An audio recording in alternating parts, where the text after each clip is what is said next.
Wisdom. Today, we're going to be talking about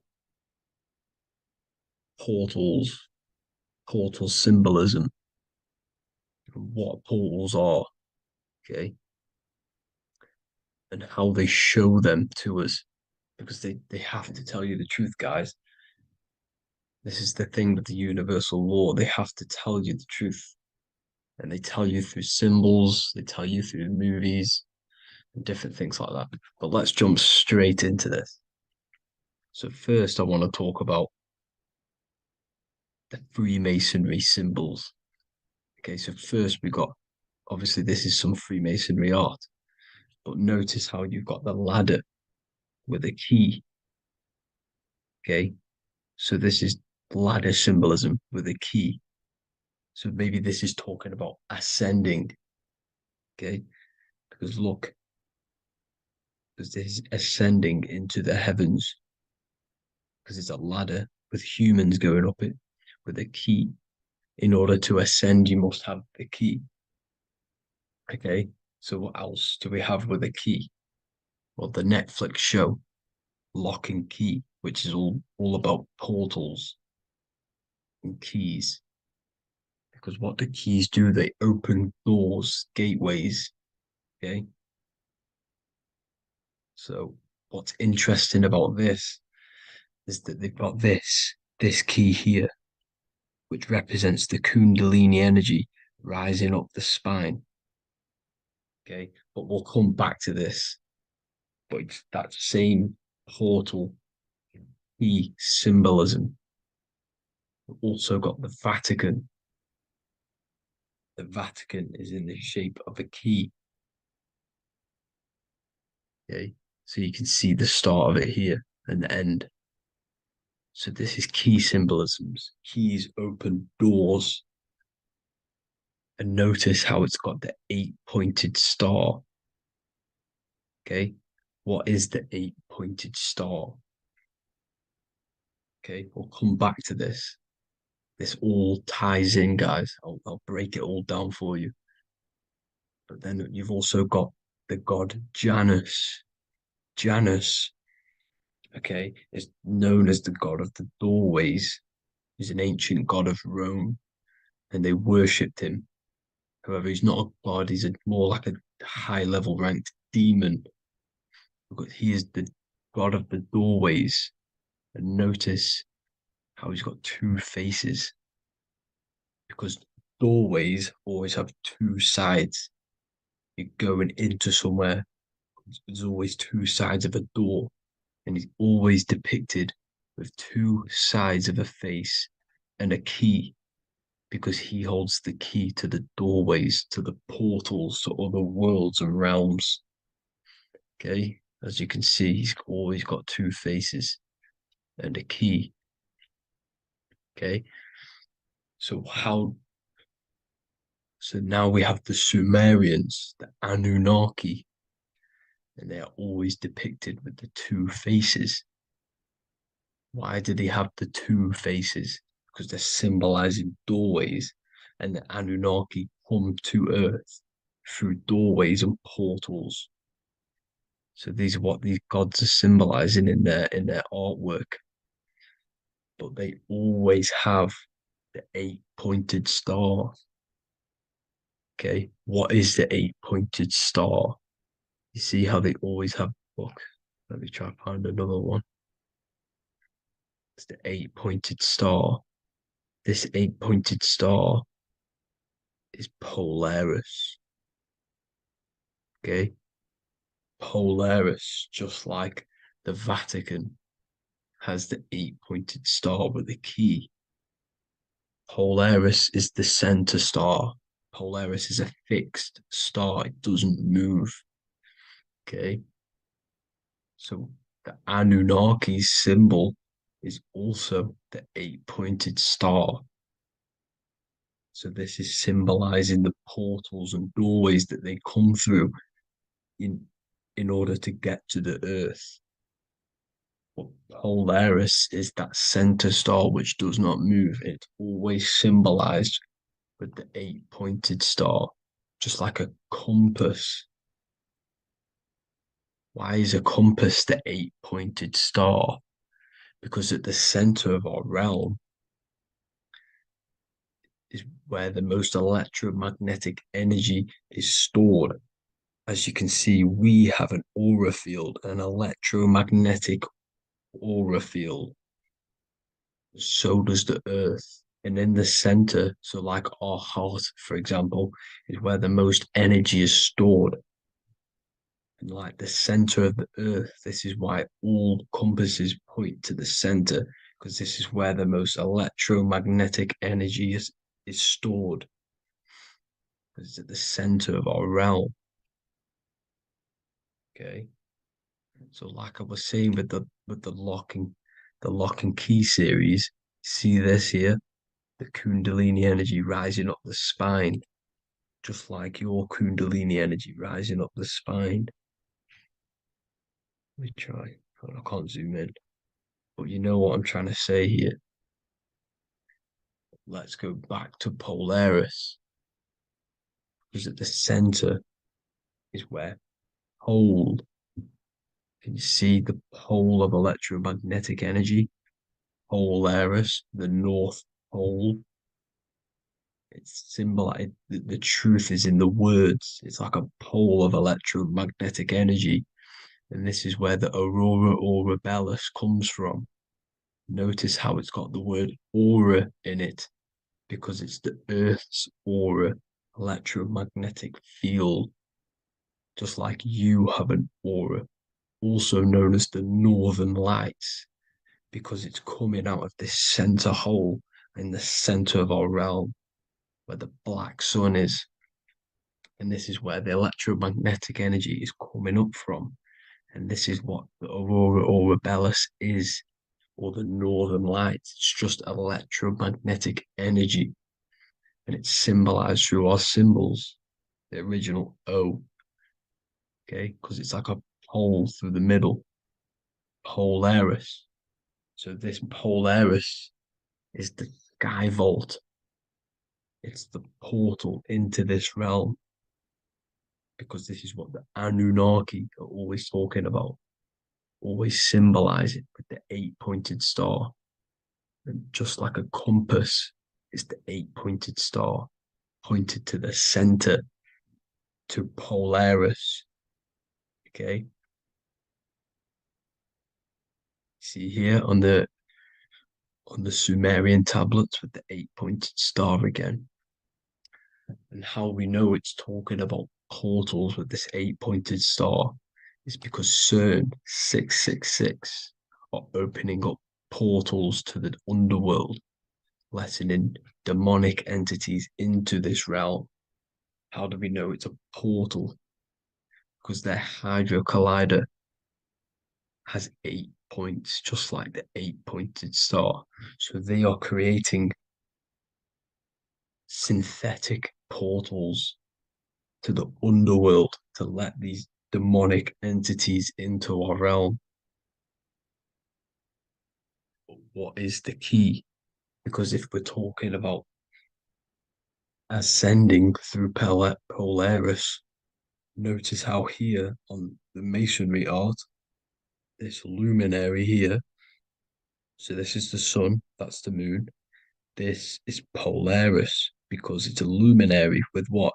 1, 2, 3, 4, 5, 6, 7, 8 beams coming off the luminary, just like the 8-pointed star. So you see the ladder with the key going up to Polaris. It's symbolizing ascending out of Earth. So what is this key that they're keeping from us? Because it's a human holding a key going up the ladder to Polaris.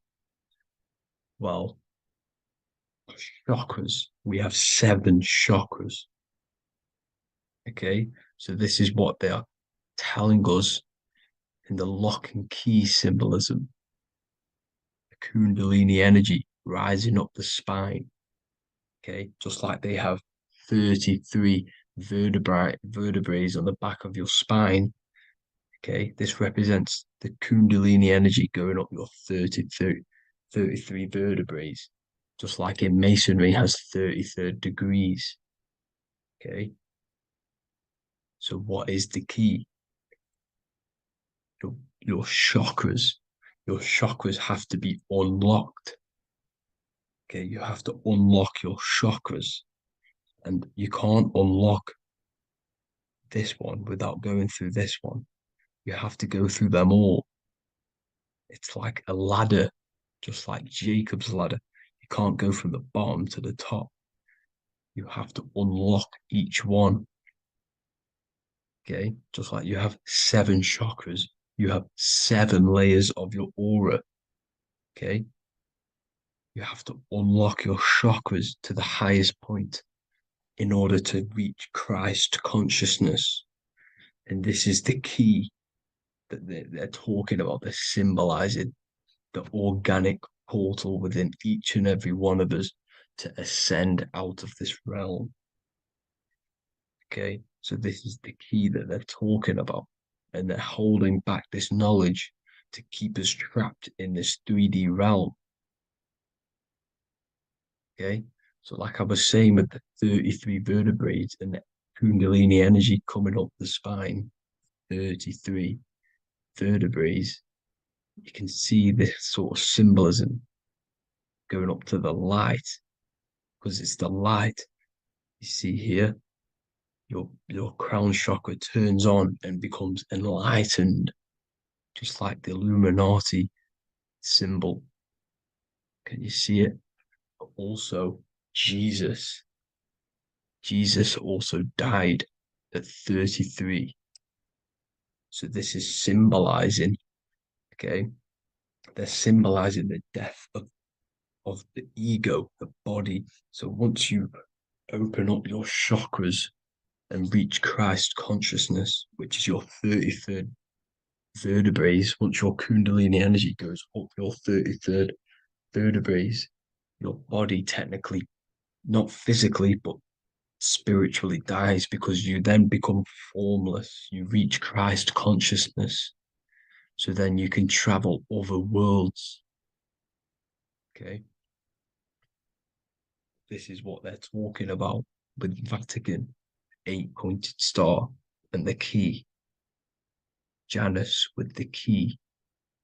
The Sumerians with the 8-pointed star. Anunnaki, the 8-pointed star. Polaris, 8-pointed star. So Polaris is the way out of this realm, which is at the center. Pole, North Pole. Okay. So the key is that they're hiding from us is the knowledge to unlock our chakras. Okay. And without this knowledge that they keep from us, is trapping our souls in this reality to keep reincarnating. Okay. Well, thank you all for tuning in. I'm going to leave you all there. Make sure to leave a like and a comment in the comment section. Let me know some topics to talk about so I can break it down for you. God bless you all.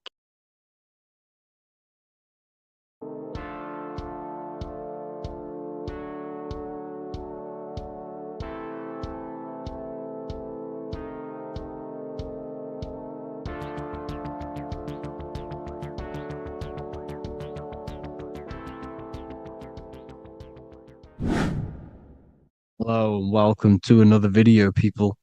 Before we start, please like, comment, and subscribe if you wish to see more content. Today we're going to be talking about the mental universe and how everything is mental. This is the number 1 law on the Kabbalion. If you've never read that book, it's called The Kabbalion. A very good book. It's the first law, because this is the most important thing you need to understand, is how everything exists within the mind. Behind every single one of these eyes is the same consciousness expressed in different bodies. The mind is what gives perception to what you're experiencing. Behind every single one of these eyes is the exact same consciousness, but the brain that they inhabit is giving them a different perception, a different being, a different body. Now, this is the difference between humans and animals. Humans possess a advanced consciousness, an advanced mind that gives us the ability to be aware of ourselves mentally, physically, and spiritually. We can reflect on ourselves. When a dog looks in the mirror or an animal looks in the mirror, it doesn't know what it's looking at. It doesn't realize it has a consciousness. It can't reflect on itself. It can't say, I want to improve in this area. It doesn't have that consciousness. We have a divine consciousness. Take away the N for divine, and you get with a D, put it with a D, you get divide, because we have a divided two-way consciousness. An animal only has one. However, it's still the same mind. We're all mind. We're all mental. We all exist within the mental plane. Look at this person walking. The body, the brain is sending electrical signals through the 12 cranial nerves, which the 12 disciples that spread the gospel of Jesus, right? You have 12 cranial nerves in your brain. There are 12 disciples which spread the gospel of Jesus. Jesus represents the mind, the intelligence, the invisible intelligence that we all are, the same intelligence, the same exact consciousness, which then sends a command into the brain. Then the brain sends these 12 electrical signals through the 12 cranial nerves to control the rest of the body through the nervous system. This person walking is not, the body is not walking. The mind is telling it to walk. And the brain is it's a supercomputer which is decoding these demands given to it by the mind. Because the pineal gland will have something to do with the ether, because the ether is physical and non-physical. The mind is sending the commands through the ether to the pineal gland, which is then getting broken down into electrical codes within the brain and sent throughout the nervous system to control the body. And this is why in the simulation, because the body's the simulation, it's a false reality. It's the fake reality. It's not the real you.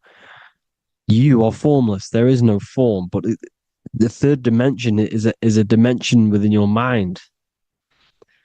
Matter, mind, light is all a product of your mind. It's all in the mind. Now, this is why the Sims has this green little diamond on top of the head. Because this is you. This is your invisible intelligence controlling the character. Okay? It's controlling the character. And this character is in the world. Your consciousness isn't in the world. The world exists within you, but the body is a vehicle for that realm that you land in. When you have a dream, your mind transcends this body into another body, duplicates your body into another unite. Unite is one. We're all one. It's all one universe, expressed in many different ways, infinitely. And the vehicle that you land in is the body to operate in that realm. This is the all-seeing eye, as you see here. The eye, this is all the intelligence. This is the ball of consciousness, God, expressed in different bodies. We're all this same one in different bodies, as you can see here. And this intelligence is expressing infinitely throughout the universe. An infinite universe. There's no beginning, no end. There was no beginning of the universe. There is no end. It's infinite, always has and always will. But the mind is what gives you the ability to explore the universe, to make perception of it. We are God in disguise. We are God in disguise. We are God in flesh. But the body can become attached to the mind can become attached to the body if the mind is not aware of itself. When the mind is that blinded by matter, and we lack knowledge and understanding of what we truly are, a formless, infinite being, a traveler. This is why Freemasons are called Freemasons. Mason means traveler. Free. You're a free traveler because your consciousness is a traveler of the universe. When we lack understanding, our mind bounds to the body because we don't separate the body with our different layers of consciousness. When we separate them and identify that we are mind, body, emotion, you then can apply this knowledge to when you want to astral travel and explore the different realms of your mind, because the mind is the universe. People, this is what we need to understand. The mind is the universe. I am you and you are me. This is the Egyptians showing you this. The Ankh is the symbol of life. This is the one ball of consciousness, mind, giving it the Ankh life to all the different life forms. The cows, the birds, the snakes, and the big Ankh given to the humans, because the humans are the most intelligent. We have the most advanced consciousness. We have the most advanced consciousness. This is why the one is giving a big Ankh to the humans here. Here you see again, this is not the sun. This is also showing Ankh giving out its life to all things infinitely. And this is the Most High. We are the Most High in disguise. When we strip off the body, we strip off the desires for the physical world, we strip off all of these fake identities that the mind gets attached to. That is God. The universe. You are the universe experiencing itself. I and I. The letter I and the number one is just one line. The letter I is the number one. Because your I am, when you refer to yourself as I, every single one of you who's watching this video refers to yourself as I, which is the one. We are all the one. We are all intelligence. We are all invisible. We are all the one. One is the only number. 1, 2, 3. Everything goes up in ones because there is only one. Doesn't matter how far you go down the line with numbers, all of their numbers are created by one because there is only one. To me and you are the exact same consciousness expressed in different bodies. Mind, cause. There is only one cause. There is only one mind. There is only one being. But because we lack understanding of this, we think we are the bodies. And this causes division because the physical world is the most illusionary world. It's an illusion. It's all an illusion. Now you see with the two, you look with the two eyes, but you see with the inner eye, the mind. Okay, the mind is the mental plane is a shared plane, and it gives perception to what you're looking at. The mind. I'm affecting you when I speak because the mental plane is shared. We all share mind. We all express mind. When I'm speaking to you, I'm affecting you because we are mind. So the words that I'm saying, which are being manifested from my mind, are being manifested through my body into vibration, is affecting you. I'm affecting you with what I'm saying. And these words are having an effect on your mind because we're all mind. This is why you need to be careful what you're listening to, music and all sorts. Because music can also create thought loops within your mind.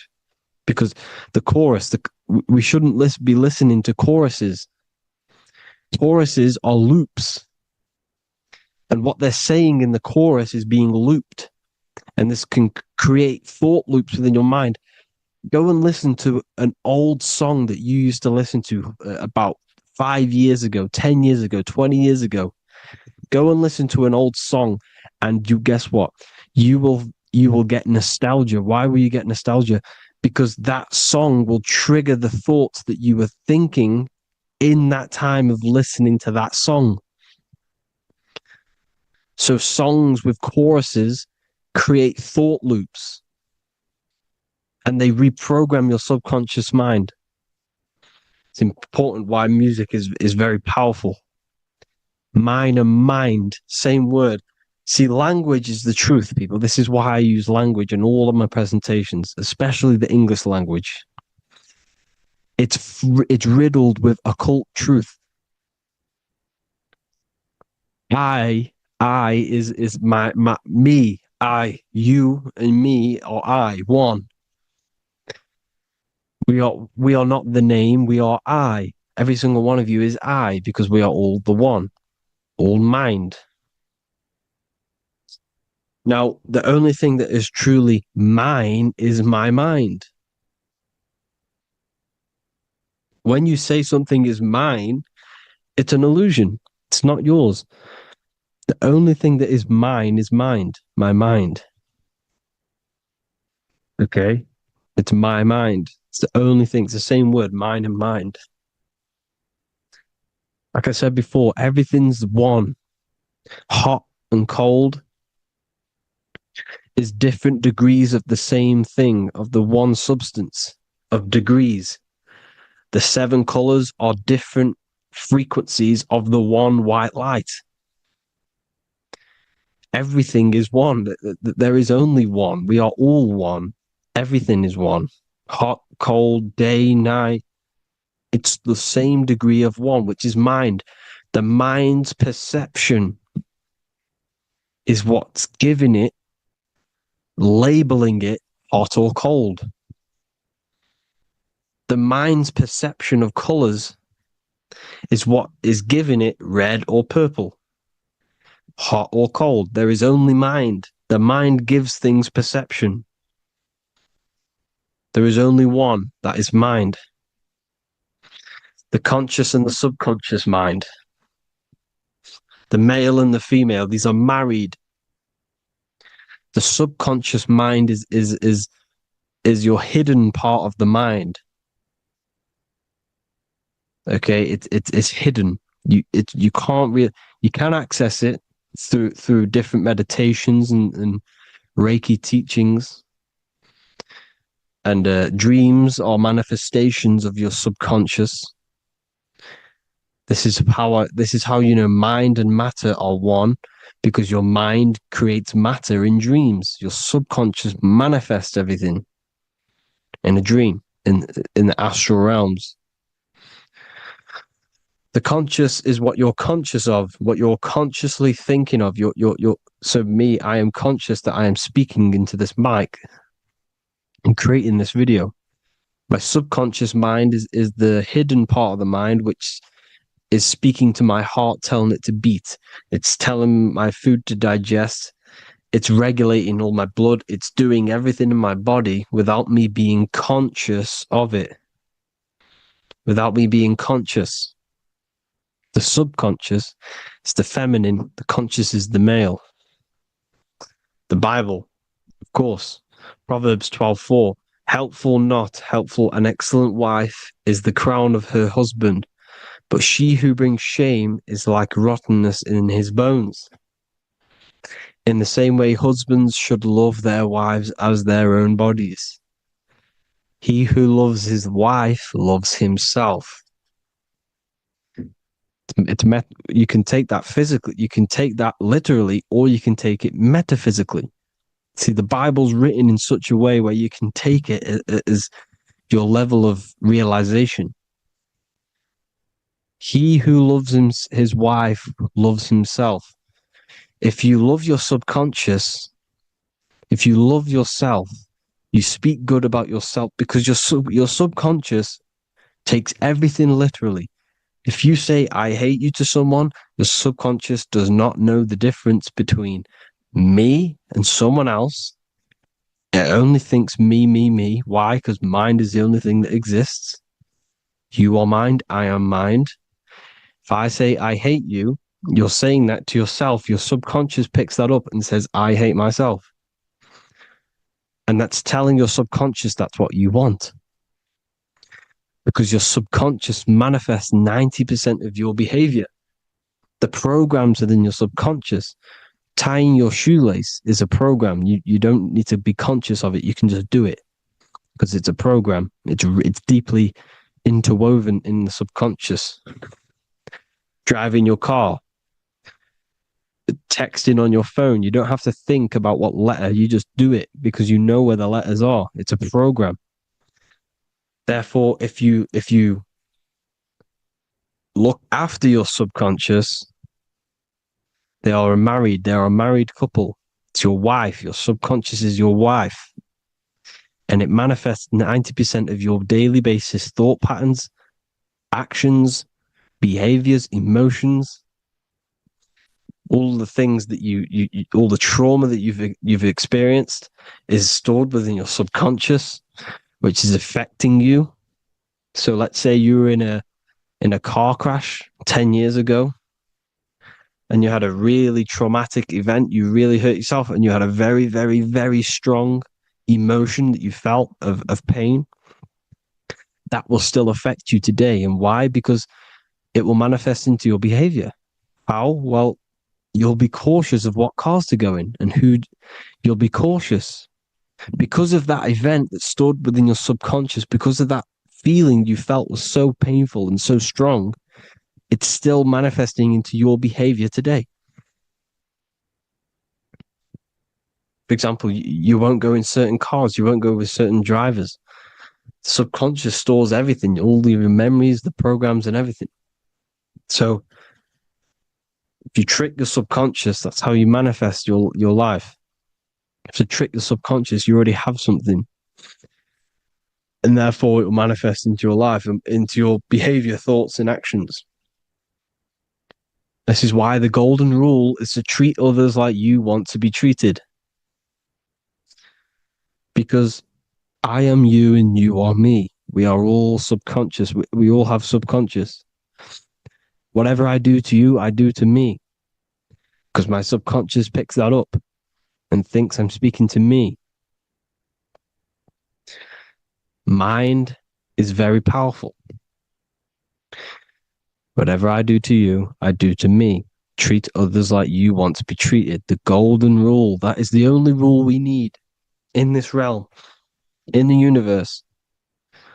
If everyone understood this rule and how the subconscious works and how karma works, we'd live in heaven on earth, the Garden of Eden, the golden age. As a man thinketh in his heart, so is he. Proverbs 23:7. Where your heart is, there will be your treasure. Your heart's the emotions. This is the storehouse of emotions. It is where you feel emotions. You have to let your emotions move through you, not become you. You can't let your emotions become you. Or except be like the sky and let them pass through you. Be like the clouds and the stars passing over. Let them pass through you. Do not let them become you. And this is how emotions can take over your mind. We are driven by, when a man is driven by emotions, he has no self to control. You must control the mind, because the mind can be corrupted. Because your thoughts are electrical in the brain. Your thoughts come from the mental plane. So how the mind works is that you place your attentions on something in the mind, and infinite information just flows in. Think about it. When you think of a certain topic, as soon as you think of that topic, information comes flying into your mind. Different ideas, ping, ping, ping. It's all connected. It's why we call it a mindset, because your mind sets itself to frequencies. And when we think of something, we tap into that frequency, and just the universe, the mind, the mental plane just flows in information based on that frequency and that thought. The universe is just information. All of the information out there, nothing is new. It's all there. You just have to tap into it. You can tap into these different thoughts, and it's all there. Everything already exists within the mental plane. You don't think anything. You receive thoughts. We all share the mental plane. We affect each other. I'm affecting you. Listening to me is affecting your mental plane, your mind. The physical plane is the lowest plane. It's the world of effect. Everything you see in the physical plane is the effect of mind. Like I said, the person walking is the effect of their mind telling the body to walk. The physical plane is the lowest dimension of your mind. Mother Earth, we are in a mother. We're in the womb still. The Earth is feminine. It looks after you. It provides you with food for free. It grows on trees with water. It's Mother Earth. It's the womb. The dome above your head is your mother's belly. Okay? Is your mother's belly. You're in the womb still. You're forever in the womb because your mind's constantly expanding. Because when the baby's mind figures out that there is a reality outside of its mother, it starts to hear the people on outside of its mother, what does it do? It figures a way out of the mother, and it becomes born again in the water, in a hospital, into the other world. It's the same with our minds. When our minds figure out there is other worlds beyond this physical, we explore them. The astral plane, for example. You figure a way out of the body. Because when you're the firmament, look at the word firmament, meant at the end. Firm is firm, something strong, something like a rock is firm. If your mind is firm like a rock, you will be stuck under the firmament. So, for example, people who are very programmed and can't think outside the box, they have a firm mind and they'll be stuck under the firmament because your mind is the only thing that's keeping you under the firmament. It's the only thing. When you're doomed, doom is dome. This is the dome, which is your head. Your head is the dome. Above your head, above the earth is the dome, the ethereal barrier. But that's just an external manifestation of your head. You don't leave the earth, you leave your body to leave the earth, because your body is the earth. It's a dimension within your mind. So when you're doomed, you're domed. Your reality is your level of realization. You realize something, or when you have an idea, the mind, and the EYE or I, same thing, mind, it's all mind. Reality is your level of realization. You realize there's other worlds. That's your reality. Your perception's your reality. Mind in Latin is mens. Jesus was known as the fisher of men, which is the fisher of minds. He was fishing minds worthy of knowing the higher truth, the deeper occult knowledge. Jesus figured out that we are all God. And he got killed for it because in that age they were trying to suppress this information. Jesus figured out he was God because we are all God, every single one of you, and they killed him because we're all mind. We are not the body. We're the invisible intelligence, which is God. But you are not God if your mind is attached to this physical world, to the worldly pleasures. If you master your mind and travel the depths of your mind, that is God. Mental and men. Look at the word mental. It has men in it. Men in the Bible means mind. Here you see Masonic, the Masonic symbol with the eye, the mind. Looking over, everything is the one. Everything comes from the one. All the lines coming off it, giving its life to all of the life forms. Down here on the bottom, you have duality, black and white. Up here, you have singularity. One and the two.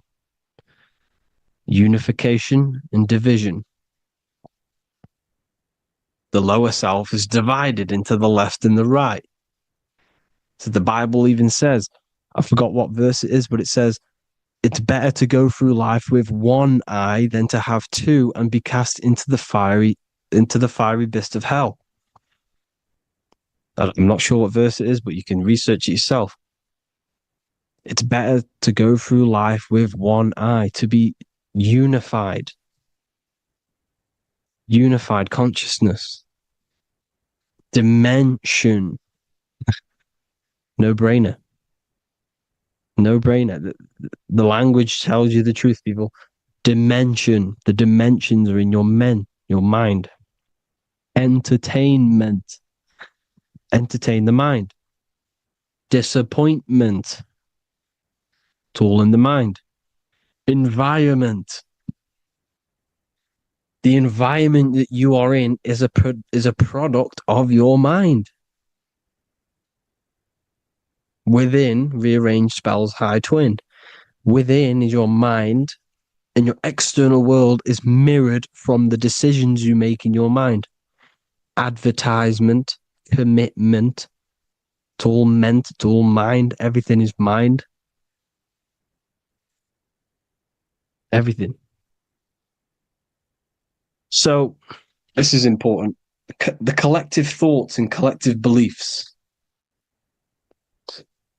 The collective, because we all share the mental plane. And because of this is why we are in a weakened state of consciousness at the moment. Because the collective thoughts and the collective minds overall are asleep. And they don't believe in anything. You see, everything is true within the mind. You think of something, it is there instantly. You think of a chair, it's there in your mind. You think of anything, it's there instantly. So everything's true within the mind. Anything can happen in the mind. Anything can happen on the physical plane if the collective consciousness, the collective minds, believe it to be true. This is why back in the days, in the ancient days, you look at all the old world stuff, you see all this crazy technology, and it's because as a collective, as humanity back then, they believed that they had much more open minds. Therefore, the things manifested in the physical world were a lot more out of the box, so to say, compared to today. For example, magic is not as powerful today because the masses don't believe in it. It's still powerful, don't get me wrong. But if the masses believed, or if everyone knew magic could be real, because it is, anything's real in the mind, it would be a lot more powerful. You see? So and what they're trying to do is create a hive mind worldwide. They're trying to make one religion, an external God.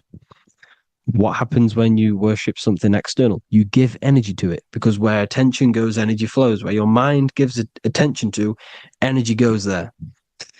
And when we all believe in external gods and give our worship and our power to these external things, we all give energy to it, which will manifest as a demon in the astral planes.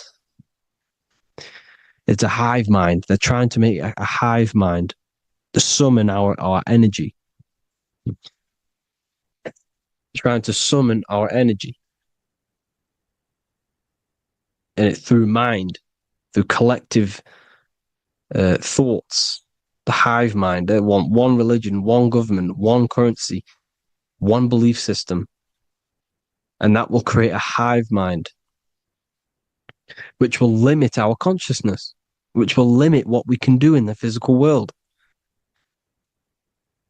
Because if everyone doesn't believe in certain things, it cannot happen, because it's all in mind. Mind is so powerful. I am you and you are me. I hope you all enjoyed this video, people. If you haven't already, join the Wisdom Academy. The Wisdom Academy, we have many occult lectures just like this one.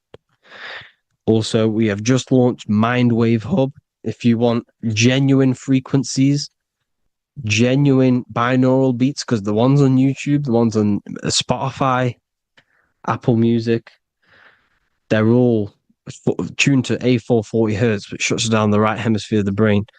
If you want to gain access to your true consciousness, your mind, you need to balance the two hemispheres and balance the chakras. You can do that externally by listening to binaural beats. If you want true frequencies, true binaural beats to hemisync the chakras, hemisync the brain, to gain access to the different dimensions of your mind, well, you can gain access anyway, but it's going to help you if you're trying to learn this. Join Mindwave Hub. The link will be in the description. Listen to the binaural beats, meditate to them, listen to when you go to sleep. They'll massively benefit you. Thank you all, people. Hope you had an amazing, lesson. Hope you learned a lot. And please subscribe. God bless you all.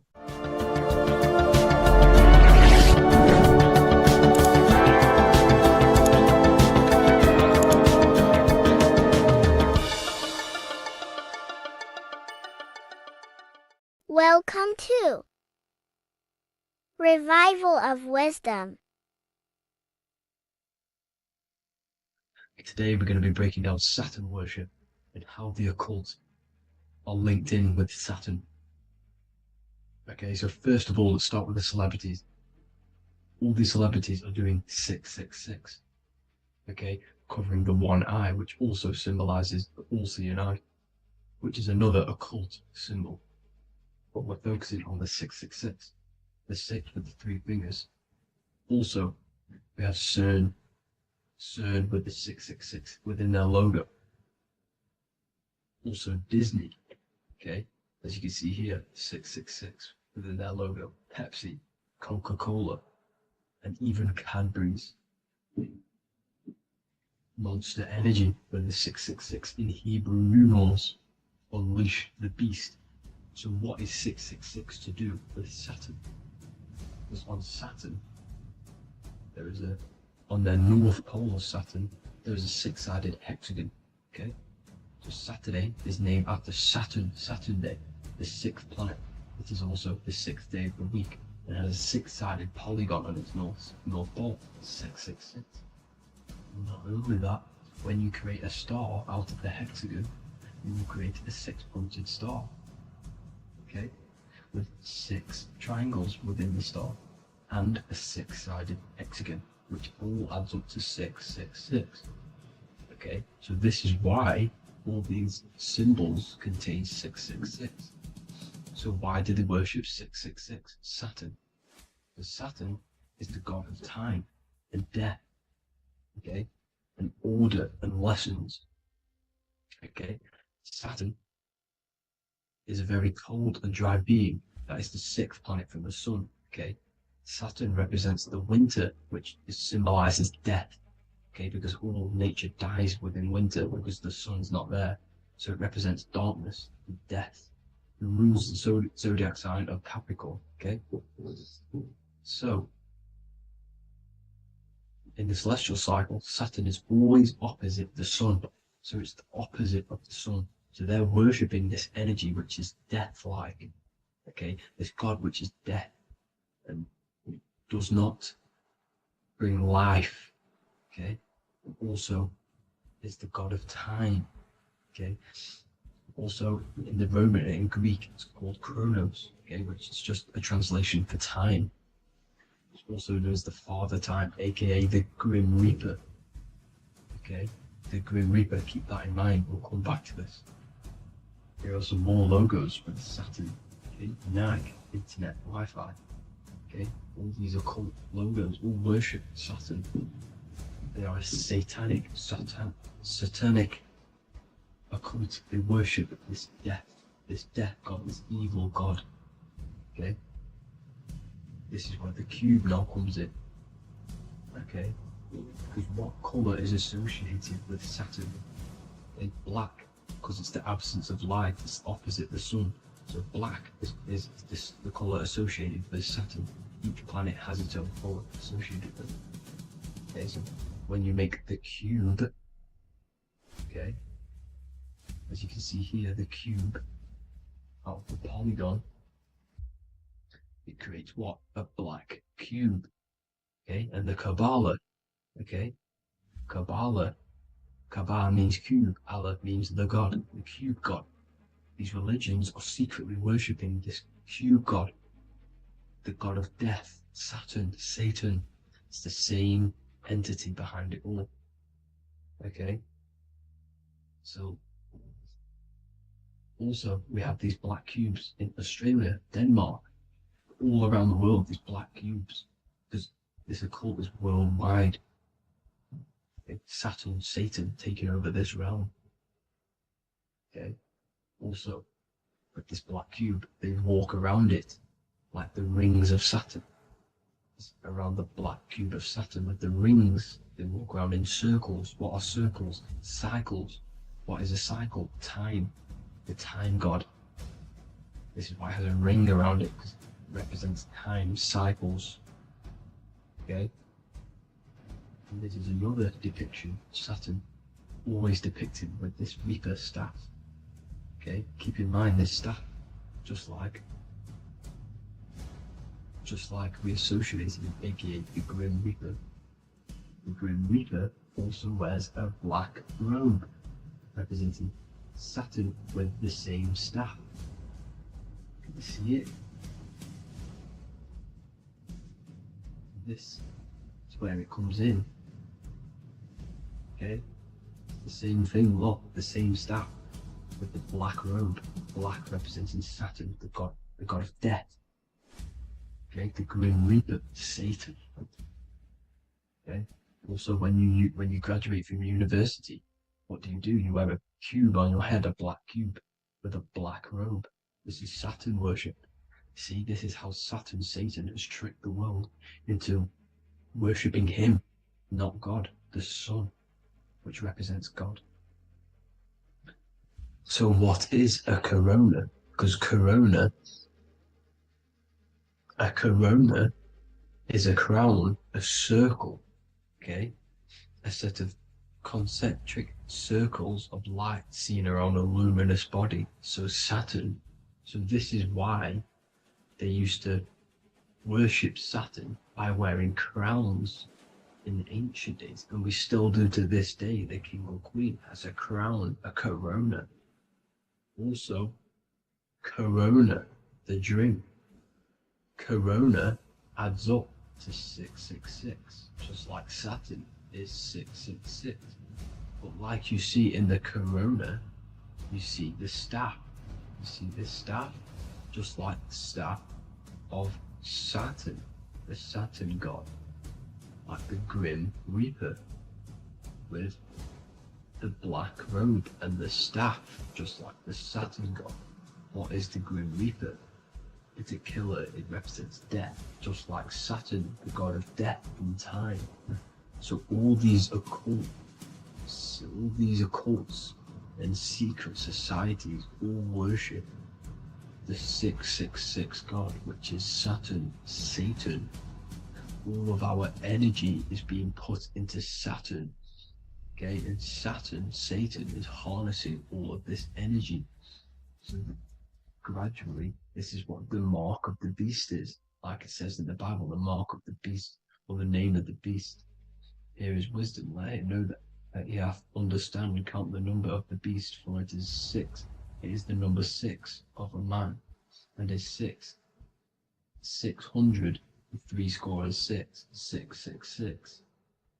So this is what the mark of the beast is. They are going to eventually put green chips, just like Neuralink, which is what Elon Musk is pushing. Okay, so this chip is the mark of the beast, and it's going to be implanted to our hands or brains. Okay, and they will manipulate our consciousness, and it will manipulate our DNA, and it will directly connect us to AI, and AI is linked in with Saturn, Satan, as the demons and the people who rule this world are in love with AI. They want to connect humans to AI. And this will control our consciousness completely and give all of our energy back to Saturn, Satan, this deity that they all worship. Just like when you get married, you wear a wedding ring, the rings of Saturn, over the finger, which represents the sun. So you're basically seeing Saturn over the sun. The sun is the son of God. It represents the sun, represents God. So you are putting Saturn over the sun. So thank you guys all for tuning in. I'm going to leave you guys here. Please leave a like, comment some topics that you want me to talk about. And please subscribe for more amazing content. God bless.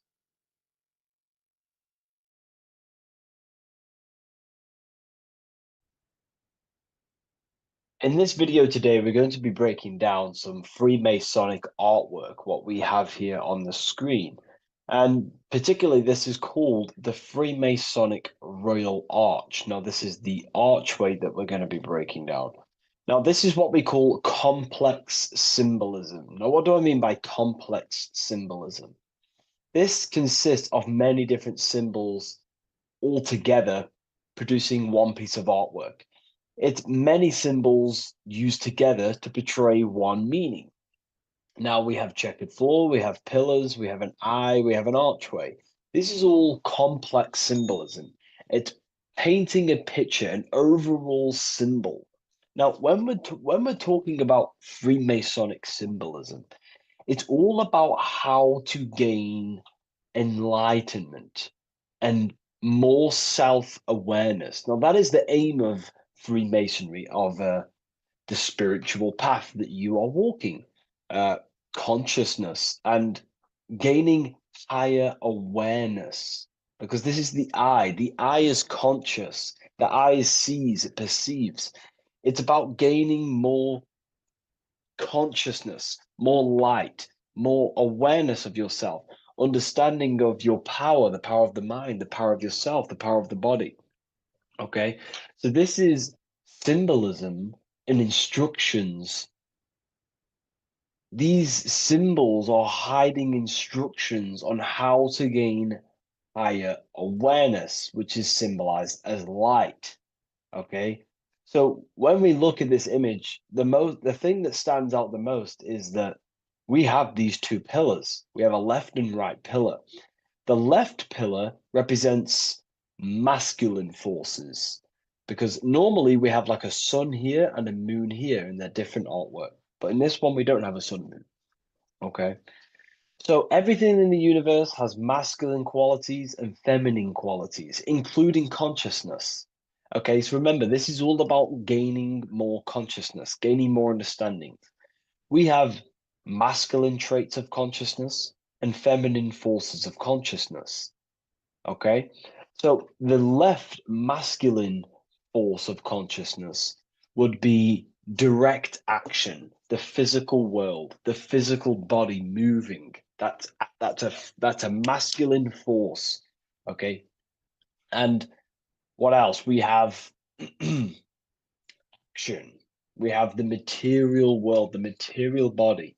This is what we can see with our two eyes, the material world. We can see our action. We can see physical reality. However, we have a right pillar, a feminine pillar, which represents what we cannot see. This is the feminine pillar. This is more of things that we can't see, the forces of consciousness that we can't see, such as thoughts, emotions, visualizations. You know, these are internal qualities. Because remember, we don't have one world. We're not this material body. We're not the external world. We are the internal world also. The internal world is a mirror of the external. The external mirrors the internal. So this is why these two pillars stand the same. However, they're different. They are mirrors of each other. Your internal world of consciousness produces the external world of material reality. It is the inner forces of thoughts, emotions that shape our external experience and our external actions. Okay. So essentially, what this is showing you here is these two masculine and feminine forces within us. The inner world, the feminine pillar, more emotional, intuitive, and the external world, the action, physical action, what we can see. Okay. And they're mirrors of each other. However, most people on surface level base consciousness is what the occult and esoteric call it. That conscious state that we're in when we just wake up, we realize we have consciousness and we realize our mind is not powerful because we have divided thoughts, we have divided actions, our mind and body are not working together. We have a very negative.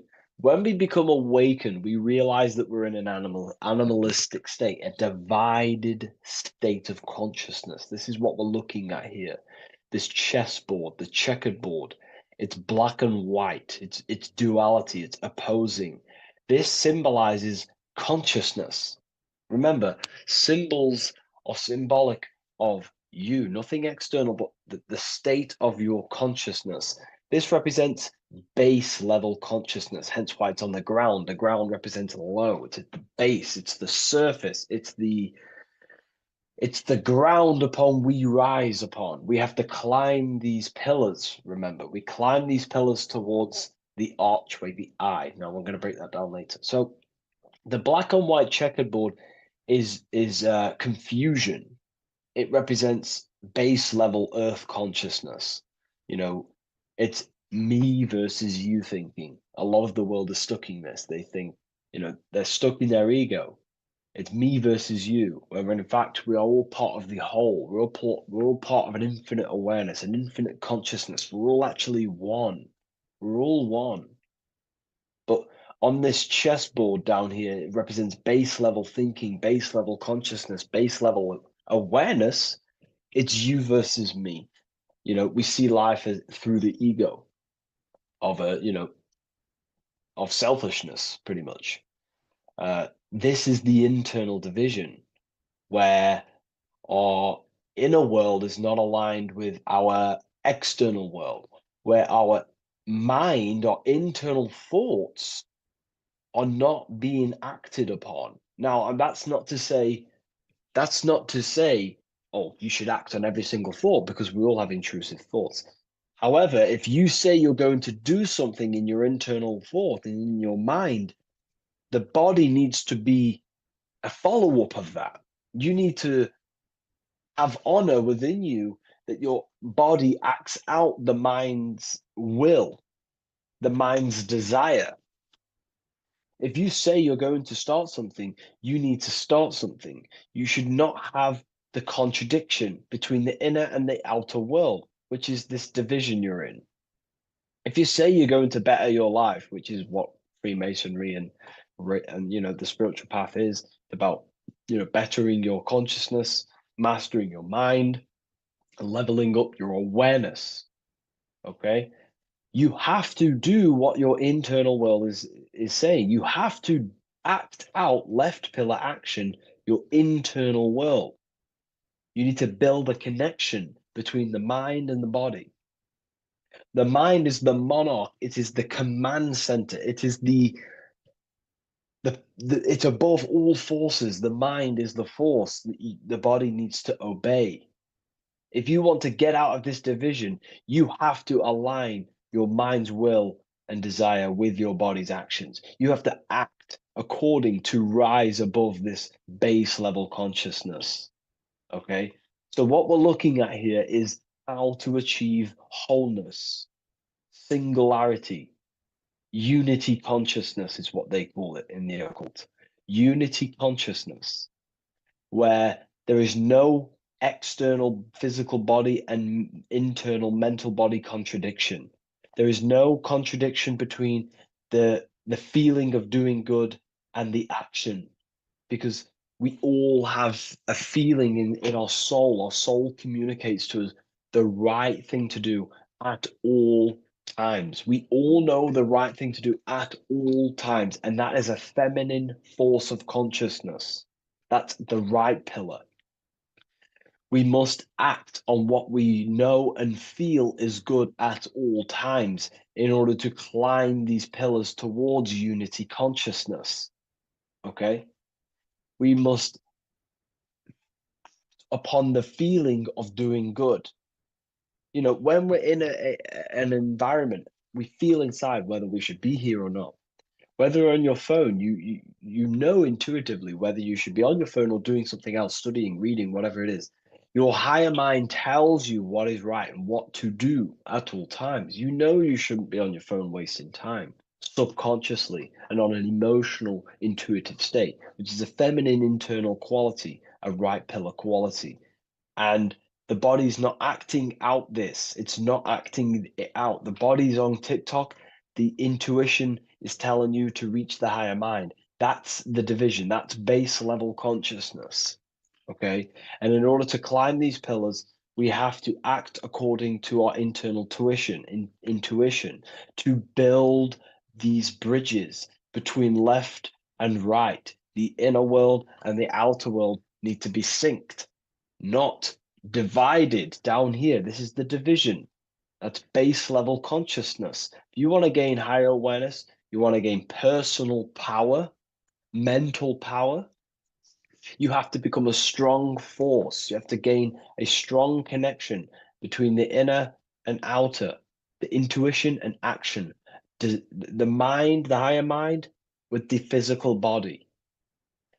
Most people live in this war, and we've all been there. I was in it too.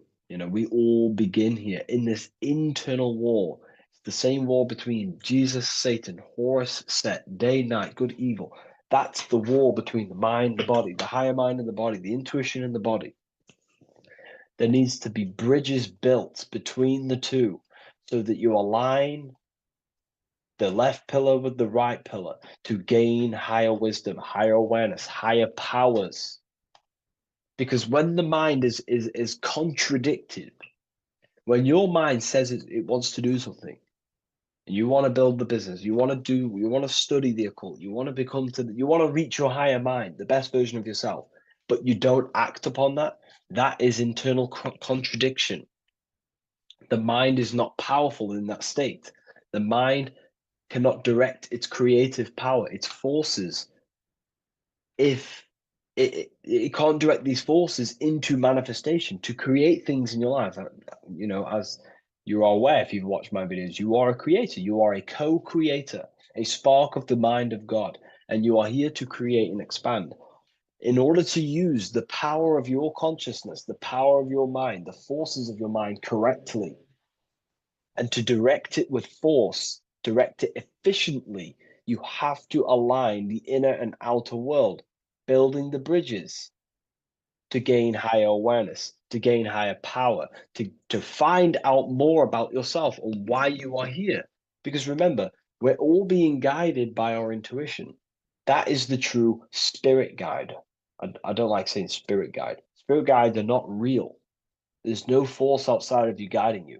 It's your own soul guiding you through intuition, through emotional communication, the feeling of goodness, the feeling of what is right. Down here in division, you don't understand right from wrong, light or dark. But when you awaken, you start to understand right from wrong. You gain higher awareness. And this is what you need to act upon to climb these pillars, to align the left with the right, the inner and the outer, the masculine with the feminine, the action with the emotion. Okay? And this is why we have this symbol here. Because remember, let me draw this for you. Upward triangle represents fire, which is masculine, left pillar. The downward triangle is water, which is feminine. And together they combine to create this symbol, which is, again, symbol of unity consciousness. And when you gain unity of the inner and outer world, and you climb the pillar, which takes time, you don't just take one action and you end up all the way here. It takes time. You have to go up and up and up. Then you build the bridge between the left and the right, the inner and the outer, and you gain power. This is the unification. This is why these two angels are holding hands here. They're unifying, they're holding hands, they're working together. This is symbolic of the collective consciousness also. Our life is shaped by the collective consciousness. We need to work together. The elites are using this symbol as chaos. It's a symbol of chaos, internal division, chaos. And they keep us divided. They keep us on the chessboard. Why? Because we're weak on the chessboard. When you have chessboard-based consciousness, you're manipulated by the people who have higher awareness of the mind. You see, life is a mental game. Life's a mental game. We live in a mental universe. Life is mental. Okay? And the ones who use the mind more, the ones who know about the mind more, win the game. It's throughout history. You know, you can moan about this, you can whine about this, and it's okay. But this is life at the end of the day. The ones who know the forces of consciousness, the ones who know the mind, always rule over the ones who do not. You know, we can moan about it. I used to moan about it. However, it gets you nowhere. This is the game we're in. This is the situation we are in. We have to learn how the mind functions.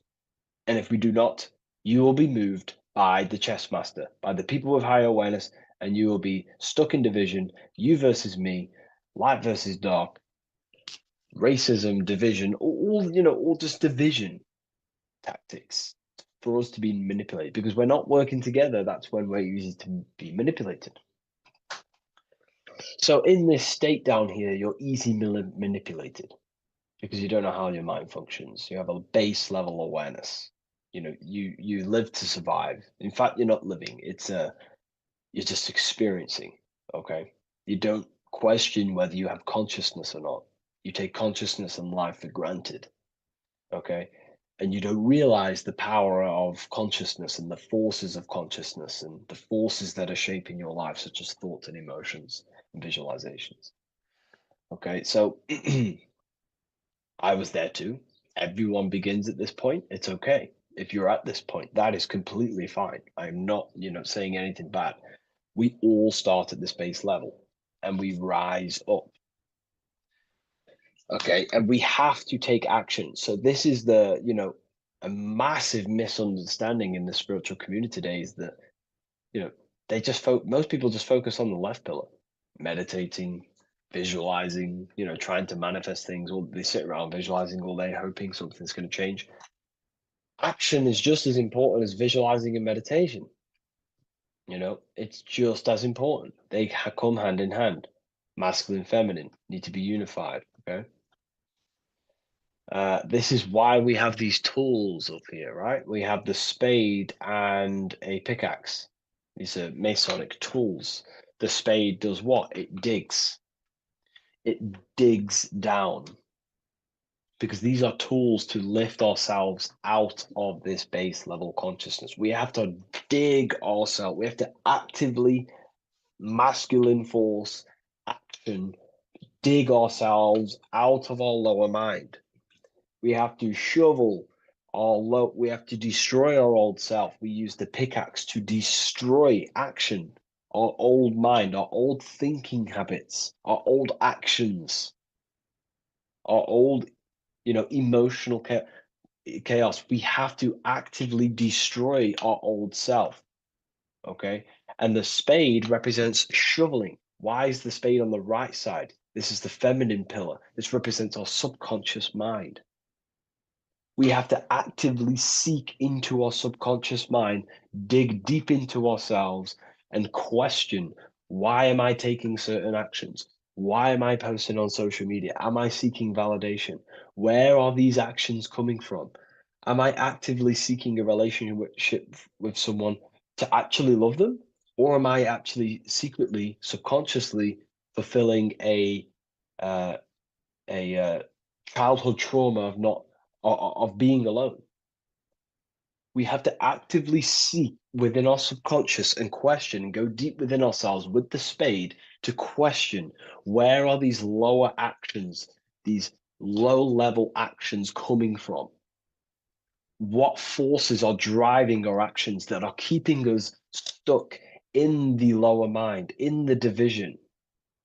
You have to question our subconscious. We actively have to dig within ourselves to build this bridge, this archway, which unifies our consciousness, which unifies the inner with the outer, the left with the right, the body with the mind, the emotions with the action. It's all about mastery, self-mastery, mastering the self so we gain light. Now, why do we have an eye?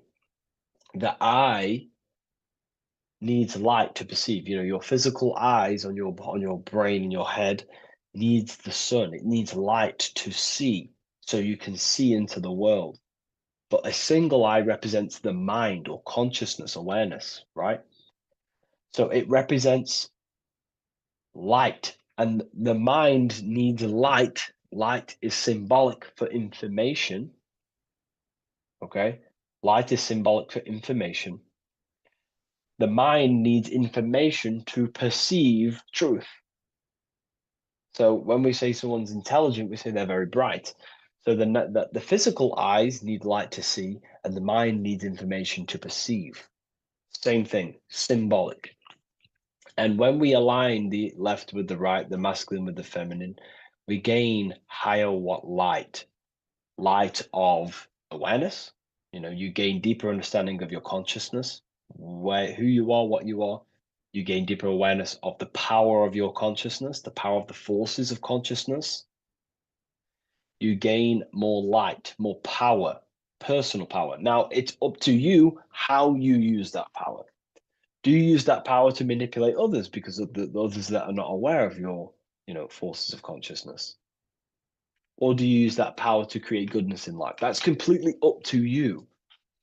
Okay? And how you use that power. This is why secret knowledge is hidden, because you gain a lot of power, personal power, when you can direct the forces of consciousness properly.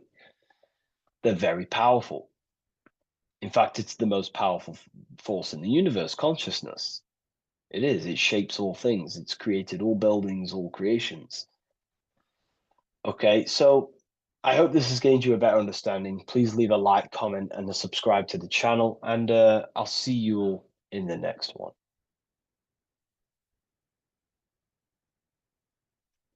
Welcome to Revival of Wisdom. Welcome people, we're back with another video. Please make sure to hit that like button, subscribe, and turn on notifications to never miss a video. The Earth is a giant torus field consisting of a positive and a negative pole. The Sun being the cathode with a positive charge and the Moon being the anode with a negative charge. This is why the Sun rules over the day, giving you lots of energy, and the Moon taking your energy from you, making you go to sleep. Now, the plane that we live on is called the plane of inertia, and at the center of this plane of inertia is the North Pole. This is where the two electromagnetical energies meet. Now, this is where the most electromagnetic energy is stored. This is why all compasses will point north, because it's the most magnetic place in this reality. So the Sun and the Moon is spinning around this center point, which is stirring the ether of this reality and making everything move in circles, meaning this is a cycle. Everything's recycling itself. It's an organic simulation. The ancients also knew about this sacred land at the center of this reality, known as the North Pole. As you can see on this map from the 1500s of the North Pole, you can see 4 islands around this center black rock.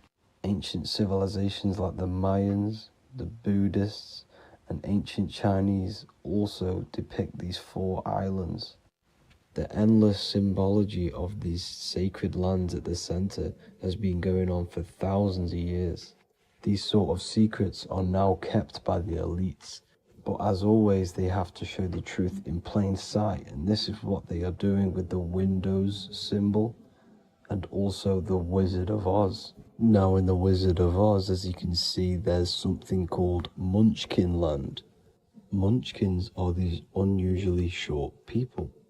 Then on the ancient 1500s map it says Pygmy, and then the Pygmy people in mythology are also these unusually short people.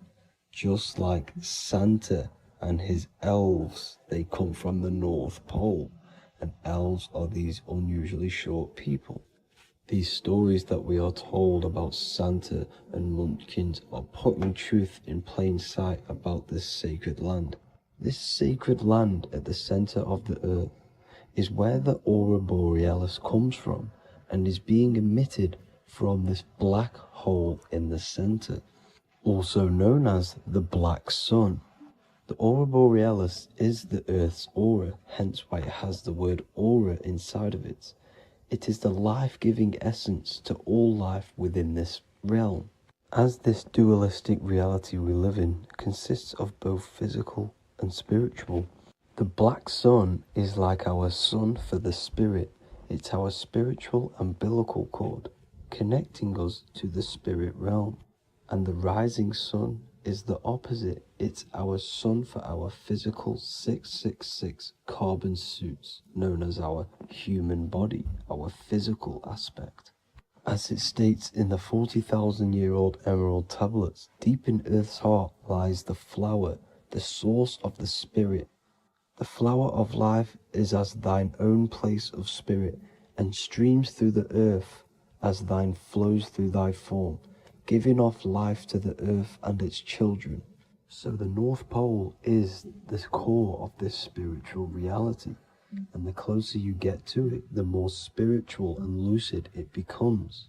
So the elites have covered this up in order for us to forget the true nature of this reality. And they did this cover up by introducing the globe model. Nicholas Copernicus was around in the 1400s, and he introduced the globe model. As you can see, he is a Freemason. He depicts himself with a globe and a Masonic compass in all of his paintings and portraits. Galileo was also a Freemason, as you could see in all of his portraits with a globe and a Masonic compass. He was also a massive part of introducing the globe model after Nicholas Copernicus. So yes, the globe model was a spiritual and political move to gain more control over the masses. After the globe model was then introduced, they introduced the theory of evolution by another Freemason, Charles Darwin. See how these two theories go hand in hand? They both degrade humanity and they make you confused of where we actually came from. By hiding the true form of this divine creation and hiding the true power of each and every one of us, they maintain control over the masses. Now this is order out of chaos, known to be the 33rd degree slogan of Freemasonry. Now this is the Masonic cosmology, and as you can see you have the checkered board for the duality, the 5-pointed star for the 5 elements, the 4 corners for the 4 pillars, the all-seeing eye, which is Polaris, the sun, the moon, and the 7 stars. So even Freemasons are taught the flat earth cosmology and the true form of this reality. Now the true nature of the sun, the moon, and the earth is shown and reflected through the Masonic compass. The Masonic compass is the sun, the moon, Polaris at the top, and the black sun at the bottom. It makes sense why all the scientists who introduced the globe model all used the compass and the globe together, because it's truth in plain sight. As I explained in my other video, all Freemasons have to take the oath, so it goes to show, why are we all learning these theories from Freemasons who can't talk about certain topics that they learn about? Why should we believe their theories when they're holding back the real truth about this reality? Now going on to NASA. NASA means to deceive in Hebrew, and they are also funded by the government. They are not a private company. The old owner of NASA, Werner von Braun, on his grave has the Bible verse Psalms 91. The heavens declare the glory of God, and the firmament showeth his handiwork. Now why would the owner of NASA put this on his grave? Seems a bit suspicious to me, alongside with the NASA astronauts are all Freemasons. And not to mention the countless mistakes they've made on their live videos in space stations, the moon landing, and the CGI footage of the Earth, which is obviously photoshopped. Just by tricking the masses that they live on a spinning ball, the elites gain the perception of the masses. Not only does it hide the divine creation we're inside of, it hides the divine spark within you. It hides the creator, the source. And by believing in space and we live on a spinning ball, it makes people come to the interpretation of that we are a coincidence and we do not have any purpose. And of course this is false. When you come to realization that we are all a divine creation and we can create our own divine life in this reality, life becomes more sacred and you start to enjoy little things. The elites want you to believe everything exists only in the 5 senses. They want you constantly looking outside of yourself because they know that will keep you on lower states of consciousness. Now this brings me to our next point. By tricking the masses into the heliocentric model, the elites started to advertise aliens in the movies, in cartoons and magazines in the late 1940s. Now this is subconsciously programming us about aliens and extraterrestrial threats, which then they can use to their advantage. And this is something called Project Bluebeam.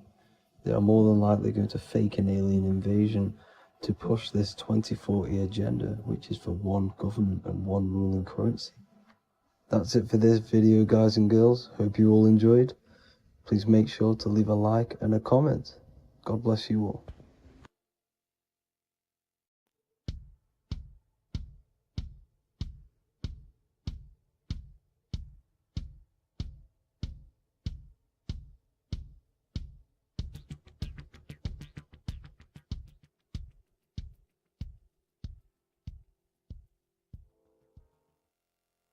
Welcome people, we're back with another video. I will now be keeping track of my YouTube and trying to upload every week. In this video, we'll be talking about the chakras. The chakras are the 7 attributes of God, and they are the 7 planets. These are literally vortex portals within us that connect us to these vices and characteristics of God. Each one of these energy centers are a spinning whirl of energy which controls the cells and organs in that particular area of the body. For example, it's literally a mini brain for that area of the body.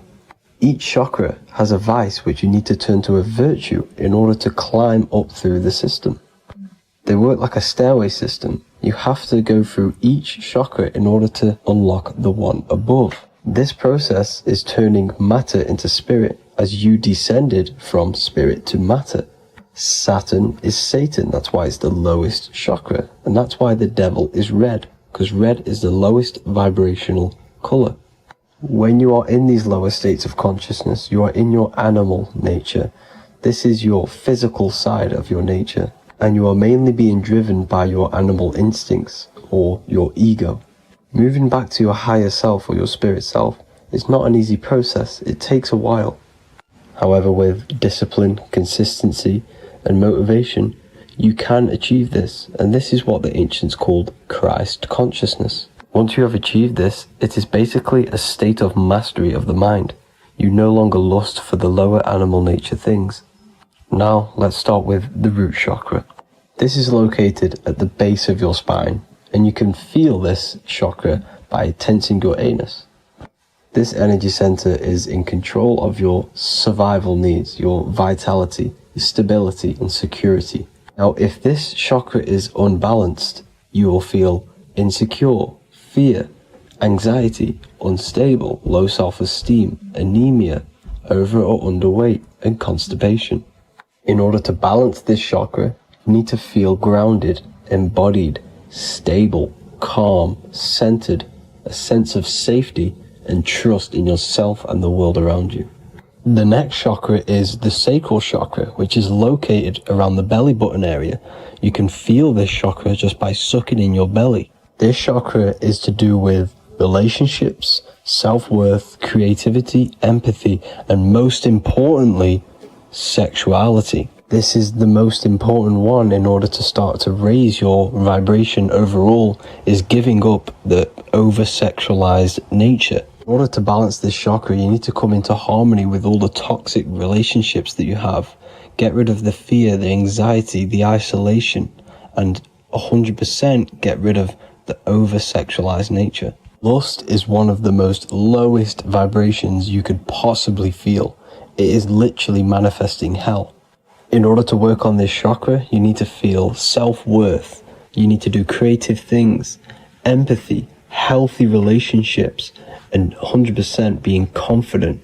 The next chakra is the solar plexus. This is to do with personal power, will, metabolism, eating, happiness, and your self-esteem and self-identification. You can feel this chakra just above your belly, below your ribs, and you can suck in this area. If this chakra is blocked, you will feel lack of confidence, difficulty in manifesting your desires, low self-esteem, misuse of power, misuse of dominance, weak will, and shame in yourself. Biggest one for this chakra is overeating, as it's to do with metabolism. If you are overeating, you are literally unbalancing a lot of your lower chakras, not just the solar plexus. In order to work on this chakra and balance it, you want to have a positive self-identification. You want to feel happy, a happy self-esteem, effectiveness to people, not overeating, and a strong willpower. Now for the heart chakra, one of the most important chakras. Chakra is to do with love, understanding, trust, hope, openness, compassion, balance, and forgiveness. The most important because your heart is the tree of life in the body. It is the center of the toroidal field. It is the most powerful chakra. Your heart is 5,000 times stronger magnetically than your brain. Once you have hit the heart chakra and you start surpassing the heart chakra, you are now turning matter into spirit, as the lower 3 chakras are dense and physical, and the above the heart chakra are turning to spirit.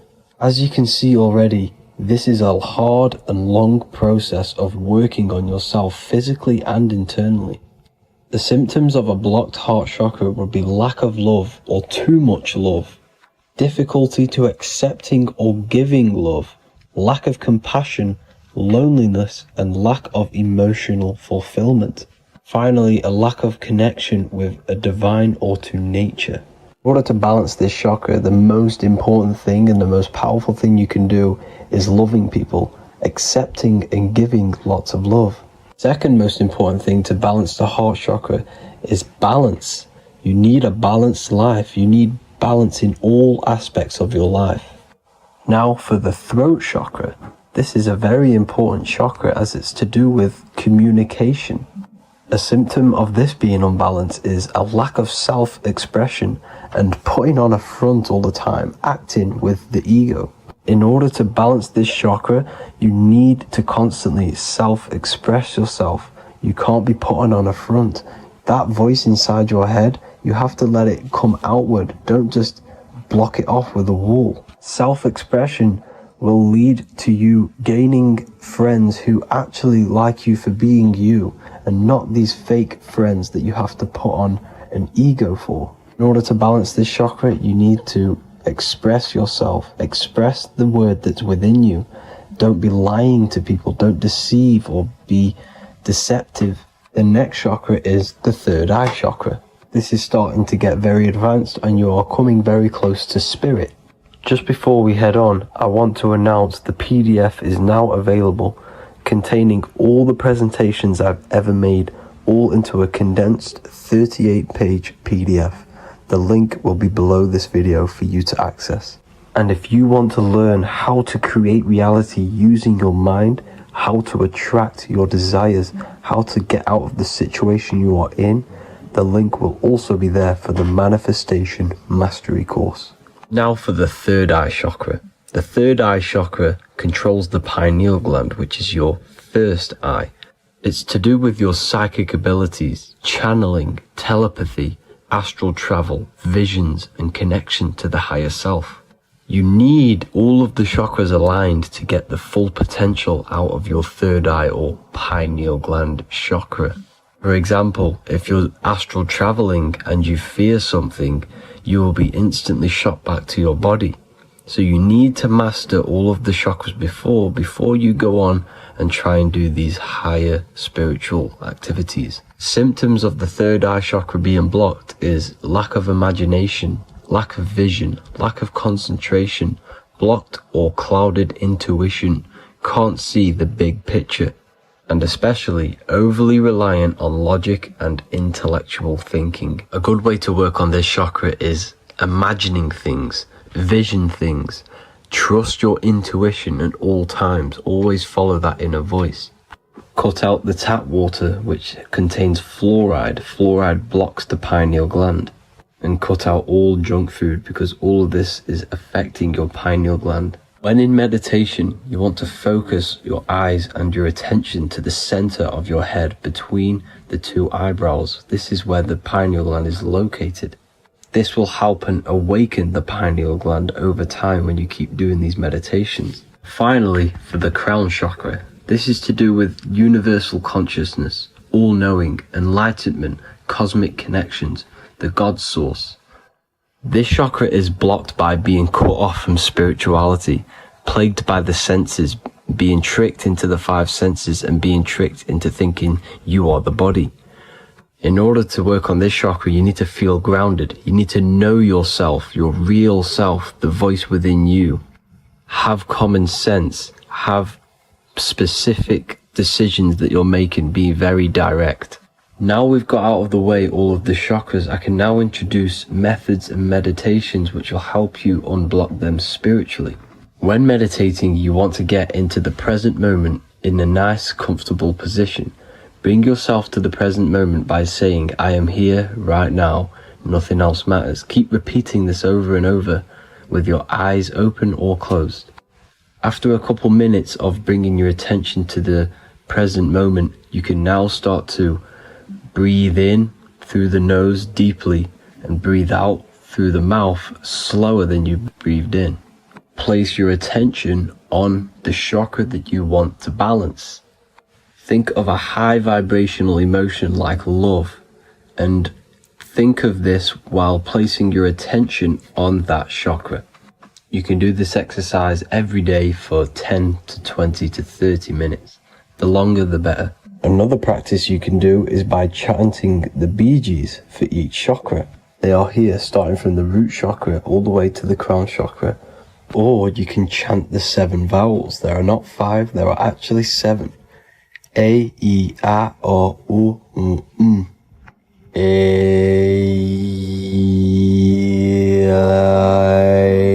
O. This is the proper way of pronouncing the 7 vowels.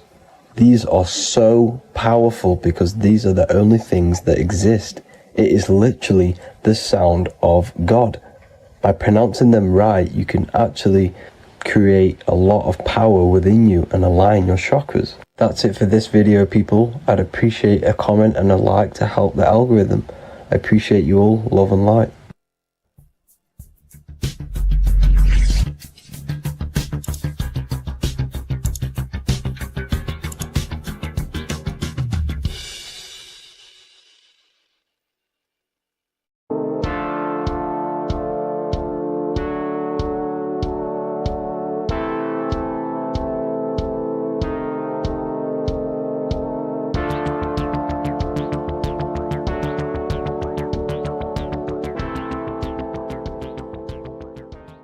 Welcome back everyone to another video. Today we're going to cover everything that you need to know about the mind, starting with the 2 aspects of the mind, the conscious and the subconscious. The male aspect of your mind is the conscious. This is the 10% of your mind. The conscious part of your mind is only aware of everything around you, your vision, your sight, your smell, your taste, your hearing, and your current state of emotion and thought. Every thought that you consciously think about has an emotion directly attached to it. That emotion is then impressed onto the subconscious part of the mind. The subconscious part of the mind is the female aspect of your mind. It is also a whopping 90% of your mind. Subconscious mind is controlling all of the subconscious processes which happen within your body. For example, your subconscious mind is controlling your heartbeat, your digestion of food, and all of the things that you do not have to tell the body to do. It is the hidden part of our mind which is controlling all of the hidden things. The subconscious mind is like a recording supercomputer. Everything that you have experienced in your life is all recorded and stored within the subconscious mind. One of the most important things about your subconscious mind is that it stores your mental programs. Everything in the subconscious mind manifests into behavior and actions within the body. Your daily basis routine and habits are all mental programs within your subconscious mind. These mental programs are created by mainly 2 ways. 1, repetition, and 2, emotional impact. The repetition is fairly simple to understand. The more you do something, the more it impresses onto your subconscious mind and becomes a program. That program will then manifest into your behavior. However, with the emotional programs, they work a bit different. The stronger that you feel an emotion, the stronger it is impressed onto the subconscious mind. And then that emotion becomes a program.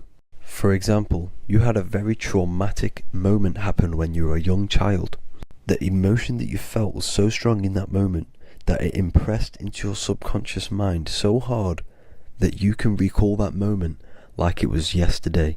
That traumatic event that happened to you when you were young will still manifest into your daily basis behavior even to this day. However, it manifests subconsciously. For example, if you were in a car crash, you will be wary to enter cars with certain people. All because of that traumatic emotion that you felt and impressed onto your subconscious mind. Another example of the subconscious manifesting into our behavior is posting on Instagram.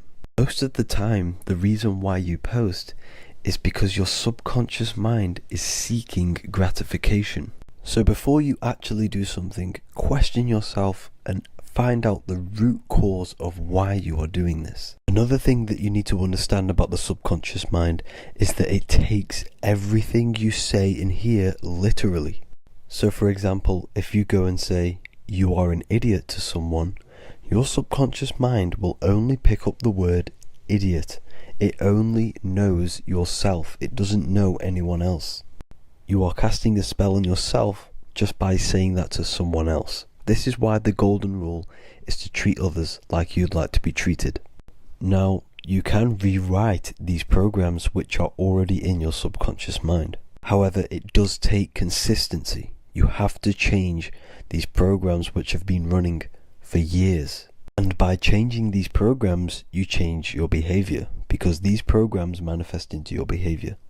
The best way to do this, personally, is to listen to affirmations first thing when you wake up in the morning, and do this for 10 minutes every single morning. Then at night time, you want to think and feel that you are becoming the reality that you desire. The more that you feel this reality, the more it will become a program and impress your subconscious mind. For example, you're trying to gain financial freedom. If you trick your subconscious mind into creating a program saying that you are financially free, this will manifest into your behavior. You will start doing more work. You will start looking for ways to make money. Your mind will be set on the frequency of money and financial freedom. Therefore, you will receive thoughts based around this program. If you take enough action, your life will dramatically change because of this program that you created in the mind.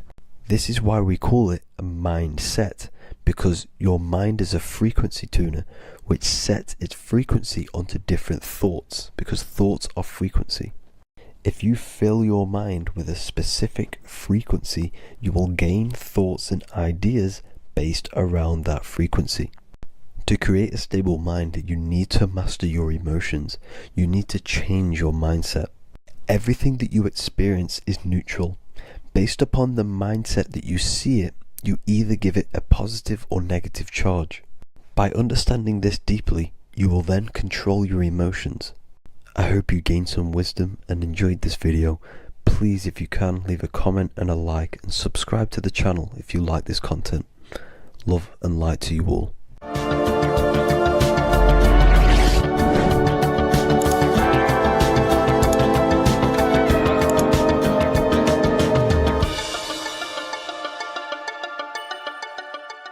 The Freemasonic square and compass is not just a symbol that represents Freemasonry, a lodge, or a secret society.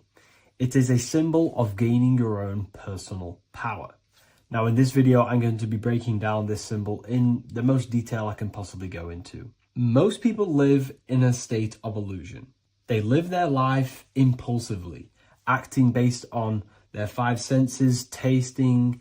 They want to feel a certain thing like an orgasm, or they're basically just slaves to external things and their five senses, which leads to a very dark path where you'll never actually become a conscious creator and you'll never actually be internally happy.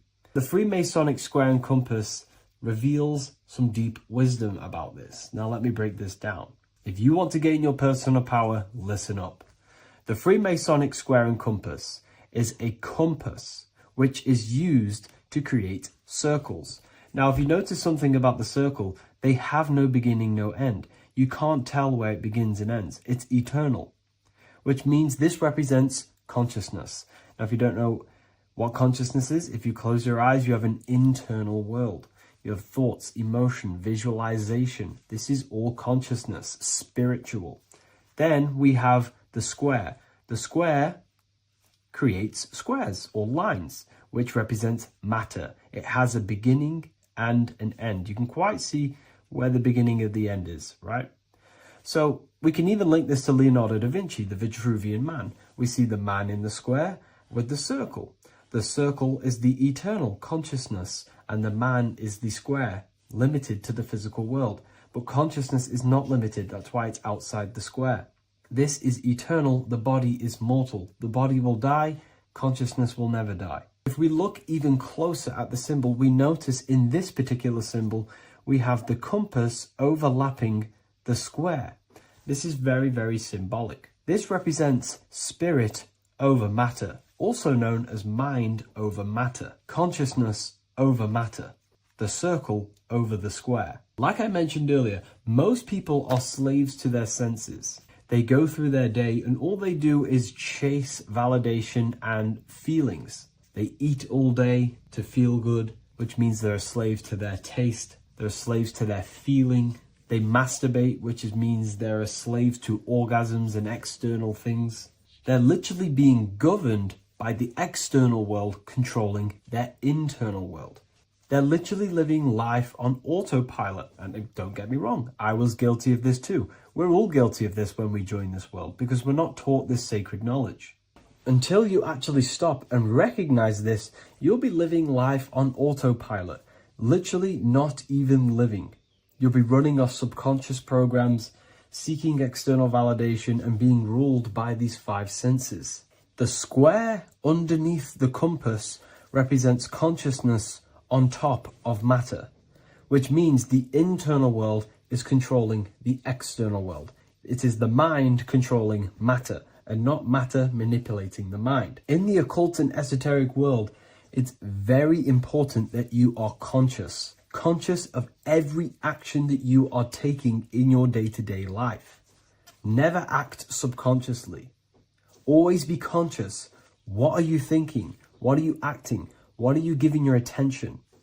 All of this is contributing towards creating because you are a creator. Consciousness is a creative force. You need to make sure that the compass is on top of the square, that your inner world is controlling the outer world and not the outer world controlling the inner. As I've mentioned in many videos before, the internal world of consciousness is what's producing the external world. Your life is just a result of every thought and emotion that you felt in the past. Everything you own, everything you possess, your friends are all reflections of your consciousness.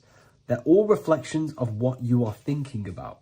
When you change your thinking, your external world starts to rearrange itself. On a basic level, this symbol represents the combination of spirit and matter. You are a spiritual being and a material being. You are heaven, the sky, and earth, the ground. You are heaven and earth, spirit and matter infused into one. You are a bridge between the divine and the earthly worlds. And you can bring down these higher realms of consciousness, thought, imagination, and emotions into a physical, tangible reality. To do this consciously, we need to make sure the external world is not manipulating the inner world.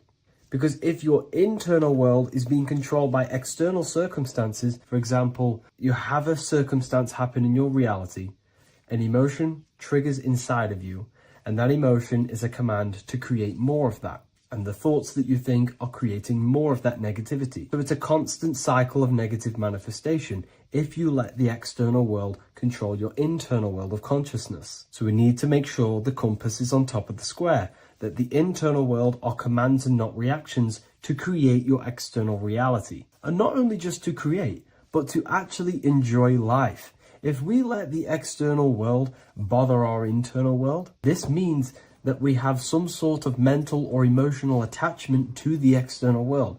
We need to detach from the external world. Why do I say that? Because it's temporary. It's an illusion. We are going to die one day, and none of this will matter. You need to understand that everything in this world is temporary. You have to be okay with losing things, losing family, losing things in this world, because it's guaranteed to be temporary. We need to make sure the internal world is order and not chaos, commands and not reactions. Now, at the back of the Book of Wisdom, Volume 2, the book that I've wrote here, I go over the different meanings of the different arrangements of the square and compass. Sometimes we see the square overlapping the compass, which is the opposite of what we've just broken down.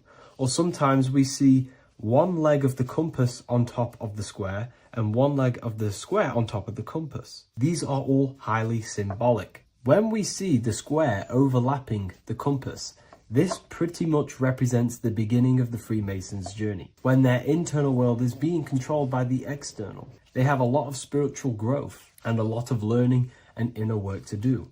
Now, when we see half and half, one leg of the square on top and one leg of the compass on top, this represents the Mason's gradual emergence from the material realm into the spiritual. This interplay of symbols reflects the process of gaining greater light and knowledge as the Masons ascend from material concerns towards spiritual enlightenment. And of course, we've just broken down what this means. This represents spirit over matter. They're not chasing external physical things anymore. They're actually chasing and gaining validation and happiness from spiritual growth, more knowledge, and deeper understanding of consciousness and themselves. Most people chase external material things, which actually don't make you happy in the long run. You could be given £1 million today.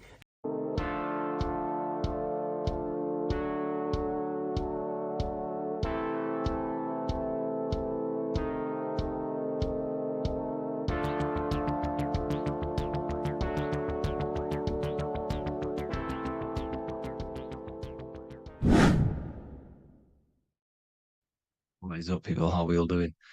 Today, we're talking about the flat earth cosmology. So let's jump straight into this.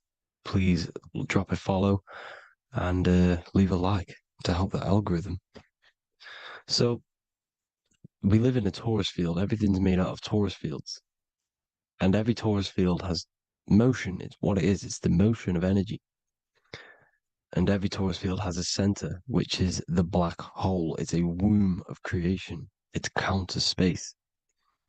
Now, this is why the North Pole is magnetic, because the center of this torus field is the most magnetic part, the strongest part of the field.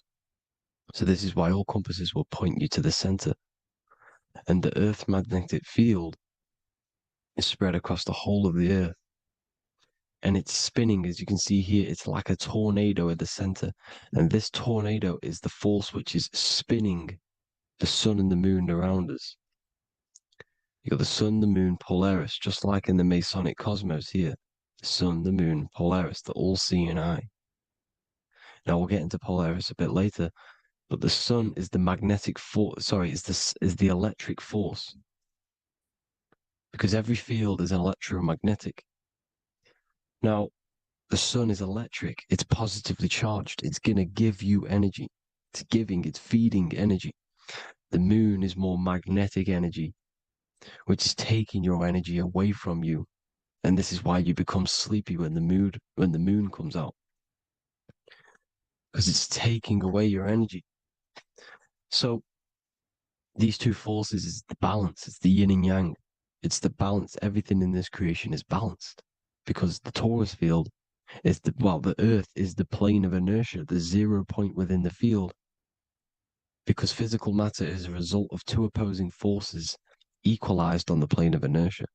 And that is where matter crystallizes into physical results. And this physical plane is the plane of inertia, planet Earth. And at the center of this plane is the black hole, the womb of creation.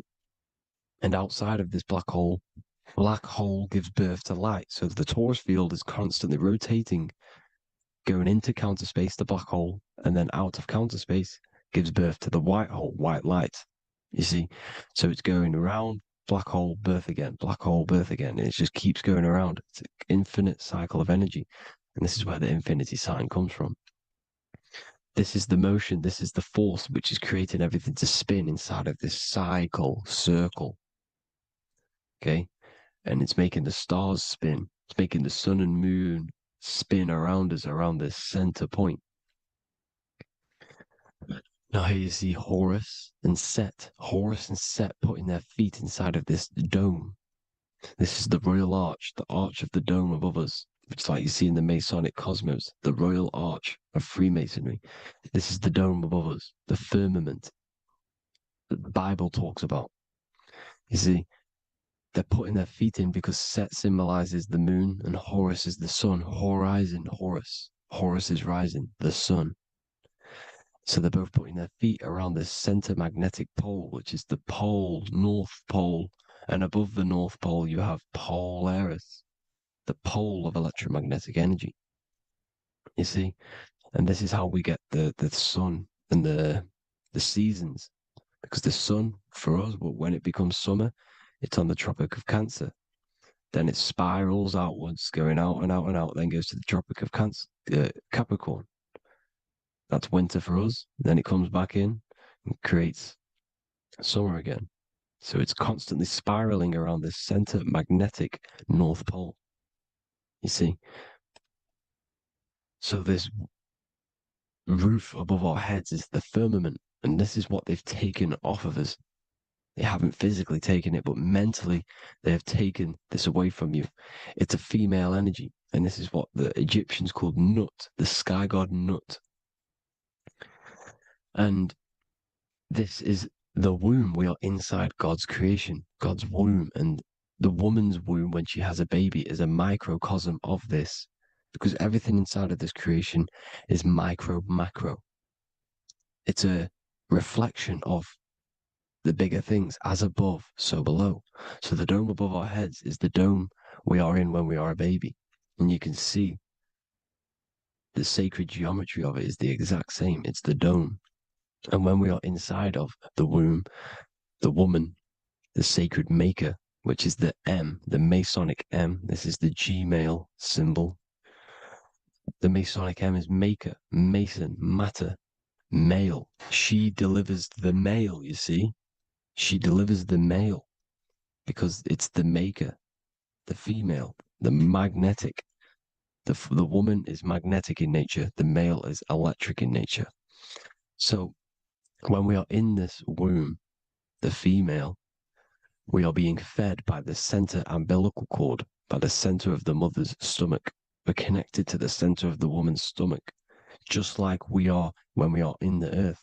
The center is where the aurora borealis is being emitted from, the electromagnetic aurora borealis, the northern lights.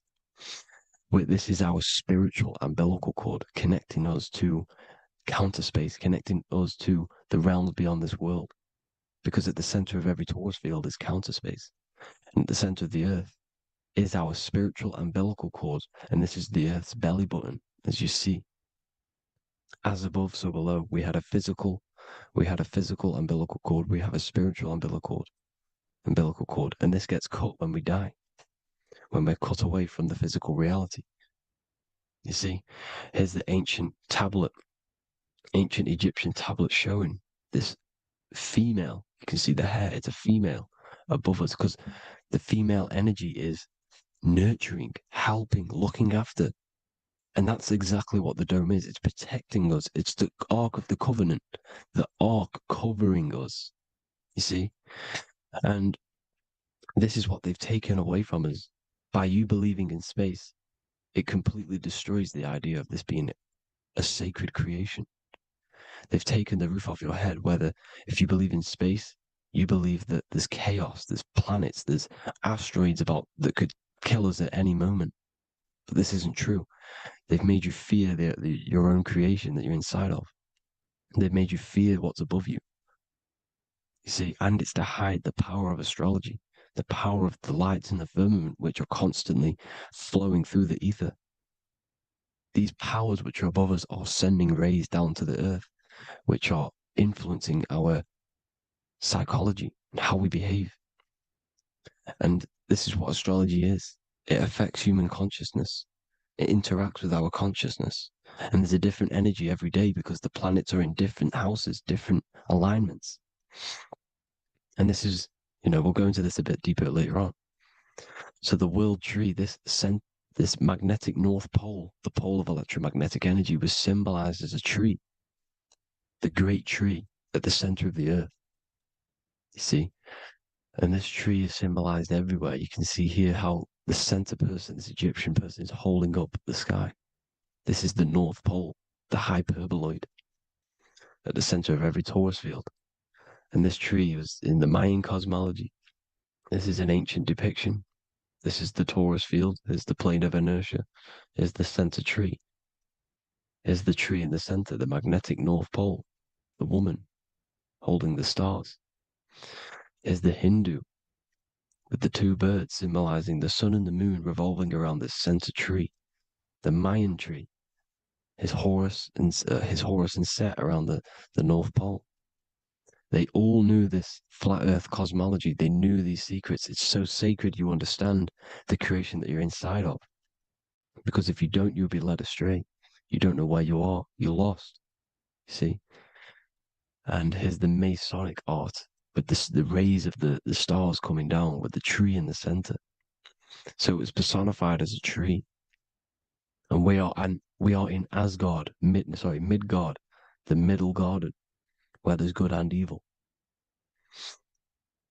So the 7 layers of heaven, which is talked about in the Quran. Each planet has a different layer of the firmament, and this is the 7 layers of heaven, and these are our 7 layers of the energy centers in our body. So we start in the stars, so we are stars in a physical body. And this is why we say Mr., sister, fraudster, sinister. Stir is star, and we are in the stars, and our star descends into the soul system, not solar system. And as we descend into the soul system, we enter Satan's kingdom, Satan's world. As it says in the Bible, Satan is the god of this world. Well, if you've been into my research for a while, you know Satan is Saturn. Saturn's world, because Saturn's the outermost ring. He's the Lord of the Rings. And you enter his kingdom, the kingdom of time. And this is why Saturn's the time god. As soon as you go past the rings of Saturn, you're now in the soul system. You're now in time. You're now bound by space and time. And you're bound to the earth plane, the heart. Earth is heart. It's a rearrangement, it's an anagram for heart. And the heart of the electromagnetic color spectrum is green, and that's why the earth is green. And above green is blue, and this is why the sky is blue. In order to go to heaven on the macro scale, you have to go through the blue sky, through the 7 layers of heaven. In order to reach heaven in your body, whilst you're here, you have to go through the blue chakra to your head, which is heaven. It's micro, macro. Everything is micro, macro inside of this creation.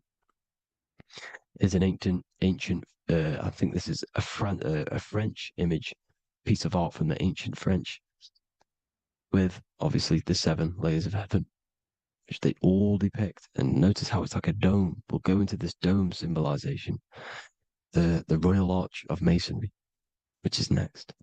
But these 7 layers of heaven give us the 7 metals, the 7 days of the week, the 7 diatonic tones, the 7 chakras, the 7 everything. It's God's favorite number. And this is why the Masons use the G inside of the compass, because the G is the 7th letter, and God starts with G. You see? So it's 7. God is 7. Here's another depiction of the heart, the soul system, the 7 layers of heaven. La fermenta. You see, la firmament, with the stars on the outermost layer. Here are the 7 planets: Jupiter, Mars, la Sophie, the sun, la Luna, the moon. So Saturn. So we are in the heart of this soul system. In order to ascend, we need to ascend up our chakra system, reach 144,000 hertz. God consciousness, the God man. You have to unfold God man, master of the mind, mastery of the mind. So what are the stars? The stars make everything unique. The stars are constantly rotating around the center, magnetic North Pole, the tornado at the center, which is stirring everything. It's stirring the ether. The center is the ether, and the 4 elements are born out of this ether. There's 5 elements: ether, spirit, water, air, and earth. The ether gives birth to the 4 other physical elements, which the whole of creation are made out of. About them 4 elements. 4 is the number of stability. You know, a chair, a table has 4 legs. It's stable thing. It's a foundation, and these 4 elements are the foundation of this creation. You see, and this magnetic North Pole is stirring this, and the 4 vibrational states of the ether are the 4 elements. Now let me get back to the stars. I just wanted to give you that. The stars are being stirred around this center point, center. It's stirring everything, and they're always in different alignments. Every millisecond, they're moving in different different placements of the stars. And the planets are called the seven wanderers because they're not fixed. The stars are fixed. But the planets are called the seven wanderers, the seven layers of heaven, because they move faster and slower than each other. Each planet is slower and faster, has a different rate of speed it's moving. So these alignments are mixing in with the energies of the different 12 constellations. And this is why you have a unique characteristic. You have a unique look, a unique energy, a unique personality. This is because when you were born and you took your first breath, that energy which was in the ether, because the ether is all around you, and energy travels through the ether. The energy that the stars were casting down and the energy that the planets was mixing in with the 12 constellations was in the ether. So when you came out of the womb and your first breath, because breath is spirit, okay? So that first breath you took, that is the energy that is imprinted within your DNA, your soul. And you reflect that energy, you emit that energy. That's the energy that is with you forever until you die, till this physical body dies off. And that's what the stars are. The stars are giving a unique energy, characteristic, personality to every living thing. Every dog, every cat, every animal has a unique personality because it was born at a different time and place in the sky. Okay? The stars are your destiny. Now, the stars are constantly changing as well. If you look at stars through a telescope, they're constantly changing and forming different forms. You can see here, it looks like water. It looks like light through water because it's the ether above us, a sea of ether. And this light is being emitted through it, and it's just constantly changing, giving different energies, each star. So this is why this is what the zodiac is. It's the expression of energy. It's the expression of the stars. And each constellation has many different personality, different energies, different traits. Each planet has different traits, depending where your planets are, depending what energies you hold. No two person have the same energy. There's no one. It could be similar, but no one's the exact same. It's because of the stars. The stars are never in the exact same split place. The planets are always in different houses. So here's some Royal Arch symbolism. Here's the Royal Arch of Masonry. As it says here, the sun and the moon, the constellations. Here's Cancer, the 7 planets, the 7 stars. Here's the Royal Arch. This is the firmament. Here's the duality. Black and white, duality, good and evil, rest and motion, dielectricity, magnetism. See? So this is what the Royal Arch is. It's symbolizing the cosmic dome above us. The womb we're in. We're inside God's womb. And here's George Washington, the Freemason, inside of the Royal Arch. You see? With the G, the Masonic G, God, 7. Here you see another depiction of George Washington with the stars in the dome above his head, his Polaris, the sky vault, Polaris. We'll get into that later. Go inside of all of your ancient churches, you will see the dome. Go to the Vatican, you'll see the dome. All of your ancient churches have this dome because it's the dome above your head.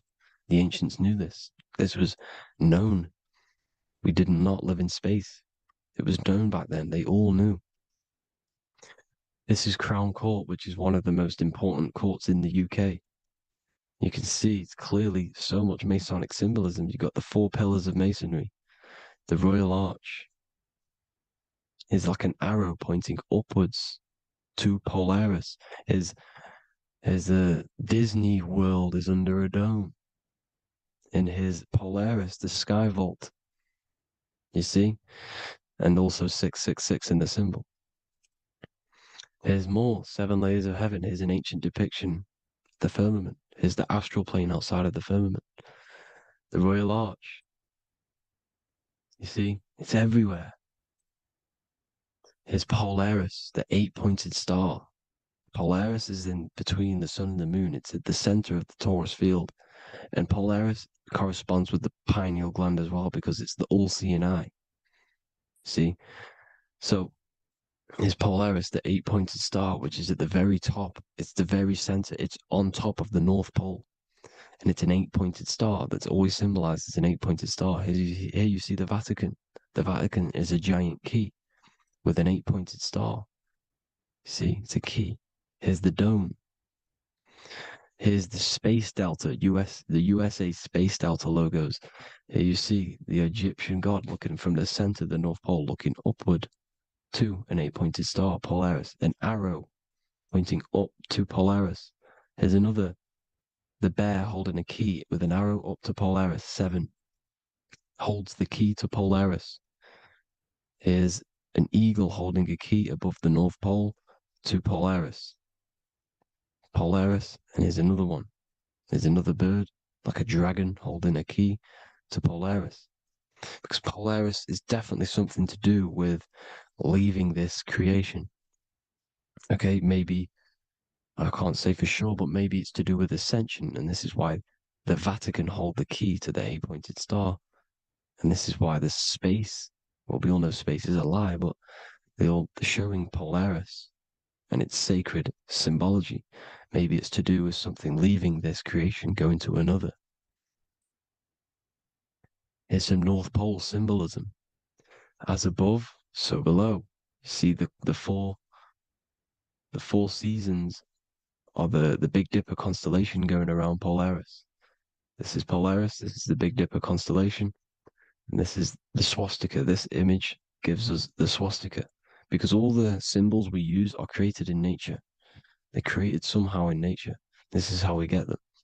As above, so below. This is the map of the North Pole with the 4 rivers looking like the Big Dipper constellation. It's the Masonic, here's the ancient cosmology with the 4, you see the 4 islands, Mayan cosmology, 4 islands. This is the alchemical symbol for Earth, 4 sections. The windows, because the center of the North Pole is a window to another dimension. The 4 lucky 4-leaf clover, which is supposed to be lucky. It's truth in plain sight. And here's Hitler looking at 2 flat Earth maps. So this swastika has been used for thousands of years, thousands and thousands of years. And it's symbolic for the most sacred land on this plane, the North Pole. Shambhala. Do some research on Shambhala, people. It's a it's a Hindu mythology about the sacred lands at the center of the earth. And it's known to be full of enlightened beings. And it's all symbolized at the center. You can see their paintings of Shambhala. It's all at the center, the North Pole. And it's known to be the most godly place ever, because it takes you to a portal to the higher places. And maybe this is something to do with Polaris, connecting you to this sacred land at the very center. But anyways, people, thank you all for tapping in. Hope you all learned something. Have an amazing day. Please follow, subscribe, like, all the links in the description for the courses, the PDF. Please have an amazing day. God bless.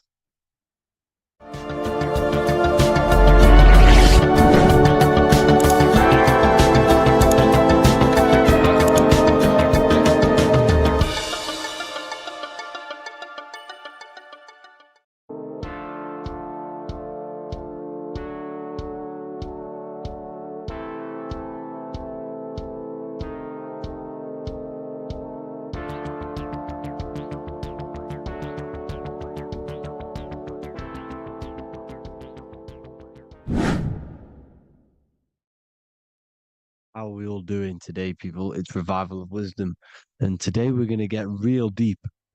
This video is going to get real deep. A lot of people are not going to be ready for this sort of knowledge. Okay, you really have to do is to really deprogram the mind, because everything we've been taught is a complete lie, is to keep us trapped. Okay, this is really advanced knowledge. Now, let's get straight into this. All of the ancients depicted other worlds, and they called this place Midgard. Midgard is the mid garden, the middle garden. This is why the Masonic symbolism on the floor is always a black and white checkered board symbolizing the polarity here, the good and bad, because we're in the middle garden, the heart. Earth rearranged spells heart, because we're in the heart of this system, of whatever it is, a super quantum computer, whatever you want to call it, simulation. Now, in the Quran, it talks about the 7 layers of heaven. All of these ancient artworks are depicting these different layers of reality. Okay, and look at the Egyptians here with the boat outside of the firmament. Boats travel on water, and this is exactly what the Masons are doing. So they're still using the same symbols. Why? Because it's the same knowledge, just hidden. The Egyptians have the same knowledge as the Freemasons. It's just hidden. Now, this cosmology that they're showing here, which was probably made maybe 100 years ago, this painting or artwork, is the exact same as the one we see here with the arch, the boat.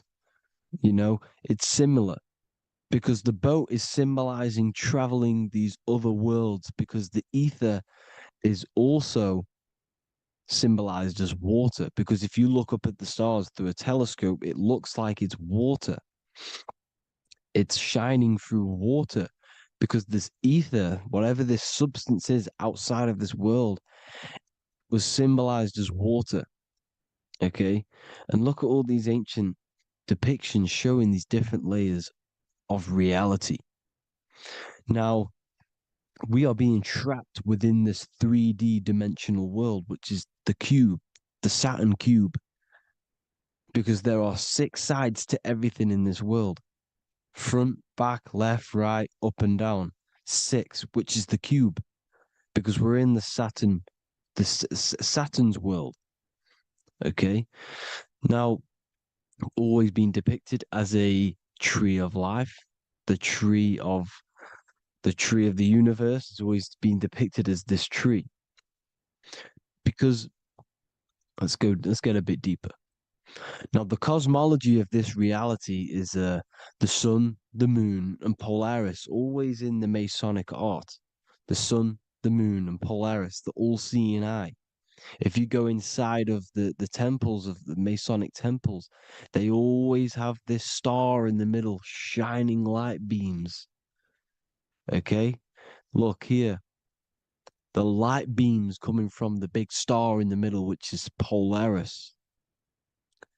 This eye is God. It's God's light shining down from his abundance. Now, when you astral travel, you will see this big ball of light above you, and this big ball of light is God. But you cannot travel towards it until you are pure. It doesn't work like that. You have to become formless. You have to become pure before you can become one with the light. In all these Masonic artworks, it's all depicting the star in the center. This star is Polaris, because Polaris is the way out of this place. And this is why you see the stairway to heaven all the way up to the light beam, the light source. What does it say in the Bible? God is light, because everything is made out of one substance, and that substance is light. And it symbolizes the eye, because God is an eye. All things that are alive have an eye.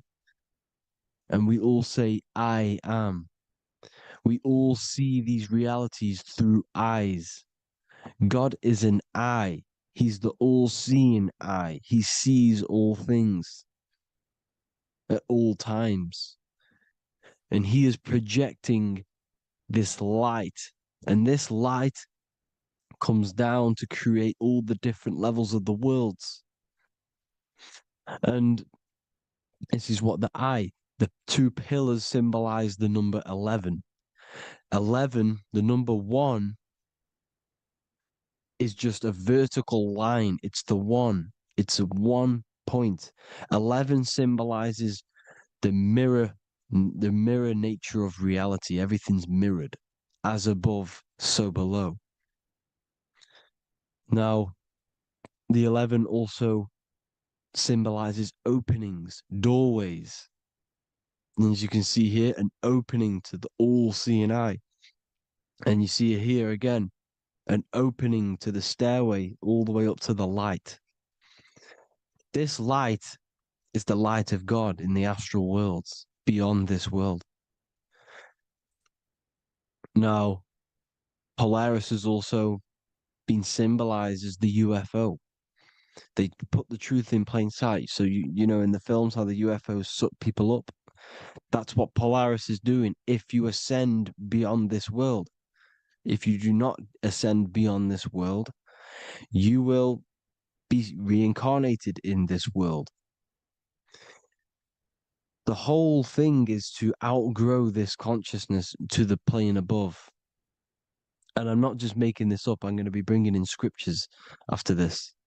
But you can see with the Christmas tree, we always put a high, big star at the center, at the top, which is the star of Polaris, which is exactly what the Masons are doing here.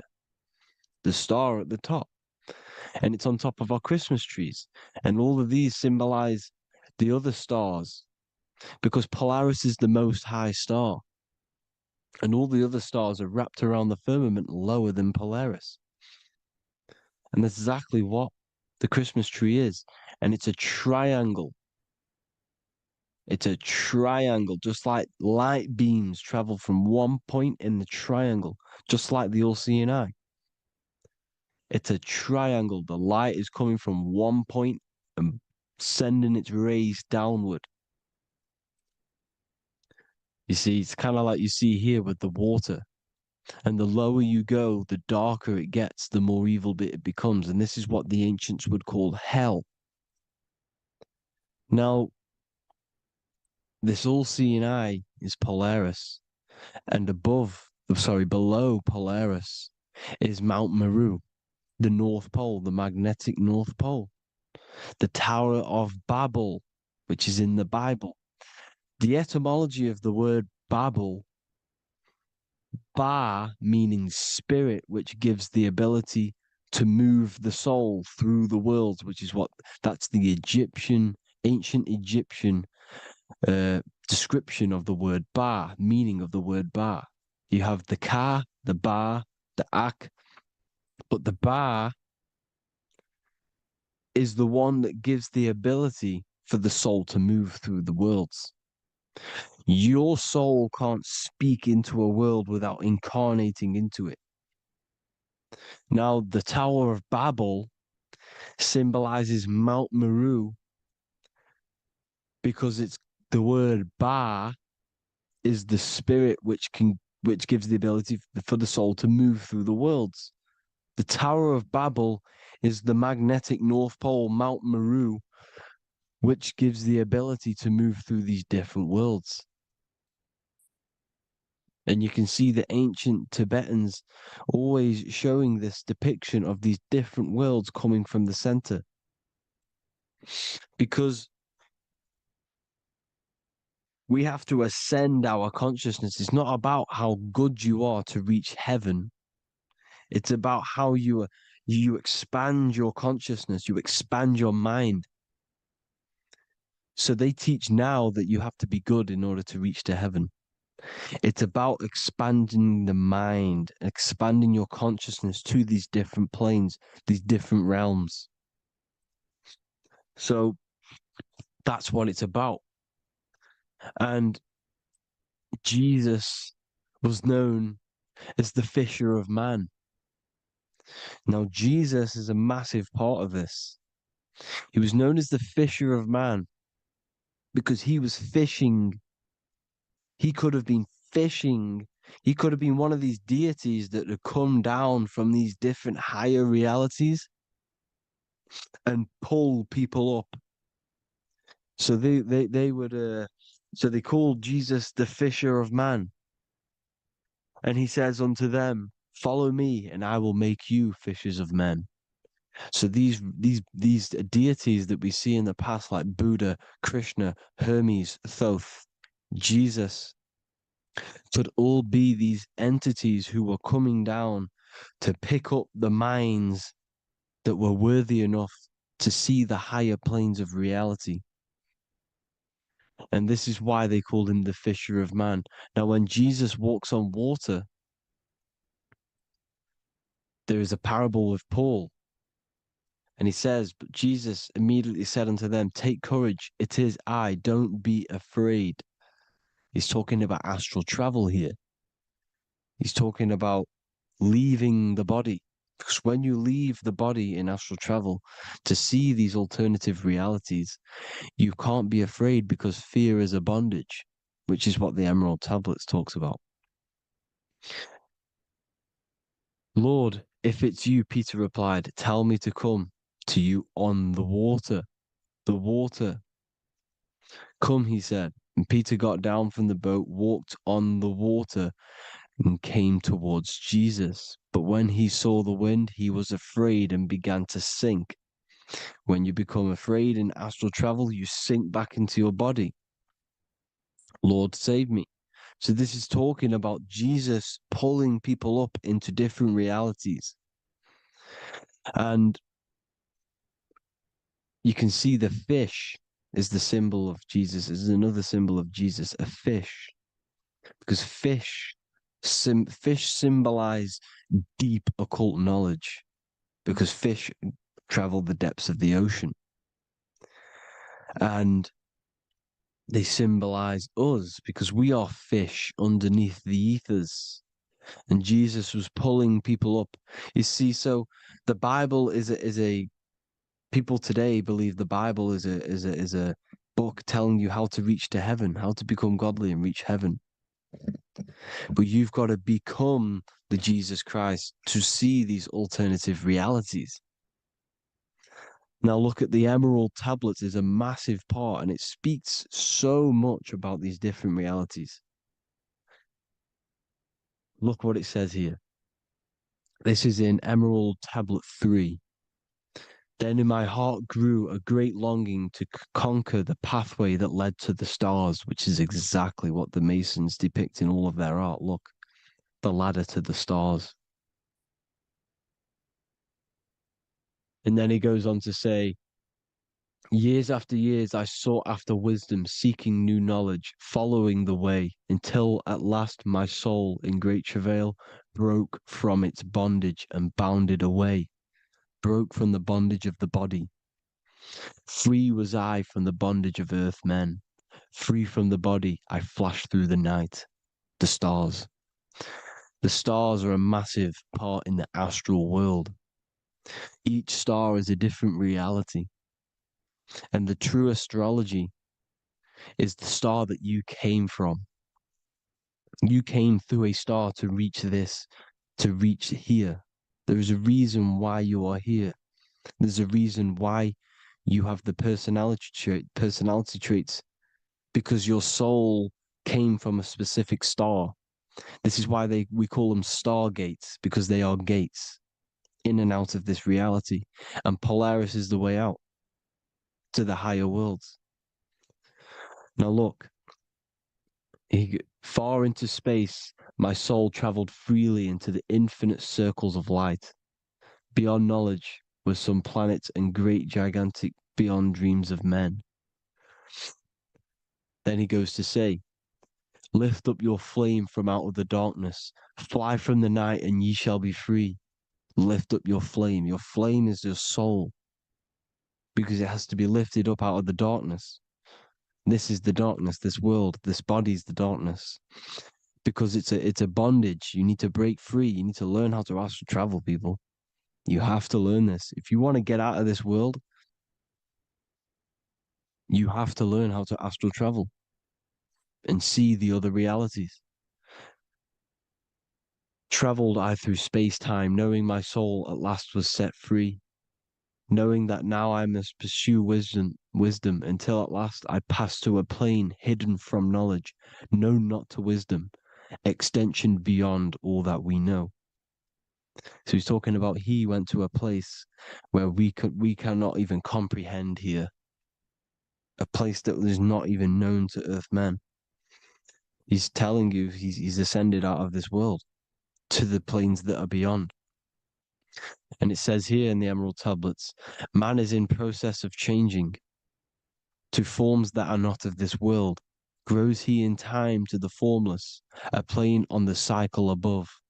Know ye must be one, ye must become formless before ye are one with the light. The light, the same light that I was talking about, the Masonic light, with the triangle, God, the one source. Ye must become formless before ye are with the light. Formless, you have to leave the body. You have to leave the body. You have to gain the ability to leave this body and travel to these other worlds. Now, it says here, not as man am I, for free have I become of dimensions and planes. In each I take on a new body. In each I change my form. Know I now that the formless is all there is of form. You see, all things created come from the things that, all things that you see come from the things that you cannot see.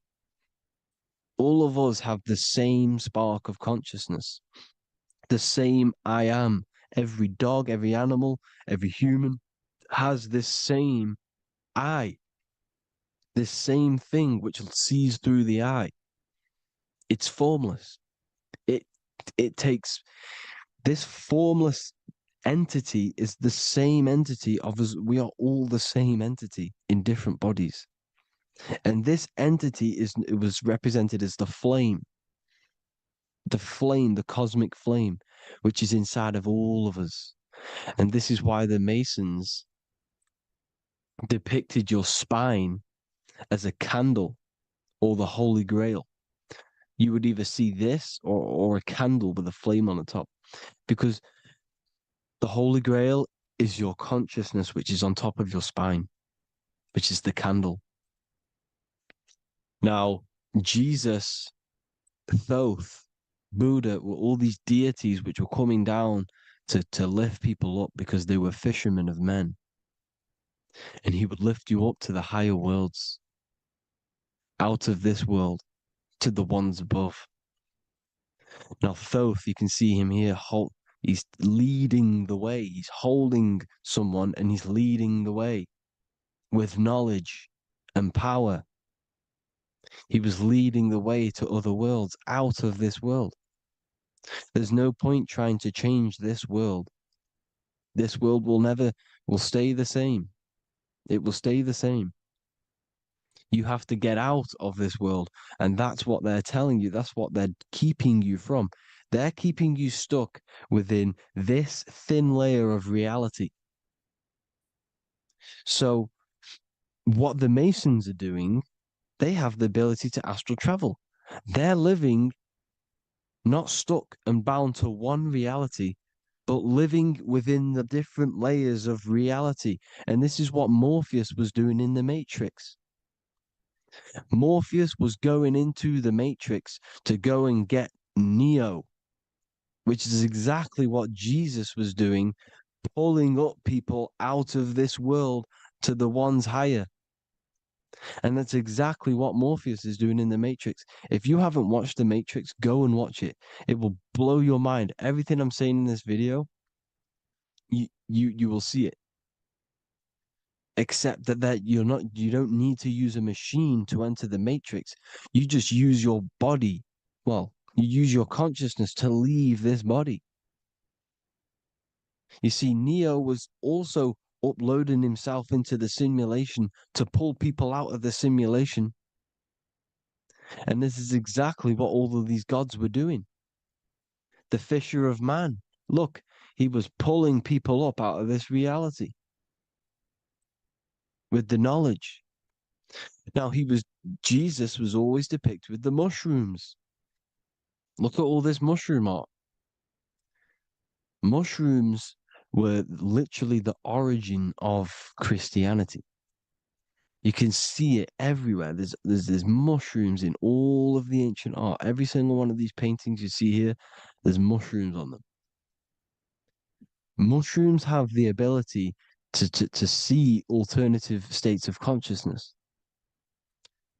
Now, if you go and do them and you go to sleep, if you pop mushrooms, you go to sleep and you will wake up in another reality. You will wake up in another reality. Don't try it if you don't want to do it. But if you've got the heart to do it, do it. Eat them and go to sleep. You'll wake up in another reality. And Jesus was handing out mushrooms to the bright minds, to the minds that he wanted to fish out and pull up to the higher realities.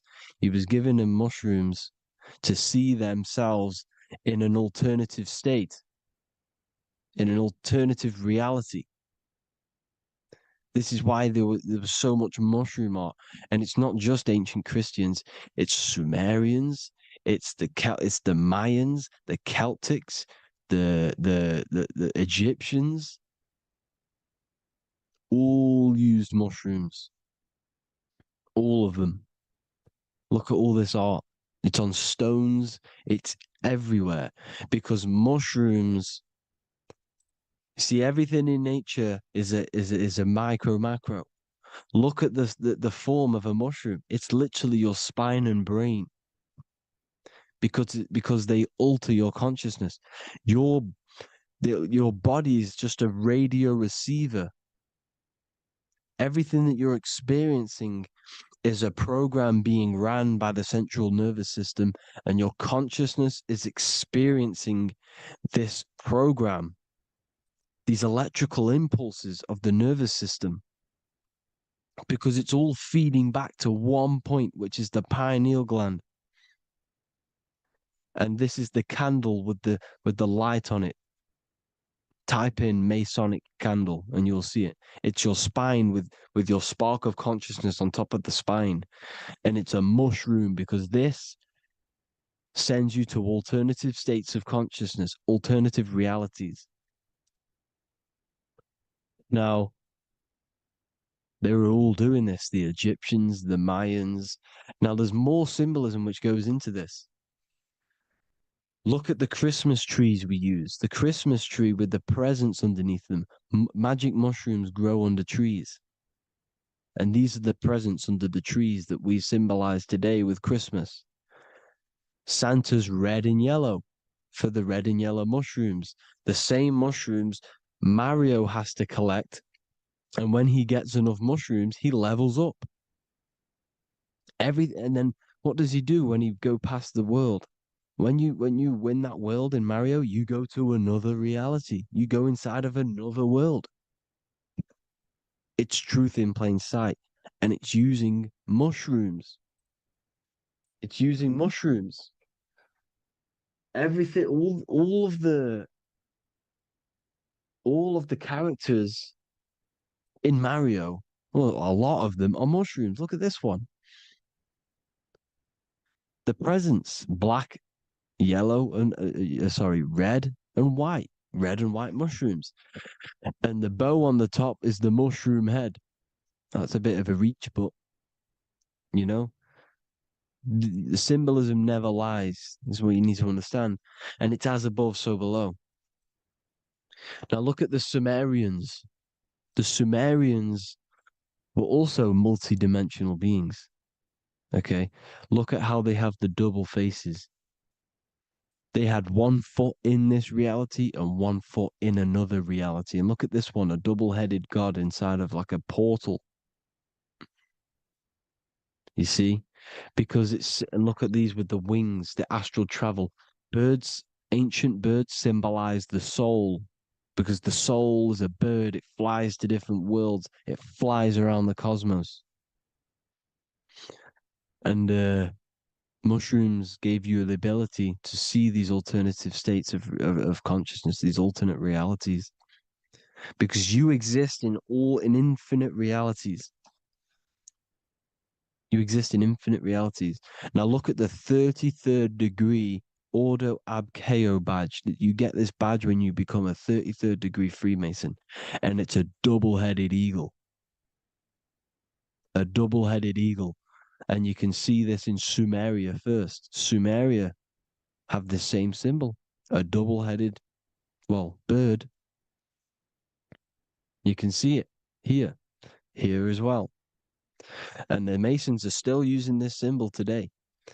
And when you become a 33rd degree, 33 vertebrae on the back of your spine, above the vertebrae is your consciousness, and it's a double-headed eagle. One reality in one. You become a multi-dimensional being in the 33rd degree. And I've heard many interviews of Masons say it becomes Luciferian. You see, they speak in code. These Masons can't tell you about what they learn about, but they will speak in code. They said it becomes Luciferian. The word Luciferian is lucid. The root word of Luciferian is lucid, and lucid is lucid dreaming, alternative realities, dream worlds. You become a god. Luciferian means you're becoming your own god, pretty much. Because you are becoming a multi-dimensional being living in between the different layers of reality at the 33rd degree of Freemasonry. And look at the double-headed eagle, because the birds symbolize the soul. And they reach high, they fly high, just like the soul wants to fly high to the light, to become one with the light, like the Emerald Tablet says.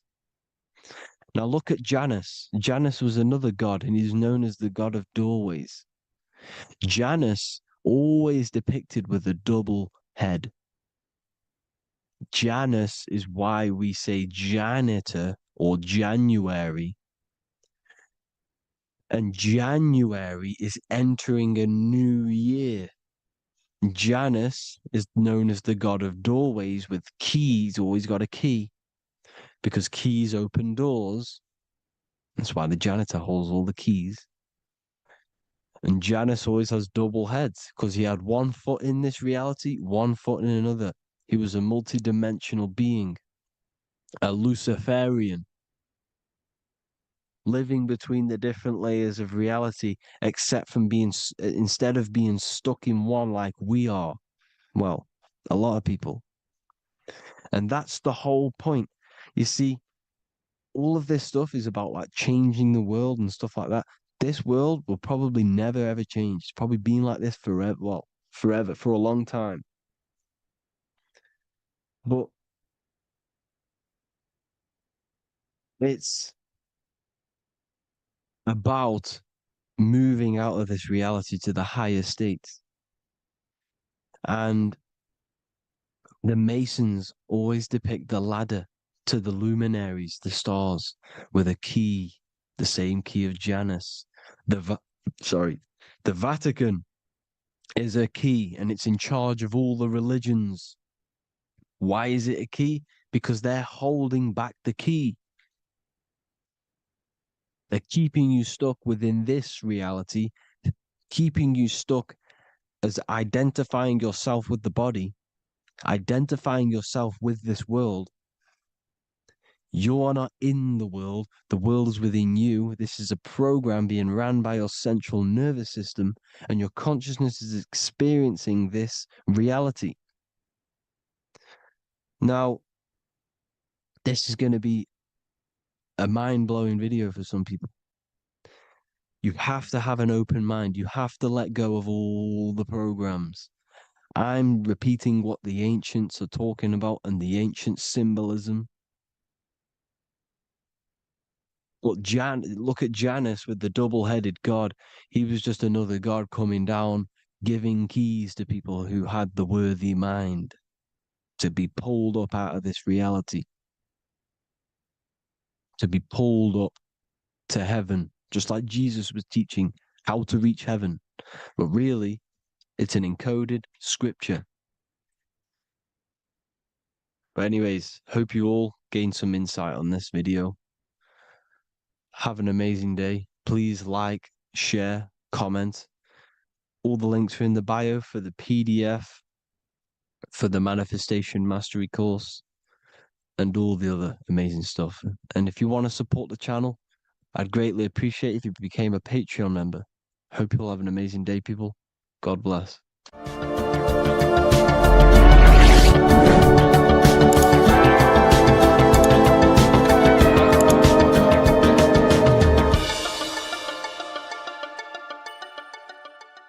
Welcome to Revival of Wisdom. What is good, people? Is Revival of Wisdom. We're back with another video.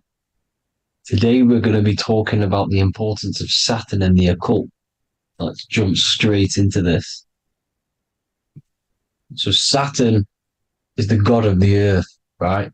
It's the time of God, change, destruction, physical matter. He creates and destroys, because the energy of Saturn is the key to crystallization. It wraps things in physical matter, right? He creates everything, all life forms, and he takes things back, because the day that you're born, that's the day that your expiry date is coming. The time is ticking until Saturn takes your life. This is why he's known as the Reaper. Okay? As he's personified as eating his child here in this ancient Roman painting. As you can see, he's eating the child. We are all children of Saturn, right? He creates physical matter, our physical bodies, right? He's the god of time because he's the slowest moving celestial body. He's the Lord of the Rings, as you can see here. He's the last one on the ring. He's the slowest one moving, okay? So he is the Lord of time, destruction and creation, okay? This is why his name is Saturn, Satan. He's the devil, okay? But I'm not saying Saturn's evil, guys.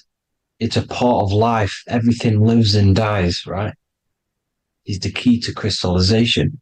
Now, as we have the clock here, our god Saturn, or Chronos in Greek, just means time. He's also the god of time, as I've already said. 60 seconds in a minute, 60 minutes in an hour, 24 hours in a day. Add 2 plus 4 equals 6. 60 seconds, 60 minutes, 2 plus 4 equals 6. That's 666. Okay? And as you see on the clock, 6 take away 12 equals 6. 7 take away 1 equals 6. 9 take away 3 equals 6. 6 is the number of Saturn. It's associated with Saturn, right? He's the god of time, of justice. Everything goes back to the Reaper in the end. Everything lives and dies. Now, the artwork of him, he's always got the Reaper staff. You see, it's personifying death. Now, when you see this, the Romans were not saying Saturn was a real person, a real god in human form. No, this is personification. This is what the ancients always did. They personified, just like the Bible. It's all personification. So the personifying Saturn eating its children because it eats, it's the Reaper. No one can escape the Reaper. No one can escape death. Now, Saturn is 666, which is in the Bible, the number of the beast, right? The number of the beast, Satan, 666, right? So on the North Pole of Saturn, you have a hexagon which makes a cube, right? Now this hexagon, when you join up all the corners, creates the 6-pointed star known as the Star of David, right? In the Jewish religion. Now, as you can see, the 6-pointed star has 6 points, 6 mini triangles, and a 6-sided hexagon. That makes 666. And also, you have Saturday is named after Saturn, the 6th planet, the 6th day of the week, and has a 6-sided polygon on its north pole. That's also 666. Now, this Star of David, this symbol goes back thousands of years, and it originates from Saturn. It's not the Star of David, right? It originates from Saturn. It symbolizes the physical and spiritual aspect combined into one, which makes us humans, right? Also symbolizes the male and female combined into one. These two sacred energies create the human. We consist of both male and female energy, also known as the Seal of Solomon. And we all know if Solomon was a real person, he talks about communicating with 72 demons. He could apparently, in the text, he could communicate with 72 demons, and this is sorcery. This is black magic. Now, this symbol is associated with hexing people. When you place a hex on someone, that is a form of witchcraft, which a hex is just a curse. When you're cursing someone, this is black magic. Now, the black magician would stand in the middle of the symbol and cast his spells onto other people. Now, this symbol is obviously on the $1 bill, twice on the $1 bill. And it's very, very ancient symbol. And it originates from Saturn. And let's keep going. So the cube. So I've just said how you see the cube on the North Pole of Saturn, right? The cube is limited. It's a 3D shape. It symbolizes limitations to the physical 3D dimension, the third dimension, the physical realm which we are in. Now, as you can see, the color associated with Saturn is black, right? Black is infinite potential. Black is the creation of all things before there was light. Light is born out of blackness, darkness, okay? Now, black is physical matter. And as you can see, the black cube, black symbolizing physical matter, the cube being limited, as the physical realm that we are in is limited. It's not like the fourth dimension where everything can exist in a thought. The third dimension is limited, right? And this is what Saturn is. It limits you to the 3D 666. Your body limits you to your physical body. Now, these black cubes are placed everywhere. As you can see, Australia, Denmark, Manhattan. There's one in New York. As you can see, the Apple have a cube. The Nintendo GameCube. Trump Tower is a black cube. This is worshipping the energy of Saturn, the god Saturn. Okay, it's not a god, it's a celestial energy. However, it rules over Earth because it pretty much created the physical realm. Now, as you see, when you go to a funeral, you wear black, a black suit symbolizing Saturn, which is the color associated, black. And as you see in Mecca, they walk around the black cube in rings. As you can see here, they're stood around in rings, like the Saturn, the rings of Saturn. The Mercedes symbol.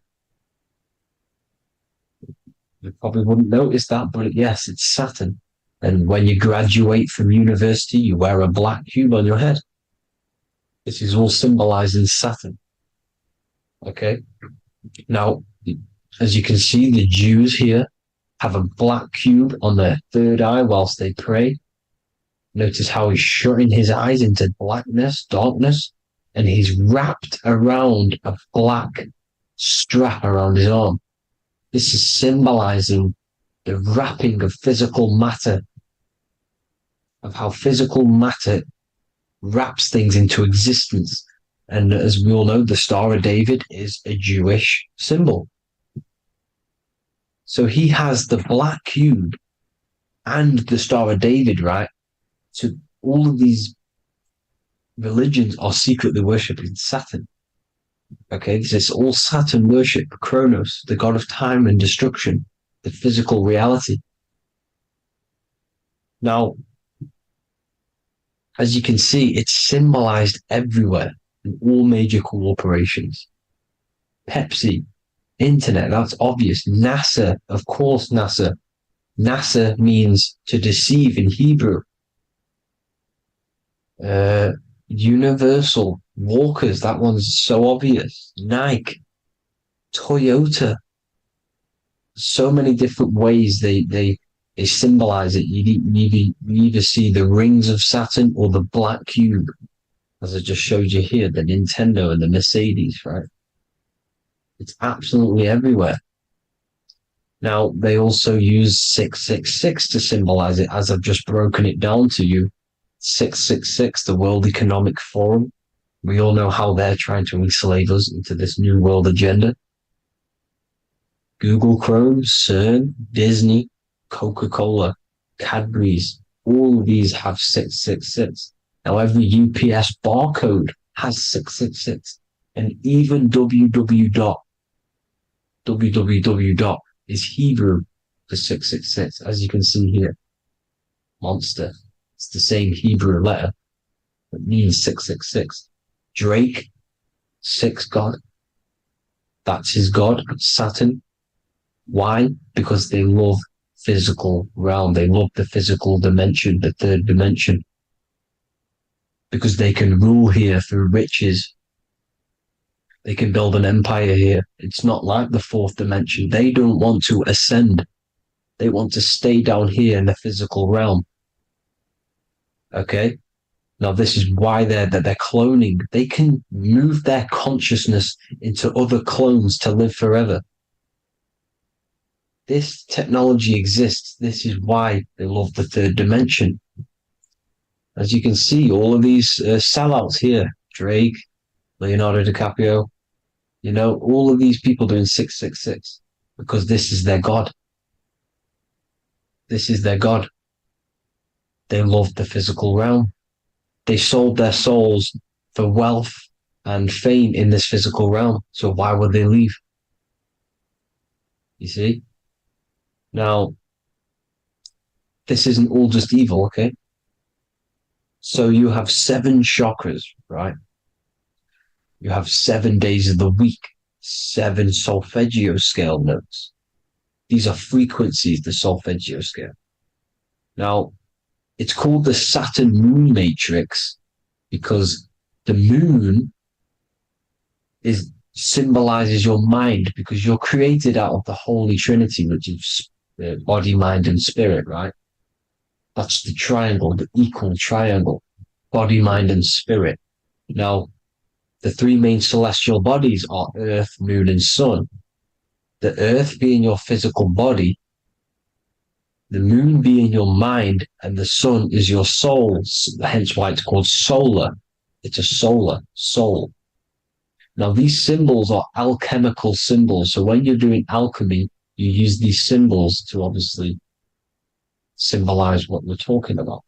Now, as you can see, these are all the symbols of the planets. Of Saturn is created out of the moon on top, the moon on the bottom and the earth on top, as you can see here. You see? And this creates the number 5. Now, with the moon being your mind and the earth being your physical body, this is mind over matter, because the earth is your body's matter.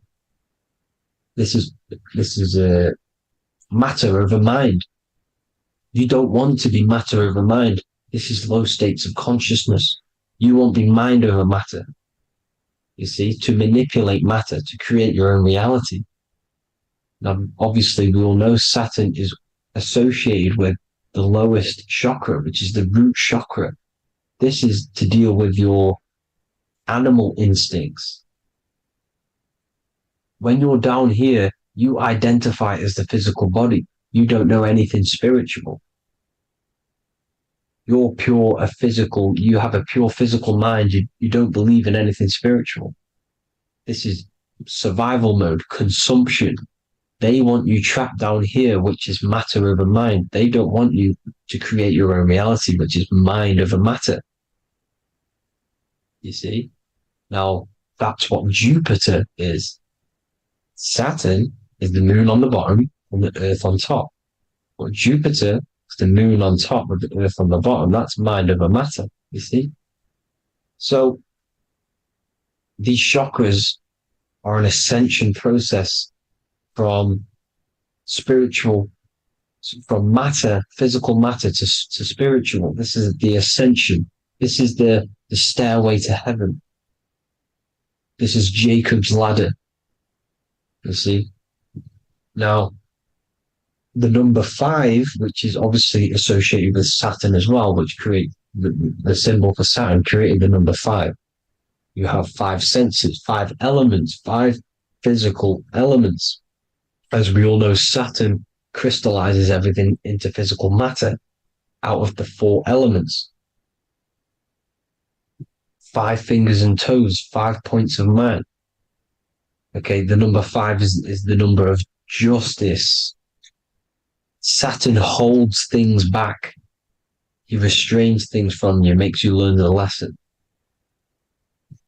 Now, 666 is not all evil. 666 is the atomic structure of the carbon atom. 6 protons, 6 electrons, 6 neutrons, right? We are carbon-based life forms. All life forms are based on the bonding properties of the element carbon. Because Saturn crystallizes everything into physical matter. Now, the Masons symbolize this with the checkered boards. They have the black square, which is obviously matter, as I just said, the black cube. And spirit is the white square, because white is eternal light. White and light, you see. Black is physical matter. Now, this is what we are. The point of our soul is to transmute from matter to spirit, but these are interchangeable. This is the constant cycle between spirit and matter, spirit and matter. High vibrational matter turns into spirit. Low vibrational spirit turns into physical matter. You see? Now, we are carbon-based life forms. This is what 666 is, the number of the beast. When I say we, the physical body is the beast. It's the animal. It's the carbon suit to operate in this physical dimension, in this physical realm. See? It's the vehicle used to operate in this physical realm. But your mind isn't from this physical realm, you see? The brain is the physical manifestation of the soul. Okay? So, as you can see here, the spine is an extension of the brain. Everything goes back to the brain. This is literally what your physical body is. You see, this is the nervous system, and everything reports back to the brain, and everything's controlled from this control center. And this spinal column, at the top of the spinal column, is your third eye, which is known as the pineal gland. And this is the seat of consciousness. It's the center of consciousness. That is your true self, pure consciousness. This body is just a physical body. This body is mortal. This body runs out, but your consciousness lives forever. They don't want you knowing this. This is why they keep you down here in your lower chakra. They want you to believe everything is just physical. They don't want you to believe in the spiritual side of reality. Because this way they can manipulate you, right? They want you matter over mind because they know your mind creates reality. They know your mind is the root cause of reality. You manifest your own reality from the inside out. So this is why they control your perception of reality. They control your information in order to manifest their new world order. You, who are ignorant to knowledge and wisdom, you who are ignorant are manifesting their agenda because you accept their information and their perception of this reality. Now, this is why they tell you the globe model, the heliocentric model, to trap you into physical matter. Now, if you understood about this true form of this realm, you'd understand that there's a spiritual side behind everything. The spiritual side, something has to exist. The root cause of reality is higher planes of existence. It happens in the mind before it happens on the physical plane. You see? They don't want you knowing this. They want you matter over mind, which is the symbol for Saturn. Moon over Earth. The Holy Trinity.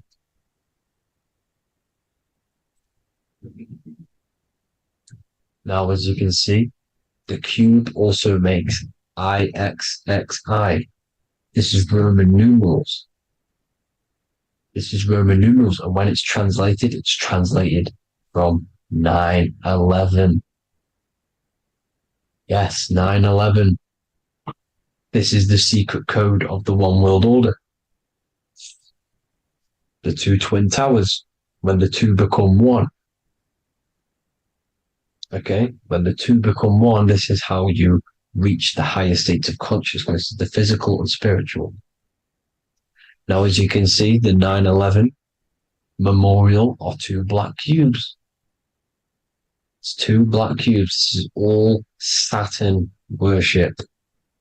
Now, I'm not saying that Saturn is an evil celestial body, right? No, everything has a good side and a bad side, right? It's duality.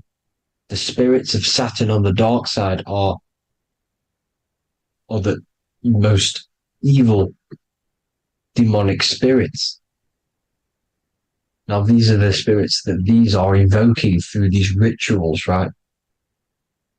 Yes, 9/11 was a massive ritual. It's a satanic ritual, okay? Now, we all know Elon Musk. Elon Musk is coming with the mark of the beast. And English gematria, this equals 666, right? 666, as I said, is the number of the beast. You are the beast, your physical body. You see how the Bible twisted things up to make things more confusing, right? But it's there. You just have to have the knowledge to be able to read the Bible properly. As we all know, we had this virus. I'm not going to say the name because I'll get flagged.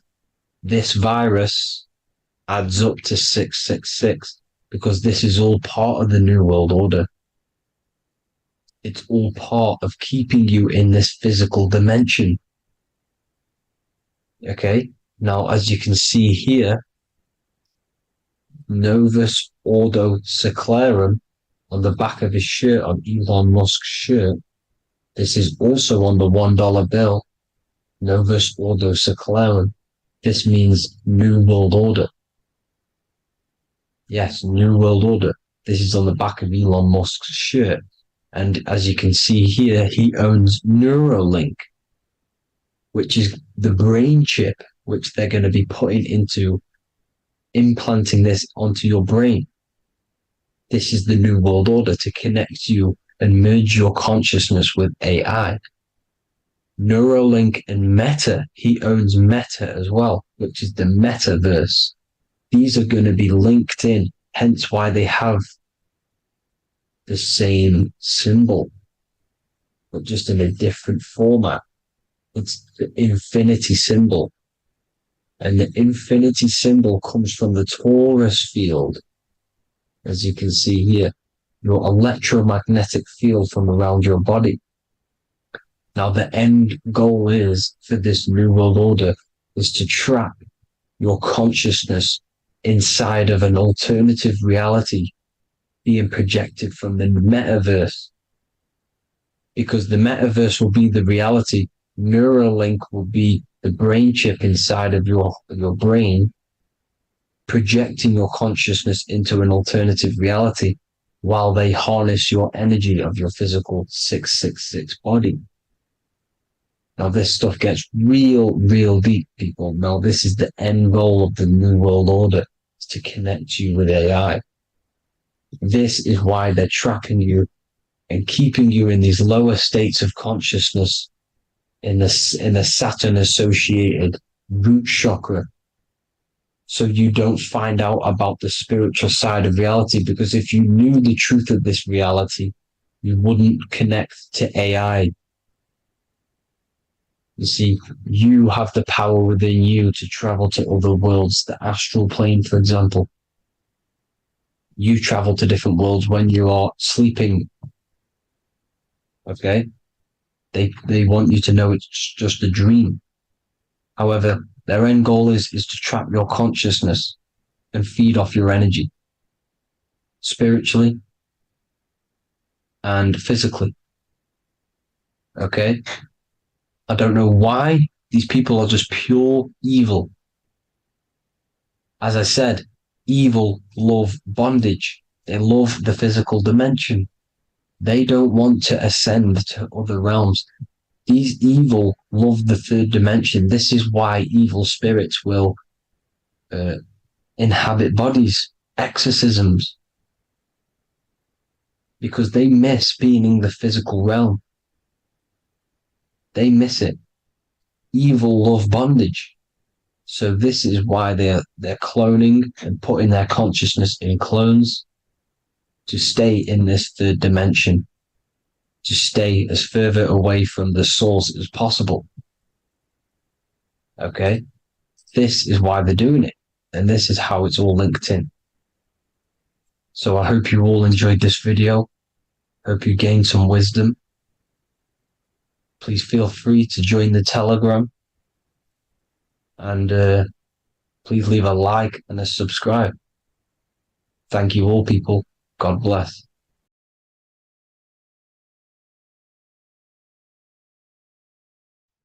Hello, everyone. Today we're going to be discussing the esoteric and occult meaning behind the story inside of Genesis, the story of Adam and Eve. This is a widely known story, but not many people know the true esoteric meaning behind it. Okay, so today we're going to be breaking this symbolism down. Before we get into this, please leave a like and a subscribe on the channel. I would greatly appreciate it.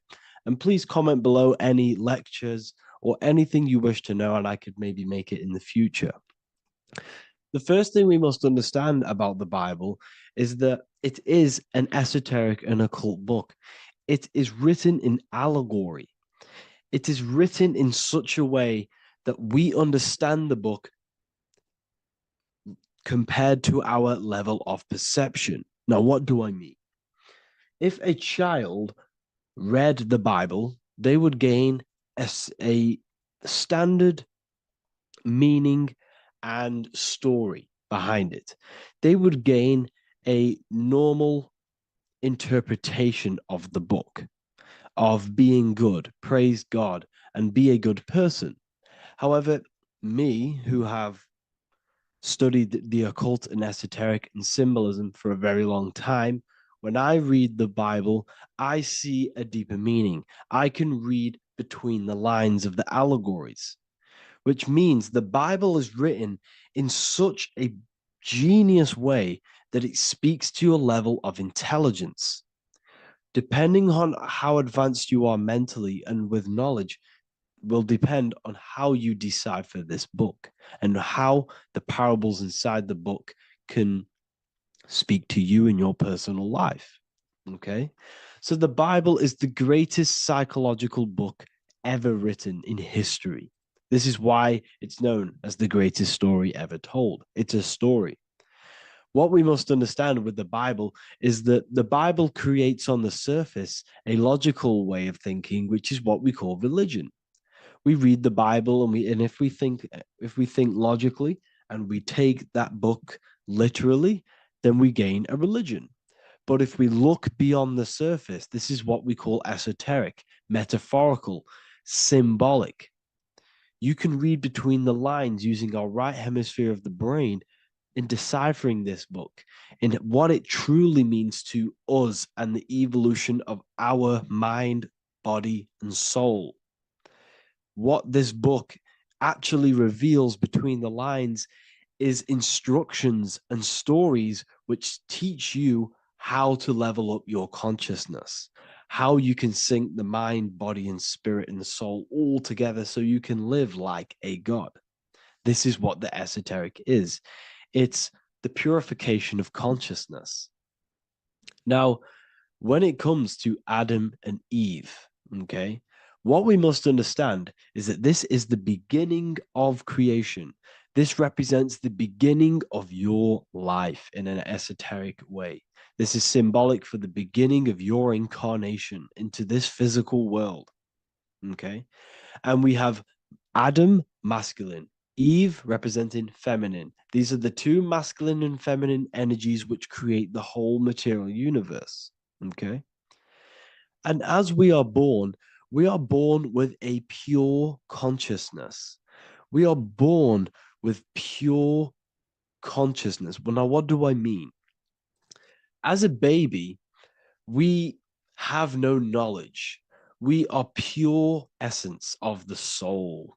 You know, we don't gain the knowledge of good and evil. We are pure. Yes, we're not happy all the time as a baby, and we're not sad all the time, but we have no ego. This is what I mean. Our consciousness is not split. As a baby, you are whole.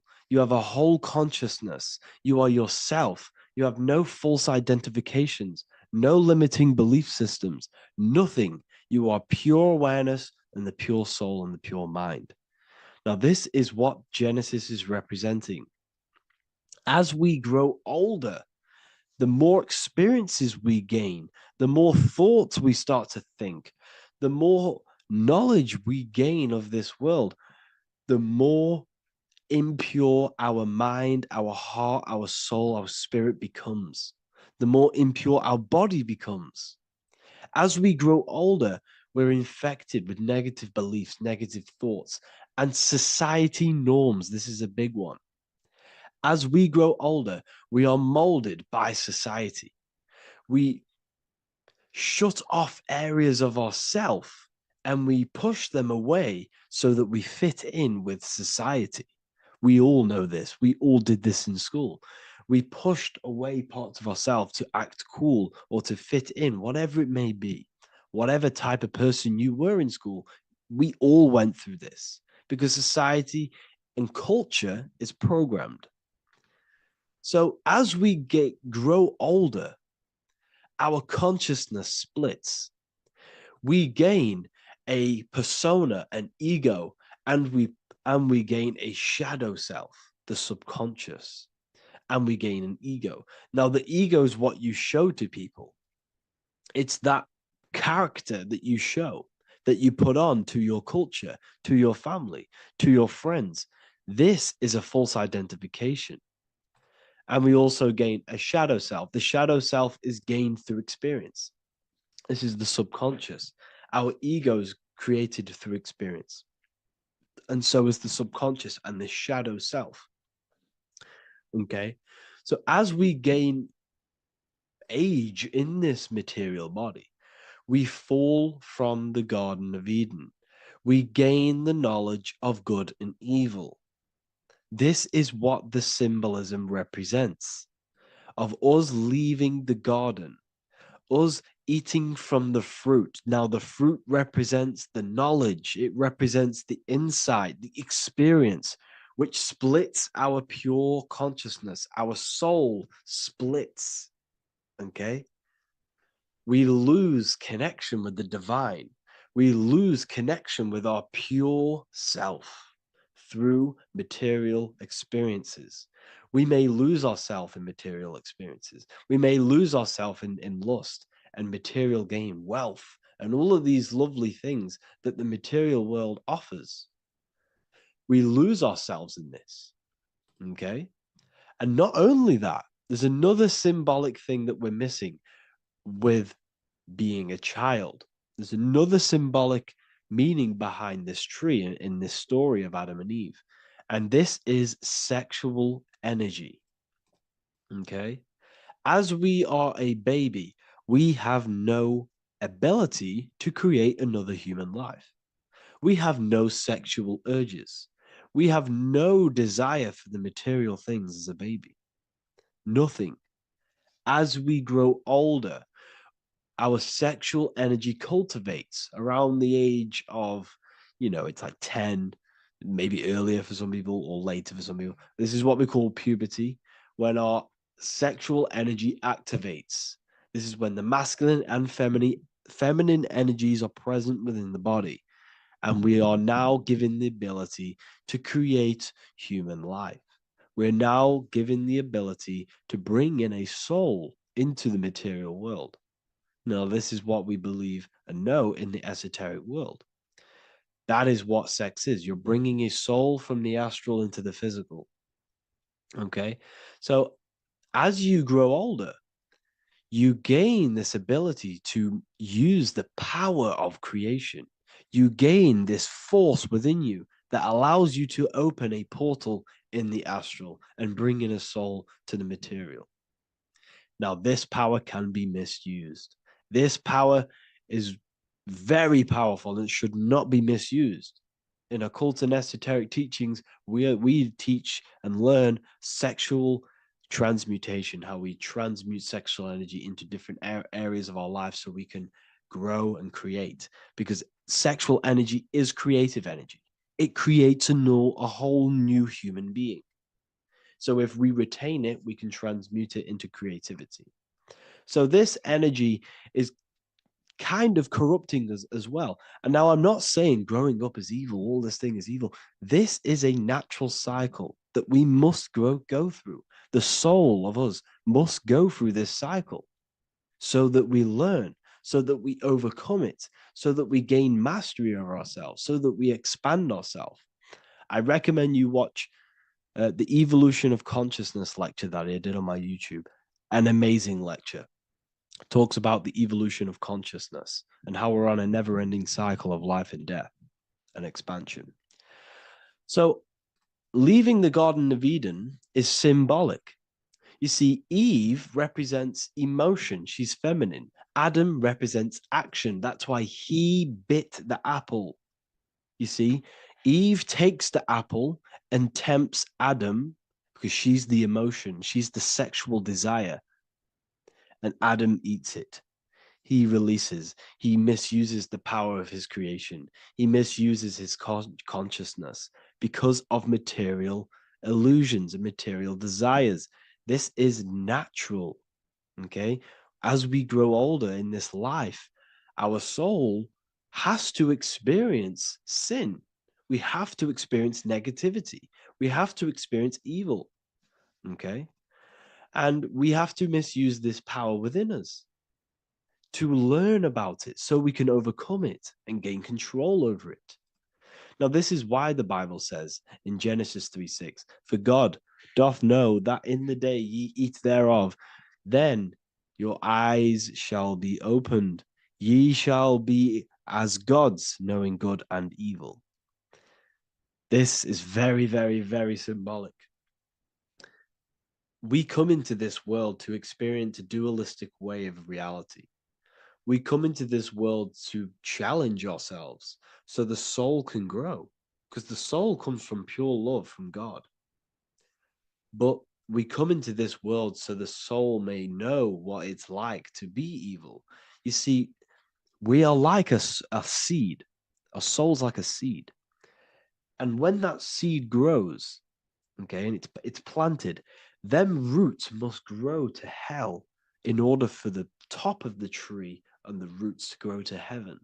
In order for the soul to reach the highest states, it must descend down into the lowest states. Good and evil. This is the story of good and evil, okay?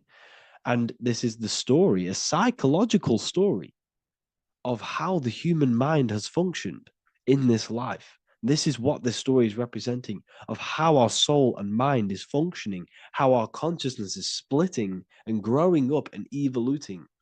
Okay. Like I said, snakes represent sexual energy. They represent, snake, when you've been snaked. This is why we say you've been snaked, because it represents a temptation of sexual energy. This is why the Kundalini is symbolized as a snake. This is the serpent within us that we can rise to activate dormant brain cells in our brain. And that's called the Kundalini awakening. I'm not going to get into that into this video, but this is what it symbolizes: the tree and the knowledge of good and evil, because our body is the tree. Our central nervous system is the tree. The snake is our sexual urges and this false temptation that tempts us to interact with sin, the material world, okay, and go against our higher divine self. This is what it represents. Now, it's very, very symbolic. Not everyone is going to agree with this, but this is my interpretation of Genesis based on my research of occultism, symbolism, metaphors, and me studying the Bible. This is my interpretation, and I hope it resonates with you. It might not resonate with you, but this is what makes sense to me, and this is what has made sense to many other occult researchers who are in this space as well. Okay. So please leave a like, leave a comment, leave a subscribe. I'd greatly appreciate if you could, just give me some support on this channel. We're nearly at 100,000 subscribers, which is insane. I just want to say thank you all. And yeah, I will see you inside the university. If you join, I'll look forward to mentoring you, connecting with you on the live calls. There's a new symbolism course, which is going to be available very, very soon. And yeah, if you join the university, you also get a 30% discount on all of my products, astrology readings, one-on-one calls, all of my books. Yeah, so I hope you gain some insight on this video, and I'll see you in the next video, and I'll see you inside the university. Have an amazing day.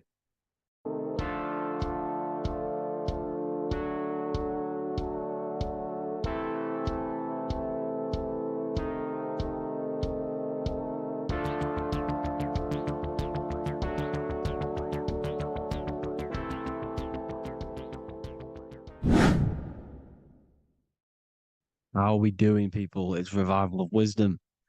We're back today talking about sun worship. Okay? And please enjoy, sit back and enjoy the video. First thing we need to understand is that the sun is the risen savior. It's the light of the world. Without the sun, we have nothing. Now, the sun is the Son of God. We didn't make the sun. No one owns the sun. But who created the sun? Obviously, the Creator created the sun. Therefore, it is the Son of God. And that is what Jesus is symbolizing in the Bible. The Bible is a metaphorical story. That's why it's called the greatest story ever told, because it is a story about the sun, the zodiac. It's about you, the systems in the body. It's about everything that is sacred in this creation. Now you can see the suns behind Jesus' head in all of the ancient portraits, even the ones that are more modern. You still see a sun on the back of his head because he is the sun. He's the light of the world, our risen savior. And this is what Christians are lost because they don't realize it's a symbolic story and they think Jesus was a historical person. He's not a historical person. Okay, this is what we need to get out of our mind. This wasn't a historical person. It's the sun, our risen savior. The sun is the soul. It's the soul of this creation. Because what is a soul? A soul is pure life force, pure energy. Whatever a soul inhabits, it gives life to. Like our soul feeds our body. The sun feeds the earth because the sun is a soul, and that's why the ancients called it Sol. Because it's the soul and it's in you and it's the light of the world. It's the light of everything. It gives life to all things. Here's Jesus and his 12 disciples. The 12 disciples symbolize the 12 zodiac signs. Aries, it rules the head region because the 12 zodiac constellations rule specific regions of your body. Aries, the ram, you have a cerebrum in your head. This is Aries on the head of the table. His Gemini rules the arms and the lungs. The two twins, Gemini. He's holding up two hands for the two hands and arms. The twins. Cancer has a knife in his hand. It's not so clear, but he has a knife in his hand. Cancer is the crab. Crabs have claws. And he's pointing at Virgo's Adam's apple, saying there's no Adam's apple there. It's a woman. Who's the sixth sign? The sixth sign is Virgo, the Virgin, the only woman in the painting. Now notice how there are 3 people in 4 groups for the 4 seasons and for the 3 months and 3 zodiac signs in each season: spring, summer, fall, winter. Matthew, Mark, Luke, and John with the suns on the back of their heads, because it's the 4 states of the sun. The 4 states of the sun. Now, 6th sign, Virgo, the Virgin, the only woman in the painting with no Adam's apple. Then we have the sun, Jesus, red and blue, red shift, blue shift. Electromagnetism. The ancients knew this. He's got one hand open, one hand down, because the sun gives and retrieves. The sun rises and it falls. It gives, then pulls away. That's what the sun does, and that's what he's doing. His arms are out, symbolizing the rays of the sun, casting down onto the earth, giving and then receiving. Libra, his 2 hands are equal, he's holding his arms out equally, because Libra is the 2 balanced scales. Libra is when the sun is balanced between the summer and the winter. It's being judged. The sun isn't balanced. That's what Libra is, the 2 scales. Capricorn is the goat. Goats have 2 horns, and you can see the 2 horns on his head here. See? So this is astrology. This what Leonardo da Vinci is depicting here. It's astrology. He knew the story of the Bible is all astrology. It's all based on astrology. The Son of God, the real sun. Now here are some Bible verses. I am the light of the world. Obviously, that's the sun. What other light is there that lights up the world? The moon can't do it. It's the sun, the one and only sun, our risen Savior. Because if the sun didn't rise, we'd all be dead. So it's our risen Savior. And it dies for our sins every night and then gets reborn every day. Now Jesus calms the storm. Mark 4:35-41. The disciples are all on a boat and there's a heavy storm. But Jesus is asleep. The disciple says, Jesus is asleep. We need to awake him. They wake up Jesus, and Jesus got up and rebuked the wind and said to the waves, quiet, be still. Then the wind died down and it was completely calm. Well, when Jesus was asleep, this is the sun not being risen. It's not risen yet. Because in the night times, that's when the storms happen on the sea and the ocean. And when they awake Jesus, Jesus rises because he's the sun. He rises and everything calms. Because when the sun comes, the storms go. You see? So it's the sun. It's all about the sun. Here's another, Luke 22:10. A disciple asked Jesus, when will we know it's the end times? And Jesus says, as you enter the city, a man carrying a jar of water will meet you. Follow him to the house that he enters. Well, this is clearly talking about astrology, the topic that Christians think is satanic, when they don't realize the whole thing's based on astrology. Because the end times is the end of Pisces, which is the 2 fish, which is the age we've just gone out of. And you can see all these ancient churches here with 2 fishes, because they knew it was the age of Pisces. There's an ancient artwork with the 2 fish, Pisces. And the end times, as it talks about in the Bible, when Christians think the world's going to end or something. But no, it's just the end of Pisces. As you enter the city, a man carrying a jar will meet you. Follow him to the house. The house is the zodiac sign that he enters. And the zodiac sign is Aquarius, because that's what it is, a man carrying the water. We know this is astrology because that is a woman's job in the ancient times. In the ancient times, the woman used to get the water. You would never see a man collecting water back then. That was the woman's job, whilst the man builds the houses, for example. You see, so we know it's talking about astrology because astrology is the man holding the bucket of water. It's the end of Pisces. Now we are in Aquarius. And of course, Luke 24:36, the risen Savior, the Son.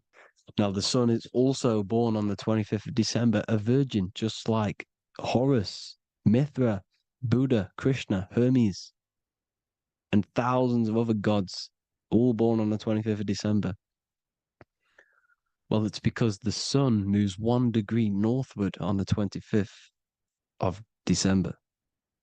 And on the 22nd to the 24th, it stays in the same degree because it's moving south. But then on the 22nd, it stays in the same degree on the Southern Crux constellation. And the ancients called this the sun dies on a cross because the cross is the Crux constellation, the Southern Cross. And it stays on that same degree for 3 days on the cross. The sun dies on a cross, and then on the 25th, moves 1 degree northward, bringing back the summer, the light, the warmth, the growth of crops. And this is the sun being reborn again, a virgin, because it's pure. And here's Mithra, another sun god before Jesus was around, before Christianity. It was Mithraism, and Mithra, Ra is Ra, the sun god, Egypt. It's all about Ra, the sun. You can see the crown of thorns on Jesus's head, symbolizing the rays of the sun. And here are the rays of the sun on the back of Mithra's head. Krishna, the sun. Buddha, the sun. Horus, horizon. All born virgins, all did miracles, all resurrected. Dead for 3 days. Well, here he is, dead for 3 days on the cross. And resurrected, because it's the most ancient religion ever been on the face of the earth, the worship of the sun. And we should worship the sun, because without the sun we are nothing. The sun feeds us, feeds the earth, feeds everything. Without the sun we are nothing. It's been reversed, and now we're worshipping man. When we're worshipping a man called Jesus, was never real. It's all about the sun, the most high, the most powerful, potent, celestial body in the sky, the orb that feeds us every day. It dies for our sins and rises every day. It's the sun. Now on the Holy Communion Day, it's the worship of the sun. They give out many suns. Here's Jesus holding a sun. And they raise the sun on Sunday because they go to worship their sun god on Sunday. Not Saturn Day, not Moon Day, Monday, but on Sunday when the sun is exalting. And they hold suns up above their heads because the sun rises. They're symbolizing the sun rising above their heads as Savior. It's the sun. It's the Holy Communion Day. And here's Jesus giving a piece of himself to the children. It's the sun, the light. Judas was known as a backbiter, a backstabber, because he stabbed Jesus in the back. He betrayed Jesus. Well, this is just another astrological story about the constellation Scorpio, because the Scorpio is the J, looks like a J. J for Judas, the scorpion, the backbiter. Scorpions backbite. They bite with their back. And what does Judas do? He betrays Jesus by kissing him to let the warriors know who they need to get. So he kisses Jesus and Jesus gets stabbed in the back. Well, when you get stung or bit by a scorpion, they leave like a kiss. So Judas kisses him and gets betrayed. Well, this is because the sun, when it hits Libra, it's balanced. The sun is balanced because it comes through summer. Now the sun's starting to die. The sun's starting to die. It hits Libra. And then as soon as it hits the Scorpio, It gets betrayed because now the sun has to fall to winter, and Saturn is there waiting to take over the darkness of the winter. So he gets stabbed in the back by Scorpio, Judas, the scorpion, the backstabber. You see, it's an astrological story. Here's Mary. Mary means marry, which means pure. The sun is pure. No one gave birth to the sun but the God. And it's born every day. It's born every day on every year. It's born pure. There was no controversy. There was no, activity for the sun to be born. It's pure. Now, the 7 metals come from the 7 planets. The sun gives you gold, and this is why the sun is golden. It looks gold. And this is why the banks are backed by gold, because gold is the most valuable metal, because it's the sun, the most valuable celestial orb in the sky, in the heavens. Well, here's Jesus, another ancient symbol of him being crucified on the cross with the big sun, the southern crux constellation. The sun dies on the cross constellation. And if you go to the old etymology dictionaries, you will see sun and son is the same word. They come from the same etymology roots. You can use them for no matter what, but they've been confused today. But if you go back to the old dictionaries of etymology, they are interchangeable. You can use them.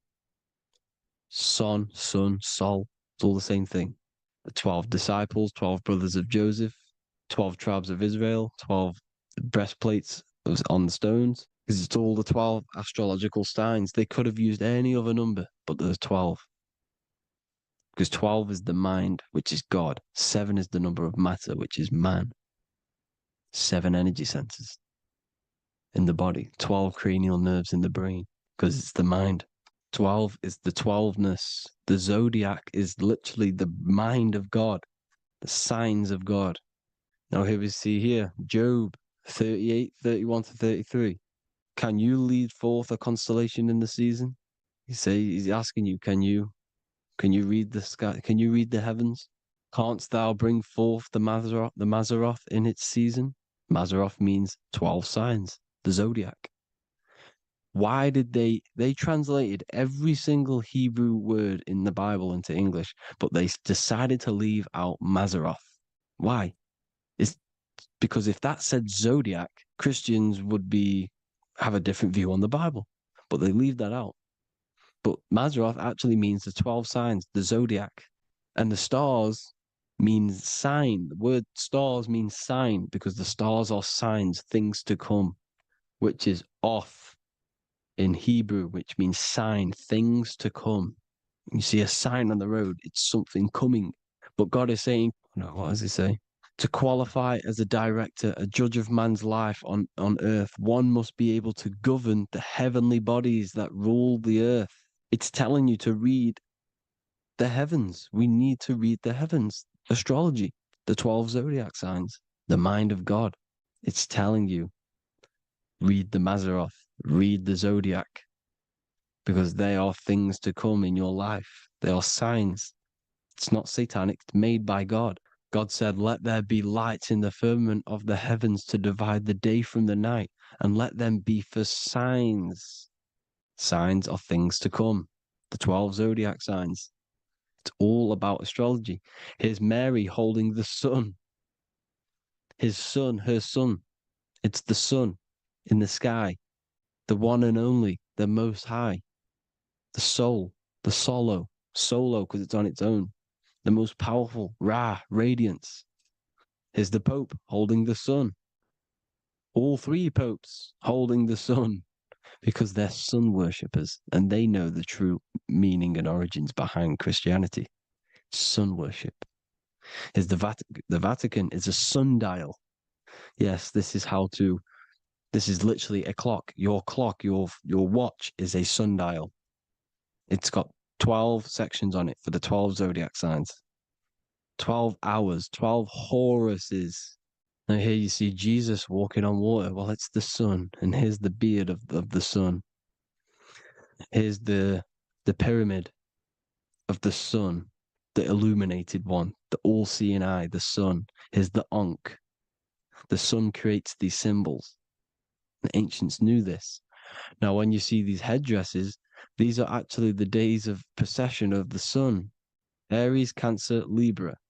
It's all about the sun. Here's some more sun worship going back to Egypt. Ra, Horus, Osiris, and Set. Jesus and Satan is Horus and Set. The sun and Saturn. Saturn rules the winter, Satan. Jesus, the sun, the light of the world, rules the summer, rules the day. Satan's the night, Saturn's the night, the sun is the day. The evil brother, Satan.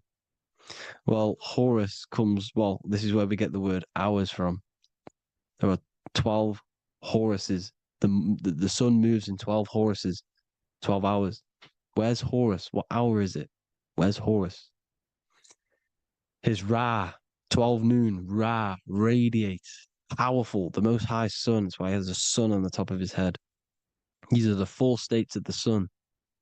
Set, sunset. This is why we say sunset, because the sun is setting. His sunset, his Horus, horizon, the Horus is rising, Ra radiating, and the sunset. Then midnight is Osiris. Here's another ancient symbol for the sun, the scarab. Ra, the sun, scarab. It's got the word Ra in it because it's the sun. And here's the sun on top of the scarab with the wings. Because scarabs roll dung up hills, and then they'll let it fall down the hill to gain more matter. To gain more bigger, like a snowball effect. And this is, the ancients saw this as a process of the sun, because the sun climbs up the hill and then it falls. So they used the scarab to symbolize the process of the sun. The sun climbs and falls. Here's an ancient Egyptian cat cutting off the head of the serpent. Well, the cat is cutting off the head of the serpent, symbolizes the sun cutting off the nighttime. When the sun rises, it cuts off the nighttime. It cuts off the serpent. The serpents represent darkness or evil. Oh, there's some more symbology of the sun and the heavens, the arch, the royal arch, the firmament, the sun inside the firmament. These are all ancient churches, and they all depict the firmament with the sun inside. Is the ancient cosmology, you see, because it's all about the sun. Everything's about the sun, because the sun is our orb made for us to sustain life in this, inside of this creation, inside of this firmament, the royal arch of heaven. Here's the Freemasons depicting it. Here's the Masonic royal arch. But you can even see the zodiac signs. Here's Cancer, the checkered board. It's the royal arch of the firmament. Obviously, they don't want to tell you that. You live in space, apparently. Some more sun worship. Here's the beard of the sun on the water. They all have this long beard. And why do they say amen? Amen at the end of every prayer. Amen is a sun god, a creator god. It's all about the sun. So thank you all, people. Hope you all enjoyed. Hope you all gained some knowledge and insight.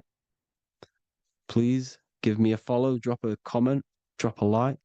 Have a good day. Love you all.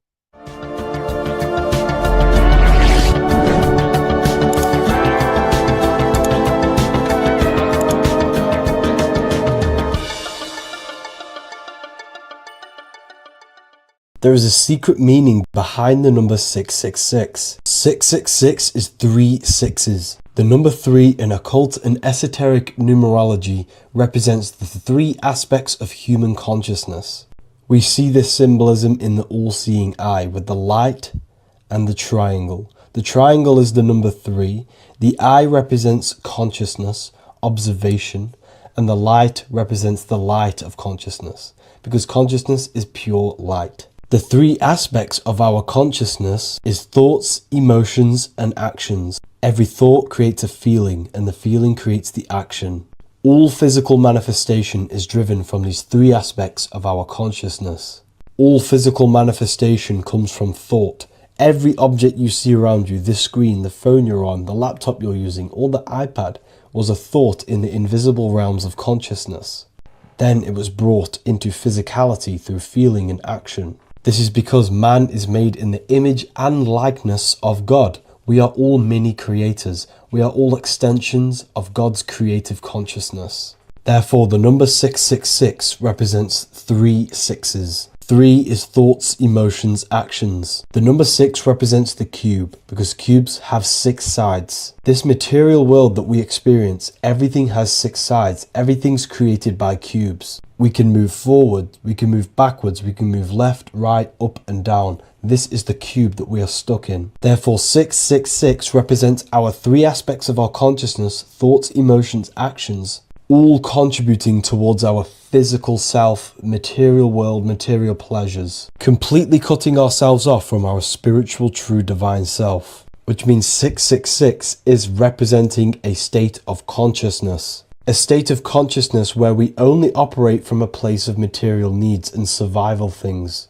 As humans, we possess a physical material body in the physical material external world, but we also possess an invisible inner world, which is what we call spirit. When we disconnect ourselves from our inner world, we become lost in this materialistic way of thinking and acting, which can lead to no life purpose, a feeling of emptiness and voidness in our hearts. Humans possess the ability to transcend our animal instinctual natures and turn to the divine mind, to the spiritual inner world.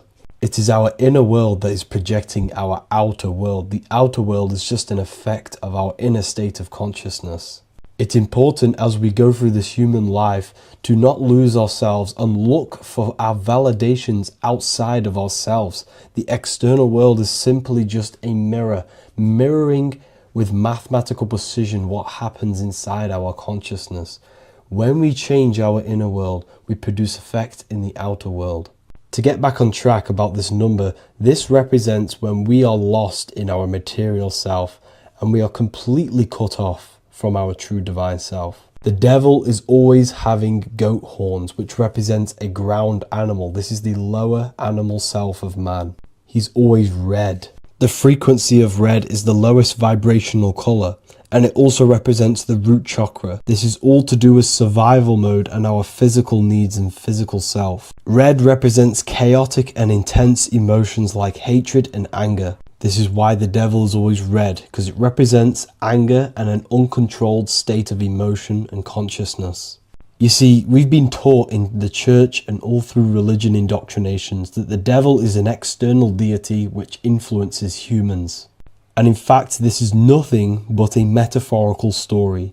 The devil is a character which represents an aspect of the human mind, the lower aspect of the human mind, a facet of our own consciousness and psyche. The voice that we have in our head that tells us to do these negative things is not an external deity pushing us to do something bad. This is an aspect of our own mind. Jesus and Satan are just 2 characters which represent the 2 voices that we have in our own consciousness. In fact, the word devil was never present in the early Gospels. Instead, what was mentioned was a spirit of evil. A term spirit of evil was not meant to denote a specific deity or being, but rather any force of negativity, whether it manifests as a destructive thought, emotion, or action. The spirit of evil represents the darker sides of our mind, the part that leads us astray and brings forth negativity in our lives. The reason why they want you to believe in a devil is because they don't want you taking responsibility for your creations. They don't want you to realize that the external world is truly a mirror of your inner state of consciousness. Instead, when something bad happens in your life, you blame it on some external devil or Satan who tempted you. Everything is your creation in your life. When you realize this, you take full control and you begin to reshape your external world by changing your inner state of consciousness.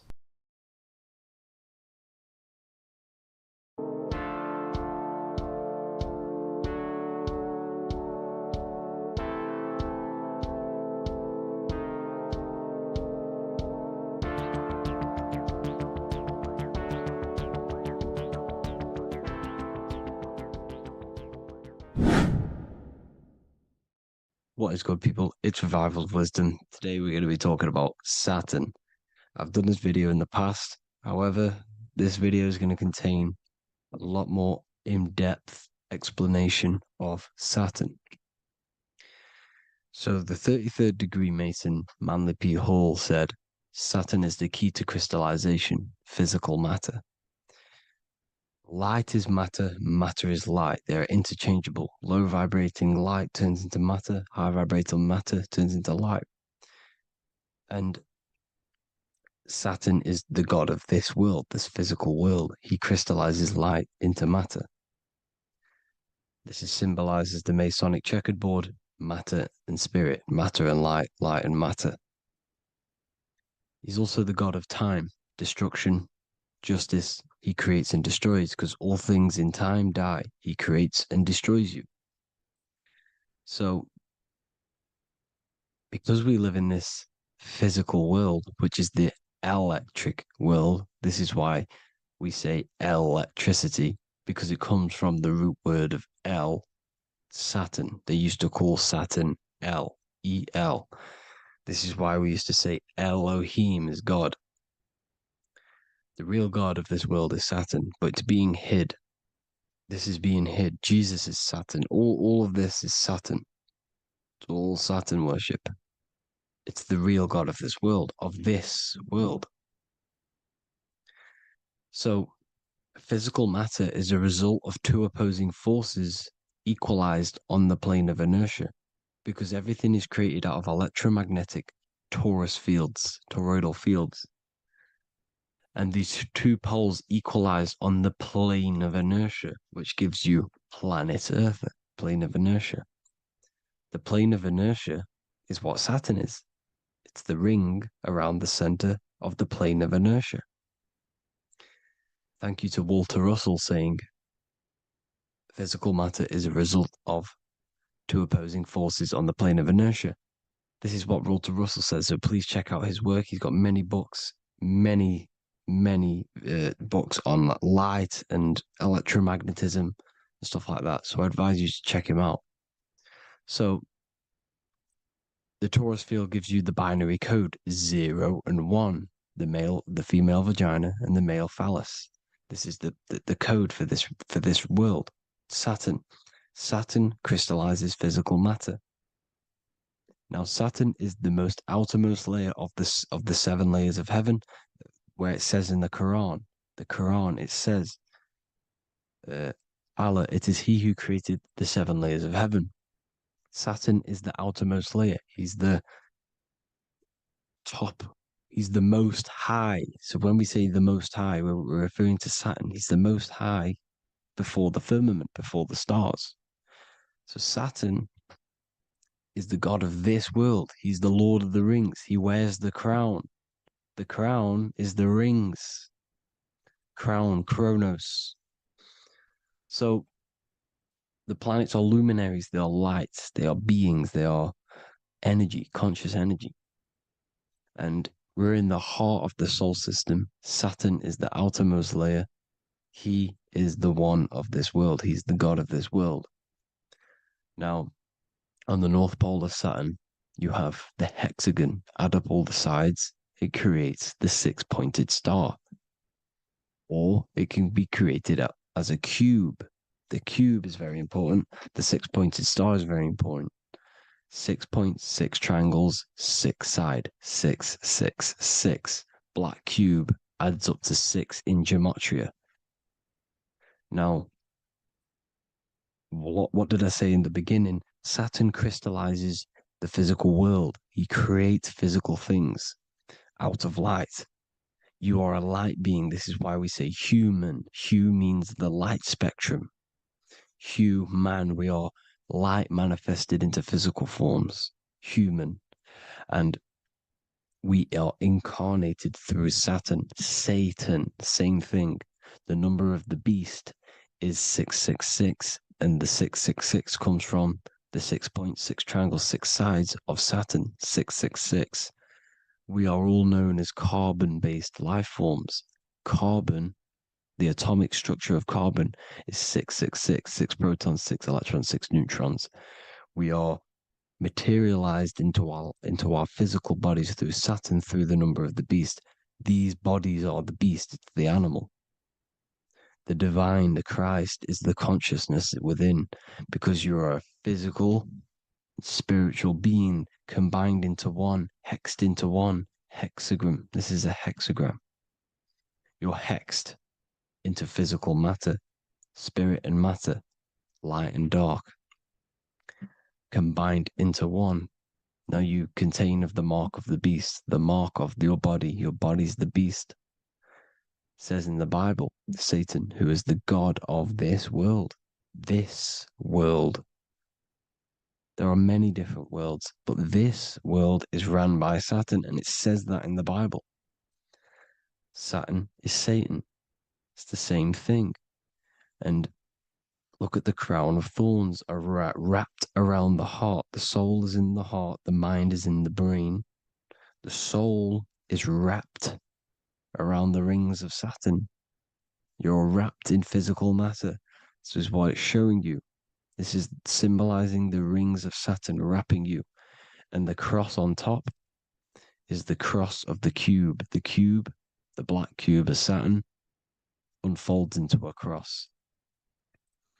So Satan, who is the god of this world, Corinthians 4:4 in the Bible, Satan, who is the god of this world, has blinded the minds of those who don't believe. Saturn blinds your mind because the god of this world materializes you and he blinds your mind when you incarnate into physical matter. When you enter this soul system, not the solar system, you hit Saturn first. He materializes you. And look at the symbol for Saturn.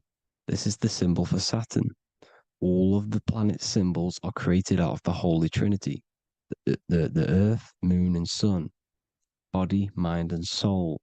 The sun is your soul, the moon is your mind, the earth is your body. Your body's made out of the 5 elements. The sun is your soul because the sun is life force. Gives life to everything. Your sun is a soul. Your soul is the sun of your body. The moon is the mind. The moon is the moon of your body, the mind of your body. Intelligence. So all of the symbol of the planets are created out of these. The Saturn symbol is created out of the Earth cross, matter, and the moon crescent, moon, mind, matter over mind. This is why Satan, who is the god of this world, has blinded the minds of those who don't believe. He blinds your mind. Look at the symbol, it's showing you. The Saturn symbol is matter over mind when it should be mind over matter. So we descend into a soul system, into our 666 Saturn carbon suit bodies, and we are matter over mind. Then we have to move up the spine to go back up to spirit, to mind over matter, where you manipulate your own reality. Now look at this. It creates the number 5. 5 is the number of change. You're moving from this side of the number sequence over to the right side. You're moving from the spiritual into the physical world. You're incarnating into the 5 elements, the 5 senses. So the cube, the black cube of Saturn, is another major symbol. Very important symbol.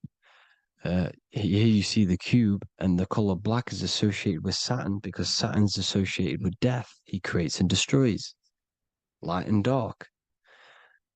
Death is associated with black, spirit, because you can't see spirit, which is blackness.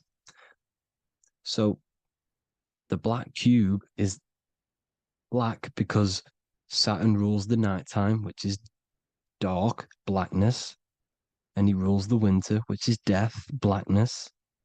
So Saturn is the black cube. Cubes have 6 sides. Up, down, right, left, back, and forward. Cubes are 6-sided.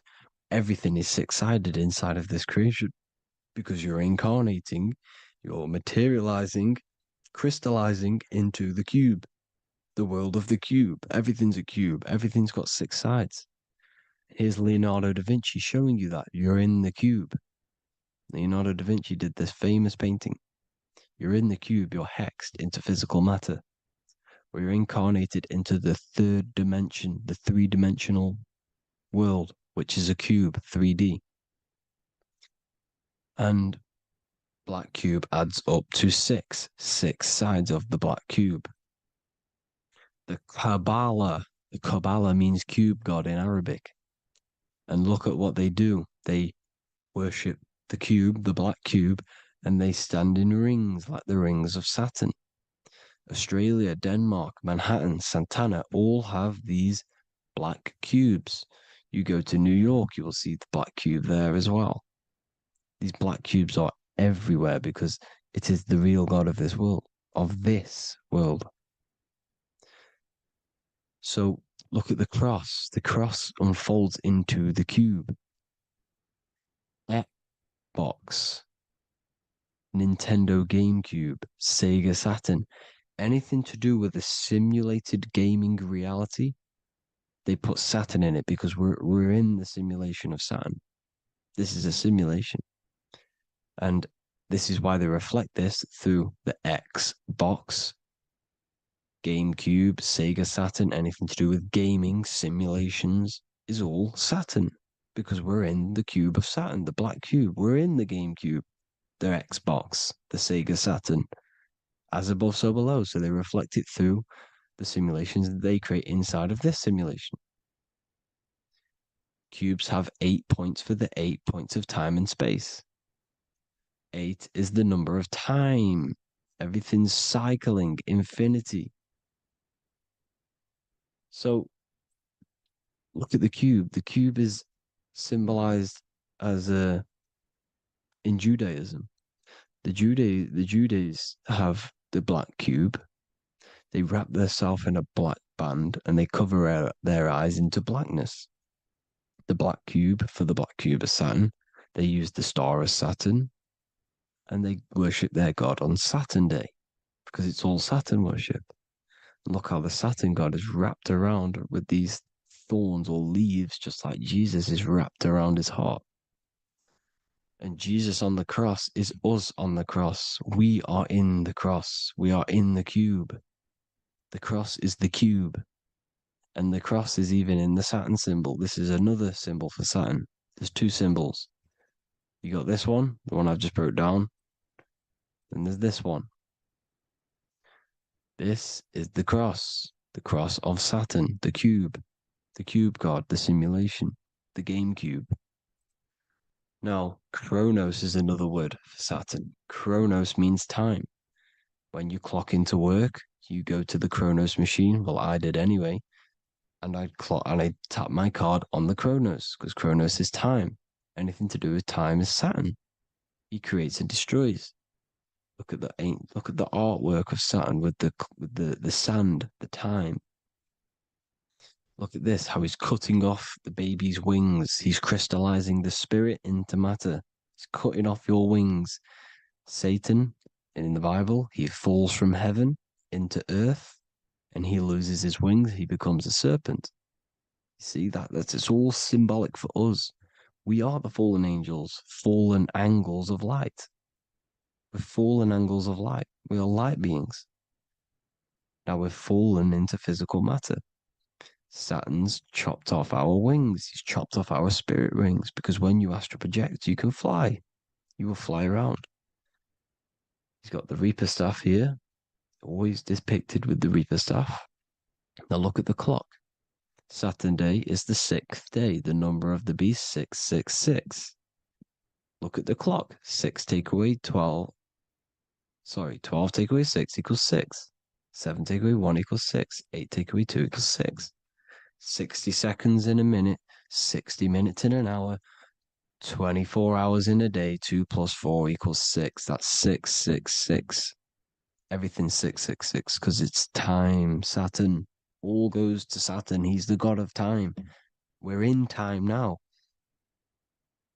We're in time. We're in the time, which is God, the god of this world, the god of time.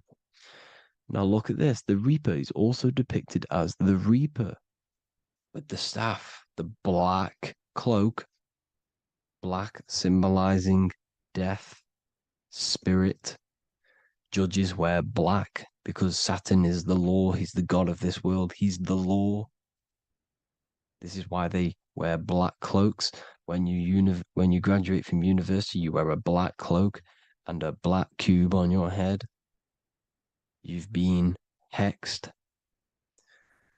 Funerals, you wear black because it's all to do with Saturn, Father Time, Father Crystallization. Now, Saturn, here's another one of him cutting off the wings of a child. Because he cuts off the wings. He creates and destroys your body. We're in the electrical world. Everything that is electrical vibrates. All vibrations have to come back to a standstill point, which is death. This is why your body dies. Your atoms stop vibrating. Corona. Look at the crown. The crown is the corona. Corona means crown. And look at this is an alcohol brand for beer. You can see the staff of Saturn in the symbol with the moon crescent. Corona, which is the crown, Saturn, the crown on Saturn, the rings. And then you've got the staff. It's all Saturn worship.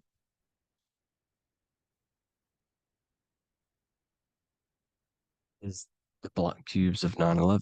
2 black cubes. This was a ritual for Saturn. It's all ritualistic. And look at the Star of David, the Star of Saturn. It's not the Star of David. Creates IXXI, the sigil of Saturn. IXXI means 9/11 in Roman numerals. 9/11. It's all a ritual for Saturn, and they have the 2 black cubes of Saturn. Now look, XX, there's more symbolism of Saturn now. We're going deeper. XX is more symbolism for Saturn.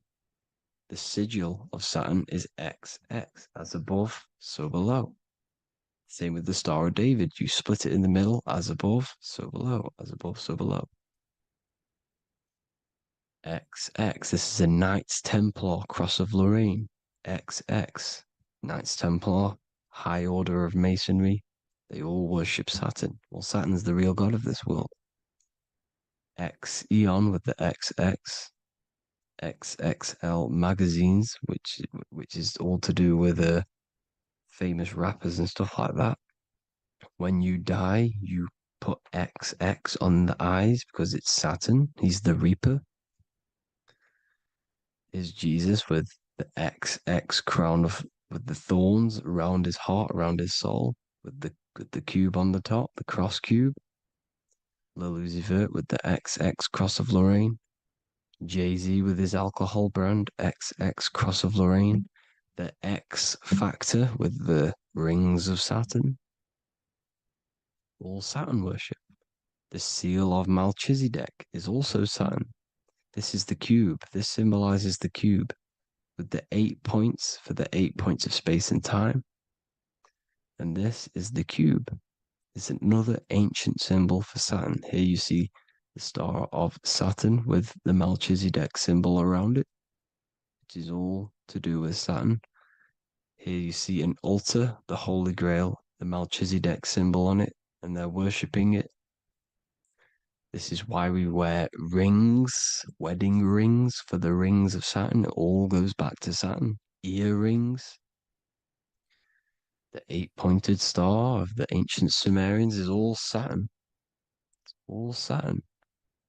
So the ancients, the symbols of Saturn goes on forever. It's in all of the major corporations. You can see it everywhere, the rings of Saturn. Toyota is an obvious one. Internet, Nike, Target, Sega, Saturn. It's all Saturn worship. All Saturn worship. Because he is the real god of this world. Here's Kanye West's album with a Saturn here. Here's Michael Jackson's album saying escape. There's the X again. The escape. You have to escape this reality. Maybe that's what he's pointing at. Here you see it on the dollar bill, the star of Saturn. Here you see it again on the dollar bill. So that is it for today's people.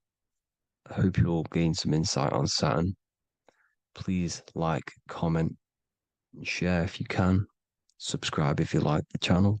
Please have an amazing day. God bless.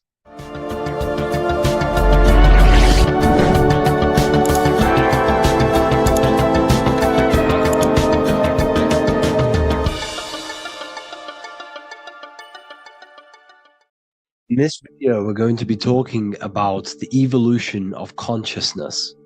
You are born human, however, you possess consciousness, which is the awareness behind your being, the awareness behind your thoughts, the experiencer behind your five senses, the experiencer, the observer behind your thought, emotions, and senses.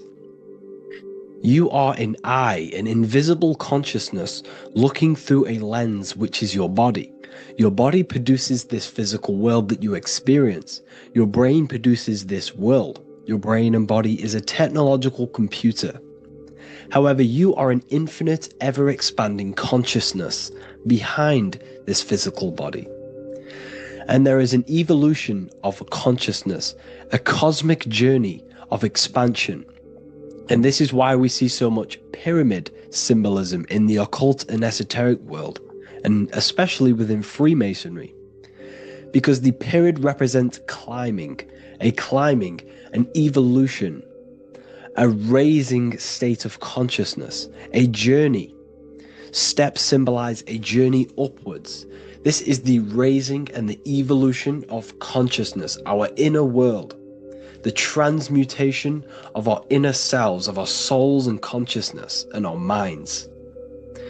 So when we see this pyramid, we're seeing a evolution, a way up to source consciousness. And the eye in the pyramid represents your source consciousness. It represents illumination. It represents divine guidance through this evolution of consciousness. This is why we see the ladder. Consciousness is ever expanding on an infinite journey of evolution. Each individual is a part of this cosmic process, contributing towards the ongoing expansion of both mind and awareness. As we evolve, we collectively explore deeper levels of existence, expanding the boundaries of thought and consciousness. The mind has the ability to expand infinitely into new realms of thought, into new dimensions of mind. The mind cannot be filled up. It is not a physical substance. The body can be filled up because it is a physical thing, but you cannot fill the mind. Therefore, the mind is constantly expanding, ever expanding into new fields of thought. So what we see in Freemasonry, the ladder, is again a journey, an elevation of consciousness. When we are born with an infant consciousness, and as we gain older, we gain an adult consciousness. Our inner world, our inner mind, and our emotional intellect changes and evolves. We are significantly different from when we were very young as an infant. It's because our consciousness evolutes, it changes, it alters like water. So just like this evolution of your own consciousness as growing up, there is consciousness of beings existing in cycles beyond our own. And their consciousness is unimaginably different from ours. They operate on a higher level of understanding and knowing, experiencing reality in ways that transcend our current comprehension. Our minds right now cannot comprehend the highest states of consciousness. There are entities, there are beings beyond our own, existing in higher dimensions of consciousness that we cannot comprehend because they have expanded. They are on a further way up the ladder of consciousness. However, we are all on this same journey. None of us can take the same journey. There is one ultimate goal, reaching source consciousness. However, this is always ever expanding. However, we are all on a different journey. There is one truth, one source, one goal. However, there are billions in different ways of reaching it, and we are all on these different paths to source consciousness, to this ladder, this evolution of universal evolution. Okay? Their awareness is attuned to new dimensions of existence, reflecting a more advanced stage in the cosmic journey of consciousness evolution. So when you take DMT, you are shot into these higher realms of consciousness where you meet these beings who look similar to these images. They are not speaking to you physically. They don't speak to you three-dimensionally through vibration and words. They speak to you mentally. If you have done DMT, then you know this. And if you have met these beings, then you know this. You might have even met some of these types of beings on mushrooms or any psychedelic drugs. Because ultimately, when you take these mind-altering substances, it's altering your consciousness. It's merging your consciousness with the spirit of that substance. And you are essentially attuning your mind to higher dimensions of consciousness. That's why we say we're getting high when we take these substances.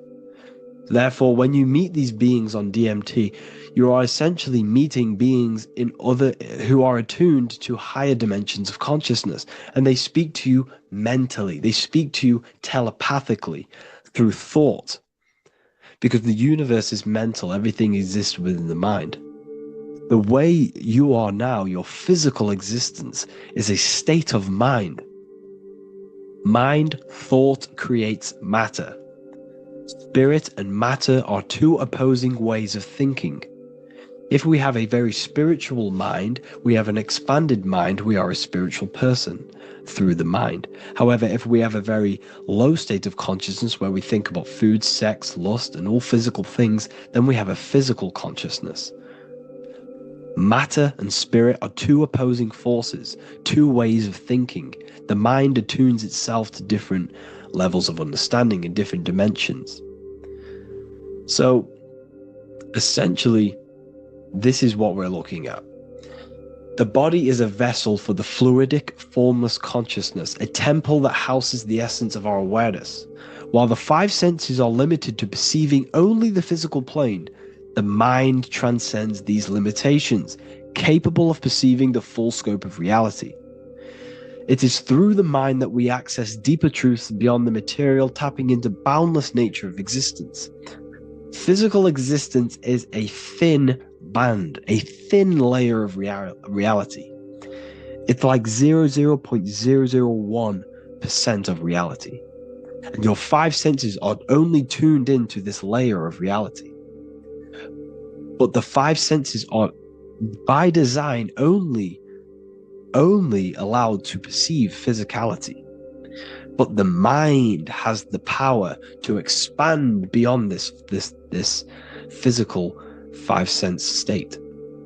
The mind has the power to expand and evolute.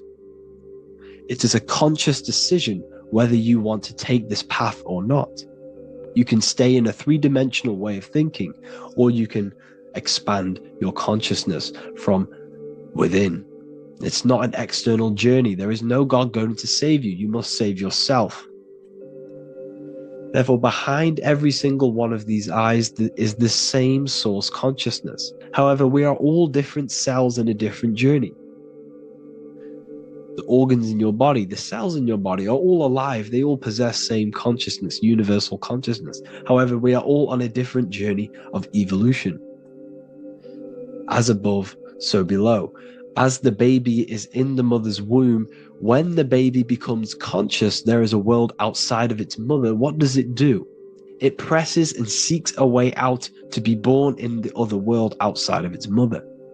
It is the same with your consciousness, your mind. When your mind becomes aware that there is realities beyond the immediate surroundings, it seeks a way out. And this is exactly what I'm doing to you now. I am now expanding your mind and telling you There is other ways of reality. There is other dimensions of consciousness which you can access through inner transmutation, through different ways of thinking, spiritualism, and meditating and connecting with yourself and detaching from external things. We can upgrade our consciousness.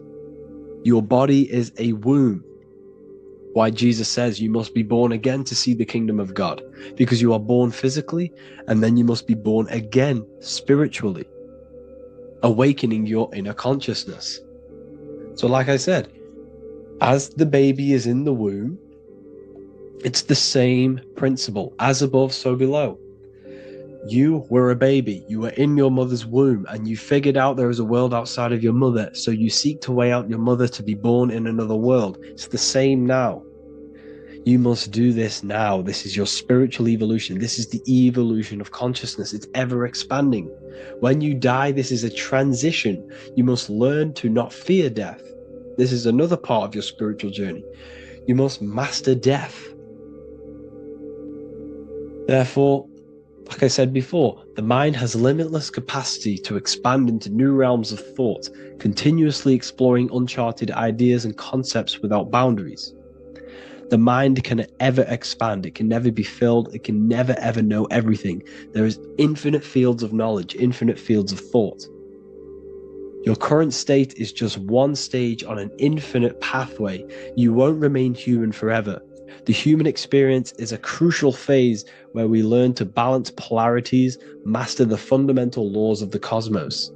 It is a period of growth and transformation, preparing us for the next stages in our cosmic evolution. The goal is to strive for perfection, yet the true perfection is unattainable. It's like a tunnel, and there is a light at the end of the tunnel. And as you walk through this tunnel, the light is ever moving backwards. You should forever seek to meet that light, but you will never meet that light because consciousness is ever expanding. You should strive for perfection, yet knowing that perfection is forever unattainable. The journey is endless, with each step revealing deeper layers of understanding and experience. The pursuit of growth and expansion is itself the essence of our evolution. You can find all of this knowledge in the amazing book that I have read for years. I have read this book, The Emerald Tablets of Thoth, the Atlantean, by M. Dorial, translated by M. Dorial. I'm telling you now, this book, now that I've told you this, you have some context on the book. The whole book is about evolution of consciousness. He's talking about higher dimensions beings. He's talking about how you can transcend this physical plane. It is truly the most amazing book you will probably read. One of the best spiritual texts you'll see. It's hard to understand, so you must read it over and over again. And the more your mind progresses, like for me, I read this every couple months. And the more I learn about consciousness, the more I expand my own consciousness. And every time I read this book, I pick out something new that just completely blows my mind. Because you can only understand this book to your level of consciousness, to your level of understanding. So now that I've told you all this information, go and read this book and it will absolutely blow your mind. And so will the Book of Wisdom Volume 2, which is now available. I released it the other day. I'm just going to read a page out now. This page is called Spirit and Matter. The Earth is not merely a dense, lifeless rock drifting through space. It possesses spirit, a living essence that animates its form. But what do we mean by spirit? Spirit in esoteric terms refers to the energy, the life force, animating the principles infused in matter. So essentially, what this page is talking about is how everything has spirit, consciousness within it. You are the middle, you are spirit and matter. You have the ability to expand your mind to the God self and raise above our animal instinct, our material self, and know the divine and expand. Animals cannot do this. Animals are not self-aware. Humans possess self-awareness. We can observe our consciousness. We can say, why do I exist? We can look in the mirror and know that we need growth. And this is what Anunnaki means. Anu means above. Anu was the supreme god of the sky, which is a metaphor. He represents spirit above, heaven. Anu came down to earth and married Ki, the goddess of the earth, which represents matter. It's a myth, it's an allegory. Anu married Ki and gave birth to the Anunnaki. Spirit came down and infused with matter and gave birth to the human, which is you. You are spirit infused in matter, Anu and Ki, Anunnaki. You are the Anunnaki. And this is what just one of the teachings in my book. Honestly, this book is absolutely amazing. If you truly, truly want to expand your consciousness, give this book a read. And obviously, if you're inside the university, I give you this book for free, a paperback version. If you join the university, follow the steps inside of the general chat, you'll be able to download this book. Or, sorry, not download it. Order a paperback for free. All you have to do is pay for the shipping.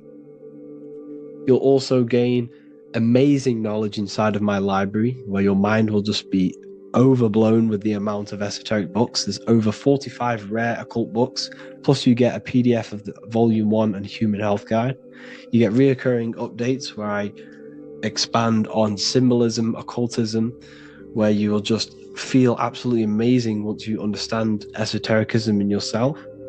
You'll also learn how to create the dream reality that you want with the Manifestation Mastery course, where I teach you how your consciousness creates reality. You'll have a real lectures where I post lectures on symbolism, occultism, esotericism. There's a conscious community and live calls and Q&A where you can ask me questions and I'll answer your questions. I just want to say thank you to everyone who has joined the university. Thank you for even liking and watching this video. Any support I just appreciate every single one of you. Please, if you can, leave a comment and a like on this video and let me know any videos you want me to make in the future. And I will start uploading a lot more to the YouTube. So yeah, thank you all for tuning in today. Have an amazing day. Hello everyone, and welcome to another lecture inside Ethereal University. In this lecture, you will learn about the death process and how to prepare for it, and why that preparation is so important. So let's get straight into this. You must understand, as a spiritual creature that you are, you have a visible nature and an invisible nature. You never truly die. You are an eternal soul experiencing a temporary physical world. The inner world of thought and emotion is eternal, while the outer world of matter is mortal. Everything that is seen is mortal. Everything that is unseen by the eyes is immortal. When you die, your external physical world will be stripped away, leaving only your pure consciousness in its raw form, drifting within the astral plane. So here you see your physical external body and your internal world. And your internal world is your state of consciousness. It's your state of consciousness. Your thought and emotion is one overall state. Okay? So you must understand these planes. You have the physical body, the etheric double, an astral body, a mental body, and the Buddhic body. When you die, you leave the physical plane. Then you will more than likely leave the etheric plane, because the ether acts as like a portal. Everything comes out of the ether and returns back to the ether. I can break that down in another video in electromagnetism. But electromagnetism is ether, energy coming in and out of the ether. You will, every single day you die, every single day. There's a cycle of life and death occurring all the time. Every single day, you go to sleep, you go back, your consciousness slips back through the ether. And then when you wake up, your consciousness comes back through the ether into the physical plane. Death is just a bigger macrocosm of the microcosm cycle of life and death. So you will return back to the astral, which is the realm of imagination, infinite possibilities. And this is where thought forms start to manifest. Okay, so depending on how advanced you actually are mentally and emotionally, will depend how long you stay in the astral. Now, what we must understand is that there is many different components to the astral. We have the higher astral, the middle astral, and the lower astral. These are all vibrational states. So if your mind and soul is operating in lust, lust, desire, hate, food, physical addiction, smoking addictions, then these are quite heavy. These are quite heavy attachments to your consciousness, and they're quite low level desire, which means they have a low vibration. You will manifest in the lower astral when you're stripped from your physical body. The lower astral is not inherently evil. However, there's just low vibrating things going on there. Low vibration does not mean evil. Okay. So just like bad doesn't mean evil.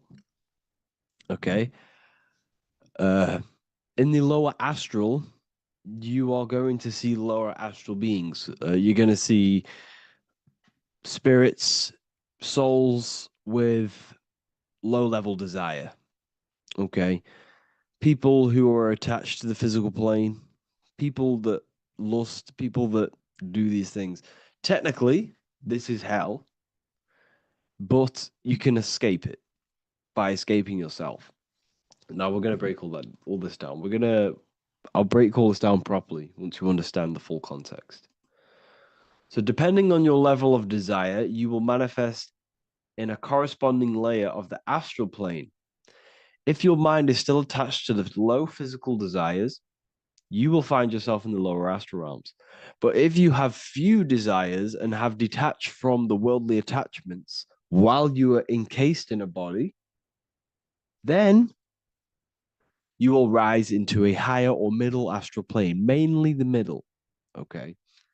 The higher astral plane is very formless. So as I broke down here, this is, the physical plane is the lowest dimension. This is the most form, the most matter. It's quite heavy. The higher you go, the lighter it becomes. The more fluid, the more formless it becomes. So you see here, it says denser down and lucidic up. So this is more lucidic in these higher realms. This is more dense in the lower realms. So this is why the ancient Egyptians were always talking about, I'll show you this. This is showing you death. So first of all, we have Anubis, which represents death. Here you have the heart, which represents the soul. And here you have a feather. And this is a scale. You see how this is a balanced scale? So what this is symbolizing, this represents death. This represents your heart, and this is a feather. So when you die, your heart must be as light as a feather, which means your emotions, your soul, should have no attachments to the world. It should be light. It should be detached. This is why the word light and light are the same. Light is in heavy and light is in very bright. Because when you're less attached to the things, your soul shines. You're authentic. You're light. You're very bright soul. And you have no attachments. Your light is in not heavy. So you must detach from the worldly desires. We have to detach from the smoking, the food. This is why we should fast. Smoking, this is why we should detox. We should also meditate. We should also be able to sit with ourselves for long periods of times. Okay? I'm going to break all this down properly. But that's why the Egyptians show you the symbolism here. Okay?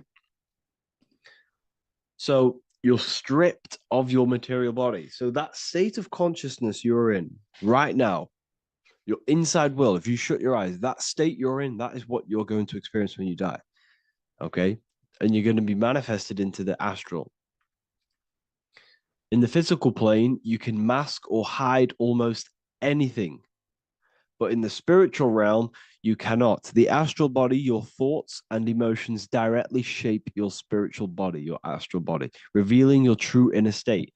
So your desires that you can hide in the physical plane, your emotions, your thoughts. You can't hide any of that in the physical, in the spiritual plane, in the astral plane. That will directly shape who you are, your color of your astral body, and your astral body as a whole. So here we have Kim Kardashian. If you could see this lady's astral body, you would run so far that you would be horrified for the rest of your life. If you could see their spirit, their astral form, it would be horrific, because their mind is so attached to, physical things, so attached to desire, money, fame, worship, power. These people do not want to die. These billionaires and millionaires will never want to die. They will do whatever they can to stay alive, because they understand what when they die, they have to face themselves. They have to face their inner world. And their astral body, their true authentic self on the inside, is horrible and horrific and so low vibration. So this is where it comes in. You must be as light as a feather. This is what the Egyptians are showing you in their artwork. Your soul must be as light as a feather. In order for the soul to ascend to a higher plane and not look at that physical plane and say, I want to go back, or I want to desire things down there, you must detach now and prepare for death. Hell is not a place. It's your own personal suffering born from within. If your mind and soul are deeply attached to mental fixations, emotional wounds, and physical addictions tied to the material world, that pain will follow you into the astral. This is your true judgment day. You judge yourself when you die. You see your authentic self. There's no hiding. Right.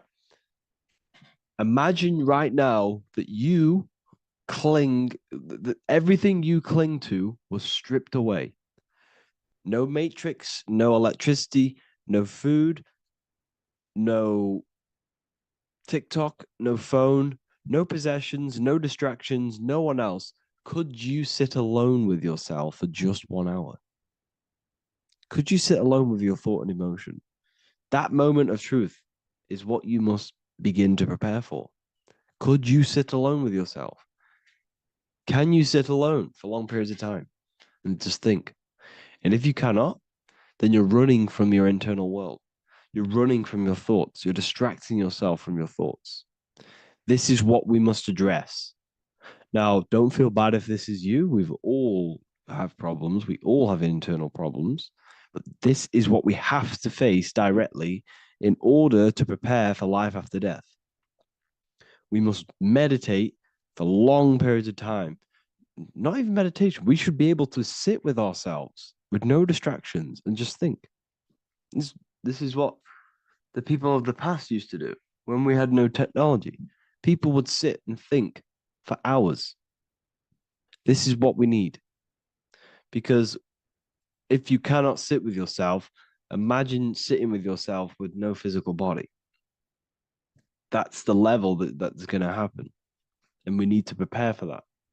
The soul and mind must become as light, as weightless, as radiant as a feather to ascend to a higher plane and move beyond the physical life. To rise, they must release heaviness, attachments, burdens, fears, and desires. The lighter and brighter your inner being becomes, the more freely it can rise into a higher state of existence. Ascension is not about going somewhere, it's about becoming something pure, clear, and luminous. Okay, this is very important. Very, very important. We must detach from the worldly things. So enough of that. How do we do it? How do we attach? How do we prepare? Number one, you must detach from the material things. Start loosening your grip on things, possessions, titles, even identities. They are temporary. Appreciate them, but don't let them define you. Let nothing outside of you define you. Nothing. Your name is not you. Your job is not you. Your reputation is not you. Your bad past is not you. Your good past is not you. Your business is not you. Everything outside of you is not you. Now, what I'm saying is, I'm not saying go full right-hand path and never care about anything physical, never care about your family, don't love your family. I'm not saying that. What I am saying, love these things, love these outside things, but do not become attached and do not let them define you. You must be okay with losing anything that is outside of you. You must be okay with that, because you must understand the physical plane is, it's promised that everything is temporary. Everything is temporary in this plane. So don't ever think it's going to be there forever, because it's not. And you must remind yourself, not remind yourself, but I think about this sometimes when I start becoming a bit attached to work and stressed. I just remind myself that I'm going to, this is temporary. I'm going to leave this world one day and I'm not going to care. So you must have the balance. Okay. The balance is key. You can go down that right-hand path and just fully cut off from the world like a monk and shave off your hair, disconnect from the physical world. You can do that. That's not wrong. There's different paths in life. You have the left-hand path, purely physical. You have the middle path, which is balance between the physical and spiritual. Then you have the right-hand path, which is monk mode, where you fully disconnect from the world. They shave their hair off to disconnect from the physicality. They meditate for long periods of time. This is what they're doing. They're preparing for death. Monks prepare for death. They understand this. They understand that you don't die. Your inner world is the true world. The inner world is the only world that exists. Everything outside of you is an extension of you. Number 2, cleanse the mind. Watch your thoughts. Are they rooted in fear, anger, regret, or craving? Meditation, mindfulness, and inner reflection help purify the mind. The cleaner your thoughts, the lighter your spirit. So your astral body is formed by your thoughts. It's formed by your emotions.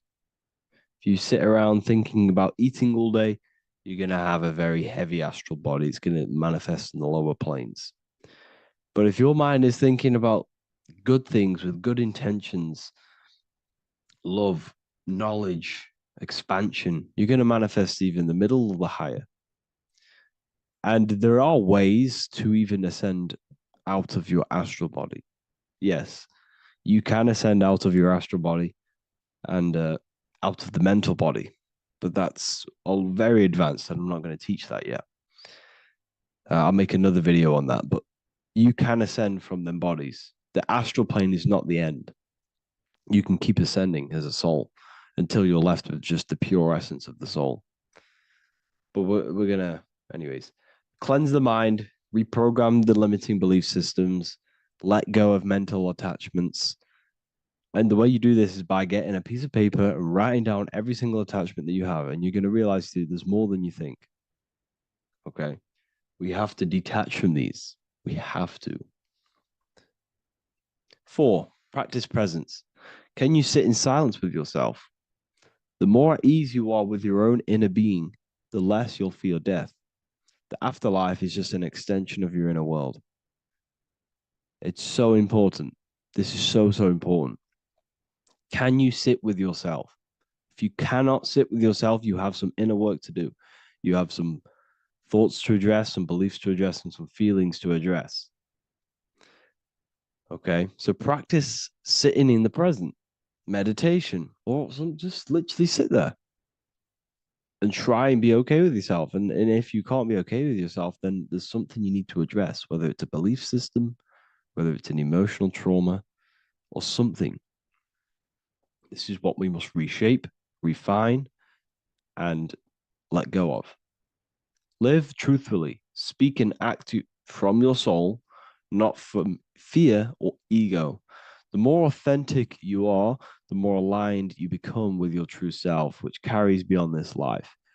The ego is your mind's perception of itself while being incarnated in this world. It's been shaped by your experiences, your thoughts, your beliefs, and your emotions. So your ego is basically this false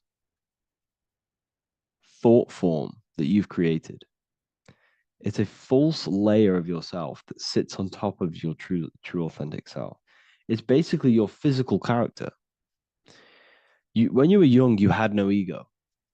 You were pure. You had a pure consciousness. But then as you grew older, your ego started to grow, and it still is growing because it was shaped by experiences, things you've gone through, things you said, things you believe, things you think. It's created by you, by your mind. And the ego is close to the word echo. The ego is the echo. It's an echo. It's a layer. It's a false identity. It's a false layer that sits on top of your soul. And if you don't get rid of that ego, if you don't know how, well, not get rid of it, but balance it. If you don't know how to rise above that ego and you die, it's that ego that's going to be pulling down when you die. It's that ego that's going to be your suffering. Okay. 7, connect with the divine, whether through prayer, meditation, tune into something greater than yourself. The connection is the soul's compass beyond this world. If you can meditate and rise above them clouds of thought, that's the soul, that's the observer. We must connect with that. Okay, this will definitely help with just allowing yourself to connect with your true self.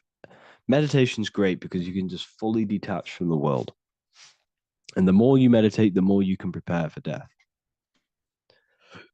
A powerful way to cultivate detachment is through daily detachment meditation, done either at night or in the morning or the first breath upon waking. Or do this as many times as possible per day. Start by physically grounding yourself in the present moment. Say out loud, I am here right now, nothing else matters. Let that phrase draw your awareness into the now. Just keep saying it until you're present. Then begin to slowly list everything you identify yourself with, one by one. I am not your body. I am not my body. I am not my name. I am not my possessions. I am not my house. I'm not my children. I'm not my everything. I am not my thoughts. Release each layer gently. Imagine, if you want to, if you have a good imagination, imagine placing these things into a big box. Placing your body, placing your name, placing your possessions, placing your house, your car, your thoughts, your beliefs into a box, and then shut that box. If you have a good imagination, do that. That can help. And you'll be left with yourself. And you're not even that. It goes even deeper. Eventually, you'll reach the mind itself. Detach from the language that the mind is even using. Now, that's very difficult. And not many people have ever thought about that, and they've ever even been there. Detach from the language that the mind is using. Think about that for a second. Your mind is not what you actually think. It goes very deeper. Your mind is not that little voice. It's that voice that the language is using. So even the language is a spell on your mind. Okay, it's an attachment. Eventually, you'll reach the mind itself, detached from the language it uses, the voice in your head, the need to define.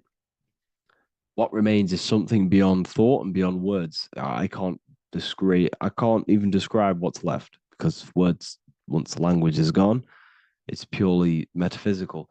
All I can say is pure awareness, and it's symbolized. This is why symbols are so amazing, because they can symbolize things that are beyond words. A flame, it's just a flame. And you won't be able to understand that until you've been there. It's just a flame. It's pure cause. Words can't describe it. You'd have to experience it. Connect with this essence daily. This is truly who you are. So this is a great way to detach. We can do these detachments every single day during meditation. This will definitely help over long periods of time. Of course, you're not going to be ready tomorrow for death, but just try and prepare for these things. This is the whole reason people used to meditate. It's the whole reason why people do these spiritual practices, because they understood that this plane is temporary and your soul moves on from this plane. And you'll never truly believe in the soul until you experience it. So I can show you these things, but you must go out and experience it. The soul is real, but you won't understand unless you cast off everything else. Okay. So I hope this video helps. It's a very deep video. I'm going to be making more of these stuff, of more self-mastery. And of course, we've made the self-mastery section now. So I'm going to start filling up this place with lectures. And I think it's a great time to start this because a lot of people have been asking on how to master yourself, prepare to death. So hope this video helps. See you in the next one. Hello, and welcome back to The Real University. Today we're going to be talking about hidden spells within the language, English language. This is why we call it spelling. A lot of people are already aware of this. However, I'm going to go over some words that have double meaning, meanings to them, behind them, which trick your subconscious mind. So the word grammar comes from the word grimoire, which is also known as the book of spells or a magic book, on how to create magical objects like wands, amulets, how to perform magic spells, charms, and summoning and invoking supernatural entities such as spirits, which are on the other side of this physical reality. So what you must understand is what you say in this physical world is also happening in the astral world as well. So your words are spells. They cast spells into the spirit plane. They cast spells into your mind. They cast vibrational frequency into your cells in the water. Water holds a lot of energy. So we're going to be going all over this. The subconscious mind takes everything as truth. Everything you say is truth to your subconscious. And you should know this by watching the Manifestation Mastery 2.0 course. I talk about this. This is so important that you understand this because everything is truth within the subconscious. It only knows you. Your subconscious mind, if you watch the course, you should know this, it's responsible for 90% of your daily basis behavior. The thoughts that you are thinking on a daily basis, the things that you do, the things that you say, 90% of what you do and say and think you did yesterday, because of the subconscious mind holds all of your programs. What you say is molding your mind. What you state is truth in your mind. It does not know the difference between a joke or it takes everything literal. It is literal. Your mind is this manifesting supercomputer. And whatever you say into it, it says that is what I want. So whatever you tell your mind, that is what you'll have. That is what you'll believe. So every word you say is truth within the subconscious. So this is why double meaning words have an effect on your subconscious. And this is why I'm raising awareness here. So talking is a tall king. You are either a tall king by talking, by using your words wisely, or you're a small king because you create big or you destroy yourself with your words. So talking is Phoenician. This is phonetics. So this is etymology, is when you take the root words, but phonetic etymology is when you take the sound of the word. So talk and tor are the same, because when you talk, you're creating sound waves, which is a form of a light wave. And when light waves expand in all directions, it creates a torus field. And everything is torus fields. So if you affect one torus field, it affects every torus field in creation, as above, so below. So what you say is affecting the torus fields around you in your body. You are made out of these torus fields. This is why talking is torusing. You're creating light waves, sound waves, and you are permeating creation. And this is why the Bible tells you the tongue has the power of life and death, and those who love it will eat its fruit. So the tongue is what creates these sound waves that we are producing when we talk or speak. Okay? So this is what we are essentially doing, creating sound waves. And these waves are vibrating and they affect the cells in our body and everything. This is why words are swords. This is why the word word is within sword. They are swords, they cut, they damage, because frequency is the only thing that can penetrate you without your consent. In the very beginning, the Bible, John 1:1, it says, "In the beginning was the Word, and the Word was with God." This is obviously a metaphor. There was no spoken word out of a spoken mouth. It's basically saying God created the world with the use of cymatic frequencies, sound waves. Everything is sound waves, and this is observable. Geometry is the geometric shapes you see in the nature, like petals, how they're all perfect stars or five-pointed stars or the Fibonacci sequence. This is all an effect of vibrational frequencies. It's all cymatics. Everything is created out of sound. Sound is the creation of the universe. So this is how powerful words are. It's a cymatic frequency. Hello. Hell. When you say hello, you're subconsciously implanting hell into your mind and the people around you's mind. This is why it's casting a spell. Even though you may pick up on it, but your subconscious picks up hell. That is what you're picking up. And that word holds a frequency. The word hell, when you hear the word or see the word, activates thoughts within your subconscious. It activates, it stimulates it. What is everything that resembles hell in your mind? But that goes on within the subconscious without you realizing. Bless. When I bless you, I'm actually saying be less. So you're not blessing someone. You're saying be less. Appreciate. Appreciate. Weekend is when you're weakened. You see, they've casted spells on our cycle of life. The weekend is when you're weekend. You are weakened from the weekdays, when the working days are the weekdays, and the weekend is when you're weakened and you rest. Because in the days, you are in physical or emotional shock, unable to think or react properly. This is the days you're in. You're in a daze in the weekdays. See? Parents are a pair who rents. Because you don't, well, in this, we do own our children, but in the system, we technically don't. You're a pair who rents. Slaughter. They want you to think that slaughter is laughter. You see how it's implanting messages in your subconscious to make these things okay? They want you to think slaughtering is okay, so they put the word laughter in slaughter. I'm telling you, people, the people who made this language are satanic. They are witch. These people are wizards. We're getting ran by wizards. Dark occultists and wizards. That is who we're getting run by. And they've been running for thousands of years, and they know exactly what they're doing.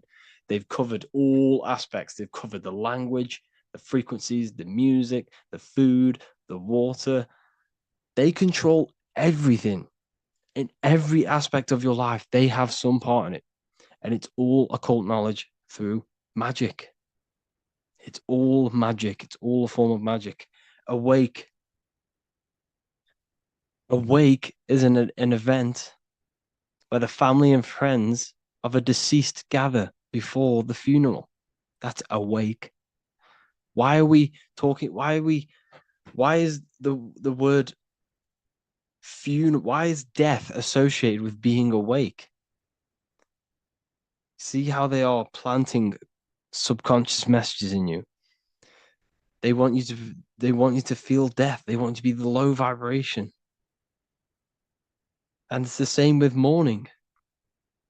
Mourning is an expression of sorrow for someone's death. They're always associating death because these people they're running a death cult. It's a death cult. It's a satanic cult.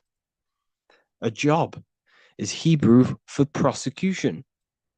Soldier is a soul dyer. If you go into the army, you're a soul dyer, that they just use your soul to die. And then you just wasted your time in physical incarnation. Because you never die. You will never, ever die. Ever. You're eternal. You never, ever die. This body is just a suit. So you're a soul dyer if you go in the soul, if you're a soldier. SOL means soul or sun, because the sun is a soul. Music. So we say music. See, M-E-U-sick. Music. See how it's me-you-sick? Music. Me-you-sick, because music is frequency, and frequency penetrates your body without your consent. The music we listen to today is making people sick, mentally, emotionally, and physically. What you hear, what you see, goes into the mind, it goes into the body and the spirit. It destroys you. It's hypnotism. Music is hypnotic. It's a form of hypnosis. When you listen to music and you can't think. You can't think. It makes your body move without you even being conscious of it. It's hypnosis. It makes you sick. The right music is good, don't get me wrong, but the music they use today is making you, me and you, sick. And that's another one. When we say things are sick, oh, that's really good. So we say sick. It's another spell that you're casting. You're calling yourself sick. Your subconscious mind doesn't know the difference. You're calling yourself sick, ill. Spellcasters will often use the word abracadabra when spellcasting. This is because the word abracadabra in magic means I create when I speak. Every word you say is molding your mind in some form of way. Not only is it molding your mind, you're casting frequency, you're producing frequency, light waves, sound waves into the ether around you. Okay. This is another good one. Look at the 5 vowels. A, E, I, O, U. They tell you to speak it in this order as well. They teach you this order, this exact order. A, E, I, O, U. I, O, U. Subconscious spell on yourself without you even realizing it. It's a subliminal message that you will not realize, but your subconscious will pick up. We are taught to speak them in the specific arrangement because the last 3 letters have a double meaning. You were never taught how the history of money, how it works, and how to obtain it, because your role in this system is to remain a slave. So they teach you this, A-E-I-O-U, and they do that when you are very, very, very young, because since the age of 7, so from 0 to 7, that is when your subconscious mind is wide open. So when a baby, why do you think they pick up on everything you do? If you say one thing, the next day they're saying it. It's because their subconscious is wide open to programs. Why? Because they're trying to learn what this world is. So their subconscious mind is wide open, taking in everything that you do, everything you say, your body language, the way you handle yourself, the way you talk to other people. They're taking in every little thing you say and do, and making that a program so they can understand this world and the people around them. And at the age of 7, that is when their programs are written for life, and they will basically go off them for the rest of their lives. This is why it's important to look after what you do in front of your children, not just what you say, your body language, the things you eat. They pick up on everything. They're trying to make a sense of the world. From the age of 0 to 7 in school, you learn this. I owe you. It belittles you. You owe nothing. No one has right over you. This should not be real. There should be no government. We should not have. No one should be over you. Everyone is equal. Everyone is the I. Everyone is God manifested. So we don't owe anyone anything, but it's a spell in your subconscious. Signature. Sign your nature. Sig is sigil. A sigil is a magic. Sorry. excuse me, is a symbol used for magic, a sigil nature. So your signature is your sigil. And when you sign that, it gives mental power over you. Once you have put your sigil into that paper, they now have mental power over you. It's magic. It's all a form of magic and brainwashing. Okay. When we say the word we're saying we're trying to use God to manifest that. Okay, because the comes from theo in Greek, which means God. So when we say theology, ology means the study of. Theology is the study of God. That's what theology is. Theo, when we say I am we are using God to bring it into existence. God is the I am. The I behind you, the I am, that's God. That's what manifested everything in your life. Everything in your life, that invisible creator inside of you has manifested everything you physically see. You are the invisible architecture, the invisible artist behind your life. The I, that's God. The only one. So when we use the word I am, this is how to bring the power to yourself. When we say I am strong, I am wealthy, I am free, I am financially free. When we say this, that I am, this is when we are bringing, we are directing vibrational frequency into our own being, into our own magnetic field, and into our own life. This is how we direct vibrational frequency and direct our word. So when we say I am directing my frequency into myself to manifest something external. Also known as the chi or the prana. It's just basically your magnetic energy. So speaking has the ability to change your genes and DNA expressions. When we listen to affirmations over and over and say them over and over for a long period of time, your genes will change. And your genes are a code for your external world, pretty much. Anything that is written in your genes will manifest into your external world. Okay. All of this is just done by your intentions, thoughts, and what you say. And if you think this is a conspiracy theory was a term invented by the CIA to discredit, confuse, ridicule, and disqualify any alternative information that contradicted the mainstream narrative.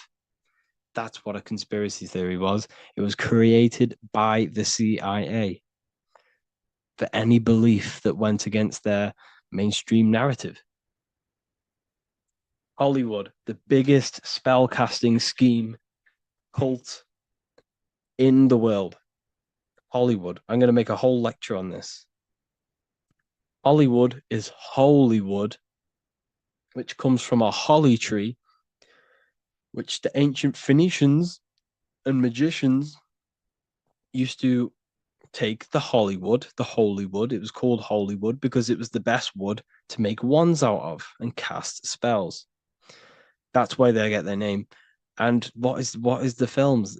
All the films, all the music that comes out of Hollywood, it's all a form of magic, subconscious spells to fill your mind with ideology, fill your mind with this narrative. That's what they're doing through the movies and the music.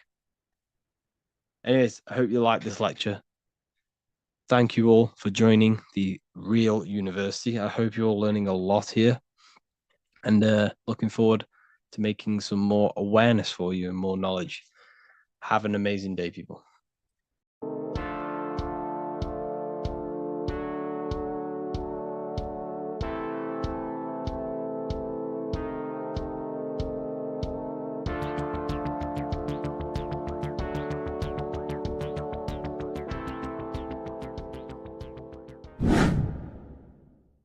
The earth has become a realm in order to trap souls within so that they can harness our electricity, our energy.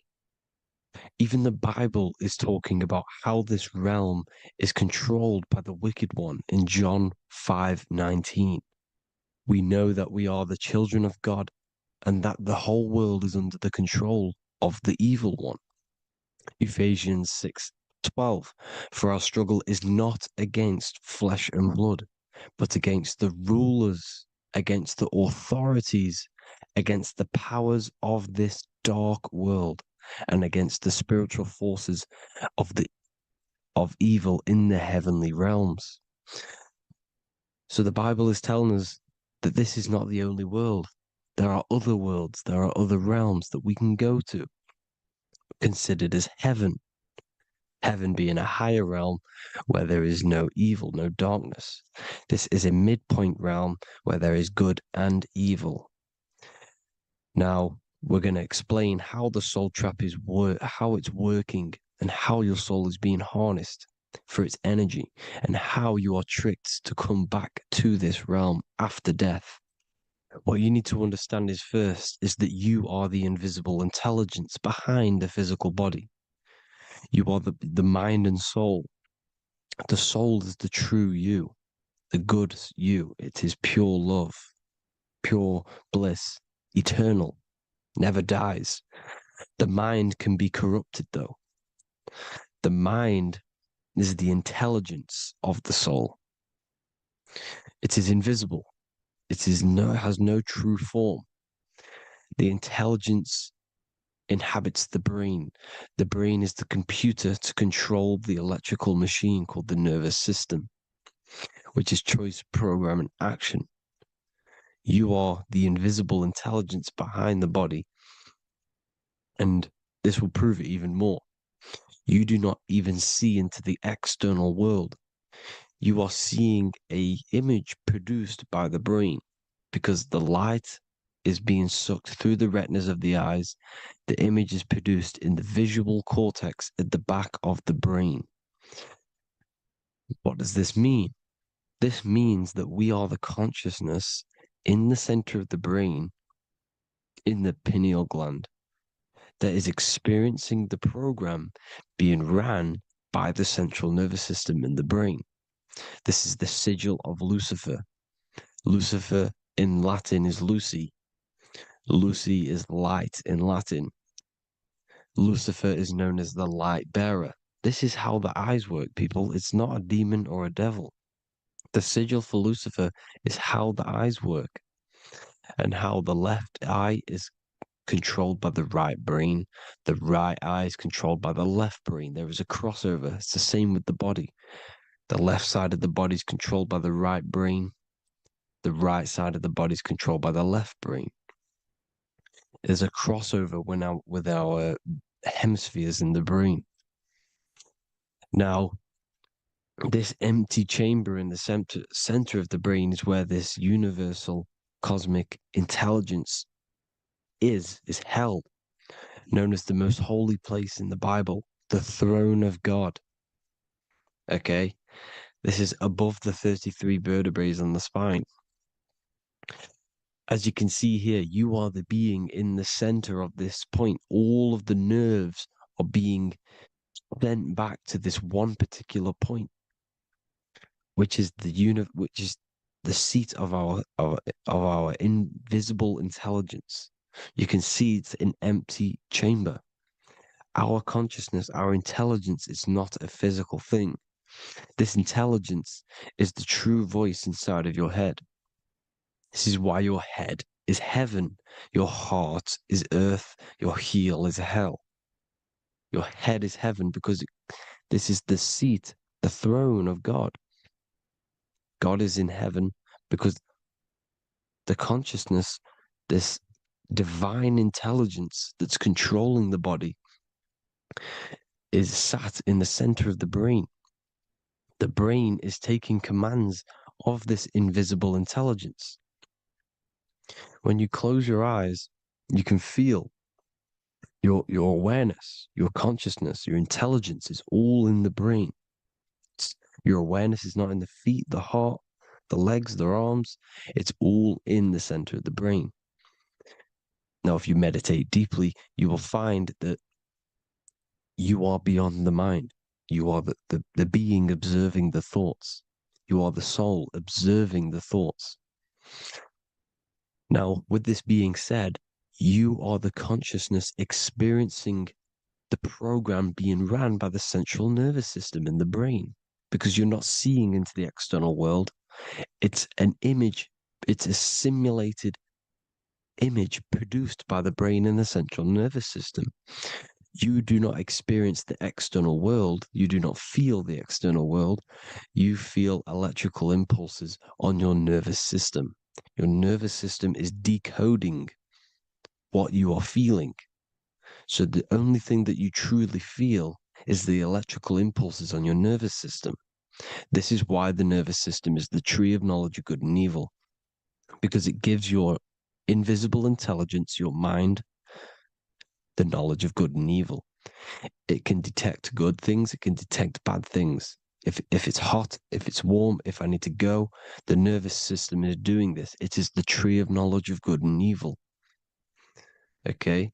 Now this universal intelligence is symbolized as the single eye. Okay? Matthew 18:9. It is better for you to enter life with one eye than to have two eyes and to be thrown into the fire of hell. What does this mean? It's symbolic, it's metaphorical, people. It is metaphoric. Your universal intelligence is the single eye, the one eye. It's the balance between the two poles, between the left and the right, the good and the evil.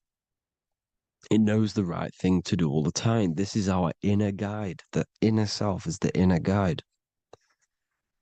And when you are operating your life off duality, using your two eyes, you'll be thrown into the fire of hell, lower states of consciousness.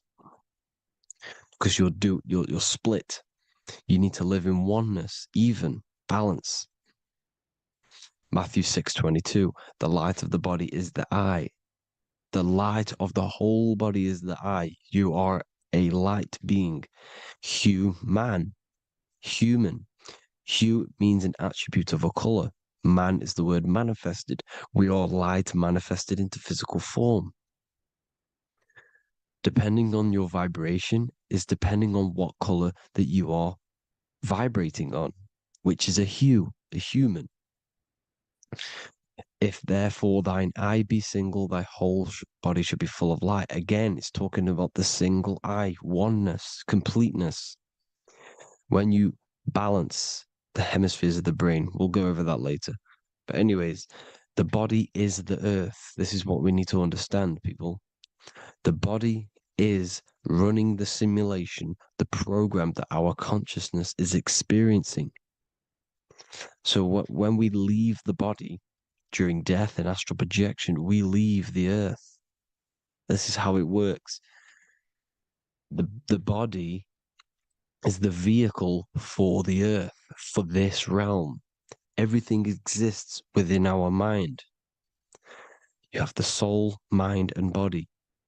The soul is the observer, the watcher, the true being. This is why she has many different heads, because the soul inhabits different bodies. This is the serpent, which means knowledge, which is the mind, wisdom. And this is the body, soul, mind, and body, Brahma, Vishnu, Shiva. The mind is the bridge between the soul and the body. So what do I mean? When you astral project, you are using your mind to project your awareness, your observing consciousness outside of the physical body. The mind is the projector, projecting consciousness. By using your mind, you can project your consciousness outside of the body, which is known as the astral realms, which is known as walking on water. Jesus was never walking on physical water, people. It's metaphorical. Believing the physical body. The water is the ether, which is the veil between the physical and the astral realm. It's a fluid substance. It's on either side. It's physical and astral. The ether is the fifth element that they hide from us. Why? Because they're trapping you in the physical. They are hiding all of these realms. Etheric, astral, and mental. People think their mind is their brain.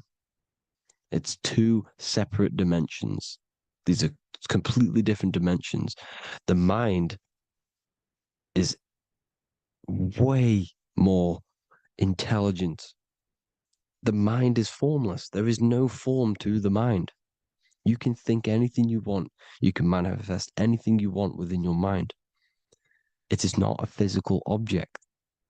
The physical realm is being controlled by the mind. Everything's being controlled by the mind. Everything exists within the mind. This is why the Egyptian says the universe is mental. So when we project our consciousness outside of the physical, we go to the astral. The ether is the water that Jesus is walking on. This is the veil between the physical and the astral world. The word together has ether within it because it joins the two worlds together, together, the astral and the physical. The word either is ether because the ether is on either side, physical and astral, physical and spiritual, physical and non-physical.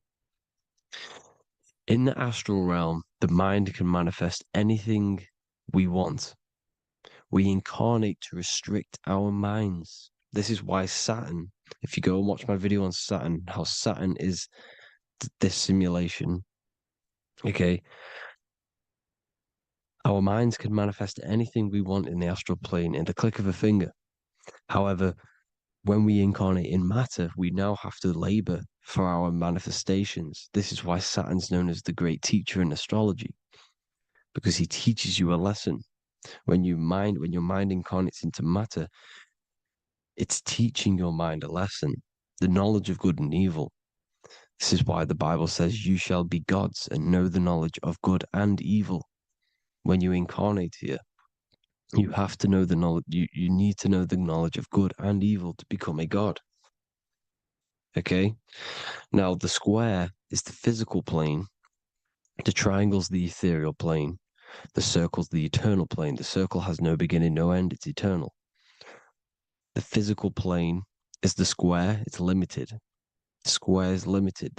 The cube is the geometric shape which gives rise to matter. Now, the term think outside the box has truth in plain sight. You have to think outside the box to project your consciousness, use your mind to project your consciousness outside of the box, the physical plane, into the astrals. The astral realm is the realm of the stars. Above us is the stars. Through the stars is the astral plane. This is why astral has the word star within it. The devil is the deveil. When you sell your soul to the devil, quote unquote, it's metaphorical. The devil exists in the physical plane. It's the lowest state of consciousness. The deveil, you deveil yourself into the physical when you are the devil. The deveil. The ethereal plane. Now, we all know what the famous symbol of the all-seeing eye, right? The all-seeing eye with the eye in the triangle. Look at the Masonic artwork showing you the triangle above in the sky. This is symbolizing the ethereal planes.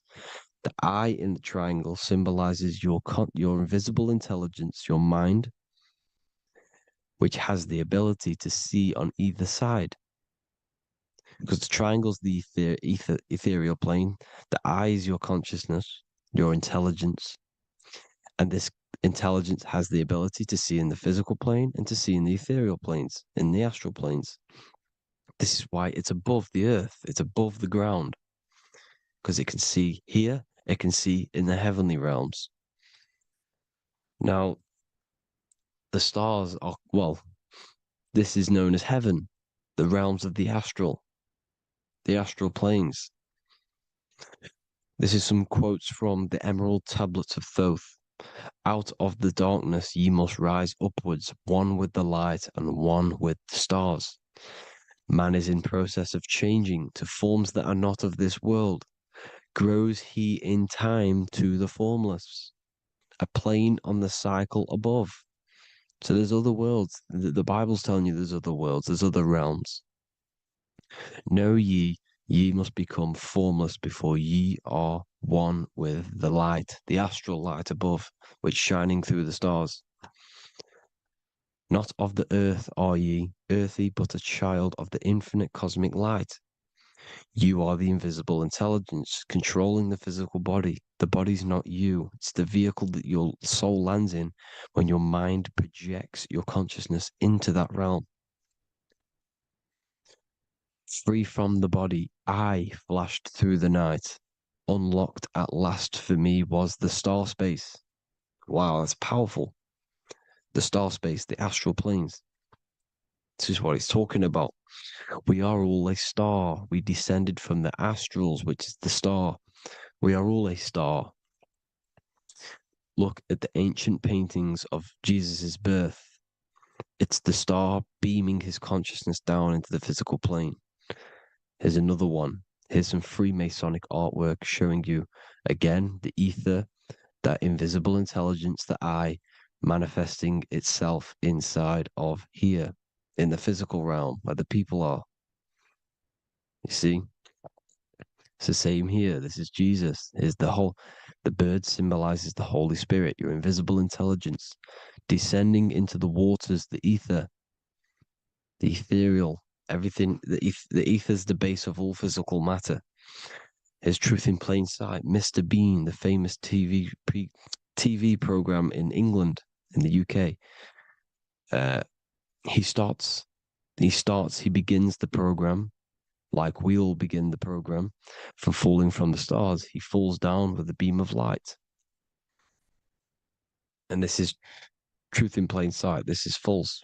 The aliens don't exist. They're a lie, alien. But this symbolizes the star beaming our consciousness. And when we die, this star will suck us back up. Just like this UFO is doing. It's truth in plain sight. So, this is some more Freemasonic artwork going from duality to singularity. Sun, moon, masculine, feminine. Right hemisphere, feminine, left hemisphere, masculine. The consciousness in the center, the balance point. Here's another more Freemasonic artwork.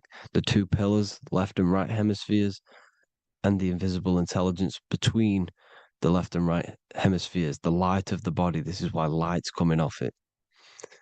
Because it's light, it's pure light. The blazing star. The stairs go from the checkered board, the duality, up to oneness, in between the sun and the moon, the masculine and the feminine. This is symbolizing going into oneness. What did the Emerald Tablet say? You've got to become one with the stars, one with the one with the self. Balancing the two hemispheres so that you can gain, because when the two hemispheres are balanced, you can gain a more deeper connection with your invisible intelligence. Same with the chakras. When the chakras, the 7 seals in the Bible, these are 7 seals because when you conquer the 7 chakras, when you balance the 7 chakras, you then gain a more deeper connection with your internal self because your mind is not filled, it's not being ran, it's not being dominated by these 7 deadly sins, the 7 seals, the 7 chakras. These are 7 energy centers which are concealing our true form. Balance makes us have a stronger connection with our true cosmic intelligence. Heaven is even. This is why Jesus is pointing at the heart. The even point is the heart. You got to balance the chakras and live from the heart because the heart is the earth. You're in good and evil.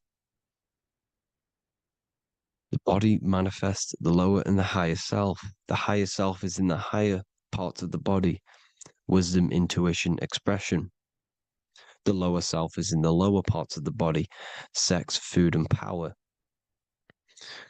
This is how they are trapping your soul, people. Like I said, the mind is the bridge between the soul and the body. So by tricking the mind, not giving it the right knowledge, and keeping the mind stuck in the lower three centers, thinking about power, food, and sex. This is low vibrating energy. It's going to keep your mind addicted to the physical realms. Okay? This is why you need to go even, balance, heaven. Okay? I will explain the soul trap in a second, how it fully works. But I'm telling you all the science behind it so you can understand. When you are doomed, you are domed. This is the dome, the firmament, the mind. Ment is mind, firm is firm. A firmament is doomed under the firmament. You must have a loose mind, an open mind to expand your consciousness beyond the stars, beyond the ethereal barrier. You have to vibrate higher than this world. Your consciousness must be expanded more than the physical plane. You need to learn how to astral project. You need to learn how to leave the body, how to operate outside of the body, so that you, when you do leave the body, you will have recognition. You'll have knowledge. You'll have practice. But this is as above, so below. The woman's belly is the earth. It's as above, so below. It's a microcosm of the macrocosm. We are the children in the womb. We are the people in the earth being ready to be born into the heavenly realms. As above, so below. It's a microcosm, macrocosm. Everything is in everything on a bigger and a smaller and a larger scale. Now, when the baby figures out that there is a world beyond its mother, what happens? The baby starts to move around and tries to get out of the mother. Because once it starts to hear the external world, starts to hear people, it's going to wonder, what's outside of why am I in here? What's outside? So the baby will force its way out of the mother. It's the same with our minds, as above, so below. When our minds figure out that there are other realms beyond this world, we will seek a way out. This is the womb, the mother earth, mother nature. It's the mother. We're in the womb. We can be born out of this world, which is being born again in the Bible. When you are doomed, you are domed under the dome, under the firmament, the firm mind. The firm mind will keep you under the firmament. Due to the law of polarity, there has to be other realms. There has to be. Because the law of polarity works in this world, and it will work on every scale possible. It's universal laws. These are universal laws. The law of polarity means that there are other realms polarizing this realm. There is a hell, there is a heaven. There is a midpoint, which is Midgard, which is the one we are in now. Earth, heart. Earth is the heart. Heart is the center, good and bad. The balance between good and bad. Your reality is your level of realization. Your mind realizes other worlds, you will seek a way to them worlds. It's that simple. The soul trap is to keep you stuck in this physical body, which is the earth. This body is the earth. It's running the program, like I said at the beginning. It's running the simulation that your consciousness is experiencing. You are an electromagnetic being, and you're hidden in a cage, your rib cage, and you're stuck in cells, a prison cells. Look, you're in cells. We produce electromagnetic energy. Your soul produces this energy.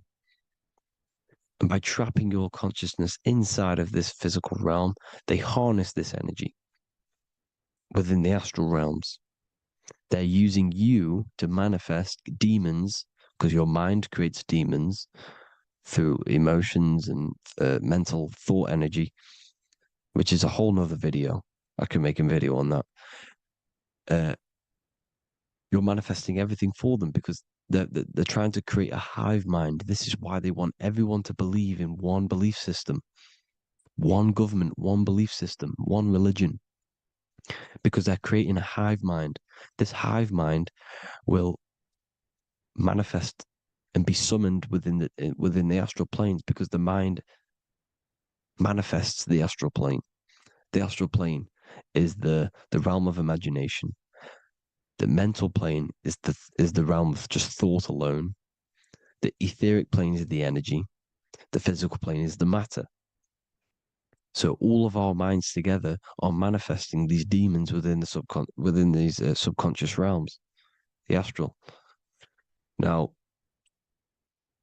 how are they keeping you stuck to this realm? Well, when you die and you're stuck in your lower three chakras, okay, when your mind and soul detaches from the body, which is the earth, when you leave the earth, you're still going to have these mental addictions to the food, the sex, the materialism, the phone, the cigarettes, everything. This is why they get you addicted to everything possible. The TikTok, the YouTube, they get you addicted to as many things possible. Because when your mind is addicted to these things, and when this mind leaves the physical body, you're still going to have these addictions. Okay? You're still going to have these thoughts. And you will be manifested into the lower astral realms because you're thinking materialistic, you're thinking negative, because your level of realization was your reality. You were manifesting hell on the earth. When you leave the body, you're going to manifest hell in the astral planes, which means you'll be vibrating on the very low, which will put you in the lower astral realms. So guess what? You're going to come back. You're going to come back into materialism. You're going to reincarnate. Because you haven't prepared for life after death. You must detach from the external world. Okay? Moon is mind. The sun is the soul. The earth is the body. The moon is the mind. This is why we say lunatic. In your mind, you have a specific mood. Moon. Money, M-O-N, is the moon. Money exists in the mind. They get you addicted to the money. The Bible's telling you this. Do not conform to the pattern of this world, but be transformed by the renewing of your mind. It's telling you. Of this world, but be transformed by the renewing of your mind. Who knew that the Bible was this deep? Matthew 16:26, what good will it be for someone to gain the whole world yet forfeit their soul? James 4:4, don't you know that friendship with this world means enmity against God? Therefore, anyone who chooses to be a friend of this world, of the world, becomes an enemy of God. John 4:4, dear children are from God and have overcome them, because the one who is in you is greater than the one who is in the world. It's talking about the invisible intelligence. It's greater than the physical world. John 2:15, do not love this world, nor the things it offers you. Because this world will create you to, if your mind has attachments to what this world offers, sex, money, and power, pretty much, you will reincarnate here. You will come back here. Because when you leave the body, your mind will still have these addictions. Do not love the world, nor the things it has to offer you. All of this is in my newly published book. The paperback versions are now available. Finally, for all the people who have been waiting, the Book of Wisdom. All of this knowledge is inside of the Book of Wisdom. The paperbacks are available. There's worldwide shipping. You can get it anywhere, pretty much, any country. My new website, it's amazing. There's going to be some amazing products coming on the new website. But I thank you all for the support. Before I leave, I need to explain what is going on with the soul trap. Like I said at the beginning, the mind's the bridge between the soul and the body. The body's the realm. By tricking your mind with false knowledge, they are keeping your soul stuck to this realm. They get you addicted to all the physical things, and that is it. As soon as you're addicted and you die, you're going to come back. So by tricking your mind, which is the bridge between the realms, they keep your mind stuck within this body. They keep you in physicality. They deveil you, the devil, the deveil. Thank you all for the support, people. If you do want to join the Academy, all the links will be posted below this video for the book, The Academy. Thank you all for the support and have an amazing day.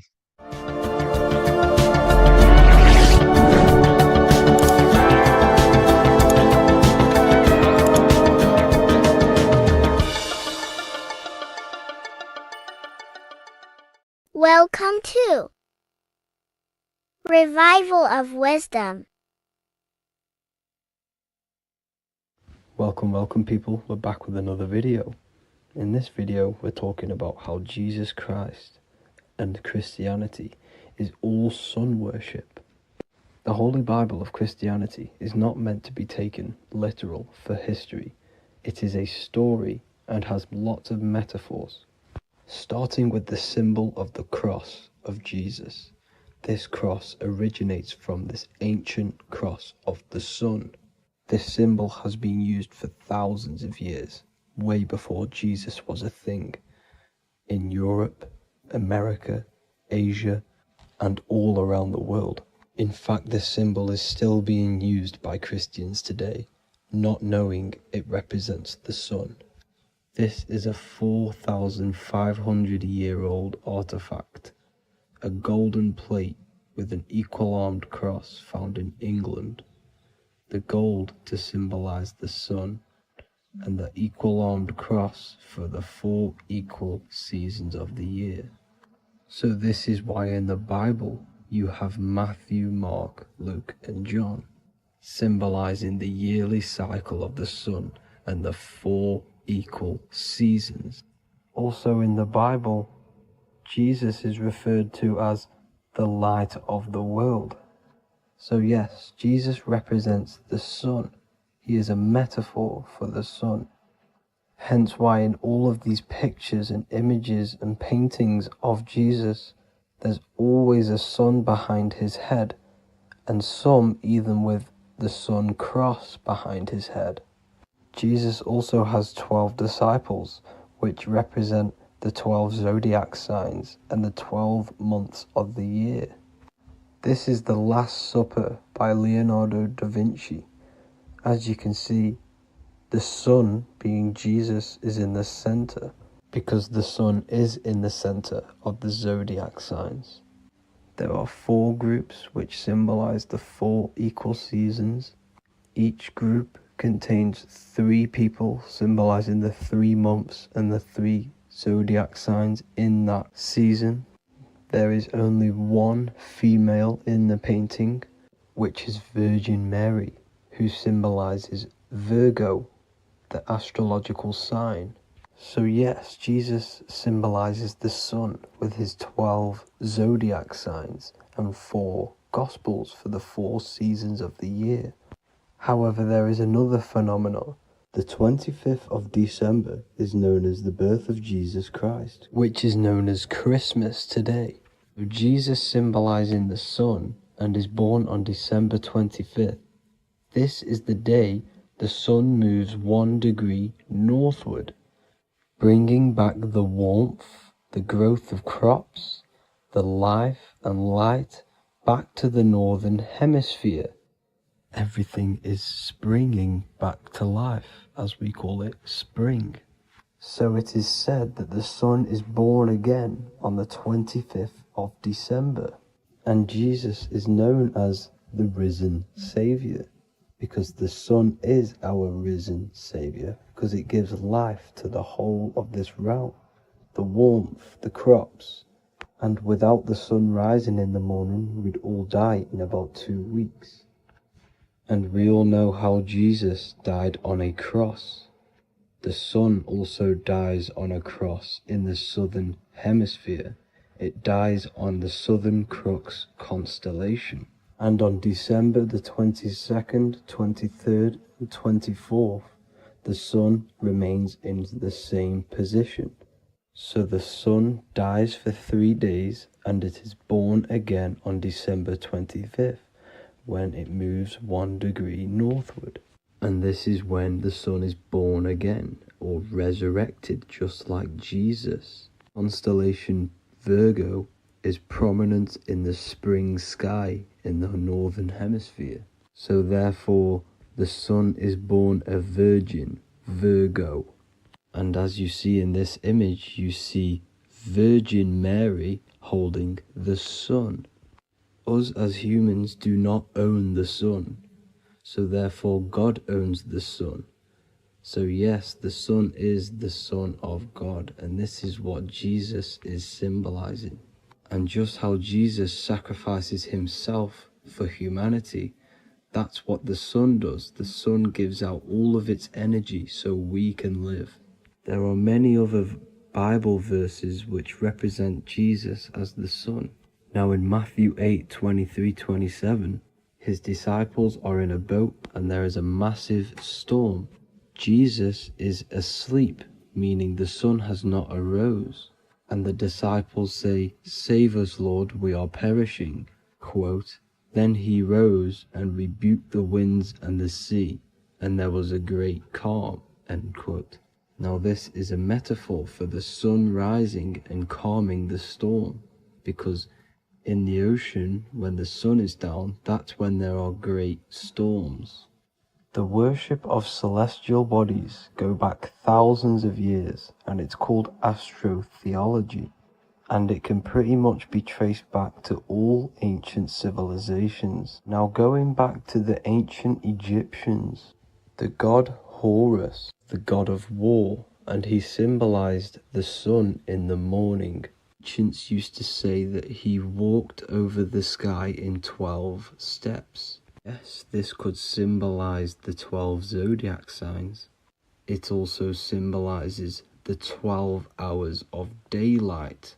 So we have 12 hours of Horus, but now they've rearranged the word to hours. Horus and hours. And when the sun rises, Horus rises, we say horizon, which is Horus is rising. That's the etymology of horizon. Another Egyptian god called Amun-Ra was known as the god of all creation. He was the first god of them all. Amun was also a sun god. Therefore, after every Christian's prayer, they say Amen, sending their prayer through the sun to God.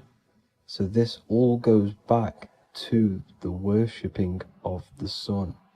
Sun worship was around way before the Romans. However, in the Roman times, their sun god was called Mithra. Mithraism was the main religion before Christianity came into play. Mithra was the son of God. He died on a cross, and he was dead for 3 days and resurrected, just like Jesus. So the Catholic Church was not made in heaven. It was made by the Roman Empire. They mixed all the sun religions of Judaism, Mithraism, and other Arabic religions and combined it into one, so Caesar, the Roman emperor, could gain his own religion. So yes, Christianity was a political move to gain more control over the masses, because it was a worldwide government at this point in time. So here is a Sumerian helmet with the rising sun symbol. And then the Romans also used this rising sun symbol on their armor. So sun worship has been going on for thousands of years, and it still goes on today. However, with all the programming and the low IQs, today we do not get the full interpretation of the Bible and these stories from the past. And Christians and other religions are all brainwashed to not question their religion and not realize their true origins and where they come from. I do advise you all to do your own research and come to your own conclusions. However, I'm just pointing out the facts and connecting dots for you all to see. That's it for this video, guys and girls. Thank you all for tapping in. God bless.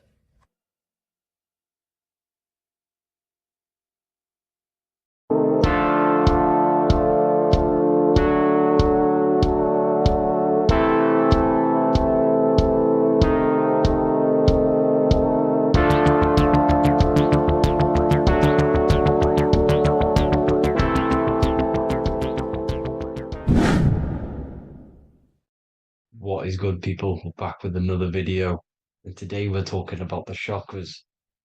Let's jump straight into this because I know there's been a lot of requests for this video. So let's jump straight into this. So you have 7 chakras, right? 7 chakras, and these chakras are feeding off your electromagnetic field, known as your aura. This is both positive and a negative pole, male and female, right? This electromagnetic field is made out of electric and magnetism, and together they come as electromagnetic. Now, your chakras, the word chakra just means wheel, spinning wheel, because that's what they are. They're spinning wheels of energy. They do not exist on this physical plane. They exist on the etheric plane. Okay. Now, these energy centers are known to regulate your emotions, and each energy center controls the organs and cells in that particular area of the body.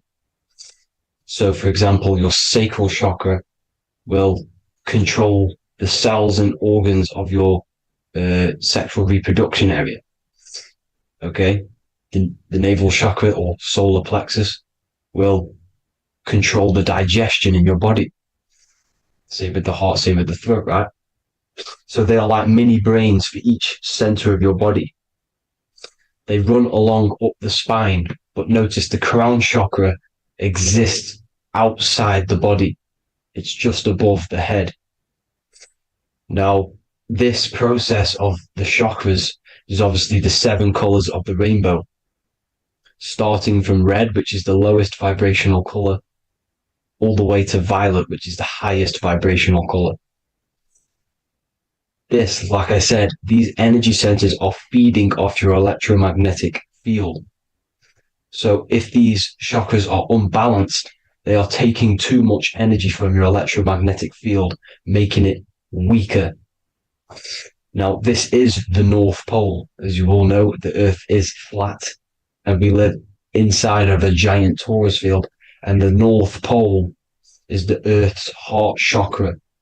And this is why the aurora borealis, or the northern lights, whatever you want to call them, that's why they are green, and they are being emitted from this center point of the Earth, because it's symbolizing the heart chakra, which is green, right? Now, you do work your way up to these. However, this is a torus field. You are a torus field. You have different layers of this torus field, right? And you need to balance all of these chakras, but you can't move up these chakras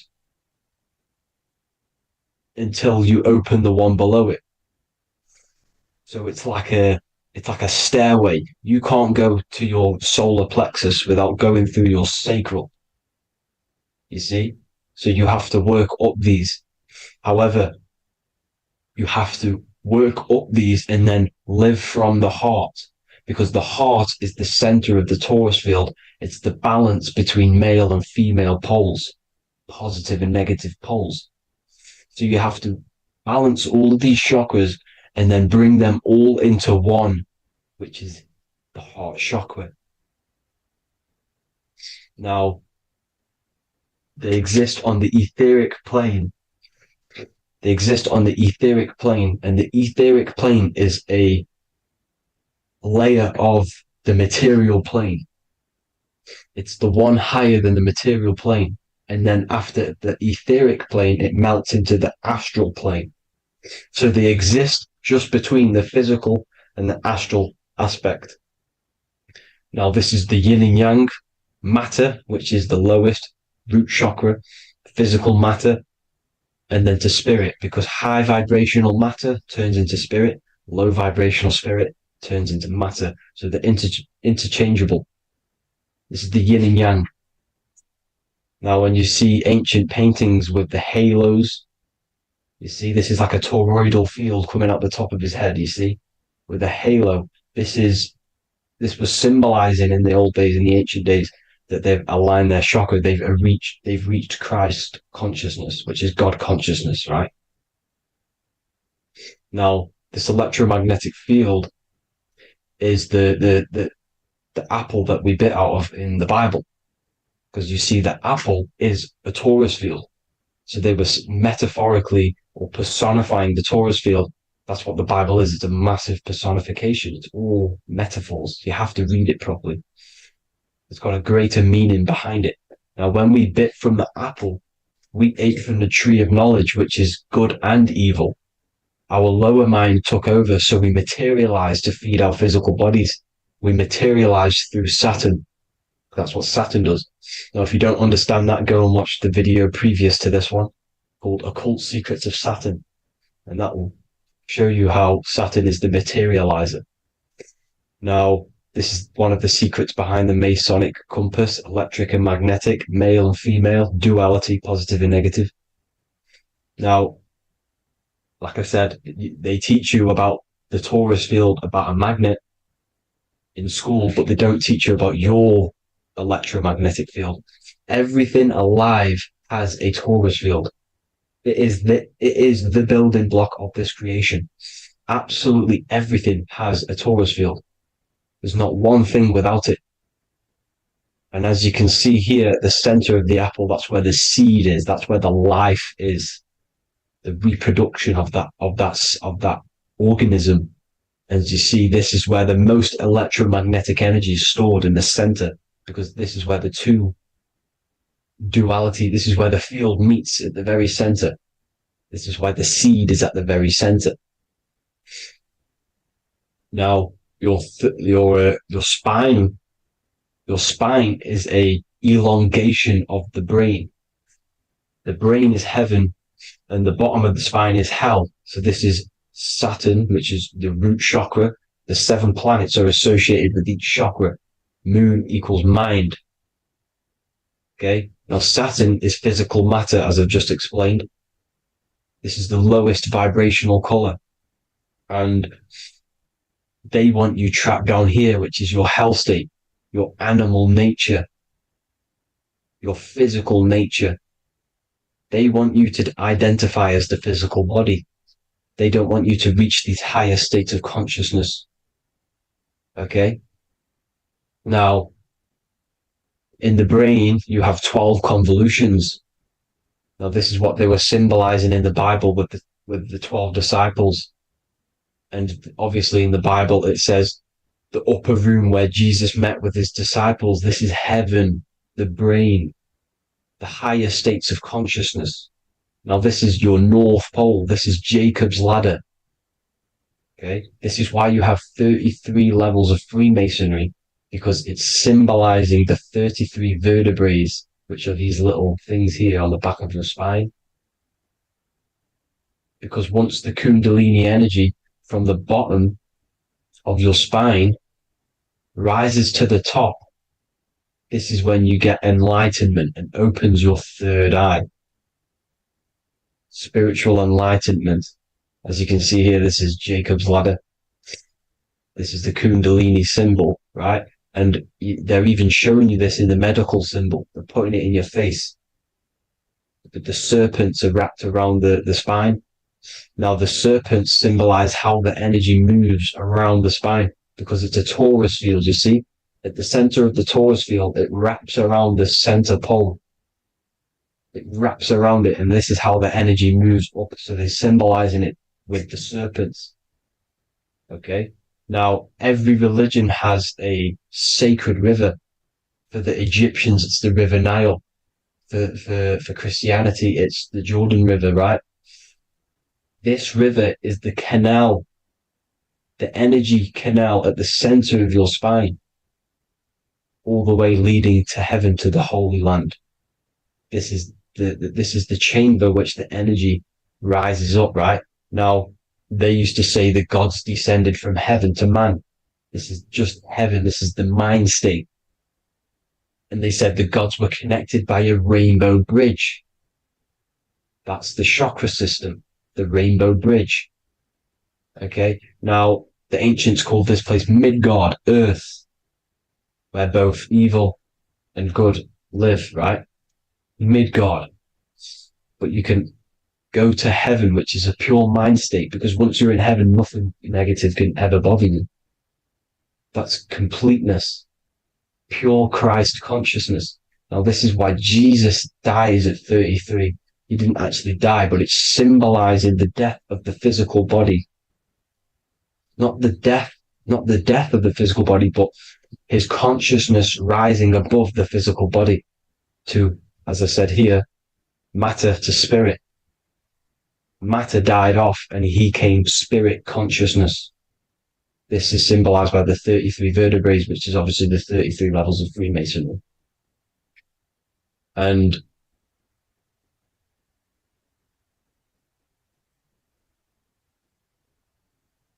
now the pineal gland, which is at the very top of this Jacob's ladder or the River Jordan, the canal, your 33 vertebrae on your spine. This is where the pineal gland sits, right? At the very top, at the center of your brain. Now, there's multiple ways this was symbolized. The Eye of Ra, which is used by the Egyptians. Now, this pineal gland is the seat of consciousness. This is where your consciousness is stored, right?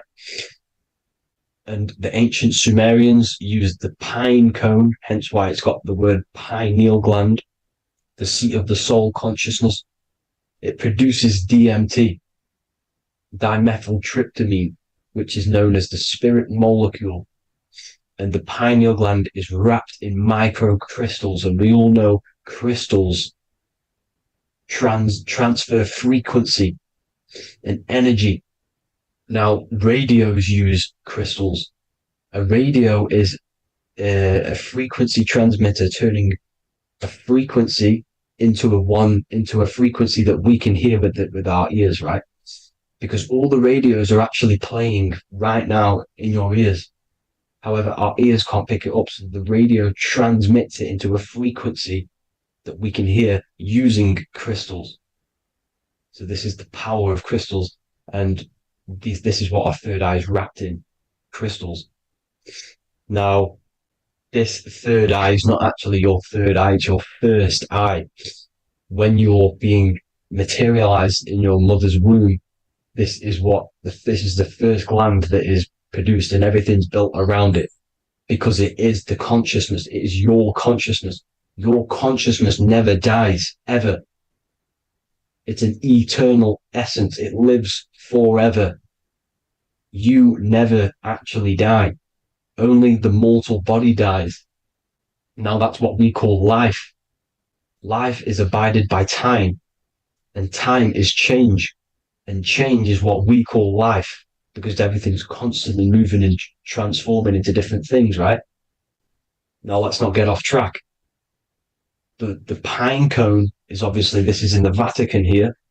The pine cone is symbolized as the pineal gland, pine. And this is the opened pine cone. The opened pine cone means or symbolizes the awakened man, the awakened third eye. But the ones here, which the Sumerian gods are holding, these are shut pine cones, symbolizing the unawakened man. But let's not get confused, people. These gods were not gods. They are human beings just like you. They reached Christ consciousness. They are nothing more special than you. They just had the ability to reach Christ consciousness. And obviously their knowledge was far more intelligent than ours, far more advanced than ours. They knew the truth about this reality to the depths. Now, the ancient Hindus had a goddess called Kundalini, which is said that she descended by the means of a ladder or a cord from heaven, which is symbolizing the spinal cord. Now, this is what Hickory Hickory Dock, the mouse went up the clock and came back down. This is all these stories, like Santa as well. Santa comes up and then down the chimney. This is symbolizing the Christ oil. There's an oil which is produced in your pineal gland, right? And this oil travels down the spine. And once it's down on the spine, you must have to raise your consciousness, just like I said with the chakras. You have to raise your consciousness, raise your vibration to heat up this oil and turn it into a gas. And it travels back up the spine through like the serpents up the spine. And this awakens the third eye once it's coming back up the spine and hits the pineal gland. This is the secret behind Santa and Hickory Hickory Dock, because Santa comes down and feeds the presents and goes back up the chimney. And he lives in the North Pole, the positive pole. This is the North Pole, people, and the presence is your sacred oil. This oil, your physical body is the furnace. It's the spiritual furnace, which you have to heat up this oil by raising your frequency and turning it into a gas to rise up this chamber, the River Jordan, to your third eye, right? Now, this is an alchemical process. Your body is the alchemical furnace. It says in the Bible, if therefore thine eye be single, thy whole body shall be filled with light. I shouldn't have cut that out, but that's what it says. The light of the body is thine eye. If therefore thine eye be single, thy eye shall be filled, their body shall be filled with light.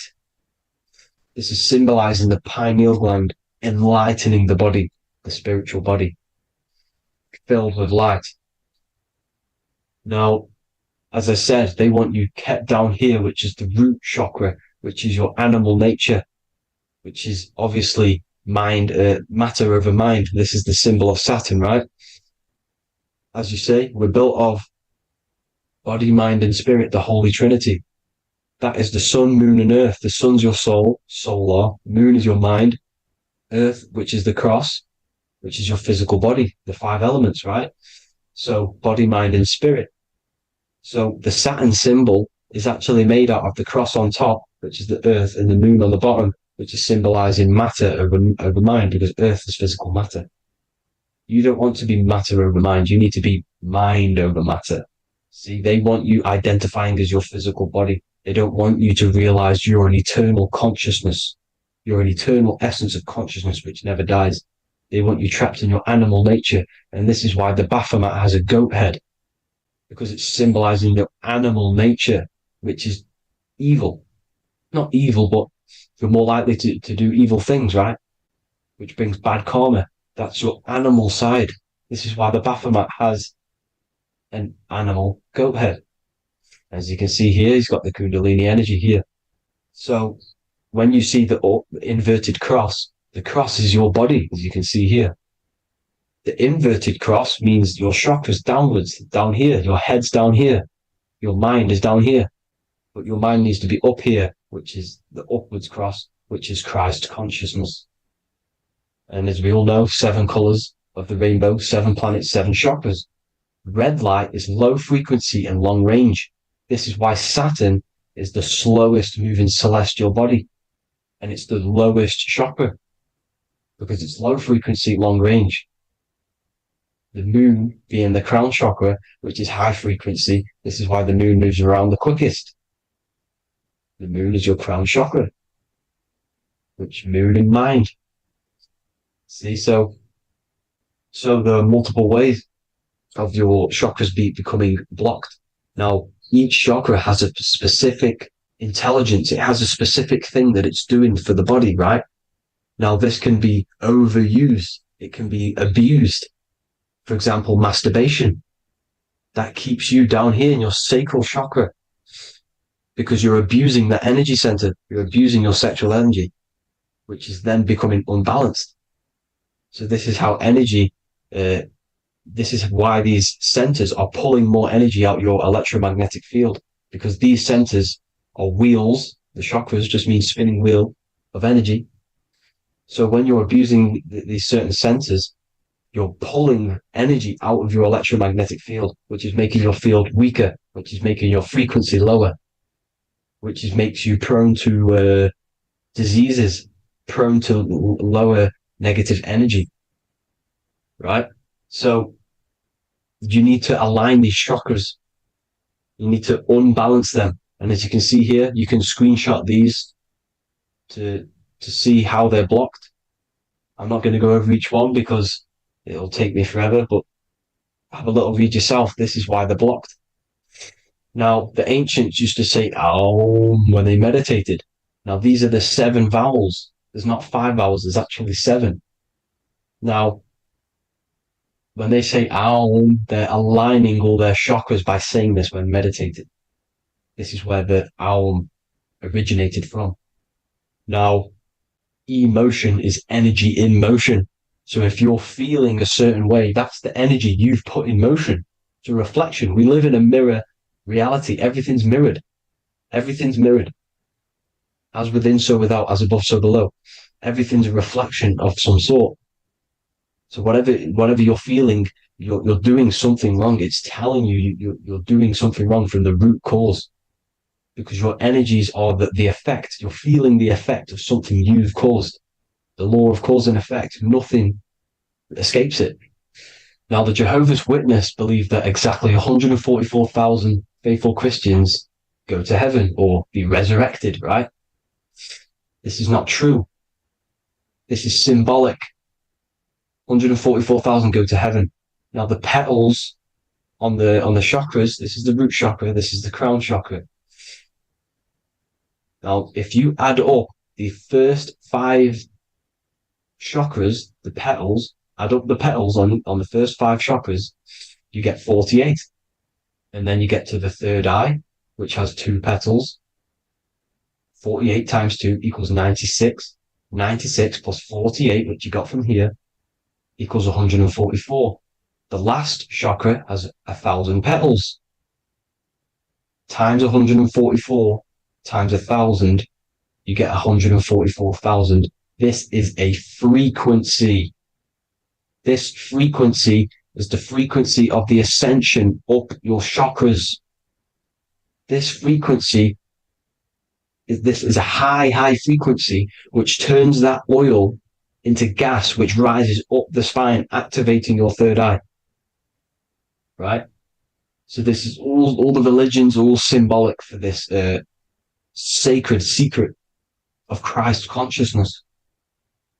As it says in the Bible, the kingdom of God is within. It's not out there, people. You must look within yourself. You are God. You are a spark of his consciousness, infinite consciousness, right? So 144,000 is a frequency, and you must achieve this. Like I said, these people in the past, they're not gods, people. These were just humans. Nothing special. They just reached Christ consciousness.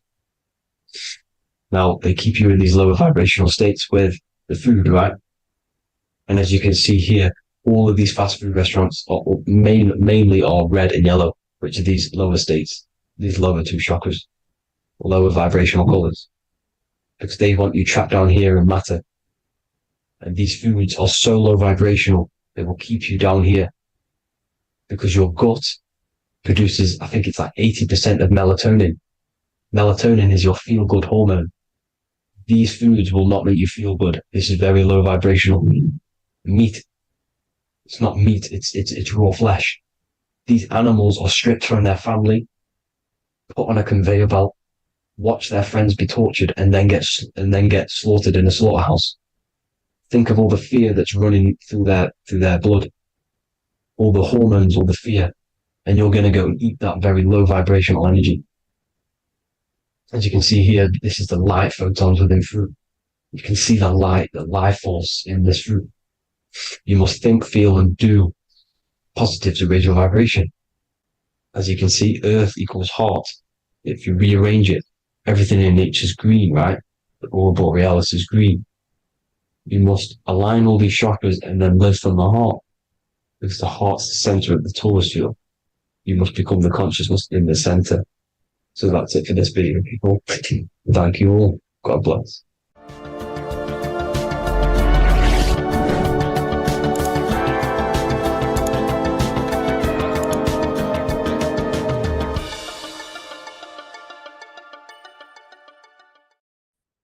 You are not breathing correctly. 98% of people only use a third of their lungs capacity, which is shallow breathing, which ages you, lowers your brain capacity, and also lowers your state of consciousness.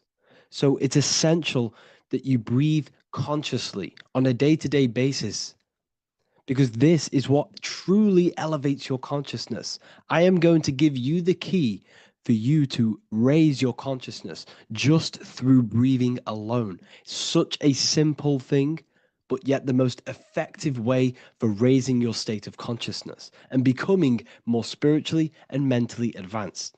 So tune in for this video, and I'm going to show you exactly how to do it and the symbolism behind breathing. Air is more than just air. It carries electromagnetic energy. So now I'm going to give you the science behind this spiritual truth. This invisible force is what sustains all physical life, providing the life force energy essential for existence. Electromagnetism. Everything is fed off electromagnetism. Your body is an electromagnetic battery.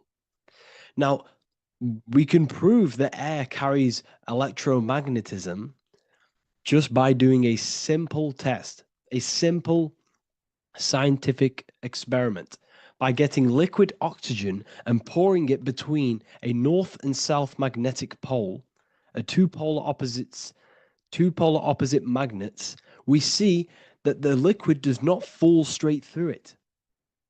It is sucked, it is magnetically attracted to these two opposing forces, opposing magnets.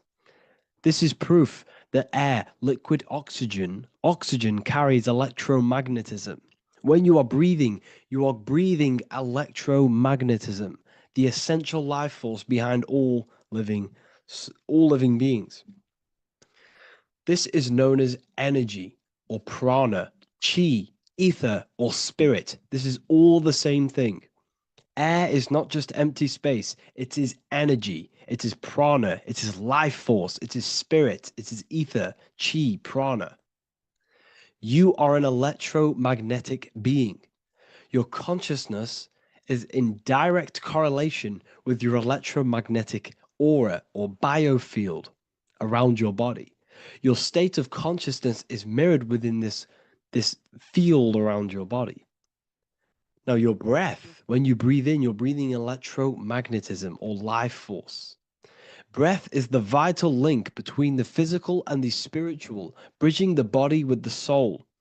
Through breath, we connect with both tangible world and deeper, the unseen realms of energy and consciousness. Breathing deeply and properly elevates our consciousness, enhancing the brain's functions, heightening the sensitivity of our five senses. It also brings a profound calmness to the mind, creating a state of clarity and inner peace. Like I said earlier, breathing properly is the fastest way to elevate your consciousness. It is the fastest way, because breathing, when you stop breathing, what happens? You lose physical consciousness. Your body will shut down if you do not breathe in this vital electromagnetic energy in the oxygen.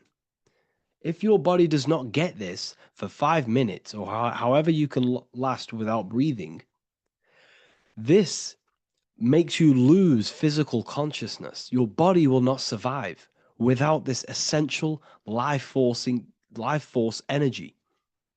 Therefore, air is one of the most overlooked things. This is why we see the symbolism of Buddha having a big belly. Why does he have a big belly? Because it's symbolizing breath work, proper spiritual breath work, the certain teachings of breath work, of when you breathe in through the nose, you have to breathe in through the nose. You don't want to breathe in through the mouth, because the nose acts as a filter which catches dust particles and filters out the air before it enters the lungs. The mouth does not do that. The nose is for breathing inward. We breathe in through the nose, and when we breathe in, we breathe into our belly, not our lungs. When we breathe into our belly and our belly expands outwards, we are then moving this energy down through from the nose down the spinal column. And when we breathe back out, the belly goes in, which is raising the energy up the spinal column, back out through the mouth. This is the true way of breathing, because when we breathe, we are moving energy. We are moving electromagnetic energy. When we breathe in through the nose, the energy travels down the spinal column.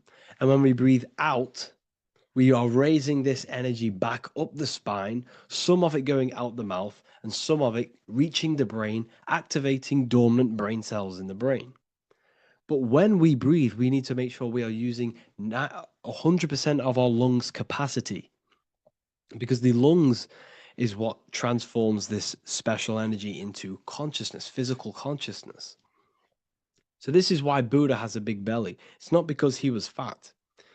It's not because he was overweight. It's symbolism.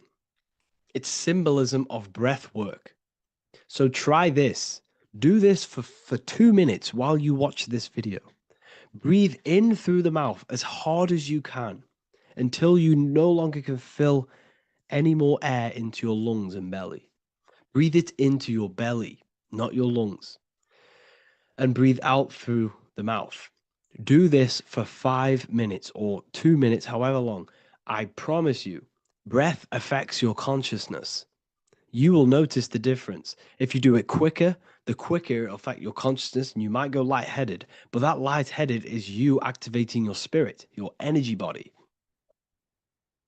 So try this just when watching this video. When you breathe consciously, you are renewing both your energy body and astral body, aligning your consciousness with a higher state. This practice feeds new life force energy into the body, revitalizing and enhancing your overall well-being. Like I said, your brain requires the most amount of oxygen. When we have shallow breathing, this is reducing the brain's capacity. Because when we are not breathing properly, which 98% of people are only using a third of their lungs capacity, we are essentially only using a third of our consciousness, because your breath is directly correlated to your consciousness, your state of consciousness. When you breathe in through the mouth, out through the mouth, out in through the nose, out through the mouth, consciously and deeply for 5 minutes, you will notice that your senses are more powerful and sensitive. Your brain is quicker.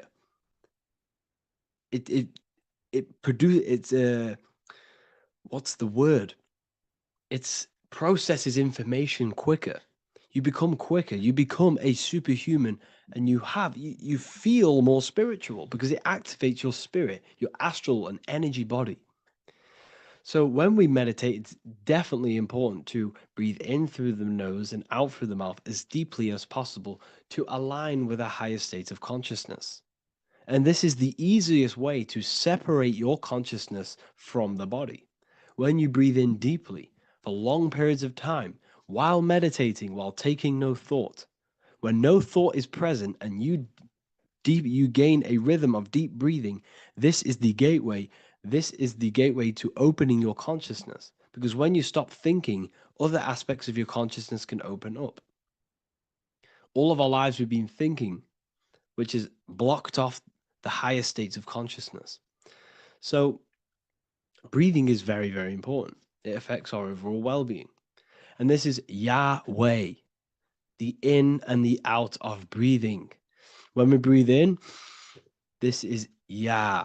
You can hear it. It sounds like Yah.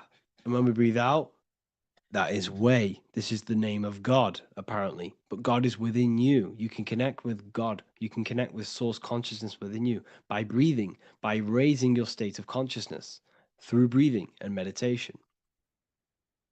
This is why the Bible tells you the Spirit of God has made me, and the breath of the Almighty gives me life. You are consciousness. You are God. You're an extension of God's consciousness. Job 27:3. As long as my breath is in me and the Spirit of God is in my nostrils. The Spirit of God is through breath. John 20:22. And when he said this, he breathed on them and said to them, receive the Holy Spirit. The word spirit means breath. In Greek, Hebrew, Latin, it all means breath or wind or air. The Holy Spirit is a certain way of breathing, a breathing technique that elevates your consciousness, that syncs you up to a holy consciousness, an elevated state.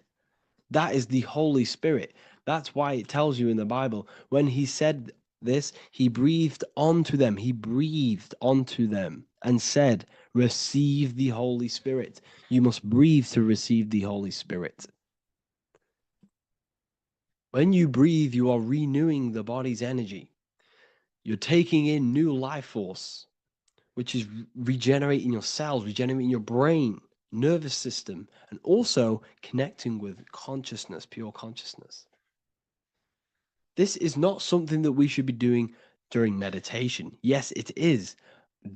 We should be doing it during meditation, but this is something that we need to apply all of the time. This is the fastest way you can raise your consciousness. I just want to say, all of this knowledge is inside of the Book of Wisdom, Volume 2. Make sure to give a like and a comment on this video to help the algorithm. And let me know what you think about the last book or this book if you have read them, to let the new people know what they're looking at with this book. This is truly life-changing, the Volume 2 and Volume 1 is truly life-changing. You can get them in a bundle also. Learn hidden knowledge inside of the Ethereal University. This is where truth seekers belong. I'm not here to try sell you this, but this is the place for truth seekers. And if you are serious about your spiritual journey and serious about gaining knowledge, which gives you the advantage over life, join Ethereal University. This will definitely help you. Thank you for watching this video. Please leave a like and comment. Make sure to give me any suggestions on videos you want me to make in the future. Thank you all. You don't just have a physical body. You have a physical, mental, spiritual, and emotional body. Each one of these aspects are a body of its own. Body does not just refer to a physical substance. You have a mental body for thinking, an emotional body for your emotions, a spiritual body for your energy in your astral form, and a physical body to encapsulate all of these. Each four of these aspects are essential for the human experience and essential to balance. Now, today we're going to be syncing the four aspects of your consciousness with the four seasons and the four elements and how this ties into the Bible. So we have four physical elements. We have 5 elements in total, spirit being the most important, but spirit is pure invisible. We have 4 physical elements. We have air, fire, earth, water. Earth and water are feminine. Air and fire are masculine. Air and fire are active. Water and earth are passive. The air corresponds with the mental body of consciousness. This is where your intellect, this is where your communication, this is where your thoughts, intuition all comes from. This is the mental body of consciousness that allows you to think, allows you to process, figure things out, and have intellect and gain knowledge. This is your intellectual aspect of your consciousness, located in the head region. We have a fire nature, a spiritual nature. This is our astral body. Our astral body is all to do with the subconscious realms, the higher realms of consciousness. This is the body that allows us to be free from the physical body. Our spirit is more of our energy. Water is our emotional body. This is what allows us to feel things, that allows us to gain intuitive feelings of conscience. So emotion allows us to understand what is right and what is wrong. When we feel something bad, we know that this is wrong. When we feel something good, we know that we are doing good. Emotions are a creational force that allows us to feel certain things to bring them into existence. Our emotional body is a creational force and should not be reactive, and it should be controlled. Most actions are stemmed from emotions. Actions bring thought into physical existence. Emotions are the driving power. They are what drives your actions. The thought, then the emotion, then the action. Earth is your physical body. This is your physical state that allows you to take mind and emotion into action, into fruition, into physical matter.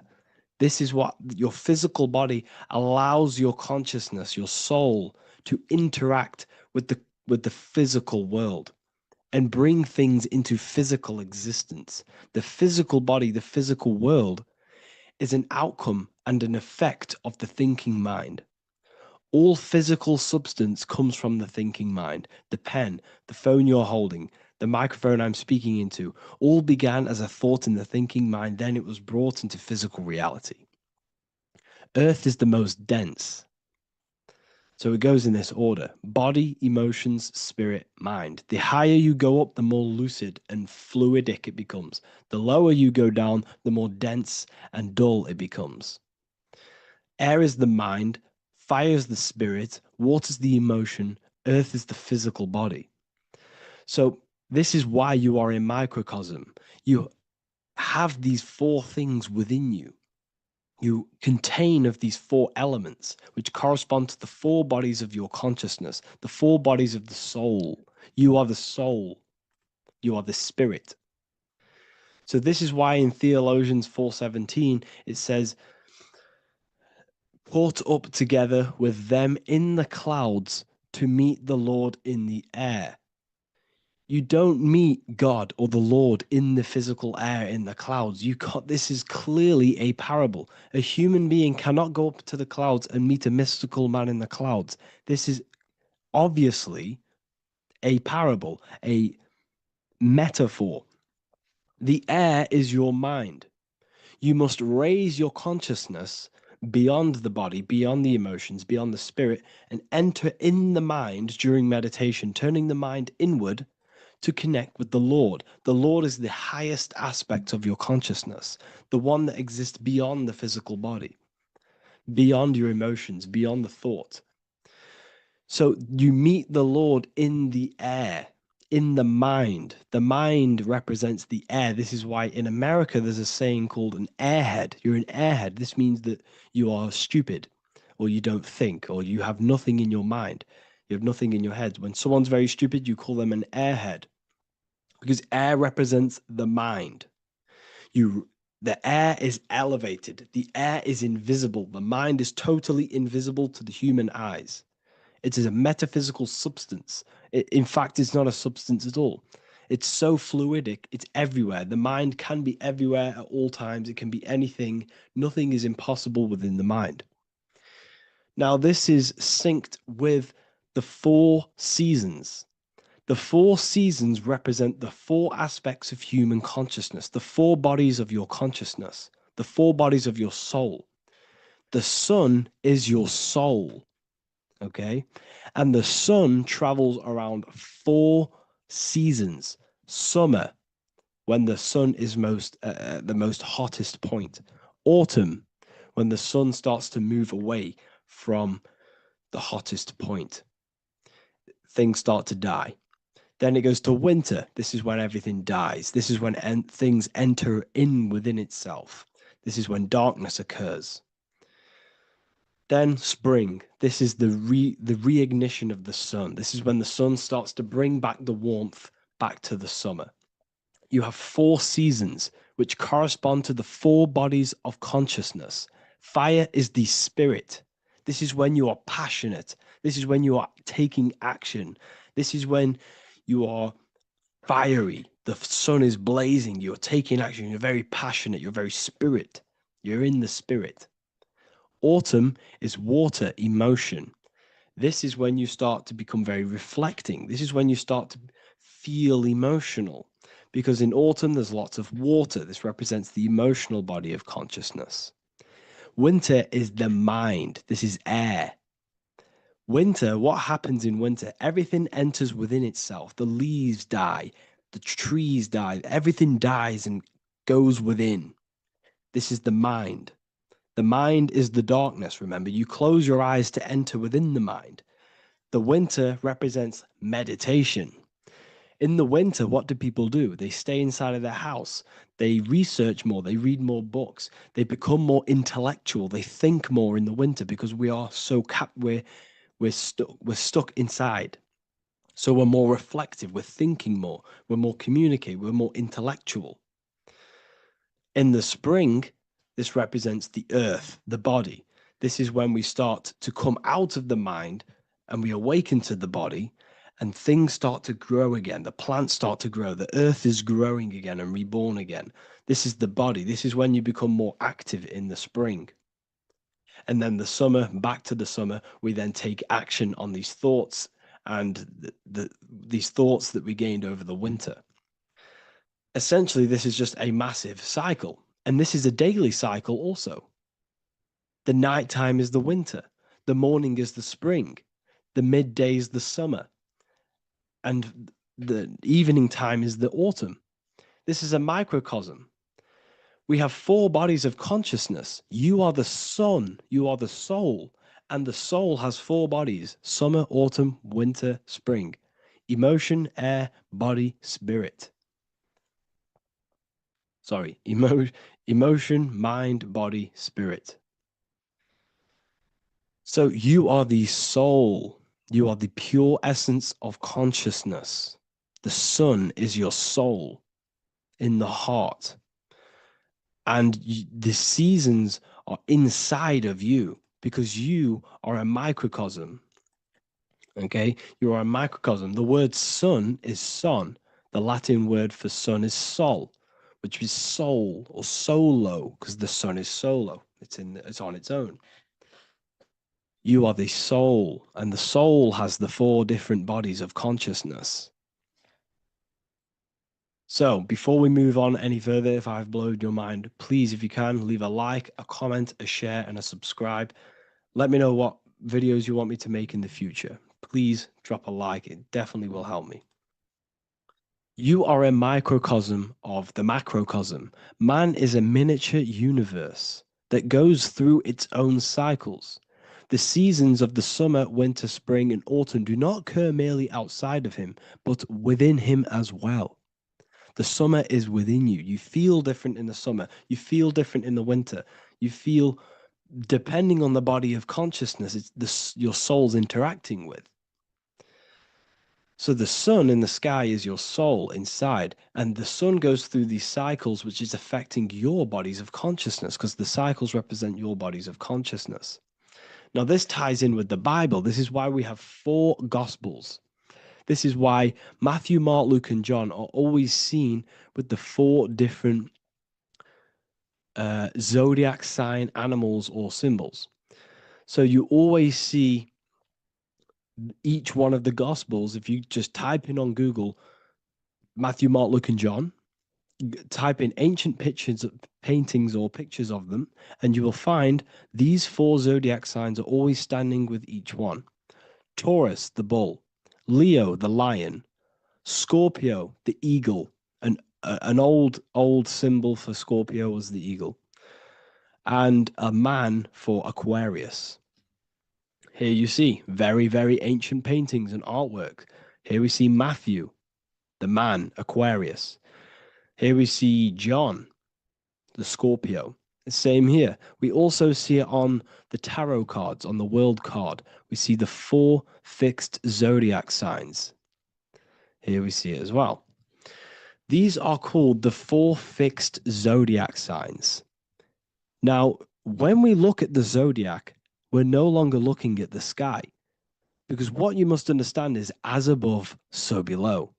What is above you is inside of you. What is above is what is below. What is outside of you is within you. The zodiac is inside of you. The zodiac revolves around the sun. The sun is your soul. These are different energies of your soul. Like I said earlier, the 4 seasons are the 4 bodies of your consciousness. And in each body of consciousness, you have these different energetic energies that you can work with. Okay, so this is the true astrology. This is the true astrology, the internal esoteric astrology. You can't find much information on this at all. Very hard to find. So what we're looking at are the 4 bodies of consciousness. Obviously, when you look in the middle of each, when we look in the middle of each season, spring, the middle of spring is Taurus. The middle of winter is Aquarius. The middle of autumn is Scorpio. The middle of summer is Leo. These 4 signs are known as the 4 fixed signs. Okay, Scorpio is fixed. It's the middle of autumn. Scorpio is a water sign, emotion.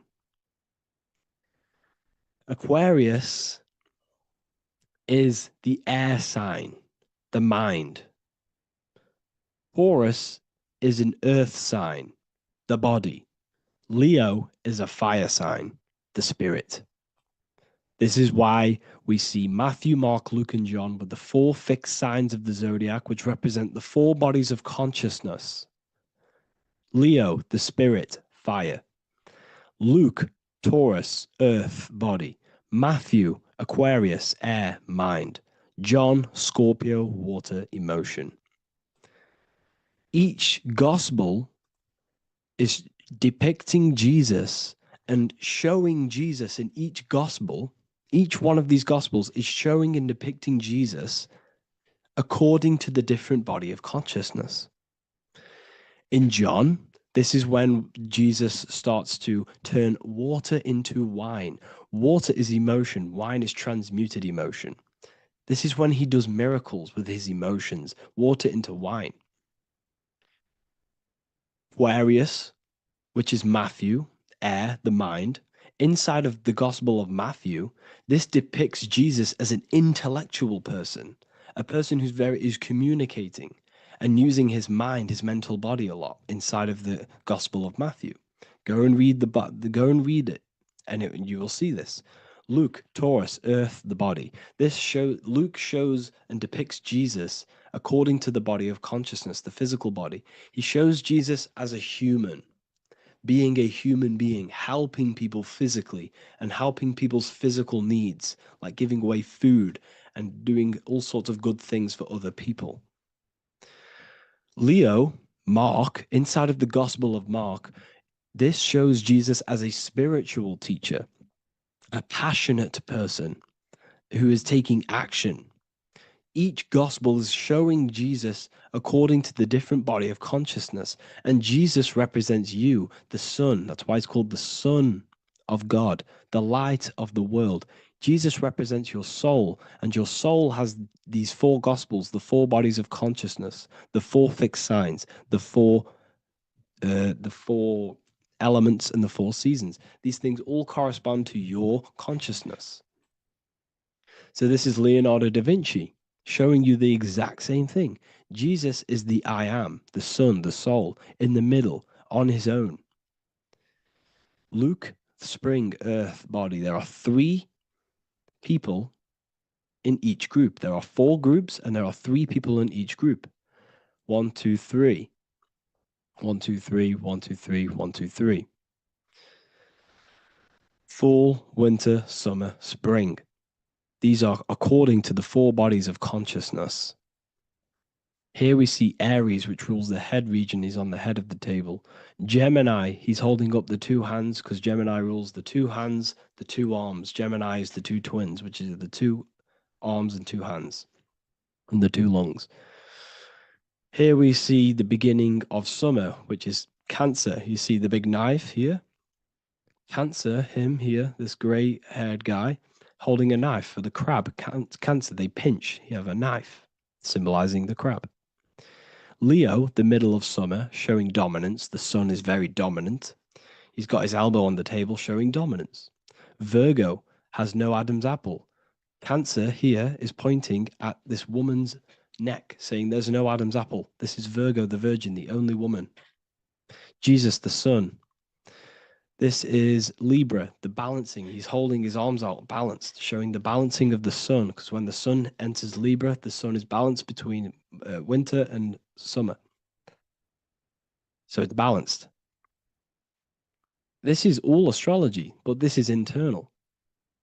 Okay. This is Ezekiel's vision. Ezekiel had a vision in the Bible, and he saw the face of a man, the face of a lion, the face of an ox, and the face of an eagle.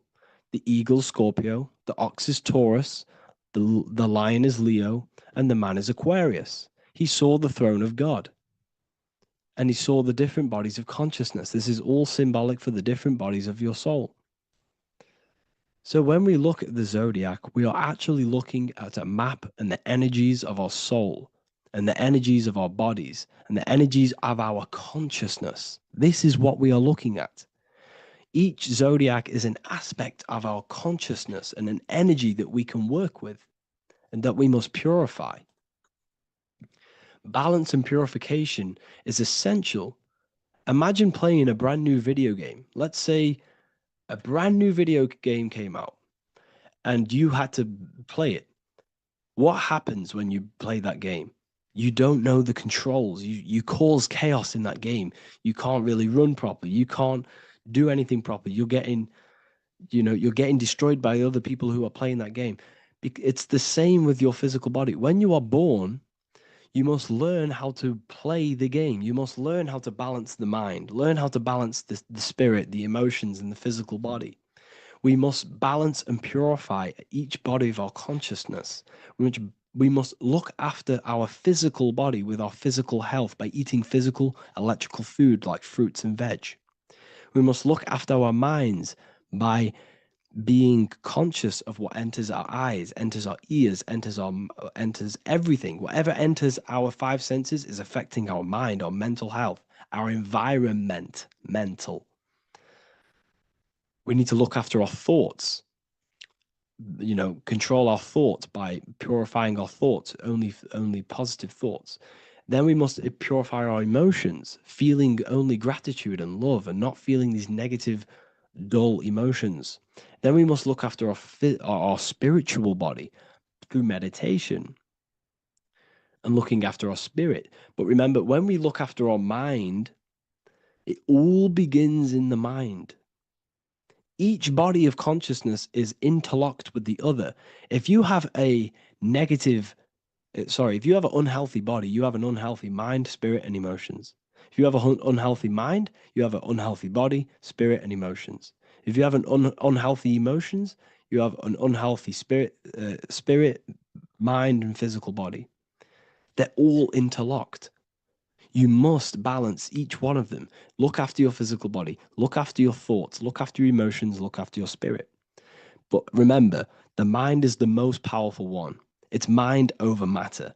Once we look after the mind, because once we start to control our minds and control every thought we think, this will then turn into discipline in our physical body. Because once we learn how to discipline the mind, we learn how to discipline what we eat, we learn how to discipline what we feel, we learn how to discipline our spirit. This is all interlocked, but work on the mind first.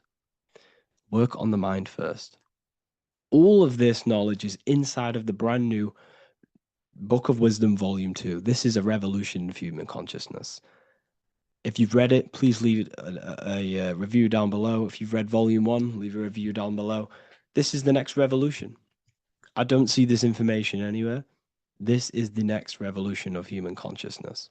And of course, if you are serious about this and you truly want to gain enlightenment and join an amazing community where you can connect with me on live calls, lectures, the Manifestation Mastery course, you can gain access to my library with over 45 PDFs plus my books.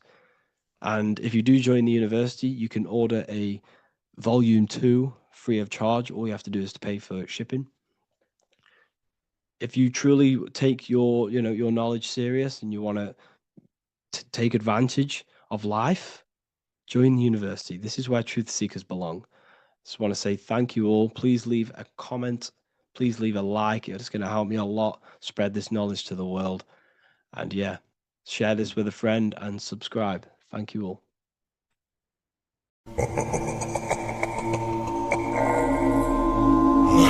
If your ultimate goal is to be famous, then you're gonna do a lot to get there, like sign your name in blood in a contract with the devil. That's how I got introduced to the music industry. I swear I wanted to be like the Amy Grant of music. Yeah. But it didn't work out, and so I sold my soul to the devil. Well, needless to say, sold my soul. Alright, y'all. I'm finna sell my soul. I'ma hit y'all when I'm through. I'm gonna be rich as hell, alright? My soul, little bro, man. You trying to sell your soul, man. Look.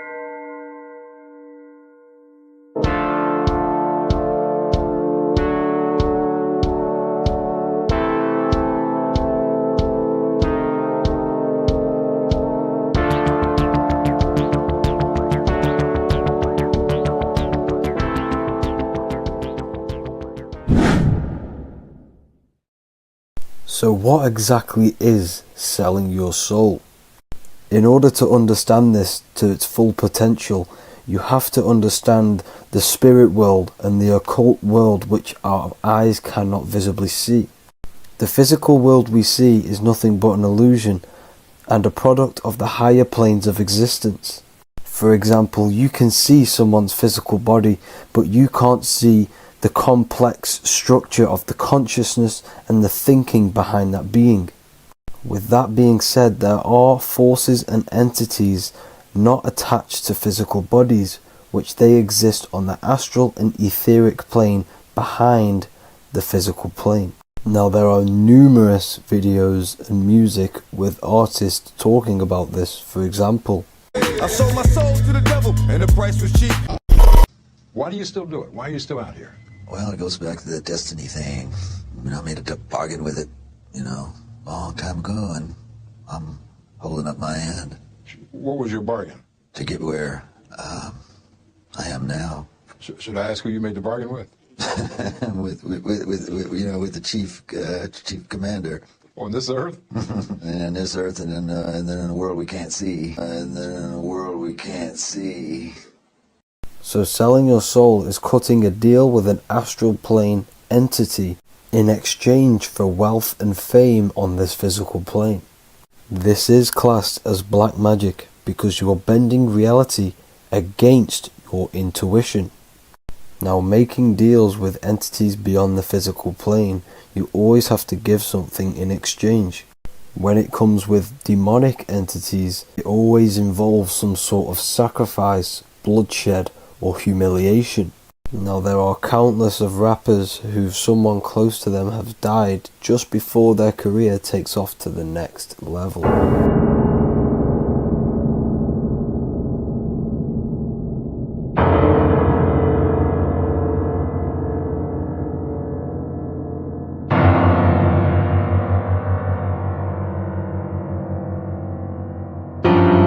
My mama was sacrificed.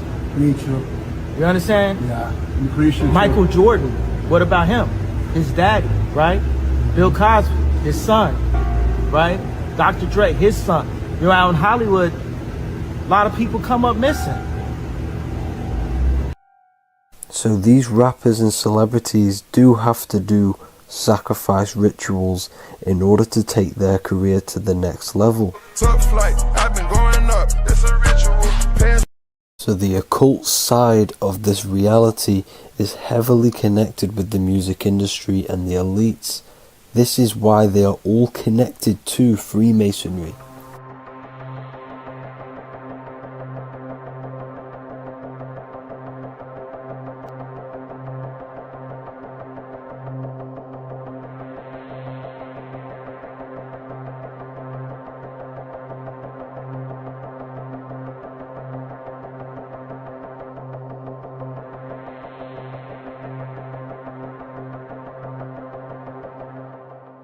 Now, this is why the music industry is one of the most important industries for the elites to stay in control and keeping the masses on low states of consciousness. Frequency is one of the most powerful things in reality because it's the only thing which can enter your soul and body without consent. The frequency on Spotify and all major platforms are all tuned to 440 Hz, which was set by the Rockefellers. 440 Hz turns off the whole right side of your brain, and the right side of your brain is to do with critical thinking, imagination, and your intuition. Music has the ability to influence your intent, your emotions, your thoughts, and your actions just by frequency itself. By controlling the music the celebrities put out and the things they talk about, they're actually molding society because of the celebrities' huge amount of influence over the younger generation and cultures within society. This is why the music industry is mainly talking about sex, guns, violence, and hating other people. These are all very low vibrational acts and things to do, which destroys humanity and societies, keeping us all conquered and divided in order for them to stay in power. Music can actually reprogram your subconscious mind, and it is a form of MK Ultra, which is mind control. It's in my brain. Do you know that? It's living rent free. I can't get it out. You did that. Yeah, it's hypnosis. Yeah, it's hypnosis. You're so awesome and dope. You do need to be very careful with what you're listening to and what frequency it's playing at, because all of this has an effect on your electromagnetic field and your state of consciousness. Now let's go back to selling your soul. When these rappers and celebrities sell their soul, they now gain eternal life on this physical plane. When you do sell your soul, you are allowed to live forever. And these people that are called youngins, rookies, new booties, like I was, had no idea that these people still live. They will prey, haunt, kidnap, anything to stay on top. This is their world. They have nothing but time, is what they believe. Now this explains why there's so much Saturn worship, because Saturn is the father time. He's the god of time and crystallization in the physical realm.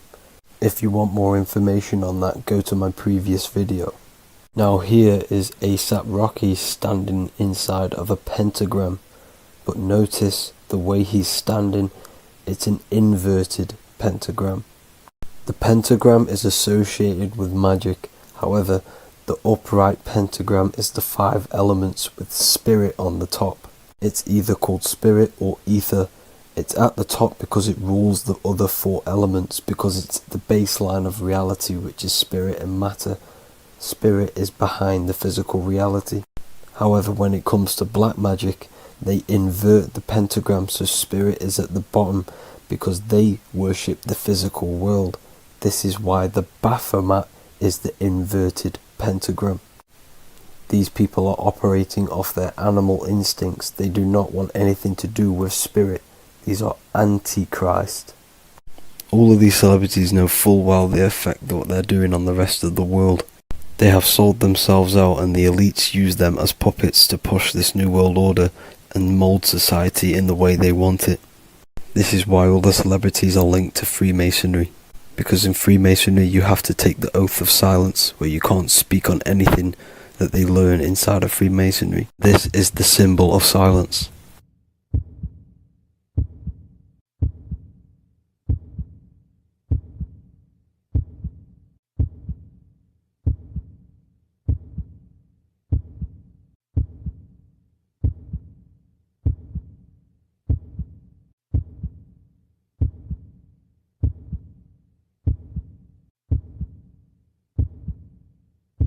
The elites need them under this oath, so they do not talk about certain topics and certain things to the public. because of the amount of influence they have on society. Now, even the name Hollywood is an occult term, because back in the ancient days when they used to create wands, they used to create them out of holly wood, out of the holly tree, because each wood has certain attributes and virtues when it comes to magic. And the holly tree was known as the holy wood, and they used to create the wands out of it to cast spells. And Hollywood are still casting magic to this day through the films and through the music to the masses. That's it for this video, people. Hope you enjoyed. Please like and comment and subscribe. Peace and much love.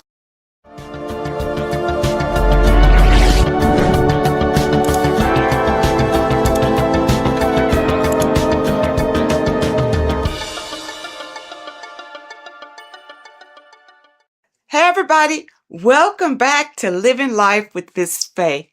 And today I thought I would talk about the Book of Wisdom, because to me, this is information that should be in every household. And you really shouldn't pass this by, because information like this may not be out here forever. But this information is so important, especially for you today, because so many things have been hidden from you about the world, about our living in the world, about our own existence. So many things have been hidden. And these books, the Book of Wisdom, this is book 1, and this is book 2. And they both are jammed with hidden knowledge.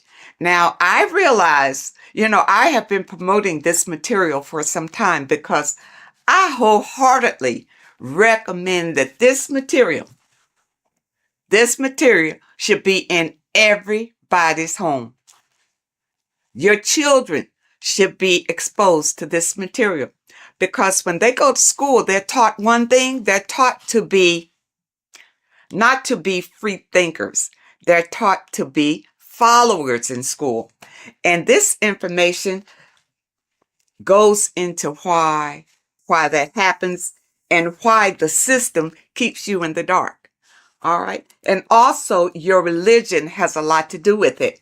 Now, even in your religion, a lot of things have been misconstrued, and some of it is just downright lies that have been told to you.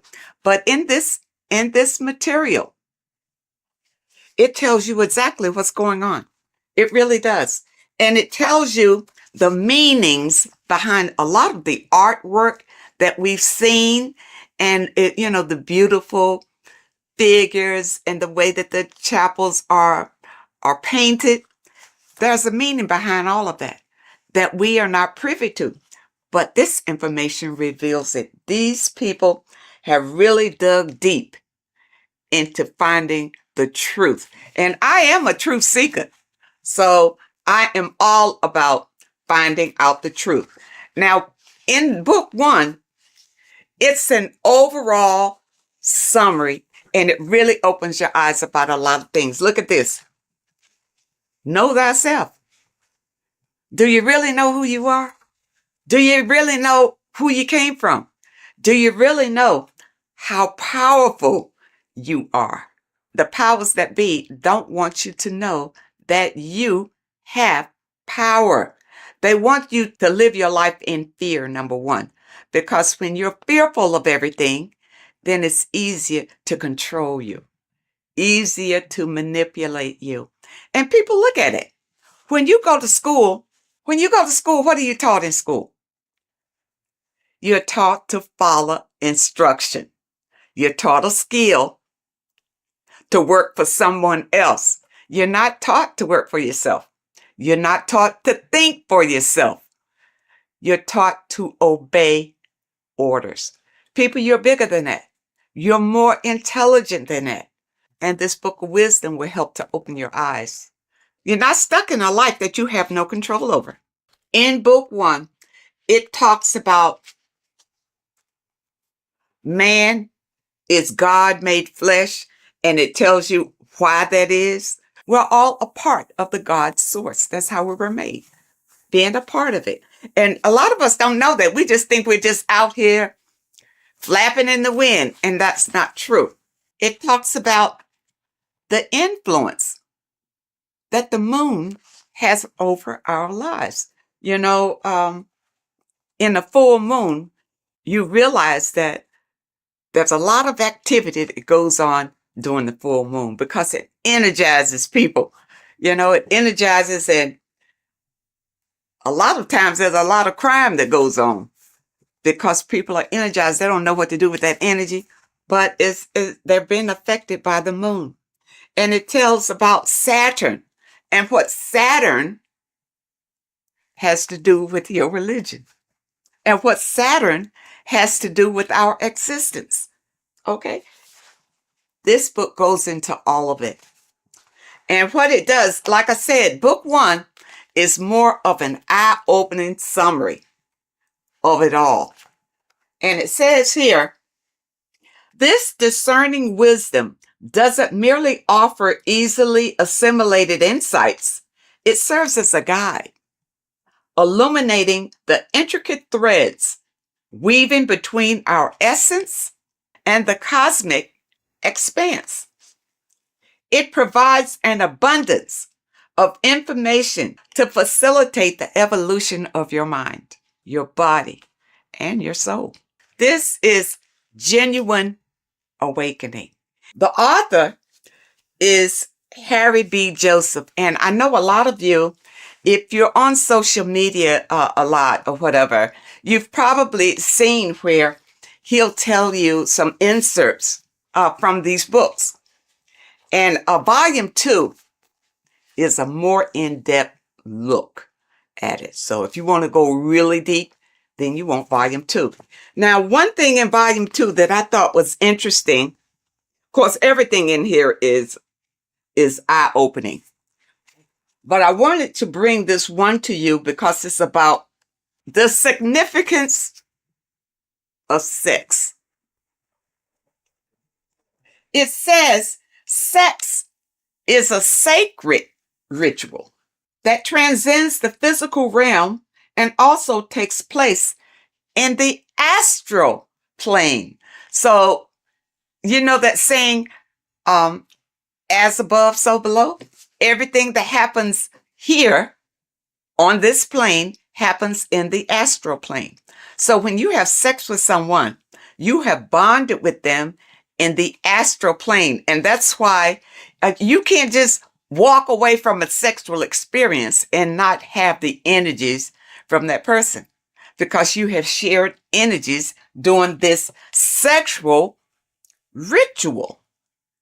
And really, that's why it's better to wait until you are married to have sex and not have casual sex with all sorts of people. Because even here it says, casual sex, often driven by superficial desires such as greed, lust, and monetary attraction, tends to vibrate at a lower frequency on the astral plane. Now, what does that mean? If your casual sexual experiences are vibrating on a low vibrational astral plane, well, what's in a low vibrational astral planes?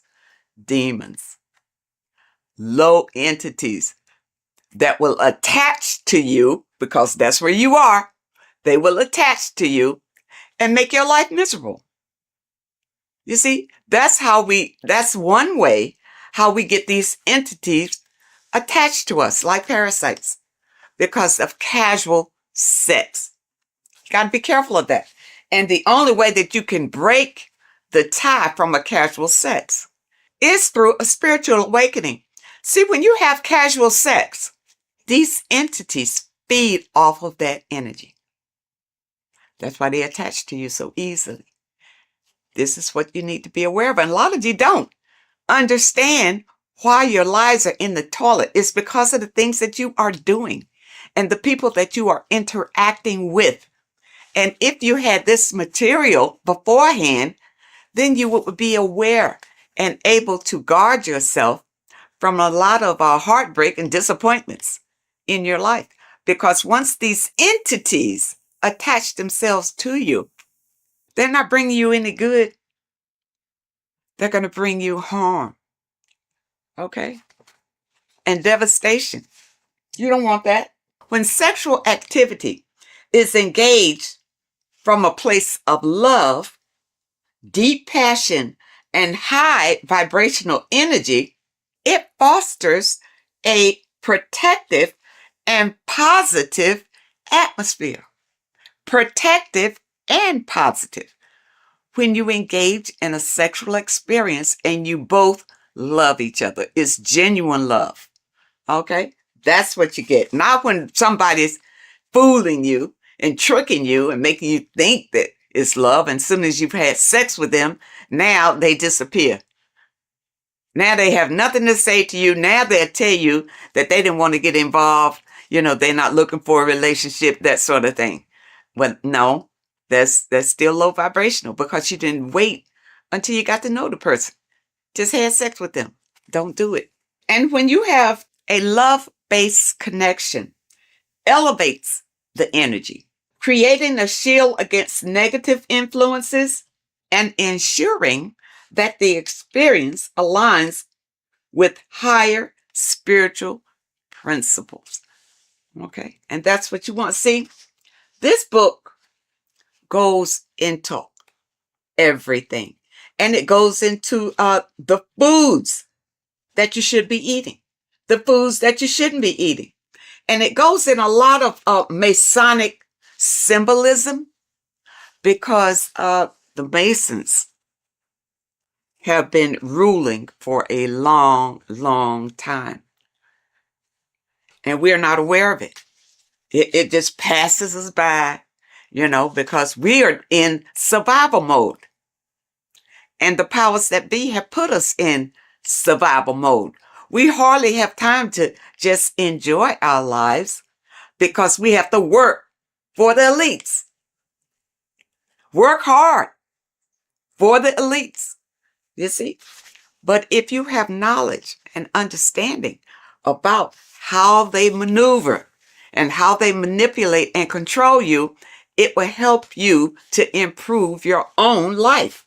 In this book, you will discover more than just knowledge. You'll unlock the mysteries that lie beyond the veil of the ordinary. Dive deeper into the cosmic currents that flow through the universe, guiding your mind, body, and spirit toward a higher plane of existence. People, you don't realize how powerful you are because you have been dumbed down from the time you got here and made to believe you don't have any power. There's an external God that you must pray to for forgiveness of your sins, for anything that you desire in your life. You pray to that God, and that God will deliver it to you. Now, has it happened? Have you received all that you desire from the God that you have been worshiping? If not, maybe you need to know the truth about things. Maybe you need to look deeper into things. Now, it also talks about symbolism, and symbolism is everywhere. But many times we don't understand what the symbolism is. And we see people doing these mantras, you know, and we think, you know, it's evil what they're doing. What they're doing is calling in power from the entities that are around them, because they understand that we are all energy. And they do these mantras to bring in energy, whether it's for confidence, whether it's for strength, endurance, or whatever. That's why you see a lot of celebrities doing these mantras that you think is evil, because you don't know, because your mind is closed and you're living in fear of everything. You don't understand, but you see them progressing and doing better and better and better and doing all these evil signs. These signs are not evil, number one. They're not evil. They have learned how to manipulate energy to their benefit. And you don't know how to do it. That's why you need the information. You need the information to learn how to manipulate the energy that's already here to better your life. The first book will open your eyes to it. When I first got this, I tell you, when I first got this book, I was so impressed by it. I bought my people a book, sent them a book, whether they can understand it or do something with it or what. But I think it's so important just to have it in your home because somebody is going to pick it up and this information will resonate with them and put them on a path of enlightenment. And those of you who have your book, spend a little time every day reading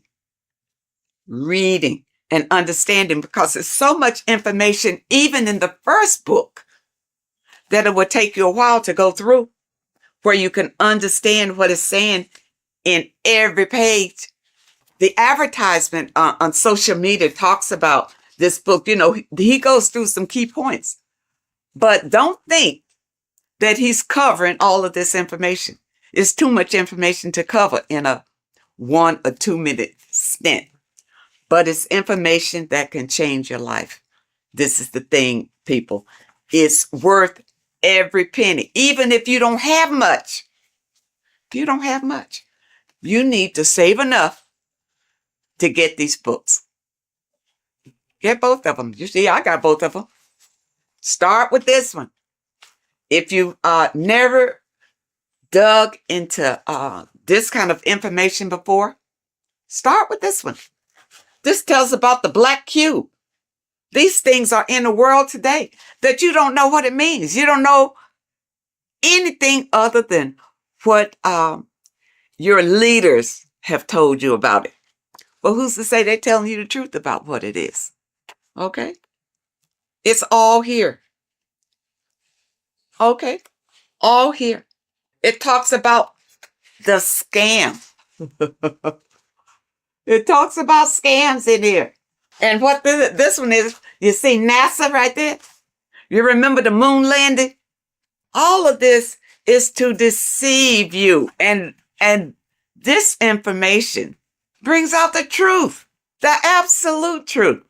And volume 2, you see volume 2 is thicker than volume 1 because it goes deeper. It goes deeper. And even if they come out with a volume 3, I'll be ready for that one too. This one opened my eyes to so many things that I had questions about, as far as heaven, hell, the gospel, the Bible. For a long time, I just rejected the Bible totally. I rejected it because the stories in the Bible didn't really make sense to me. It really wasn't logical. Going through this material, I realized that the Bible is written in parables. All right. It's like morals to a story. It's like lessons that you learn from the stories that they tell. Okay. Because think about it. In the Bible, it says that, the apostles wrote these chapters in the Bible. During those days, those apostles couldn't even read or write. So how they write that? Okay. But from whichever documents that they pull certain information out and put the Bible together. All right. But the Bible, and I'm going to use this little slogan that I heard that I really like. The Bible is basic instructions before leaving Earth. It's not for you to take the stories literally. It's to take the meaning behind the story and apply it to your life.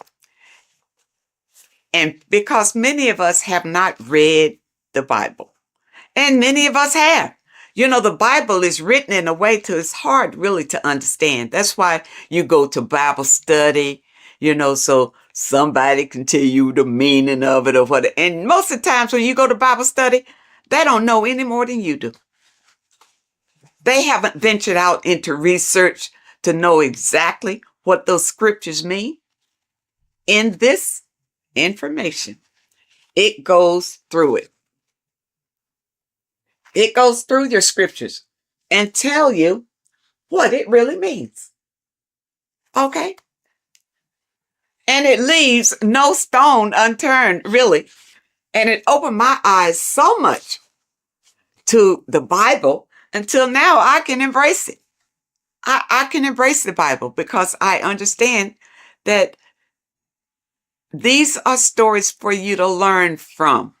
But you got to understand the meaning and what it means. For instance, water is emotions. Okay, it's not just water. It stands for something. It stands for your emotions. The light is the Christ energy. The Christ energy is light. And we all want to embrace the light. All right, so people who follow the Bible, understand the Bible, understand what the Bible really is. Don't be deceived by the interpretation of the stories. Many of the interpretations that you are given is to put you in a subjective role, a slave than a master. Puts you more in a slave role if you take those stories literally. And that's why you're not encouraged to go out and look for other information, especially in your religious institutions. They don't encourage you to venture out for other information because they'll tell you the information. Just keep coming here. We'll tell you all you need to know. You see, but I understand about religion because I was raised Christian. And the thing about it, even when I broke away, it took some strength because your mind, you have a mindset about it. Being raised as an infant in the church, that's all you know. Every Sunday, you go to church. Yeah, you go to church. Your body is used to going to church. But then when you decide, well, no, it's not working for me. I'm not, my life is not changing. My life is the same. I just come here on Sunday, maybe to be entertained and maybe not, but it's really not worth it. And then you listen to your pastor or whoever is delivering the message. And what he's doing is giving you the spiel that was given to him in theology school. That he's doing. He's giving you the interpretations that he was given. That's all he's got. Because he hadn't done any research on his own. He didn't know any different. You see? And there are many people out here who feel like ignorance is bliss. I know you've heard that. Ignorance is bliss. No, it's not. Especially in today's world with so many changes coming down the pike and fear is leading it. Fear is right in front, leading all these changes down the pike. And fear is leading it so that you won't buck against it. So that you will be so afraid you'll just hold on tight and hope that you come out okay on the other end. But if you get this material under your belt, it will give you strength and a way to grab the power that you have inside of you so that you won't feel desperate and you won't feel afraid. You'll feel empowered. And that's what we all want. That's why I feel like everybody should have this material in their home. Everybody. And your kids should grow up reading this before they go to school and their little minds be manipulated to believe whatever the system wants them to believe. Because really, they're just grooming them to be little worker bees, to be worker bees. You see? People, you have the right. You have the right to be the master of your own reality. But if you don't know the information, you don't know where your power comes from and how to use the power that you have, doesn't mean anything. All you got to do is open yourself up to new information. That's all it takes. And your life could change drastically by just the information that is revealed in these pages. And it's I tell you, it's funny because years ago, I guess I was, I was in the Christian faith when I ran across information from one of the folks who contributed to this material. And when I heard him talking about it, it resonated. Something he said resonated in me. And I never forgot it. And then when I found this material again and I saw his name, I think his name was Santos Benucci or something. I don't want to destroy anybody's name, but I know he is referenced in some of this material. This is it. When he talked years and years ago about it, and now here it is in printed form. People, do not let this pass you by. This is your life right here. You think your Bible is? The Bible is great, but it's in parables. You can't understand it the way it should be understood. Okay? But with this being your companion, it will open your eyes like they've never been opened before. And I know a number of you out there have purchased the book. Leave us a comment and tell us how you feel about it. But take your time. These are not fast reads. Either one. And the thing about it is, I keep going back to them. It's not the kind of material you read one time, put it aside and forget about it. You put this on the coffee table and read a little bit all the time because it reinforces your soul and helps you to manifest the life that you desire. Okay, people? I hope that you understand and I hope that it helps. And of course, I will leave a link in the description where you click on the link and you can get either one. You can get book, this volume 1, or you can get volume 2. And the volume 2 is in hardback. You know, when I first got it, it was in the soft cover, but I love hardback. So I have this in the hardback too, because the hardback I absolutely love. And because the books that I purchase, I want to pass them on to my people when I'm gone. They mean something. Stop wasting your money on stupid magazines and crap that doesn't mean anything. You buy a book, buy one that's going to change your life. Oh, and also, when you click the website, you'll notice that there are courses on there that you can sign up for. For those of you who want to go really deep. And also, there's a PDF on food. And I'm waiting for them to come out with the book on that. I don't want a PDF. I want the book. And once they come out with the book on foods that you eat and foods that you don't eat, I will be the first one to get that one. So I encourage you to add these to your library. This is the best material that I have found to date that opens your eyes to what life is really all about, and also opens your eyes to to who you are and the power that you have to create your own reality. I thank you so much for joining me today, and I really hope to see you next time.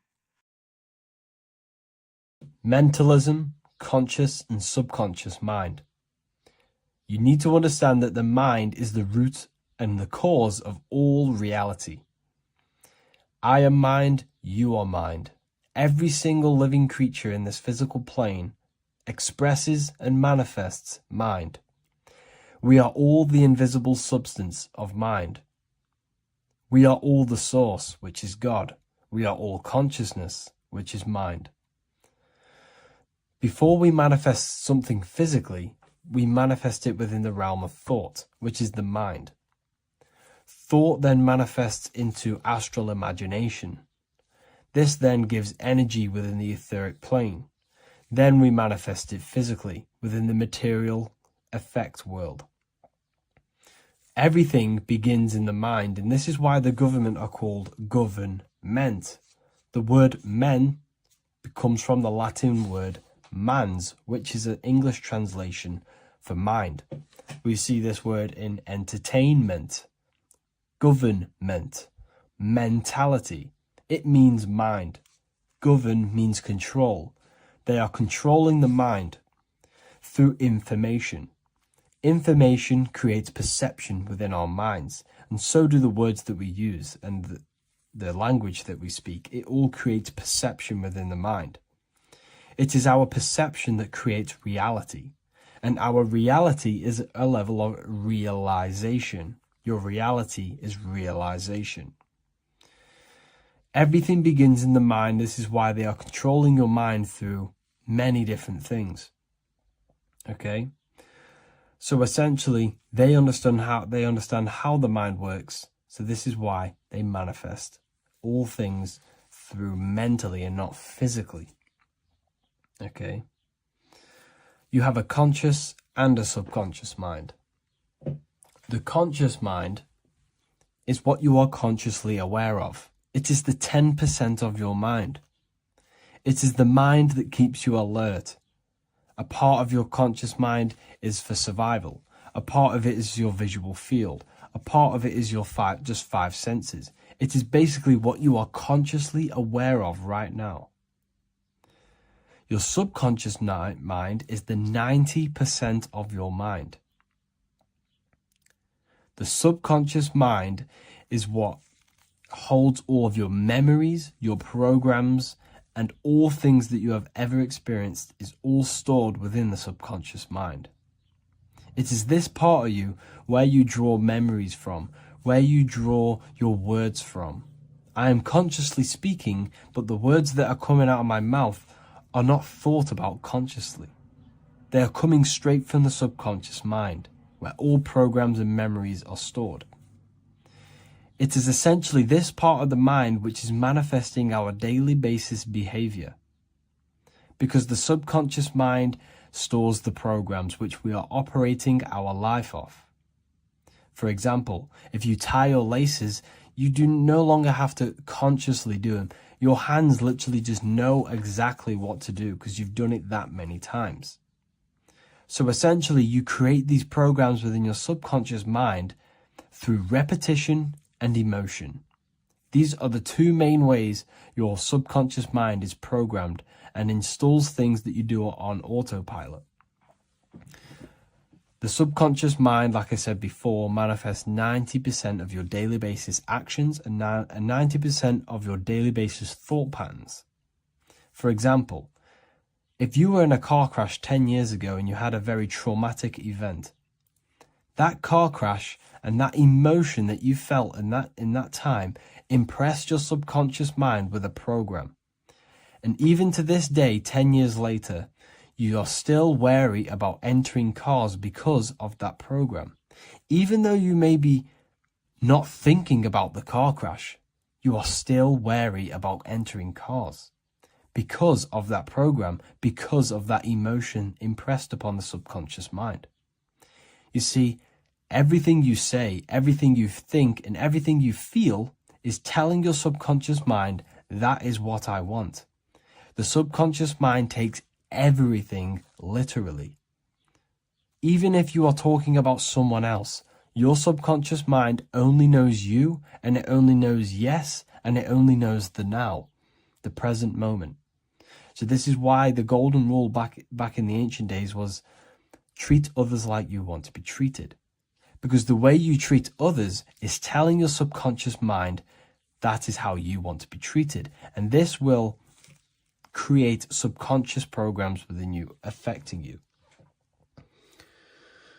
So, before you go to sleep every single night, what you want to do is to impress your subconscious mind with thinking and feeling of something that you want to become. Become that reality. Think and feel that reality. And by doing this, you are impressing your subconscious mind, and you will wake up in the morning with ideas. Because when you install a program within your subconscious mind, like I said before, it manifests into at least 50% of your thought patterns. So let's say I created a program within my subconscious mind of how to become financially free. Well, I created the program that I am financially free. My conscious mind will start to slowly think about that program and how I can achieve that program, because the conscious mind operates on survival. So if you create a subconscious program of I am financially free, your survival conscious mind will start to operate and think and act on this program subconsciously.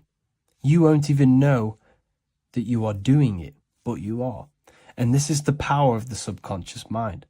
You have to reprogram it properly. You have to be careful of the things you think, say, and feel, because all of this is contributing towards molding your subconscious mind, which essentially molds your reality. It draws things to you. This isn't just spiritual fluff. Your words are vibrational commands that teach your subconscious what to believe and what to create in your reality. Now, I'm not going to sit here and tell you how words are these vibrational things that create reality. In fact, they are. However, the power of words does not hold in the vibration of the word. Yes, it has a little effect on plants. Yes, every word is a vibration that speaks to every cell in your body. However, this is not the main power of words. The main power of words is restructuring your consciousness and invoking energy inside of your own consciousness. I'm going to go over these two in detail for you. Your life is an externalization of your consciousness. Your belief system, your internal world, are building blocks to create your external world. What you believe in is how you see reality. It is the filter that you see to see reality. If you want to change reality, you have to change your consciousness first. There's no point trying to create a change, a manipulation in the external world, because it won't last very long. You have to restructure your inner temple, your inside world of thought and emotion. For example, your external reality is an externalization of every thought you thought in the past. Your life circumstances are just a result of every thought you thought in the past. You become what you think about. So if we can control what we think about, we will control who we become. Words are a powerful way to restructure your subconscious mind, which will then restructure what you think about. For example, if I said the word chicken all day long, I'm going to be thinking about chicken all day long. The words we repeat enter our subconscious mind, and our subconscious mind molds our conscious mind of what we are consciously giving attention to and thinking about. And that becomes our emotion. Our emotion becomes the energy, the charge behind our action. And all of this creates who you are and your reality. If you want to create a change in your external world, you need to repeat the end result as in an affirmation. I am abundant. I am disciplined. For example, if you're trying to stop a certain addiction, don't say, I am going to stop smoking. Say, I am disciplined. By saying discipline, the subconscious mind accepts the word discipline and not the word smoking. If you repeat smoking, I am not smoking, your subconscious mind will just pick up smoking and then do more smoking. So if you are trying to create discipline in your life and trying to stop something, Say, I am disciplined. The reason for this is powerful because you're conditioning your consciousness. You're conditioning your subconscious mind and filling it with the word discipline. And I'm not going to say do this a certain amount of times a day or do this in the mornings.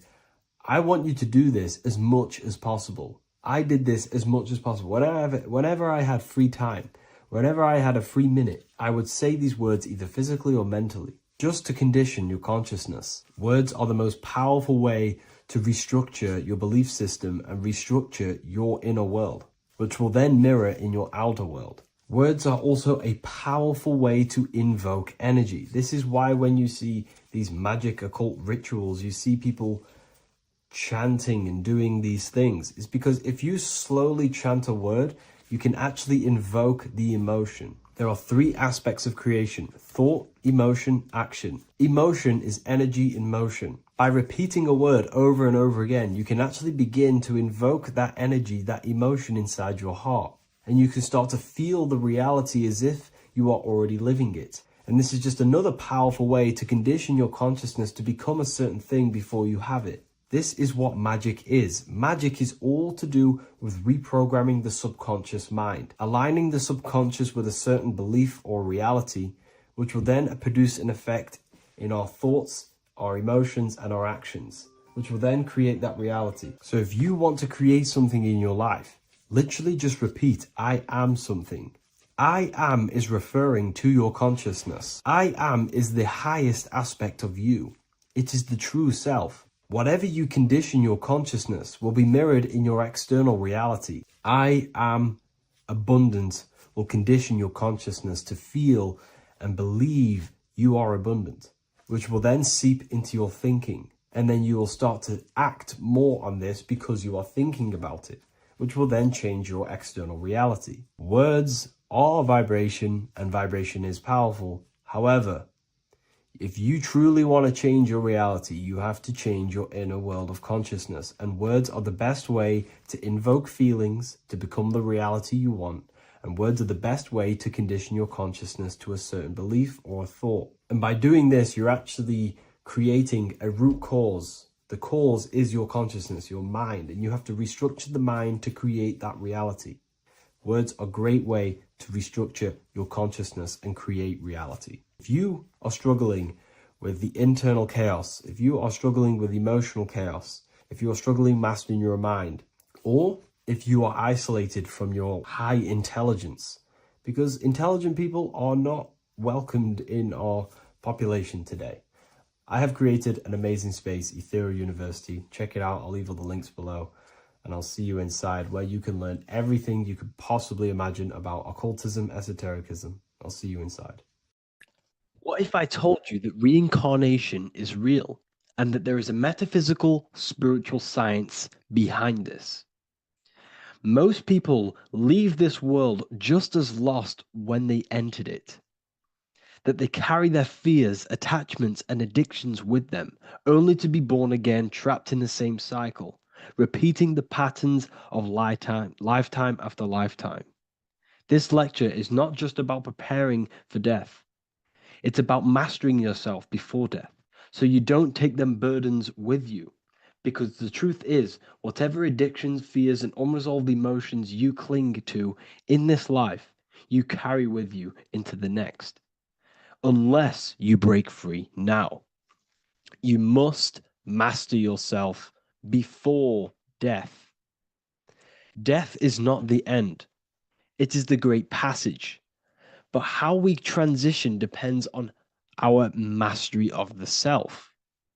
This was symbolized by the Ouroboros, the snake biting its tail. Every ending is a new beginning. It's an infinite cycle of consciousness. Now, your human body is basically an antenna tapped in to a stream of consciousness. Just like a radio is tapped into a specific frequency to play that radio. Your body is basically an antenna, a crystal picking up the consciousness of God. You are on an ever-ending journey, a journey of learning and expansion of the mind into new fields of thought. This was symbolized as the Ouroboros. When you die, it is a new beginning. It's a transitioning, not an ending. Everything is eternal in this universe, as consciousness is formless and constantly transforms into new forms of life. Let's break down the word death. Death contains the word ether. Now, the ether can be found in the word heart or earth. Ether. Everything in this plane comes from the etheric plane. The etheric plane is the barrier between the physical plane and the spiritual plane, the astral plane. The astral plane is the screen that you have in your mind that allows you to imagine a red apple, for example. This is the imaginative plane where thought forms start to take form. Everything begins as a thought, then the thought form becomes an imagination, then energy, then physical. Everything in the physical plane is a shadow of thought. All objects manifested as thought. You came from the astral. You came from the stars. This is why we say reach for the stars. Or this is why you say you are a star. Cis star, miss star, fraud star, stir is star. And when you become famous, you become a superstar and you gain a star on the Hollywood floor. You are a star. The ether. The ether is the infinite energy source which all things come out of and return back to. This is the cycle of life and death, summer and winter, day and night, sleep and awake. The ether is the infinite energy source which all things come from and will return back to. Okay, sorry about that little error.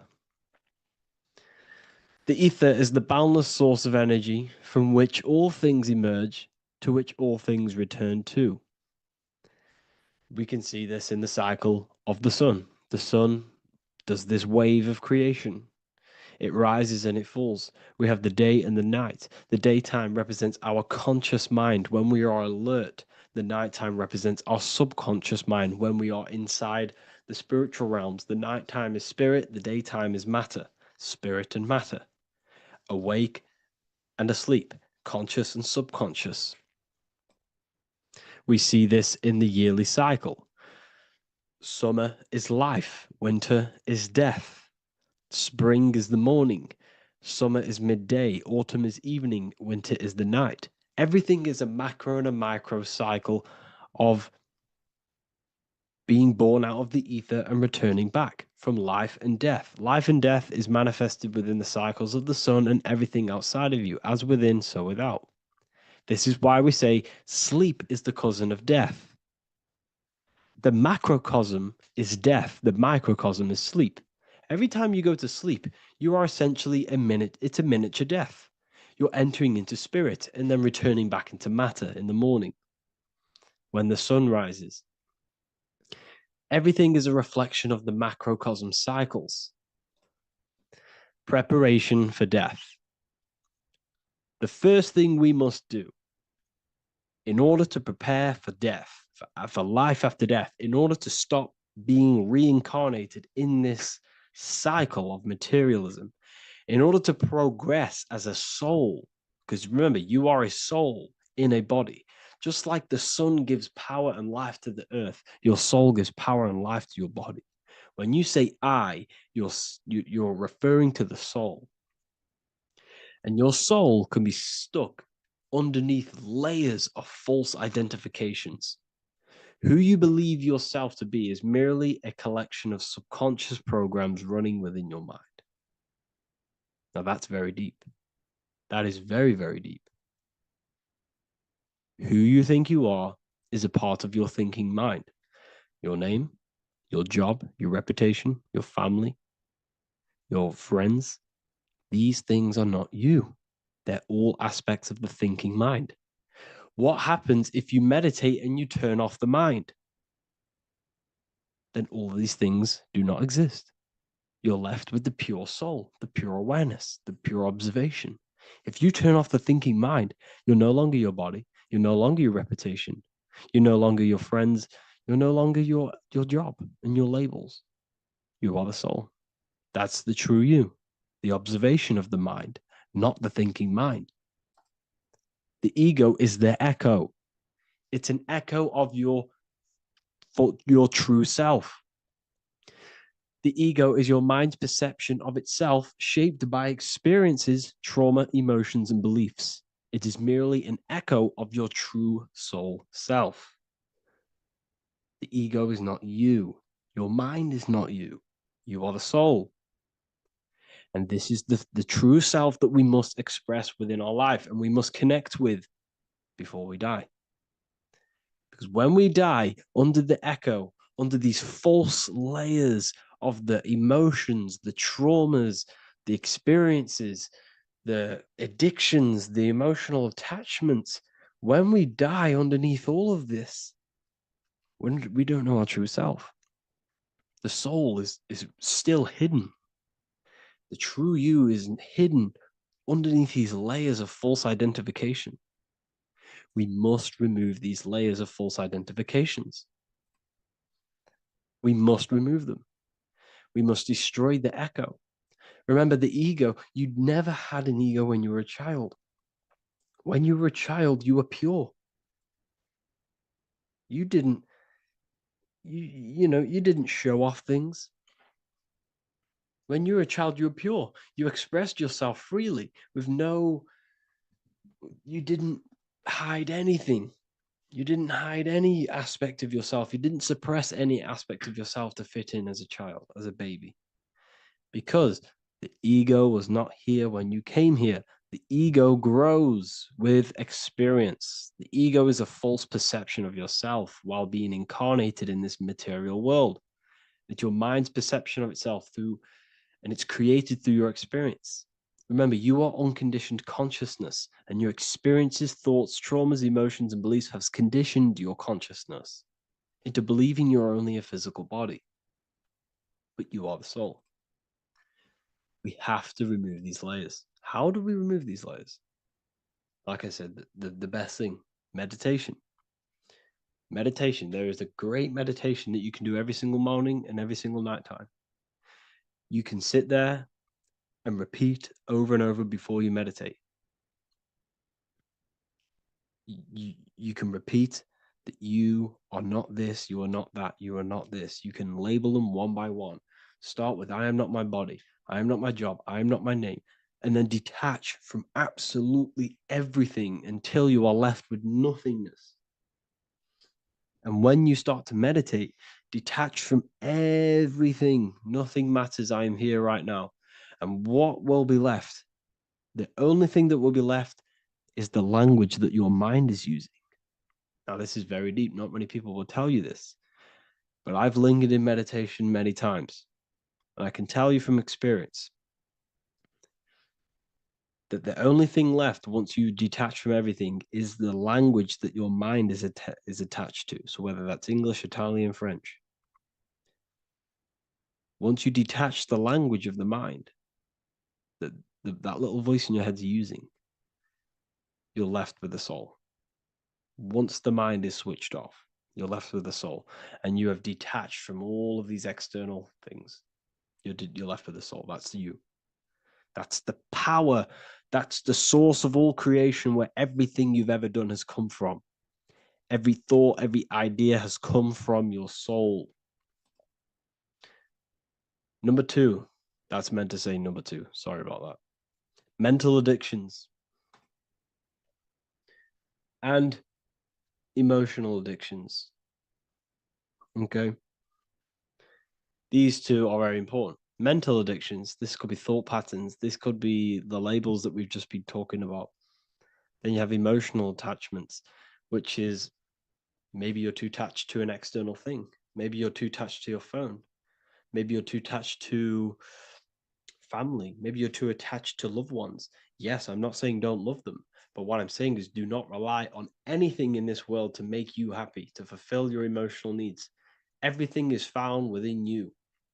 You must look within, and if you're looking without, if you're trying to find yourself in the outer world, you'll never find yourself. You'll constantly be looking around in loops. Because you cannot find yourself in the outer world. Nothing will give you long-term validation. Seeking validation in the outer world will leave you soulless.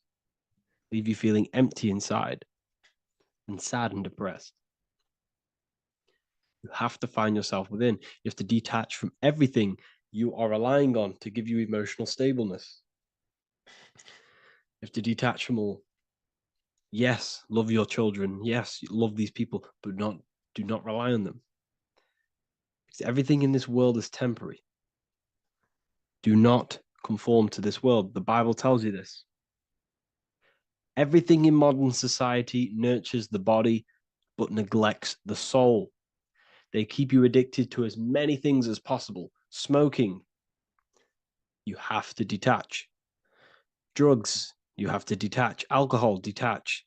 You cannot rely on anything. This is why this path is very, very difficult to walk. But I'm showing you the way. These are the things you must do before death. You have to detach from absolutely everything.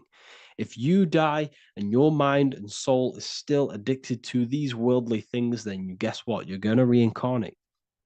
You're going to reincarnate because your mind is still thinking about these material earthly things.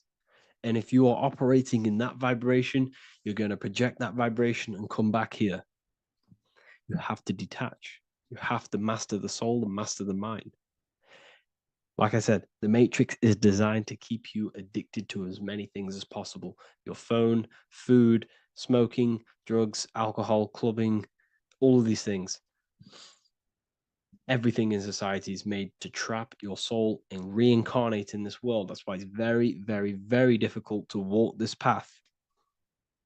Very difficult. Matrix, matter tricks. John 2:15-17. Do not love this world, nor the things it offers you. For when you love the world, you will lose God. Do not love this world, nor the things it offers you. Do not conform to the pattern of this world, but be transformed by the renewing of your mind. Great quote. Do not conform to the pattern of this world, but be transformed. Let this world transform you. Learn from this, expand from this, but do not be mentally and emotionally attached. Okay? What good will it be for someone to gain the whole world yet forfeit their soul?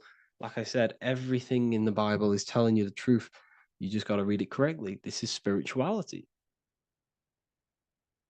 This is spirituality. The Bible is spiritual. It's a spiritual text. We must disconnect from everything outside of us and connect with the true soul. Here we have the Egyptians showing you the soul leaving the body. Here we have the soul here. Here we have the Masons showing you the soul coming out. The soul is real. You are the soul. And when you leave this physical plane, you will go into the astral plane. That's where you came from. You came from the astral. You came from the stars. You incarnated into this physical body. Your consciousness fell into this material form to experience limitation, to experience a 3D world. So in order to ascend properly before we die, we have to let go of all the attachments. Every addiction you have, write them down. And one by one, tackle them.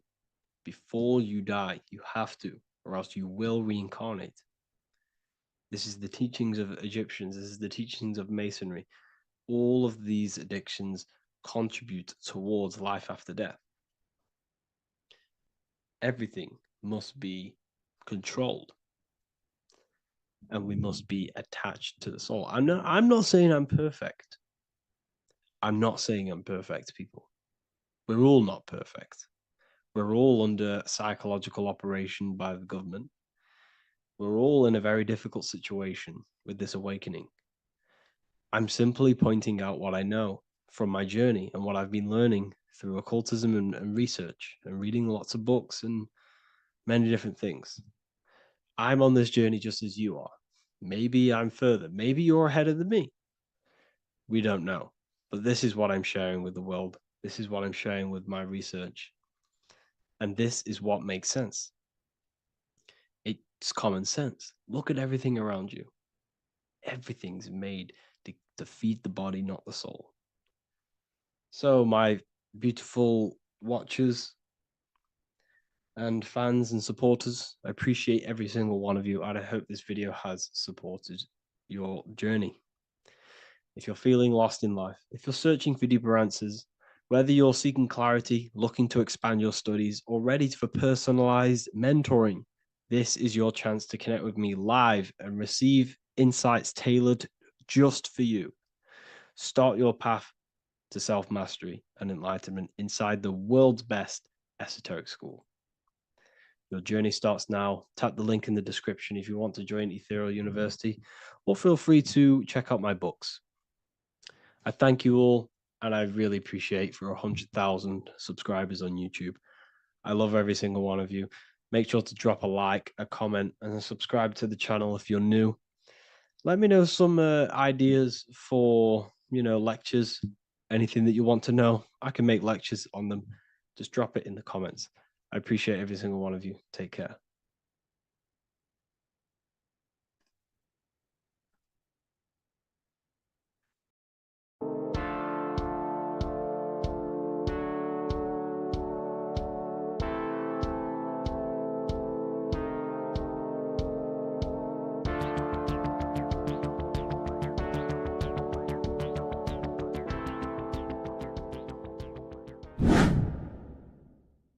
What is good, YouTube? Today we're going to be talking about the astral plane and how the cosmology fits into the astral plane. Okay, so first let's go over the astral plane and go over the different layers of reality so that you can understand reality more.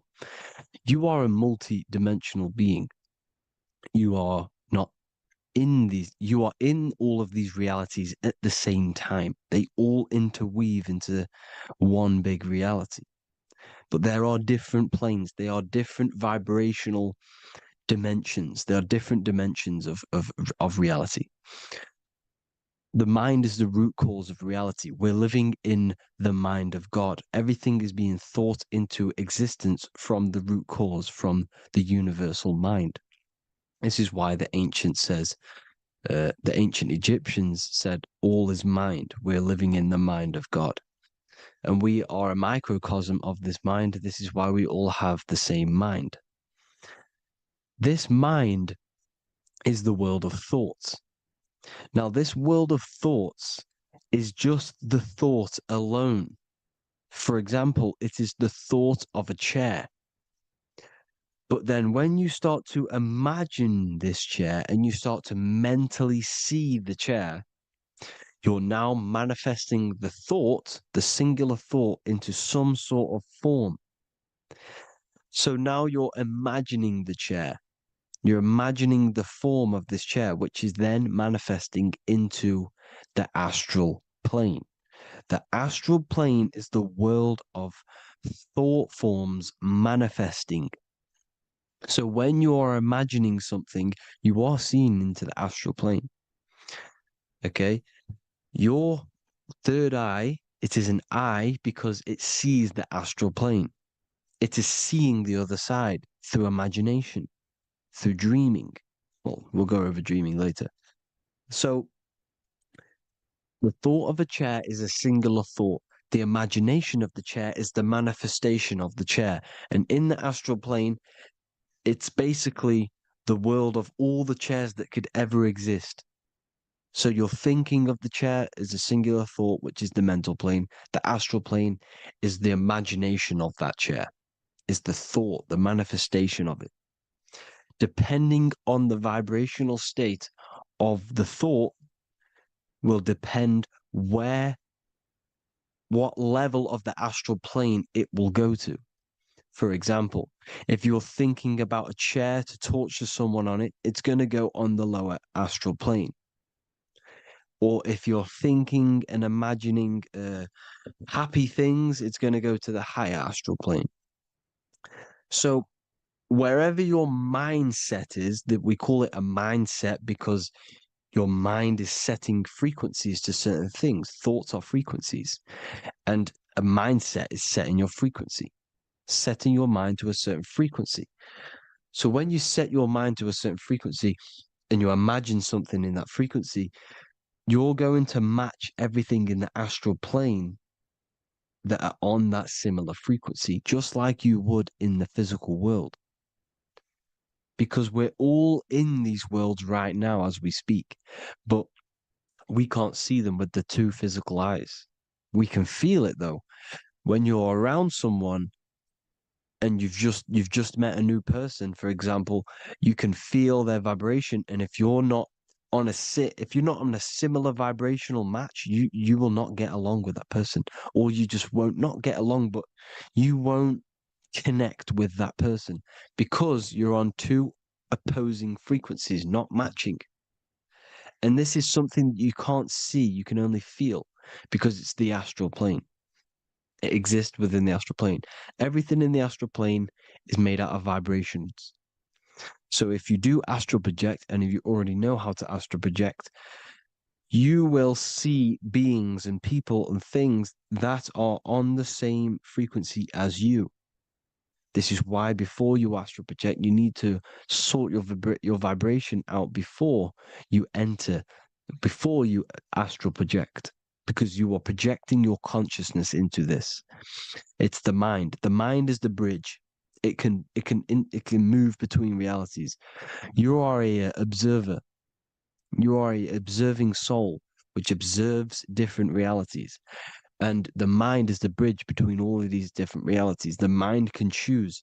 If you want to project into the astral, you set your mind to it, you can. Okay? So let's not get off track. The lower astral plane is where demons are. The higher astral plane is where heavenly beings are. Heaven and hell are kind of a real thing. The etheric plane is a powerful substance, the ether, the fifth element that they don't tell us about. If you type in on Google the 5 elements, they will try to remove it with wood or metal, because they don't want you knowing about the ether. Ether is the energy double behind all physical objects. So the ether is very important. It is the 5th element. It is part of the physical world, but it's also part of the astral world. It is on either side. You see how they're showing you the truth in the language? Ether and either are the same word. The ether has 1 foot in the astral and 1 foot in the physical world. It's a substance that connects the physical to the astral world. It is the either. It's on either side of reality. It's on the other side. Other, either, same word. Ether is connecting the physical to the astral plane. It's the world of frequency.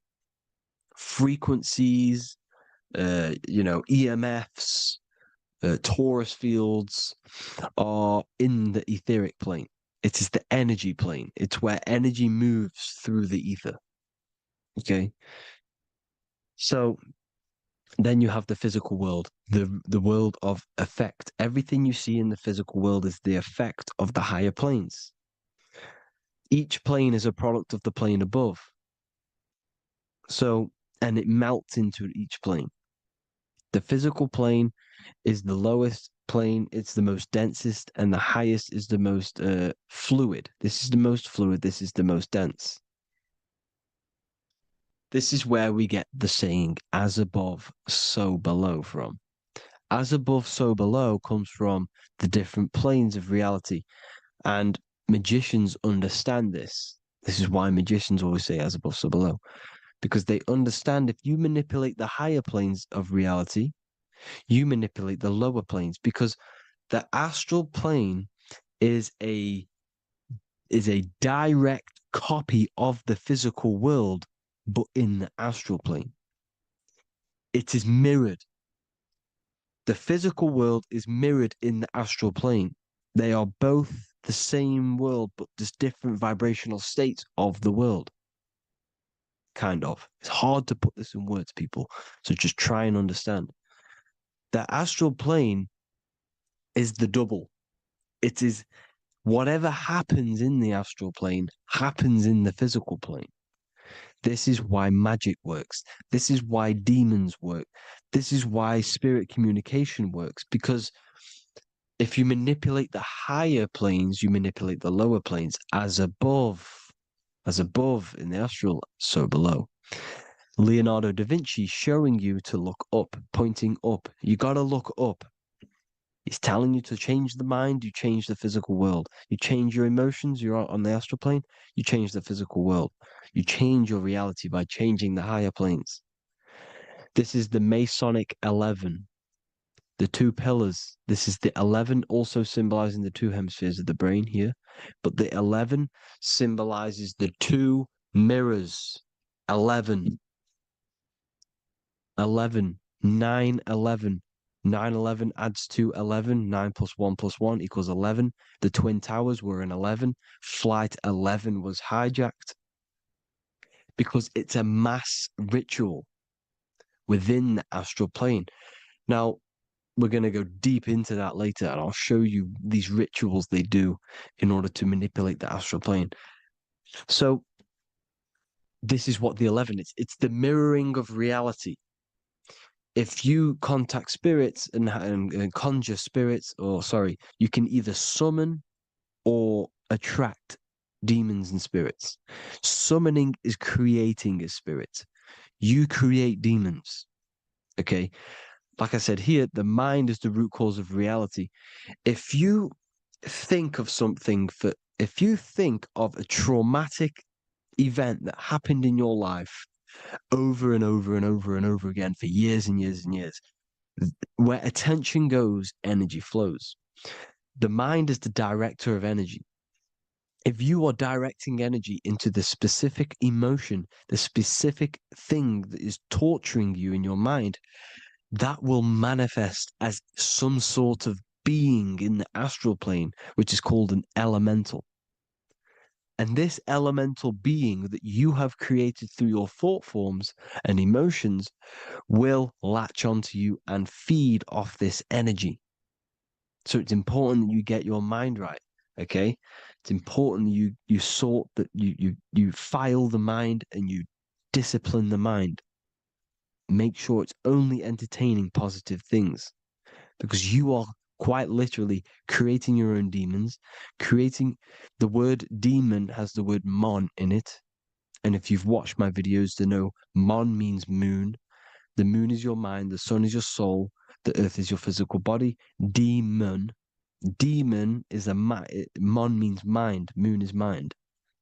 You create demons with your mind. Summoning. Now, this is where the rituals come in. 9/11 was a ritual because everyone was thinking about this big fearing, the death of 9/11. Everyone was thinking about it. And all of their minds thinking about this horrific thing will manifest and summon a negative energy spirit elemental within the astral plane. That's how all of this works. This is why it was a mass ritual. Okay, Chris Brown, new album name 11/11, release date on the 11/11. This will be my 11th album and contain 11 songs. All of these people know the occult. This is Hermes Trismegistus with the star of Saturn, the six-pointed star, as above, so below. The mirroring of reality, physical and astral, the two Masonic pillars. So as above, so below. What's above us? The stars.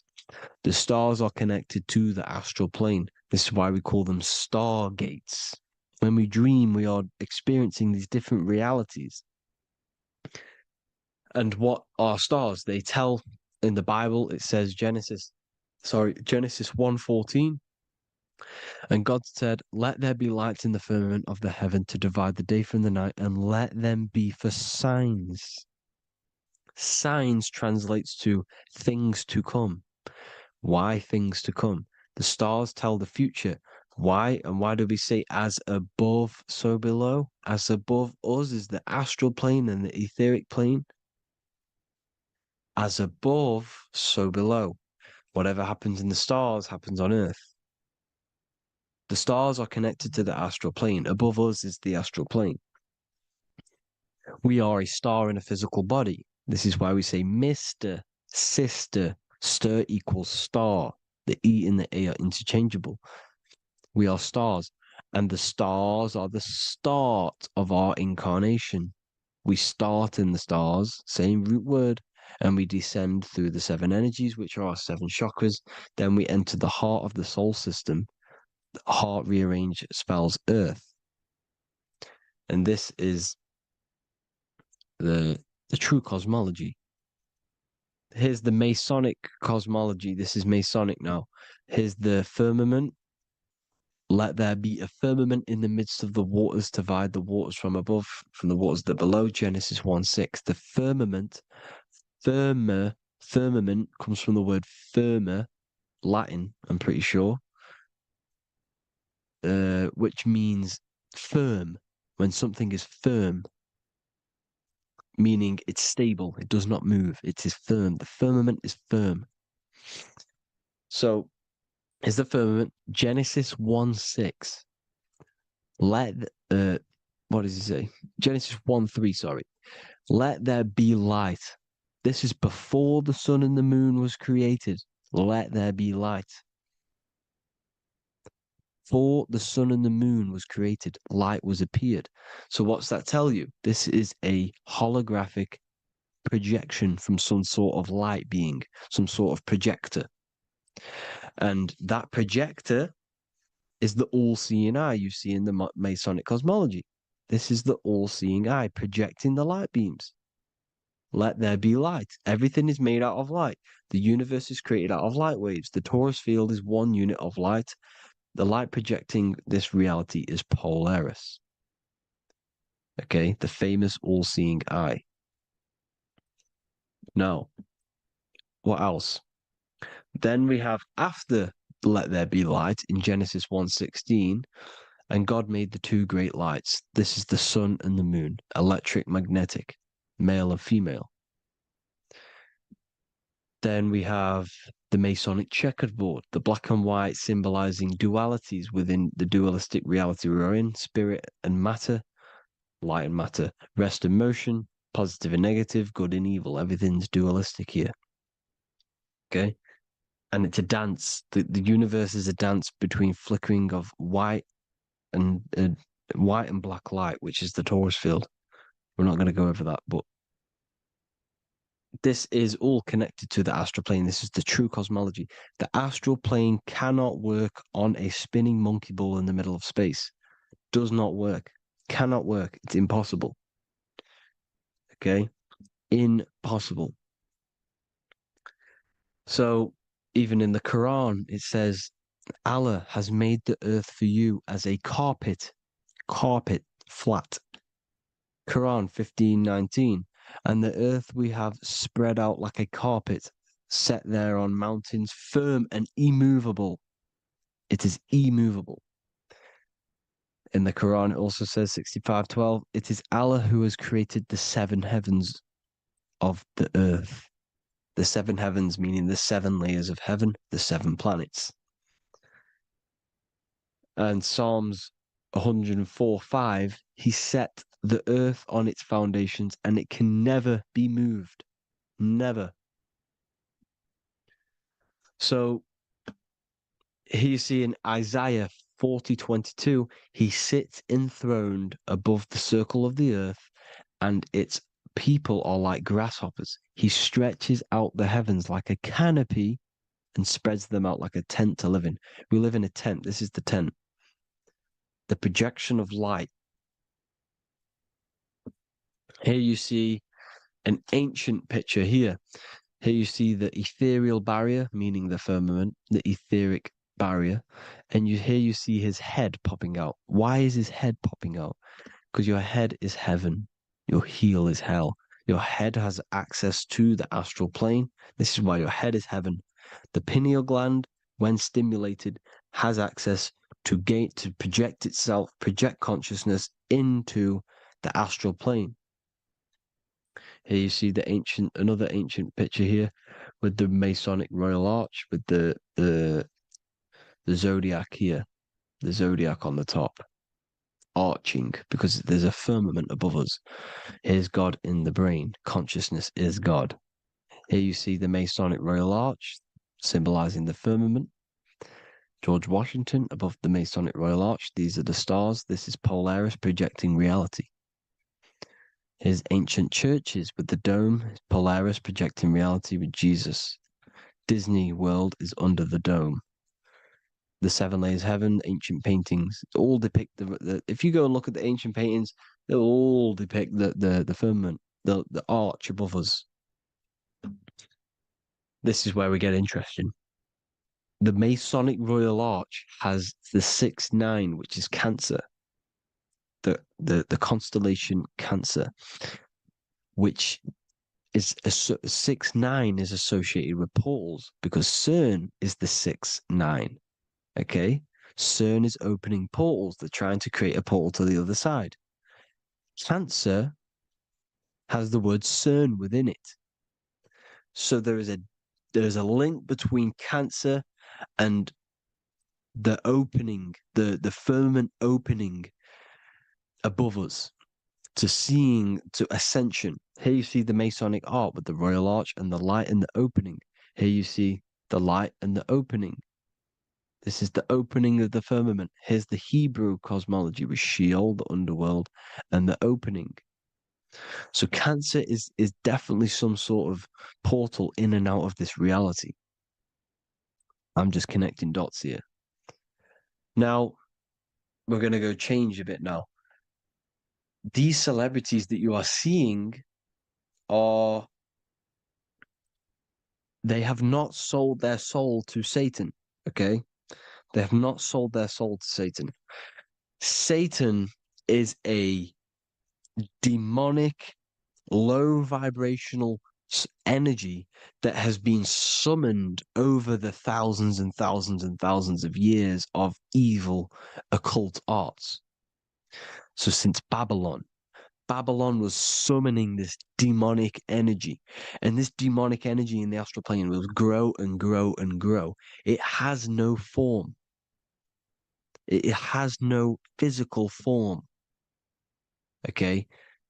But you can see it in the rappers. If your third eye is open, you can see clearly that these people are demonic. You can sense the energy that they're manifesting. Selling your soul is not what you've been told. It is gaining, because your soul is pure love, okay? Your soul does not want to do anything bad. So when you sell your soul, you're gaining physical gain. You're gaining physical wealth, for example, like for these rappers. They will be given millions of pounds because the people in control of the music industry, which is the dark occultists trying to brainwash the masses, the people in charge, they're dark occultists. They understand Satan and the energy. They are satanic energy, which has been summoned in the astral plane. They see that they have influence over the masses, so they will go to them and say, "I will give you this amount of money forever if you manifest this satanic, demonic energy through the music and through social media to blind the masses, to brainwash the masses into this demonic energy." Because when you listen to music is frequency. Whatever you listen to, you become that frequency. So if you're listening to these people, they're throwing energy, this demonic, satanic energy that they sold out to. Sold, soul, same word. Because when you sold something, you've got your soul involved. They have exchanged money, physical gain, so that they manifest this satanic energy within the astral plane and through the music, through the videos, through social media, to keep us in this vibrational frequency, in this low state of consciousness. This is what it actually is. It's not, you're not selling your soul to some sort of devil. This satanic energy has no physical form it is formless in the astral plane. It's a summoned energy. Now, The root chakra is red. This is why the devil is red, because it symbolizes the animal nature of man. When you are operating off your root chakra, you will kill, you will fight, you will do anything to survive, because it's all about survival mode in the root chakra. They want you keeping in that fighting mode, that surviving mode, so that you are manifesting this low vibrational frequency, this satanic energy, this demonic red energy. This is why the devil is red. And the devil has a tail with the red arrow pointing down, because it symbolizes your light body. This is your Merkaba. Your Merkaba is your light body. Mer equals light, Ka equals spirit, Ba equals body. Merkaba, this is the devil's tail pointing down, the descension, your heel, up to your heel, hell. Ascension to heaven, head. You see? This is the all-seeing eye with the illumination coming off it, your head, when you're illuminated. The Merkaba is your celestial sphere to portray different planes of reality. It is the vehicle of ascension. It's your light body. It's in the word Kabbalah. Kabbalah. Ka, spirit, Ba, body, La, light. Same thing. Kabbalah. Merkaba. Same thing. It's all about the light body. This light body sees different realities. So when you see the goat in the music industry, it's this satanic summoned energy that's been summoning for thousands of years within the astral plane. When it becomes to the physical plane, it will manifest through different things. A goat, an owl, Satan, Moloch, Baal, same deity, same demonic energy that's been summoning in the astral plane. And this is why the Baphomet has a goat head. Drake's new album is the goat. The Polo G, the Masonic G, with the goat. And here's Rilo Rodriguez in the mirror, with the goat in the mirror and him in his physical body. It symbolizes, the mirror symbolizes the astral plane, because he's manifesting the goat, the demonic energy. He's sold out to the demonic energy, and in the physical plane, he's his physical body. The mirroring, the Masonic 11, the mirroring of reality, the astral and the physical. And what do you call them when they're an amazing rapper, the best rapper? You call them the goat, because the goat, you're the goat because you're manifesting the goat energy, the satanic, demonic energy within the astral plane. So Baal, Moloch, all the same thing. Because in the astral plane, if you want to gain spirits to come to you and communicate you in the physical world, if you want to communicate with spirits, you have to gain their attention. You can either gain their attention or come together and agree to create some sort of being, which is Satan. Okay. You can, like I said earlier, you can create these beings, you can summon them or attract them. One way to attract them is sacrificing. In order for you to become God, man, to turn to God, you have to sacrifice your life. You have to sacrifice, not drinking, not doing things, not doing anything demonic, not doing anything bad, not eating meat. You have to sacrifice yourself to become the light. However, if you want quick, instant gains in the physical world, you can sacrifice something else to communicate with these spirits, because these demonic energies feed off demonic energy, your demonic energy. So these dark occultists will give away babies, they'll sacrifice, torture babies so that they gain, so that they can communicate with these spirits for physical exchange. Yes, you can do this. These powerful spirits, these powerful demons can give you powers. They can give you certain things. And this is what they are doing. They're summoning and attracting these demonic energy. This is why, trafficking is one of the most, Balenciaga. Baal is the demonic energy in the astral plane, which requires child sacrifice for his presence.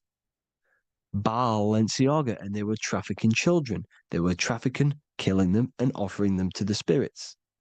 This is what they are doing. Balenciaga. It's in the name. Here you see, here, you can see here a stick man with two horns. The goat, obviously, it's all the same deity. Baal, the goat, Moloch, his Moloch, the owl, the Egyptian owl, because it comes from the owl of Moloch, which is Baal, which is Satan, all the same demonic energy. And it's on the dollar bill, a tiny dollar bill, tiny, on the $1 bill. All the same thing. Bohemian Grove, they worship the big owl, Moloch. It's all the same thing. It's all one big demonic energy which has been summoning in the astral plane. And it's trying to take over Earth, the physical plane. That's what it's doing. So I hope you all gained a deeper understanding of the astral plane and what's actually going on in the world. Please leave a comment if you can to help the algorithm. Drop a like if you like this content. And hope you all learned something today. And God bless you all. Thank you all.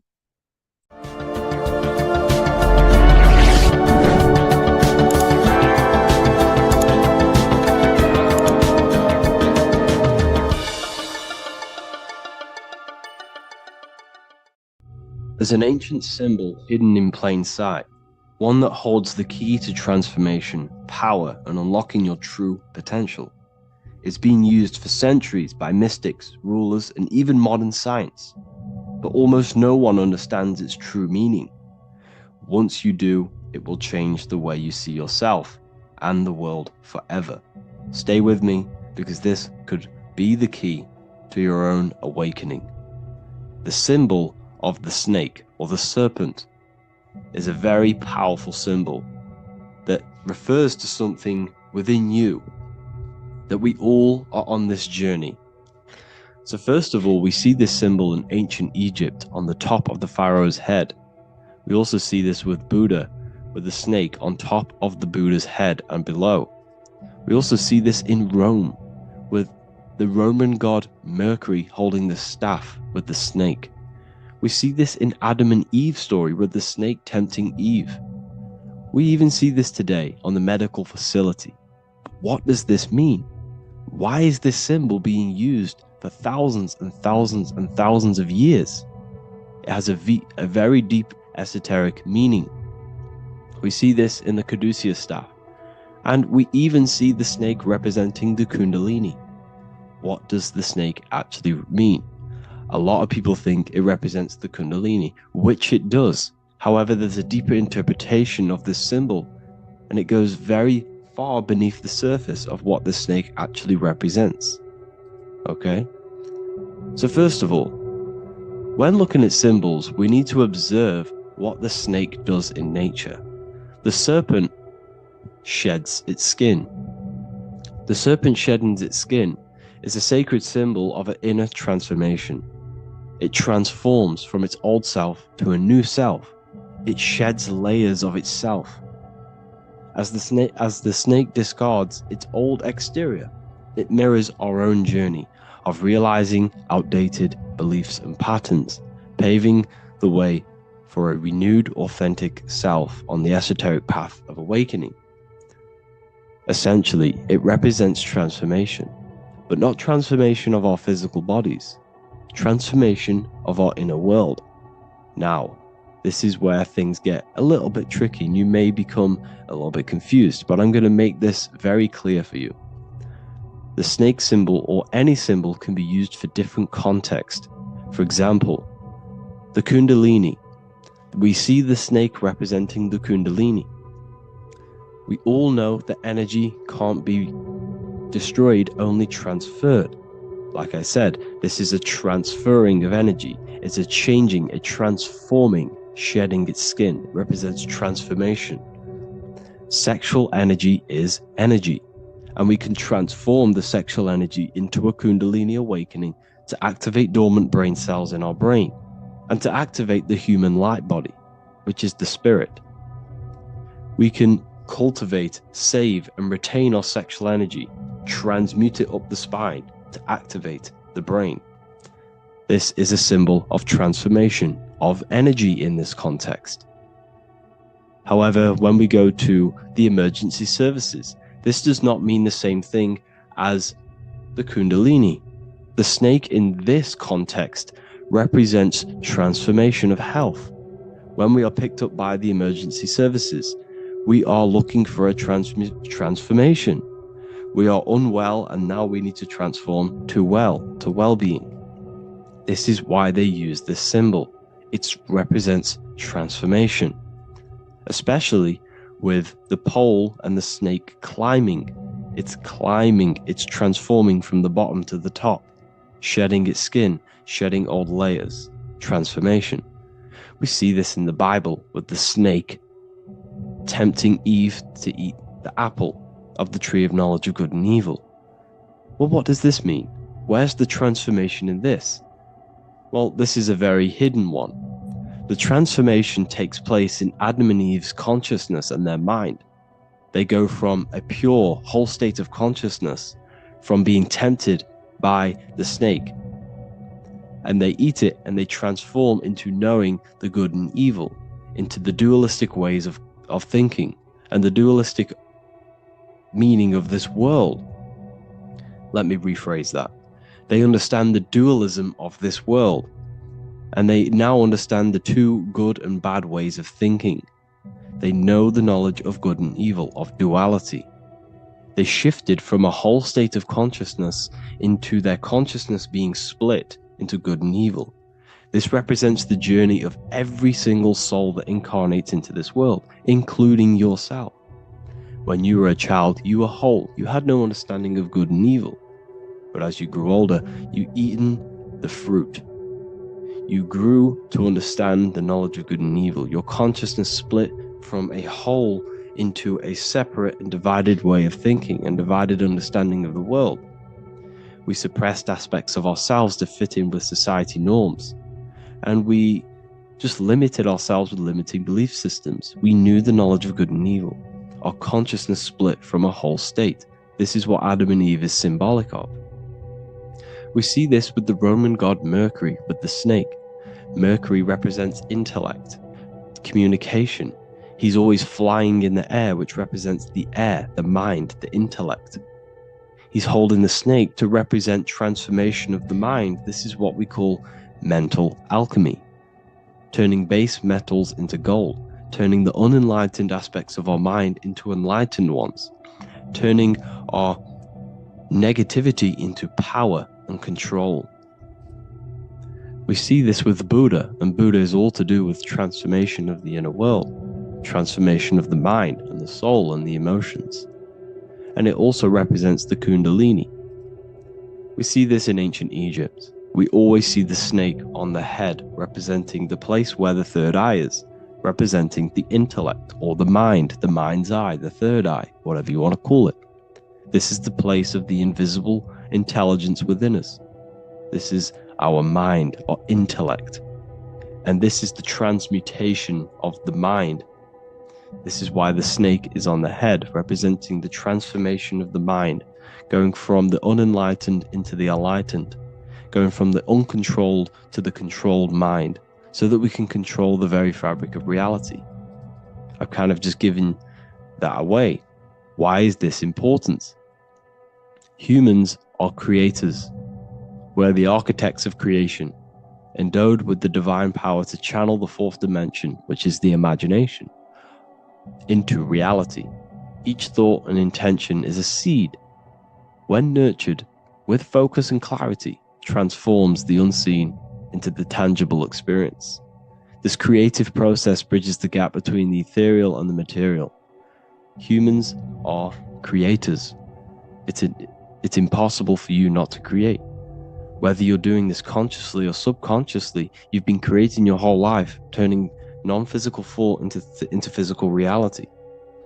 We are creators. However, the mind cannot create in a state of chaos. The mind cannot create with limiting beliefs. The mind cannot create with thoughts that come and destruct our minds. The mind cannot create consciously and effectively if there are impulses within our mind and we have no control over the mind. So this is where self-transformation comes from within. This is where the snake comes in. The snake represents the transmutation of our mind from the uncontrolled to the controlled. In this context of the Egyptians with the snake on their head. It's all to do with mental alchemy. In the occult tradition, the mind is seen as a delicate instrument that demands constant vigilance. Left unchecked, it reverts to archaic and destructive thinking patterns. Like a finely honed blade, it must be continually sharpened through discipline and self-refinement. In this unending process of unveiling and mastery, we learn to shape reality, harnessing the power of our thoughts to manifest the highest potential. It's all to do with mental alchemy, and this is how the snake is connected to you.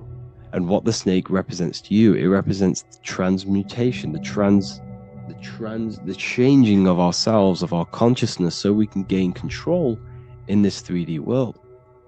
If we lack control, then we'll constantly be manifesting chaos. Now, there are 3 ways that we can transform our world, and we can slowly transform our mind. Now, this is not an overnight process. It takes periods of time of purification. And number 1 is affirmation. Let's say we have this dirty cup of water, and we have a tap of water. And in this tap, it's pouring in more water, clear water. Over time, if I keep pouring clear water into this cup, it's going to slowly purify this cup. And then in the end, it will look like the cup on the right. It's the same with your mind. The cup represents the limiting beliefs, the negative thoughts, the negative mind, the uncontrolled mind. But if we keep repeating affirmations over and over and over again, such as I am disciplined, I am powerful, I am limitless, over time this can purify our subconscious and we can gain control over the mind, and we will become conscious of the thoughts that we are giving attention to. The second way is meditation. Meditation allows one to develop an off switch for the mind, providing a sense of control over it. Over time, we gain the ability to filter our thoughts and become more conscious of the ones we choose to engage with. Meditation, over a period of time, will give you this button that allows you to filter out negative thoughts. If you have a negative thought in your mind, you'll be able to become conscious of this and redirect your mind's attention. This is all about self-control, because remember, we become what we think about. The snake represents the transmutation of the self.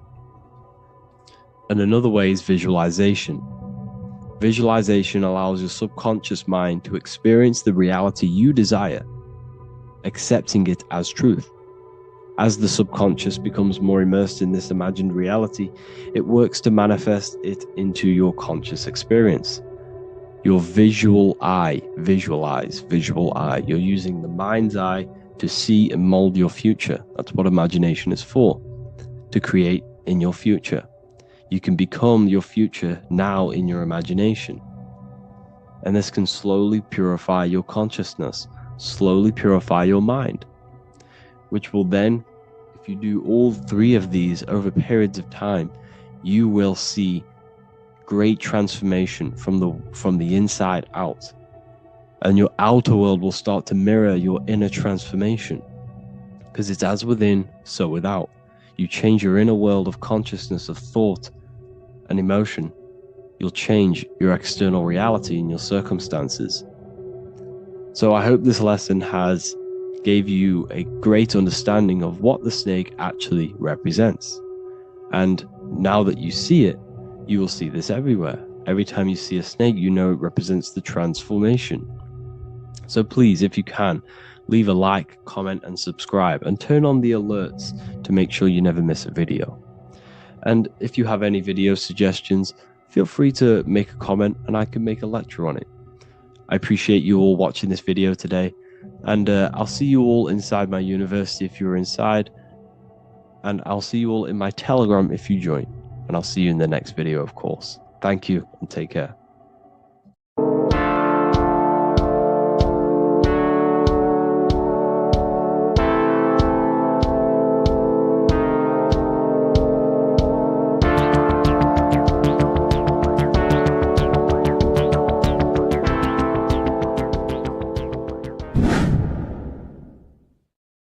What is good, people? It's Revival of Wisdom. I hope you're all doing well.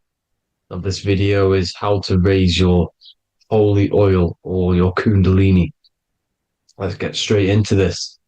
So this is a monthly cycle. Every month, when the moon is in your zodiac sign, this oil is released. Now, the moon is in control of monthly cycles. For women, it's the menstrual cycle, and as well, this holy oil cycle. The moon changes sign every 2.5 days and passes through the zodiac signs in 27 days.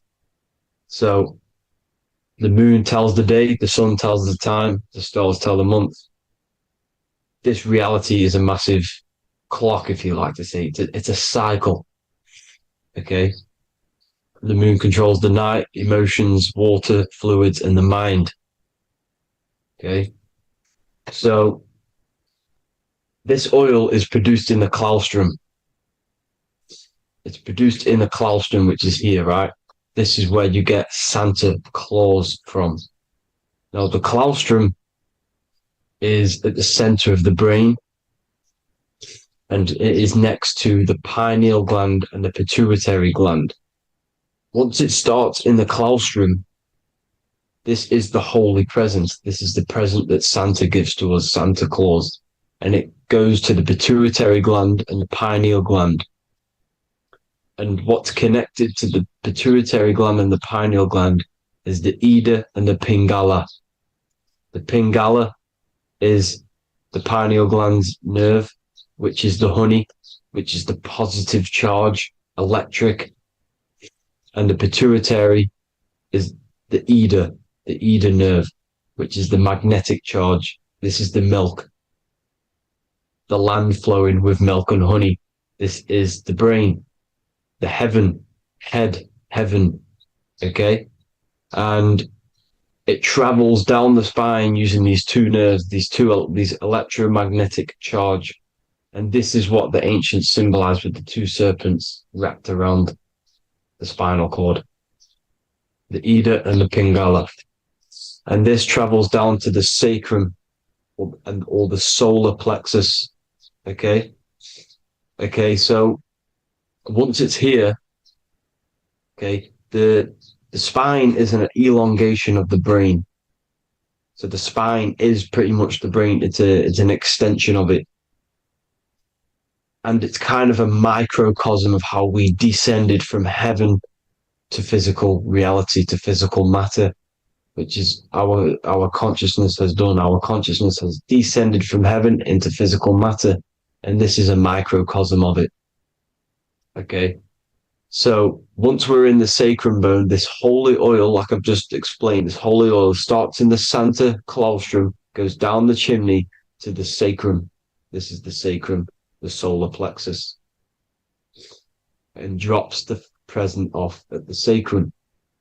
Now, once we're at the sacrum, we need to raise our vibration to take this oil back up the spine.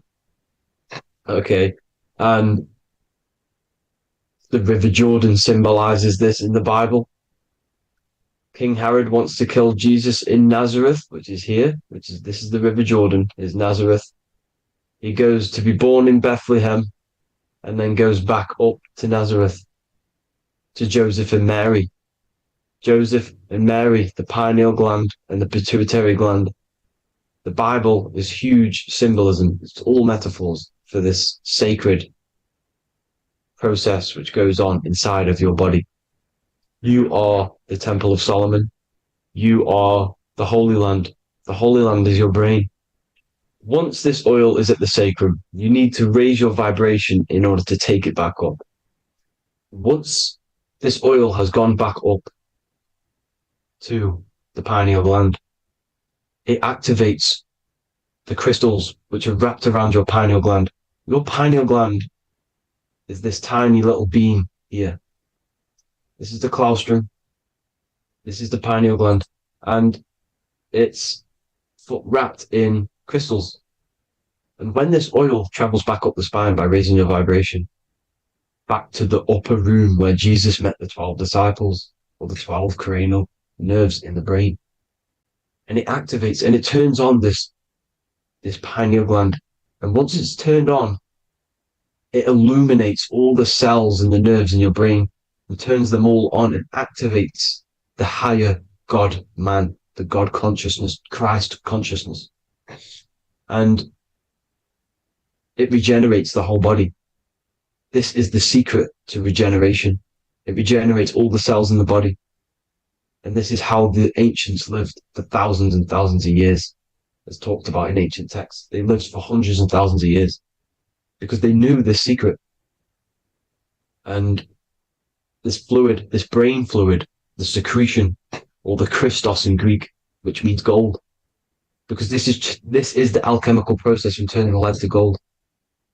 Your body is the alchemical furnace. Now, the ancients knew about this center of the brain because they symboled it. This is the eye of Ra, and it's the brain. And this is what's wrapped around our consciousness. Our consciousness isn't wrapped around the brain. The brain is built around the consciousness. We are the consciousness. You don't have a soul, you are the soul. Okay? Now, the head, heaven, hell, heel at the bottom of your foot, that's hell. Head is heaven and hell. Simple. Now, the pineal gland produces DMT, which is dimethyltryptamine, which is known as the spirit molecule. So, let's move on. Now, when this oil travels up, back, the spine, the chimney,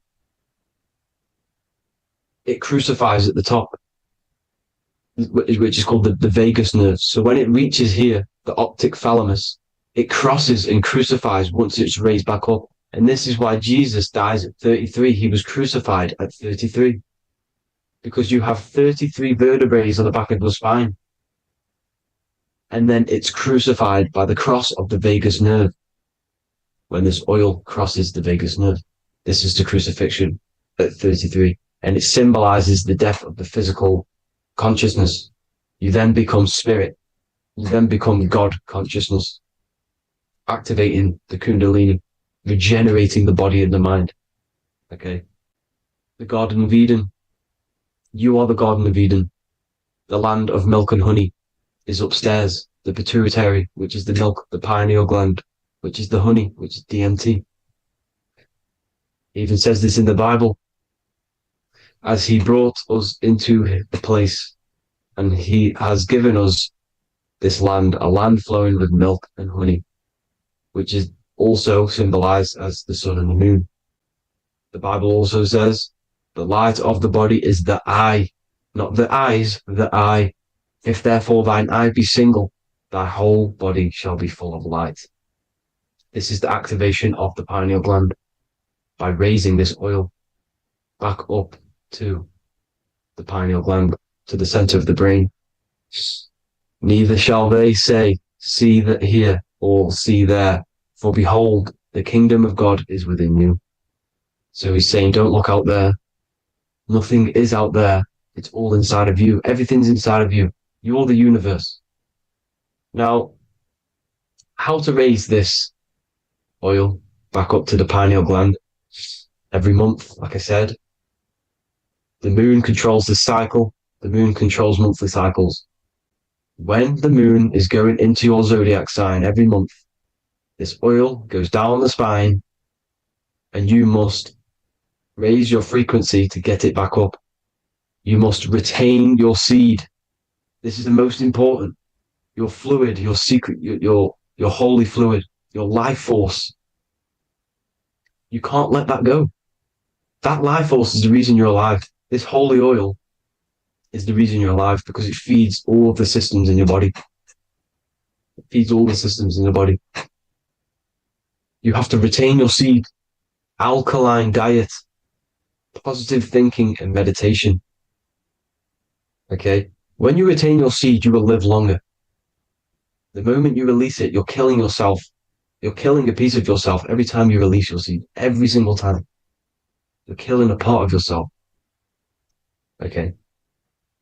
Now, this could be why this could be the illumination, the single eye on the Illuminati's symbol, the Freemasonic symbol, the illuminated eye, the triangle, which could symbolize the body, mind, and spirit, but the eye illuminated.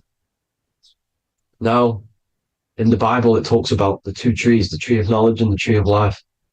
The tree of knowledge is the tree of good and evil, which is the most important system in your body, which is the nervous system.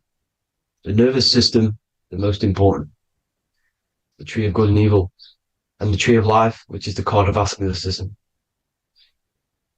Now, this oil, when it's released every month, feeds these two systems, and these two systems feed everything. Now, it's important you understand that. Okay? The ancients knew all of this knowledge. The Bible's telling you this knowledge. But it's in a metaphorical way. You have to understand the context behind it so you can read it properly. Now, eating of the tree of life, which is when it talks about in the Bible, eating from the tree of life is actually symbolizing a bad diet, ejaculation, because you're eating from these two systems. You're killing yourself with a bad diet. You're killing yourself with an ejaculation. Okay? So, that's important to understand. Now, this is Jacob's ladder in the Freemasons.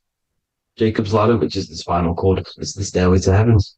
And this is Jack and the Beanstalk when he goes up the beanstalk and finds the golden egg in the grey clouds. The grey clouds symbolize the grey matter in your brain. Now, the Garden of Eden talks about the 4 different rivers in Garden of Eden. As we see here, the North Pole map, the ancient North Pole map, because the center of the earth is the center of the torus field. Everything's the torus field. Atoms are torus fields. Everything's torus fields. You are the universe. Everything is within you. The North Pole is your spinal cord. This is why they say Santa Claustrum comes from the North Pole. This is the North Pole. And the Santa Claustrum is the center of your brain. Now, there's 4 rivers which come from the Garden of Eden. There's the blood, the Christ oil, which is the oil we're talking about, urine, and saliva. These are the 4 sacred oil, 4 sacred fluids in your body. And these are constantly abused in today's society. Also, these secret societies are targeting these fluids. Okay? This is why porn is free. They sexualize society through Disney. Go and look at some of the Disney movies. There's so many subliminal messages which sexualize these children because they want you sexualized. So you release your seed, which is one of the holy fluids in your body, especially your semen, your sexual energy. So important you retain this. So important because it's your life force. It keeps you alive. Okay. Now, let's recap on this. If you want to raise your oil every month, you can't just retain your seed for the month. You have to retain your seed forever. Don't just do it for a couple of days. You have to do it. It's a lifestyle. You want to become God consciousness, you got to do what it takes. It's hard in this society because this society is made around, it's designed to kill you pretty much. It's designed to keep you in these lower states of consciousness with all the bad food, the chemicals in the food, the chemicals in the water, the sexualized TV programs, sexualized adverts, sexualized TikTok and apps, videos, subliminally stimulating you because that is your weakness, sex. It's your weakness. Now, you have to retain your seed, meditation, and an alkaline diet. Why alkaline? Because acidic is low vibrational. This is the color spectrum. And what's the highest vibrational color? Violet. It's the lowest, red. You have to have an alkaline body in order to raise this oil. When you drink, when you have a bad diet, when you drink alcohol, when you smoke, this destroys the oil.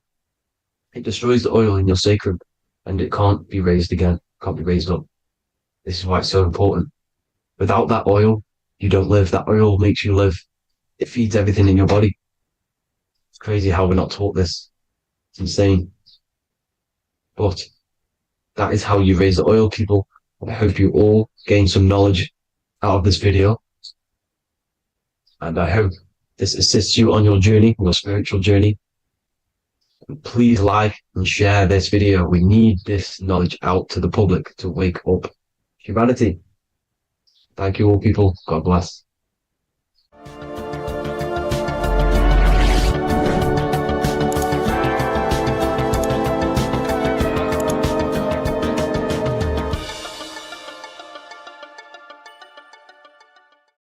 What if the word Yahweh is proof that God is embedded in our very own being? Stay with me, because what I'm about to show you might change the way you see yourself forever. Today's topic is decoding the mystery name of Yahweh, the sacred name of God from the Hebrews. By the end of this video, you'll uncover the true meaning of the word Yahweh and how your connection to it unlocks your own personal power. When we look at the word Yahweh in Hebrew, we flip it on its side. We're actually looking at the human body. These are the legs, this is the torso, here are the arms, and here's the head. So if we actually switch this on its side, we see the human body. The Hebrew name Yahweh often translates to I am. The I am. Now, what is the I am? The I am, when you say I, you're referring to your highest self. Everything with the letter I in the beginning, most of them words are referring to our inner self, inside, intelligence, internal, in. The I represents the inside self, the invisible self. You cannot see the I am because this is the spirit, this is our consciousness. It's the intelligence controlling the human body. When you say I, you're not referring to your name, your job, your reputation, your ego, or your thoughts. You're referring to the observer who is beyond the thoughts, the one who's observing the thoughts. That's the soul. Look at the word Yahweh, Yahweh, the sacred name of God. Yahweh can be observed in the natural rhythm of the human breath. When inhaling, we subtly hear Yah. When exhaling, we hear Way. Do this yourself. Breathe in through your nose, you'll hear Yah. Breathe out, you'll hear Way. And in fact, the letter H, H, when it's pronounced, it carries the soft sound of wind or breath, a gentle exhale that mirrors the very essence of life, giving air. Breath is the spirit of life. It's what connects us with consciousness. If we stop breathing, we lose consciousness. The body shuts down. We're breathing the spirit of breath. We're breathing in the spirit of life. It's the very essence that gives us physical existence, and we're constantly staying connected to this breath at all times. Now let's look at Yahweh. 1, 2, 3, 4. There are 4 letters. The Tetragrammaton is the 4-letter Hebrew name for God. Okay? Tetra meaning 4. We have 4 gospels of Jesus. Jesus is depicted with a cross with 4 sections. Jesus has the 4 sacred animals around the side of him, always depicted with these 4. A bull or an ox, an eagle, a man, and a lion. These are the 4 fixed signs of the zodiac. Aquarius, the man, Scorpio, the eagle, Leo, the lion, Taurus, the bull or the ox, which are related to the elements. Leo is a fire sign. Aquarius is an air sign. Taurus is an earth sign. Scorpio is a water sign. These are the 4 elements. And the four elements correspond to the four bodies of consciousness, as we see here. This is fire, this is air, this is water, this is earth. So we are made out of the four elements, which represent the four bodies of consciousness: mind, emotion, spirit, and body. The soul is incarnated into four sections. Hence why Jesus has four gospels. Hence why Yahweh is a four-named word, because we are tetraform. We have four bodies of consciousness. There are four pillars to reality: the mind, emotion, spirit, and the body. So what we're actually looking at here is the name of the very essence of the self. Yahweh represents the universal consciousness that we're all tapped into, because the body is like a radio. The body is basically a radio antenna, which is picking up the stream of consciousness, and we're all the same consciousness, just experiencing it in a different body. And Yahweh is the name for this intelligence that we're all acting out, that we're all manifestations of. So now let's look at the word Yahweh, where we read it this way in Hebrew, which is 10565. 10565 in the Hebrew letters and the numerical values. And the DNA is made up of four bases. These four things which create the DNA. This basis is the genetic code for all living things. Each DNA strand is held together by sulfur bridges that appear in a repeating pattern of 10565. This pattern matches the numerical value of the Hebrew letters of Yahweh, Yod, He, Vah, He, which are 10565. This means the structure of DNA, the code of life, follows the same number sequence as the sacred name of God, Yahweh. This is a factual observation. So we're looking at 10565. So let's look over this one more time. Yahweh represents the breath, Yahweh, inhale, exhale. It translates to I am. It's written in our DNA. The word Yahweh on its side looks like the human body. Now, this is where things get a little bit deeper. 10565 adds up to 26. The number God, well, the word God adds up to 26. Allah adds up to 26. There are 206 bones in the human body, 26. 26 adds up to 8. 8 is the number of infinity. We are all the infinite consciousness. Consciousness will never die. It's immortal. It's infinite. We are all infinite. We are not these skeletal structures. We are Yahweh, the universal consciousness. The creator of all things is our essence. We're all God with individual identities, but the highest versions of ourselves is God. The ego is our own personal experience of God. Does this make sense? So in conclusion, Yahweh is not the name of a separate God from us, but rather the reflection of the divine consciousness manifesting through the human form. The human body is like a receiver acting as an antenna that tunes into the infinite intelligence and life force we call consciousness or God. This means that rather than being external, the divine presence is within us, expressed through our very existence. It's very interesting when we look into this, and what religion has done has flipped all of this knowledge. All of this sacred knowledge has been externalized. They've externalized God so that we worship God and we view God as something separate from the human experience. They do this so that we don't find the God within us, so that we don't find that we have the power of creation. The mind is the creative force of God. The body is the will to act out that thought. They don't want us to figure out that we are creators and we're all creating our own earthly experience. We're all projecting this reality. And they don't want us connecting with the divine intelligence within us because they want to be the creators. They want to keep this knowledge. They don't want the masses to wake up to this powerful knowledge. So what they've done is that they've taken the scriptures, they've externalized it so that we start worshiping and giving away our power to these external things. And when God is external, we start to fear God because we start to think that God has power over us. He can send us to hell or heaven.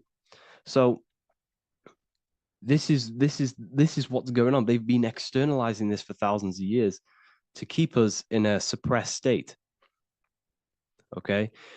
Humans are very advanced because we possess self-awareness. We possess the ability to move our awareness and our thoughts outside of the instinctual nature. For example, a cat or a dog. These things can only live in their instinct. They live based on instinct. They smell, they eat. That's pretty much all they do. But humans, we have the ability to rise above that nature and turn to our infinite selves, our higher selves. We can move beyond our instinctual nature and create very advanced things. That's why humans are made in the image of Yahweh. We are literally God in human form. So this is what we all need to realize. And I hope this video has helped. Please leave a like, a comment on inside of the description. I'll have some links to my books and my university. The people who have read them have just absolutely changed their lives. You could probably see that in the comment sections if someone leaves a review of the book. We also have Trustpilot. But yeah, I thank you all. And I'll see you in the next one. As above, so below. This is one of the most crucial teachings within esotericism, occultism, or what we like to call it today, spirituality. I don't like calling it spirituality because it's not spirituality. I teach human consciousness. I teach the science of you and your consciousness alone and your being. And in order to fully understand you and this world around you, you must understand this number one principle of as above, so below. There is many misconceptions of this, and there is many simple teachings of this, but I'm going to break it down today from the most simplest to the most complex, and you will see the connections between all things. This is the most important lesson you could ever learn, and I'm going to teach it you today. So what you must understand is with the term as above, so below, it applies with everything you see in this world and about yourself. We have something called the macro, which means the bigger scale. On the bigger scale, we have the whole earth. If we look down from the sky on top of rivers, this is what we see. We see this tree pattern. Then on a smaller scale, we see trees have the same pattern. Then we look even closer. We're going smaller and smaller into the leaves of the tree. We see the same pattern. Then we go even more micro into the human brain and look at the human brain cells, and we see the same pattern. This is proof this is a fractal universe, and everything is in the micro is reflected in the macro. As above, so below. As within, so without. On the macro is a reflection of the micro. So now that you understand this, we can go a bit further. A yearly cycle of spring, summer, fall, winter is a macro. A micro is a daily cycle. So a day is a mini year. The summer is the midday. Autumn is the evening. Night is the winter, and spring is the morning. This is a macro, a reflection. We have a miniature cycle of the zodiac every single day. And this cycle is also reflecting the cycle of life and death. We live, we are born, which is the spring.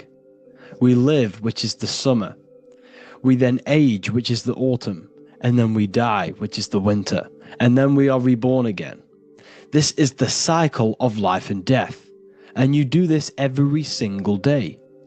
You see, death is a macrocosm of sleep. This is why we say sleep is the cousin of death, because you die every single night. You do this process of life and death every single day. As above, so below. What's in the micro is in the macro. So when you go to sleep, you are essentially dying. And then in the morning when you wake up, you are then born again. This is a fractal cycle that we live in. Everything in this whole world is fractal. Everything applies to as above, so below. We have the sun, we have the moon, we have the day, we have the night. We have the life, we have the death. We have the conscious, we have sleep. As above, so below. We have the conscious mind, because now we're diving into as within, so without. As above, so below more refers to the external world. As within, so without is referring to your inner world and the outer world. What you must understand is about yourself. You exist in two realms. You're an individual. The dual nature of you. You exist in two realms at once. You have an inner world of your thought, emotion. This is the inner world that no one else can see but yourself. And you have an outer world with a physical body which everyone can see. So you exist in two worlds. You have the inner voice, you have the outer physical voice, which I'm speaking to you with now. But I also have an inner voice, which no one can hear, only but me. So you exist in the light and you exist in the darkness. The sun represents your external self, your physical conscious mind. The moon represents your shadow self, the inner self, the psyche self, the spirit self. There is an as above, so below. The sun is within you. The moon is within you. Everything is within you. Now that you understand as above, so below, what is your body? Your body is a miniature earth. Let me repeat, your body is an earth. Your body is the earth. Okay? Because like I say many times in all of my videos, you are not in the world. The world is you. You are the universe. Your brain is a computer creating this reality. What you see with your eyes is produced in the back of the brain called the visual cortex. You don't look into the world, the brain produces the world. The body produces the world. When you touch something, you're not actually touching something. This is the electrical nervous system. When you touch something, what you feel is actually electrical signals on your nervous system reporting back to your brain. Therefore, when this body dies, you leave the earth because this body is the earth. Okay? As above, so below. You have the mental plane, the astral plane, the etheric plane, and the physical plane. This is essential for understanding reality and the teaching of as above, so below. Everything in this material plane began in the thinking mind. For example, the microphone I'm speaking into, the phone you're watching this video off, or the laptop or iPad. Where did this begin? It didn't begin in the factory. The first ever place this item begun was in the mind of an individual. The invisible realms of mind is where all physical things and physical items begun. Essentially, this physical plane is the effect of the thinking mind. This world is the world of effect. It's the world of outcomes. When you see something, it is already manifest. It is already being manifested. It is an effect. And in the effect of the cause, which is the thinking mind. Therefore, the mind creates thoughts, which is the mental plane. Then after thoughts creates imagination, which is the astral plane. These two are spiritual. They are non-physical. So spirit kind of means non-physical. Then you have the physical planes, the etheric and the physical plane. As above, so below. What happens in the mind is manifest on the physical plane. Like I said, the phone that you are holding, it was a thought, and then it brought down into a physical reality. As above, so below. You change the mind, you change your reality. Your environment. The word environment has ment in it because your environment is mental. So now that you understand this, so what is the world around you? The world around you was created by the mind of God. It was manifested through God's thought. So you are living in the mind of God. You are a thought in the mind of God. God thought you into existence. But like I said, we are all fractals. Everything is fractal. If God exists, this means that you are God, as above, so below. God created you through the thinking mind, and he gave you a thinking mind. So God created the macrocosm. God created the macro, the whole world. He designed the whole world, the sun, the stars, the moving. He designed this. But then he gave you the thinking mind to design your own life and create your own life in his world. You are a microcosm of God's macrocosm. Just like God thought you into existence and the whole world into existence, you are a microcosm thinking your world, your reality into existence. You see this now? Everything is a reflection. Everything is a mirror. Everything is fractal. So in order for you to change your reality, you must change these higher planes. Your thought and imagination are the two key aspects of creating physical reality. Every object you see around you was begun in these higher planes of the non-physical, and they were brought out of spirit into physical matter through the thinking mind and physical action. So now we're going to get a bit deeper. The brain is not the mind. Now that you understand, we have spirit and matter. As above, so below. You have a non-physical side of reality and a physical side of reality. The mind is the spiritual brain. The brain is a physical manifestation, a physical effect of the mind. The mind uses the brain to operate in the physical world, and it's the same with the heart. The soul manifests itself physically through the heart. The heart is a physical manifestation of the soul, of the emotion, thought and emotion, the mind and the soul, the brain and the heart, heaven and earth. So you have the inner world and the outer world, the spiritual, non-physical, and the physical. So essentially, we are all on this process of awakening, an expansion of our minds into new fields of thought, into new fields of awakening ourselves. Because essentially, we are born into this world.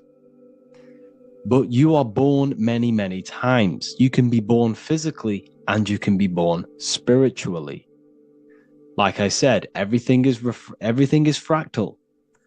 So just like when the baby finds out that there is a world outside of its mother, what does the baby do? The baby seeks a way out of its mother, and then the baby is now born into a new world, a world outside of its mother's womb. It's the same with you and your spiritual process. As your mind becomes aware that there are other realities beyond your physical body, it then seeks a way out. And this is why you are probably watching my YouTube, because you are now on the path. Something within you has guided you to this path of knowledge, truth, enlightenment, and expanding your consciousness. And it is your soul who brought you here. Your soul speaks through emotion, a guidance. Emotion is the language of the soul. When you feel very bad, this is your soul telling you you're not in the right place. You're doing the wrong things. Because the soul is always unfolding its purpose, which is expansion and learning. That is it. The mastery of the self and the learning of the mind is the only thing that counts in the end after this life. So you are on a journey of expansion, of learning, creating, and spiritual rebirth. As above, so below. What does this body tell you? When I see someone overweight, I don't see the overweight. I don't see the body. I see the mind. I see an undisciplined mind. I see a mind that lacks self-control. I see a mind that seeks external validation. That's what I see when I see an overweight person. I don't see his body. I see the result of his mind. Because what does the Bible tell you? You shall know them by their fruits. It's the same saying as above, so below. You shall know them by their fruit. The fruit is their manifestation. Your body is a direct correlation and manifestation of your mind. Your inner world projects your outer world. As within, so without. As above, so below. Now, what do you see when you see this man's body? I see discipline. I see strength. Mental strength, not physical strength. I see mental resilience of pain. Because all of this man's mental energy has been manifested physically within his muscle. This body is a direct manifestation of this man's mind's pain and suffering. And it shows discipline. This is why people instantly respect you if you are in shape. You walk into a room and you are in shape, people will instantly give you respect because they know that you are mentally disciplined. The body is a reflection of your inner world, and it's the same with your friends, your family, your connections with people. If you think about yourself very negatively all the time, and you don't have a good connection with yourself, you don't have a connection with your true self, this will manifest into every single relationship you have in your life. If you don't have a good relationship with your inner self, you don't have a good relationship with the people and the friends around you. Because as within, so without. If you think negative about yourself, you will only pick up the negative in other people. If I think very highly of myself and I think very happy and good things about myself, I will then see the good things in other people. Because it's as above, so below. As the inner world is, so is the outer world. It's the same with your life circumstances. Your life is a direct correlation of every thought you thought in the past. If you possess millions of pounds, millions of dollars, this is because you have thought this into physical reality. You live the life you are deserved. You live the life that you manifest through your thought. If you live a very poor life, this is a reflection of your mind. This is a reflection of what you have thought into physical existence. Because like I said, everything begins in the mind. As above, so below. And this is even present within the body. So where is the head? The head is at the very top of the body. And where does all manifestation begin? In the mind. That's where the mind is, in the head.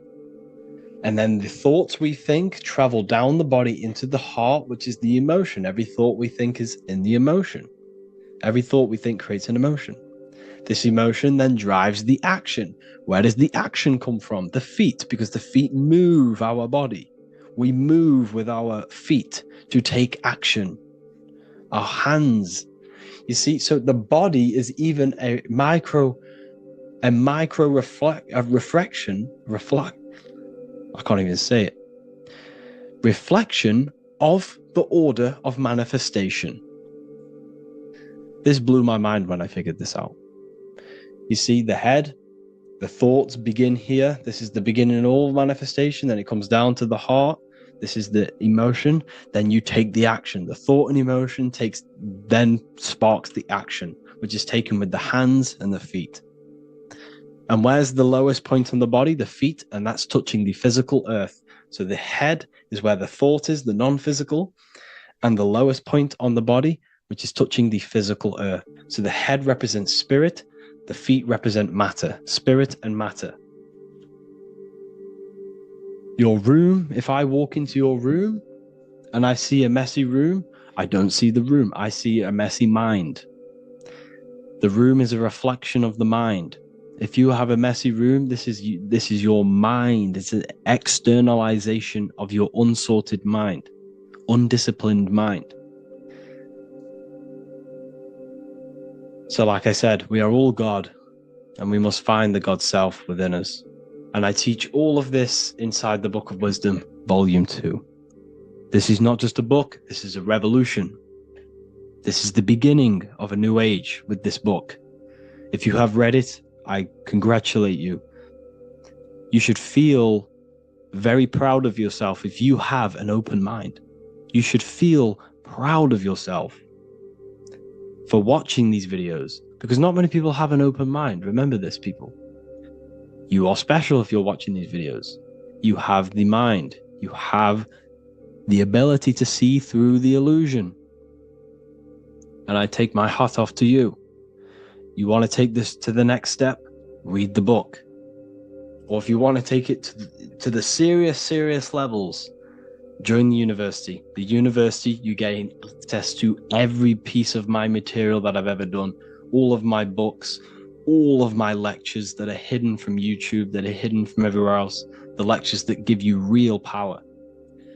And if you feel alone on this journey, we have a conscious community where you can connect with like-minded individuals, because I've been there.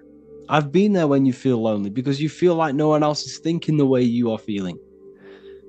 You can't talk to people about these things because people just think you're crazy.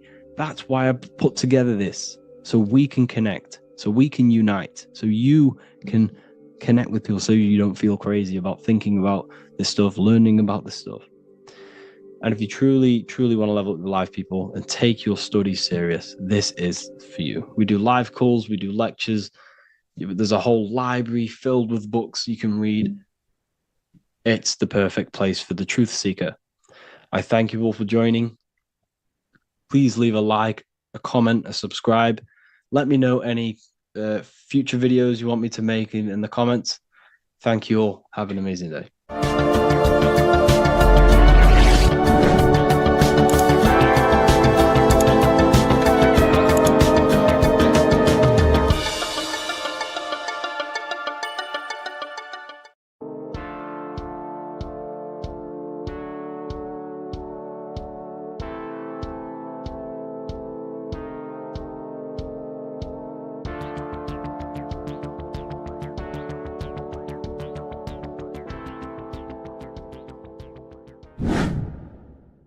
Welcome back, people, to another occult lecture by Revival of Wisdom. Today we're going to be talking about magic and how it's being used on us for the New World Order. Magic has the word mag within it, which is magnetism. Magnetism is the force. Magic is influencing forces, natural or supernatural forces, and using it for a certain agenda to gain something out of it. Now, magic is not what everyone's being thought. It's not some sort of fantasy thing. It's actually very common, and we all do it, whether you believe it or not. Magic is all to do with the mind. As I said, always say in my lectures, your mind is what creates matter. Your mind is what creates your external world. So it's all about manipulating and planting seeds within the mind, because your mind is a garden, and thoughts and words are seeds which are being planted in that garden. Your life, your physical life, the people you have in your life, your friends, your car you own, the job you have, is all a reflection of the thoughts that you've been thinking in the past. You are where you are in life because of the thoughts that you've been thinking. Therefore, your life is a direct reflection and manifestation of your mind. The Garden of Eden. Okay? The mind is what they are targeting. What you see, say, and hear has a direct effect on your mind. Me talking to you is influencing you. The words I'm saying is planting seeds within your mind. Now it's up to you to consciously act on these thoughts or these words, or to maintain these words. As above, so below. As within, so without. What's inside of me is outside of me. What comes into the storehouse comes out of the storehouse. You have the left, you have the right, you have the up, and you have the down. As above, so below. Whatever is in your mind will be expressed in some sort of way, consciously or subconsciously, spiritually or physically. The mind is what manifests everything. And this is what we need to understand. We need to understand is that the mind is not physical. All things spiritual manifest physical. All things seen come from the unseen. The words you're thinking, that everything you have is coming from the unseen. The actions that you do come from the unseen mind. Another expression for as above, so below is you are the universe itself. You are a universe, a mini universe. But just because you are mini does not mean you are the whole thing. If I take a little piece of infinite, let's say there's an infinite light source. Let's say I take a little chunk of that infinite light source. That little chunk I took is still infinite because it's been taken from infinite. You are the universe. Your awareness, your mind is the universe. It's information. You are the universe experiencing itself. This is why we say we are all God. As above, so below. What is in me is outside of me. The sun, the physical manifestation of the sun is your soul. The 12 constellations are manifested in the physical body. The 5 elements are manifested in the physical body. They're manifested in the 5 fingers you have. As above, so below. This is manifested, well, this is a symbolized in Freemasonry and secret societies as the 2 pillars. The mirroring reflection, the reflection of reality, the mirror, as above, so below. What happens in the mind, what happens in the astral, happens in the physical. This is Aleister Crowley. This is all symbolism. This is the 2 pillars with the all-seeing eye and the triangle at the top. Aleister Crowley was a master magician, very powerful dark magician, black magician. There's 2 types of magic. You have white and black, just like the checkered board, the Masonic checkered board. You have white and black. You have good and evil. White magic is influencing natural forces to gain something that will help the collective consciousness, help the collective, help the earth, help other people. Black magic is something you manipulate something so you can get something personal out of it. Doesn't matter if it's good or bad. It's still considered as black magic because you're being selfish. Everything you do should be contributing towards the collective consciousness and helping others. And this is why the ancients lived in a system where everything was in unity. We understood that I am you and you are me. What I do to you happens to me because I am you and you are me. We are the same mind substance on the inside. We're all the same mind substance being expressed in different bodies. So what I do to your mind will have a ripple effect on my mind because all of our minds are connected within the mental plane. So this is why they know all this knowledge. They know all this knowledge. So yeah, this is the mirroring effect of reality, the 2 pillars, or symbolizes the number 11. The number 11. We'll go deeper into that. The technology we're using is magic. It's a form of magic. Television is tell-a-vision. They're telling a vision into your subconscious mind, into your memory.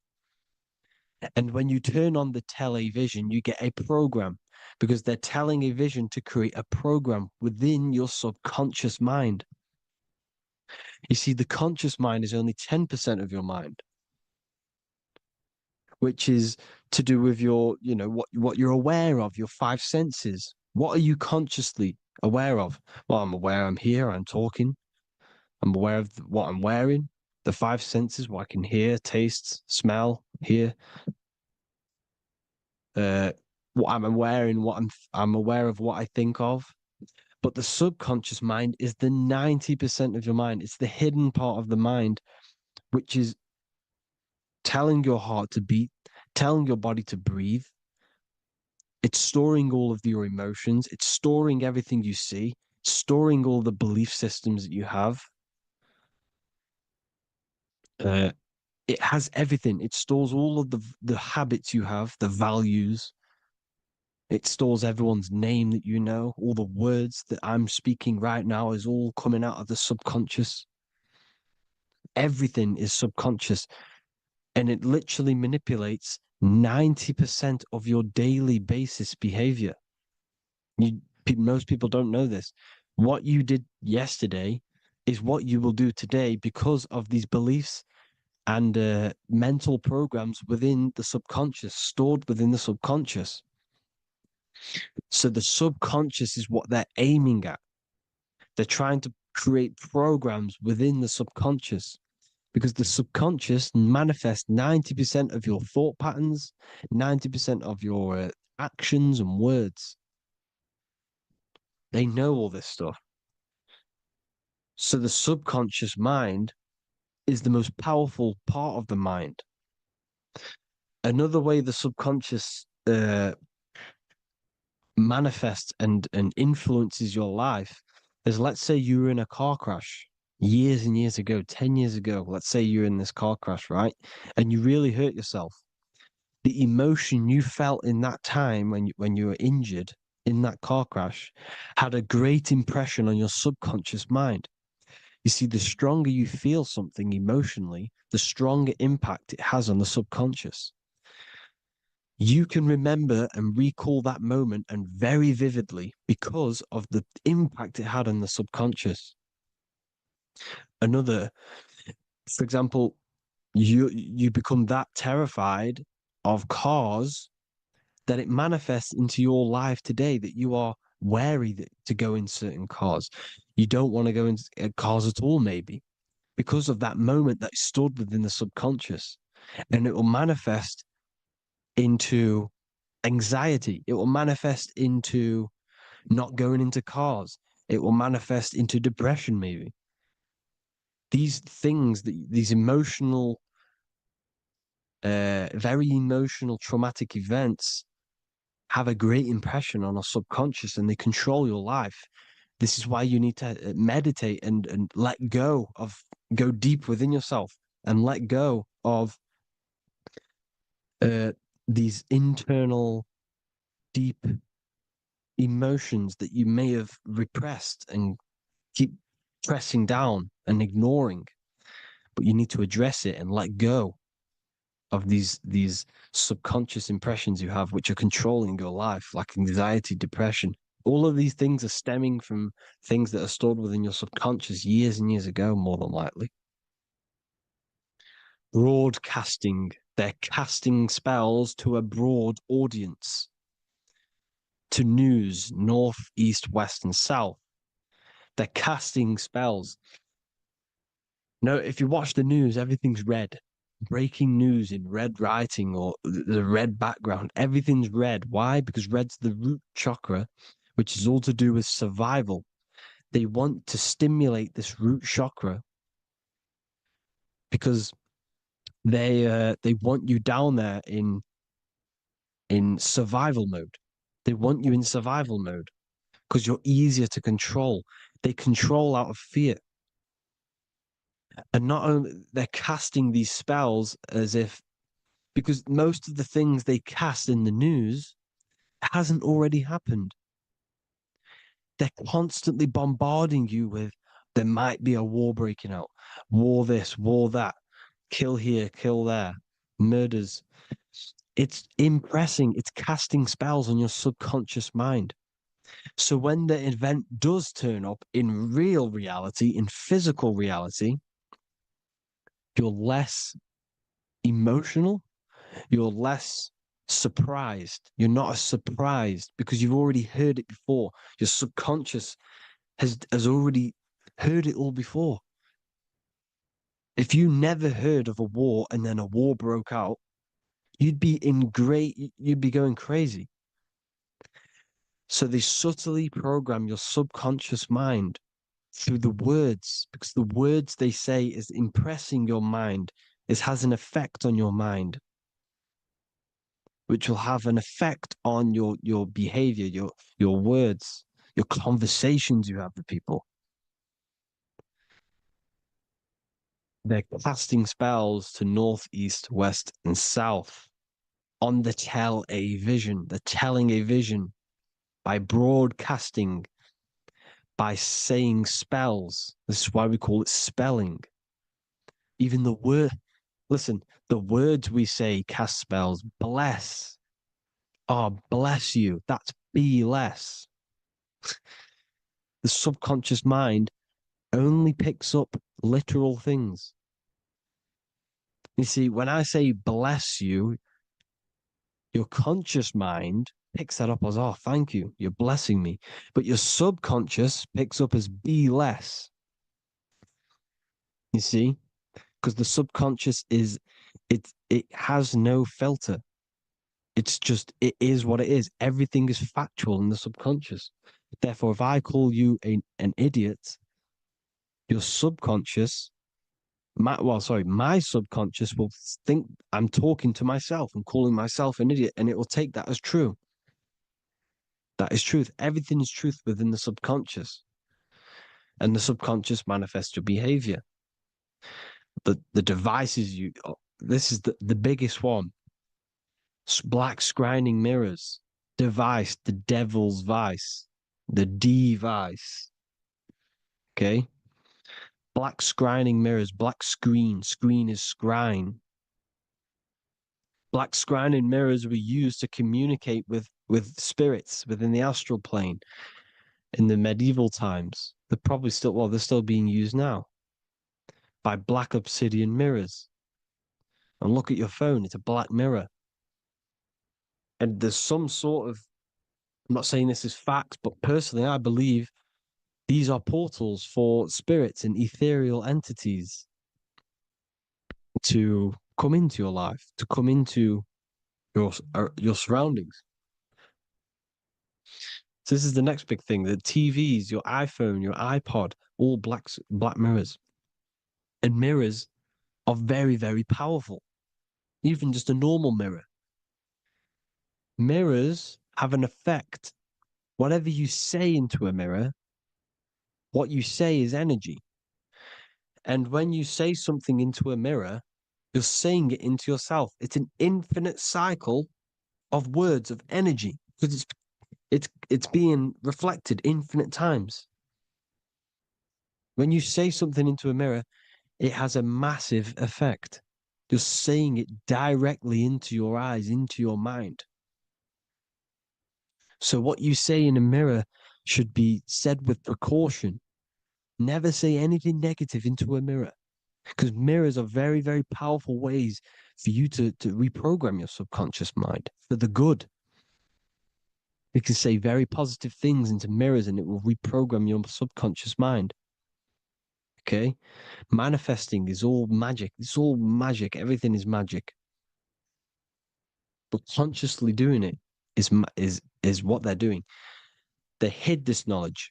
Your phone is magic. It manipulates your mind. The iPhone. Okay.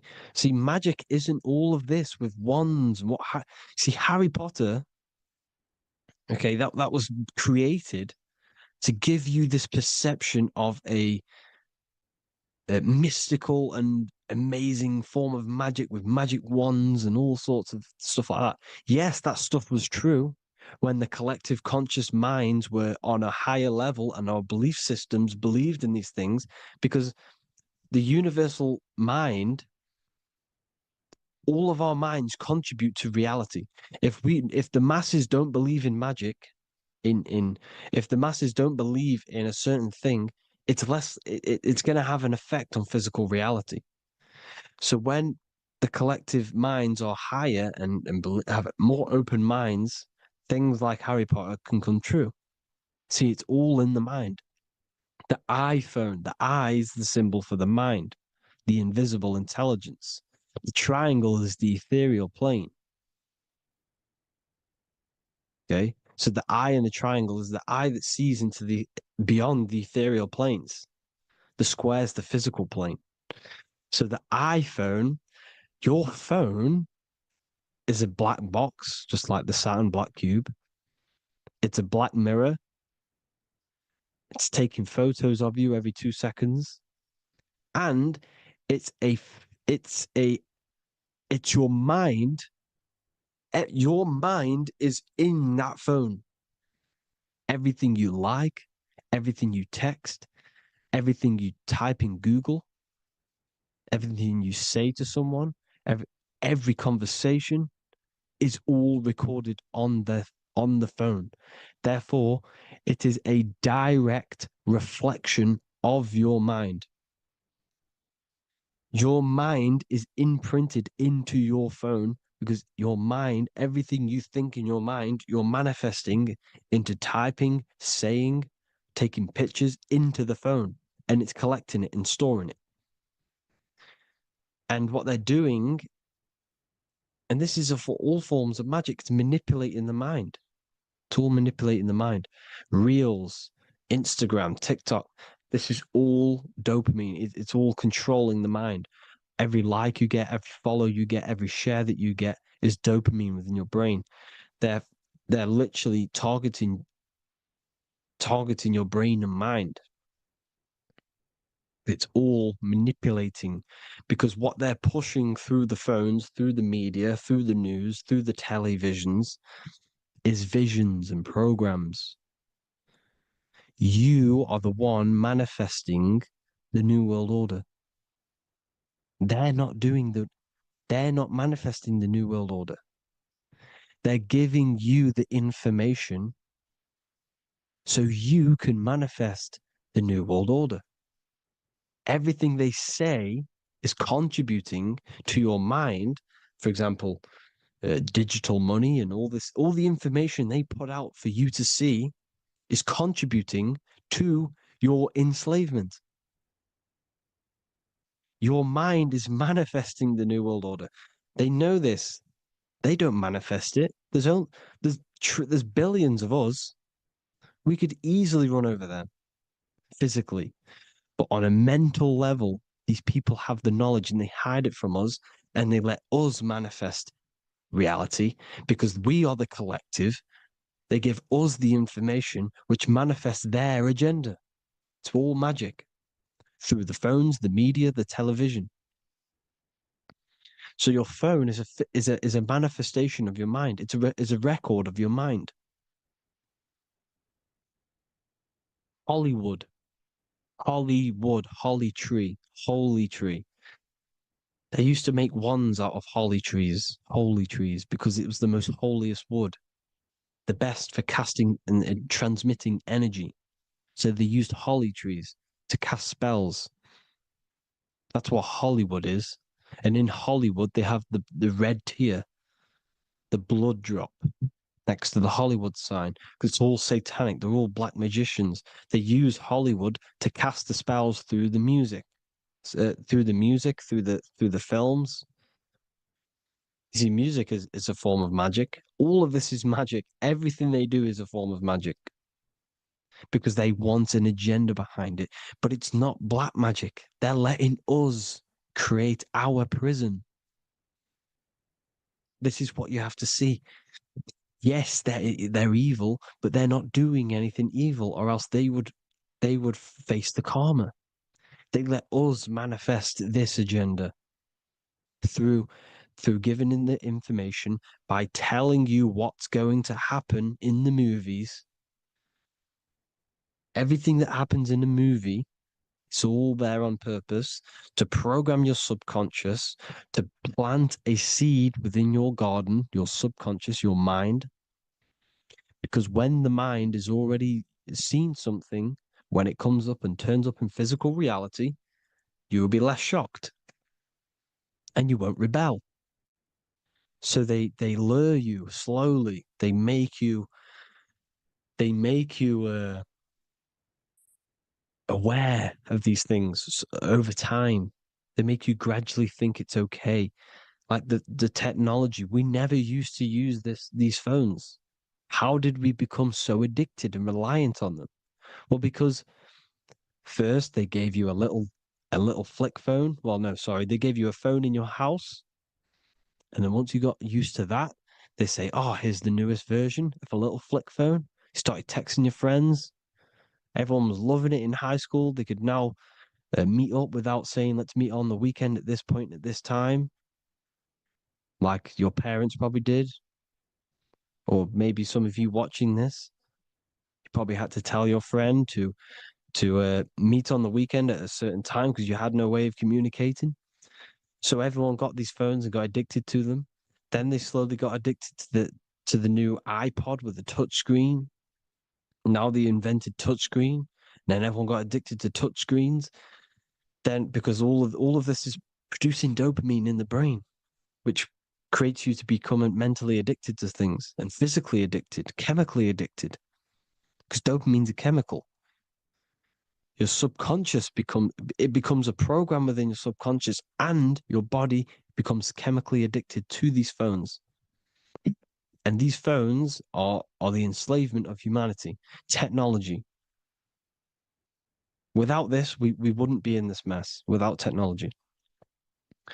Because they're creating a hive mind. We're creating a hive mind. So back on track anyways, they program you. Look at the films, 9/11, 9/11, all produced by Hollywood. Here's the 11, like I said at the beginning, the two pillars which reflect reality. What happens in the mind happens in the physical. What happens in the astral happens in the physical. Okay, what happens in the physical happens in the mind. It's the two pillars, the mirrors. 9/11. 9 plus 1 plus 1 is 11. Flight 11 was hijacked. New York is the 11th state. New York adds up to 111. This is not a coincidence. It's all a form of magic. It's a ritual, energy harvesting ritual, because your mind produces energy. Your mental attention produces energy. And they're feeding off this energy in the astral plane, these demons. Music is the most powerful. Personally, I think the music is one of the most powerful forms of magic they're using. Okay? Music is hypnosis. It puts your brain in a hypnotic state. It influences your electromagnetic field through vibrational energy. It reprograms your subconscious mind. Why do you think you remember the lyrics? You see, your subconscious stores all of the memories. Remember, the subconscious manifests 90% of your behavior. So therefore, the music you're listening to is manifesting your behavior. You wondered why some people wonder why they have drug addictions and they can't get out of violence and they can't get out of all this negative mind space. It's because the music they're listening to is creating a negative mind space. The words you listen to have plant seeds within your mind. So the reason you remember the lyrics is because that song created a program within your subconscious. Yes, that is what happens. You can use magic to reprogram your mind, but you can use music to reprogram your mind because it's all forms of magic. It's using natural mental energy forces to manipulate the physical reality. You manipulate your mind, you manipulate reality, physical reality. Okay? So the music, another very, very big one. When you turn on the radio, it's just all talks about alcohol, drugs, and sex because they want you down in the lower three chakras. They want your mind attached to matter when it's mind over matter. Your mind's not physical. You see, the word spirituality is the new trend. It's not about your spirit. It's not about your spirit. It's about your mind. It's not about, you know, uh, spirituality and looking after your spirit. And they've got you focused on your spirit. Why? Because they hide your mind from you. You see, a lot of people think their mind is their brain, but the mind is everything. There is no physical reality without mind. You can have a brain. Imagine if you had no mind but a brain. It wouldn't work. The mind is everything. The mind controls your avatar. It begins in the mind before it happens in the brain. Then the brain manifests through the body. The brain's just an electrical computer. So that, they've got people scared, or do I have a soul or not, and all this stuff. Listen, if you have a mind, you have a soul, because you are not the mind.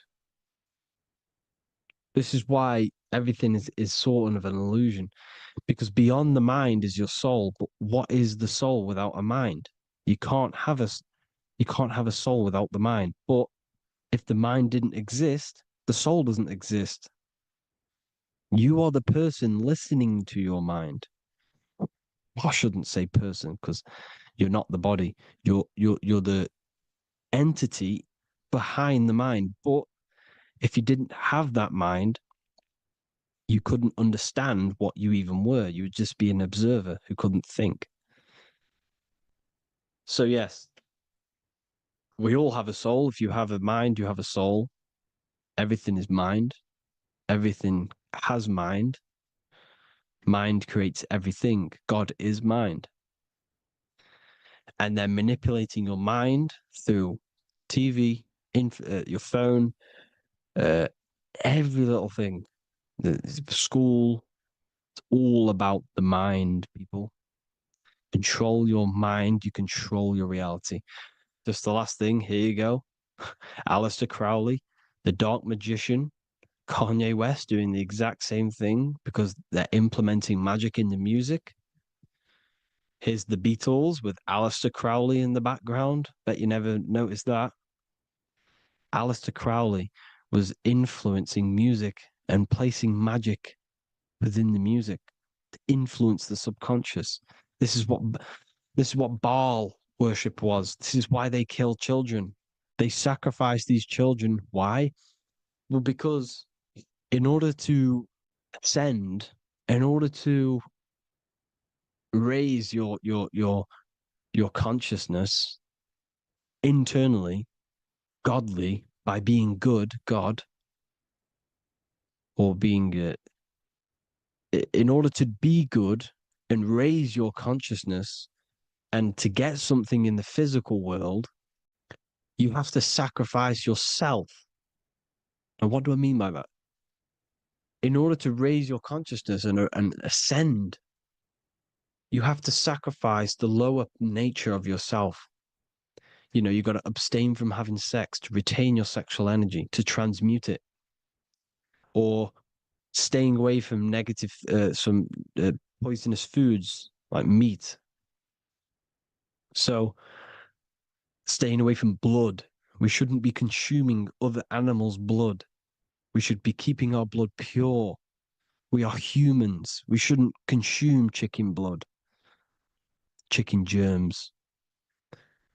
We are the most divine creatures on this creation.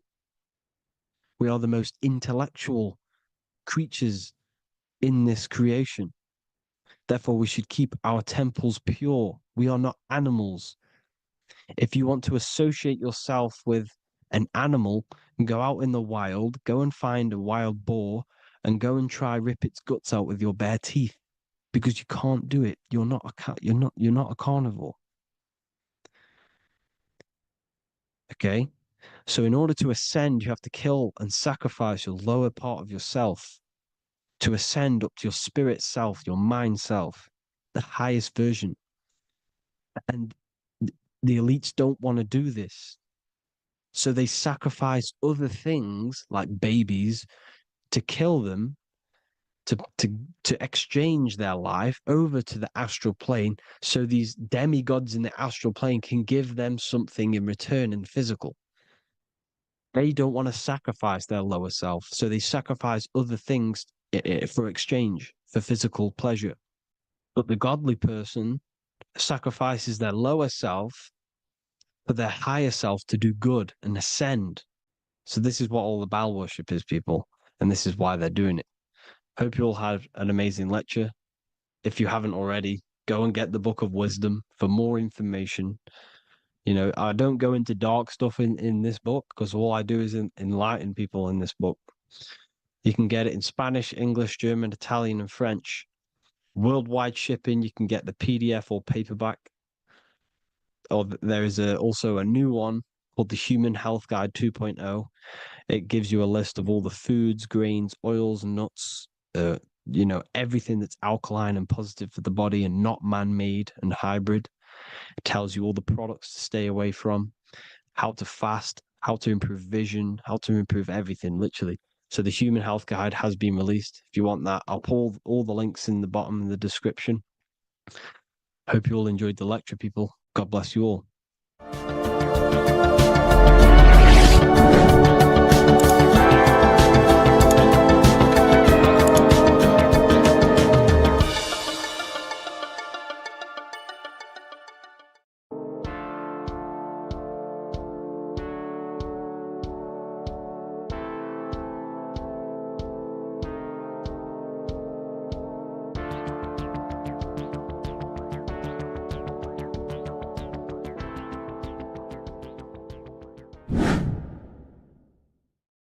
People, how are you all doing? It's Revival of Wisdom, and today we're going to be talking about your birth certificates and how we are slaves to a system and how they have trapped us into this system.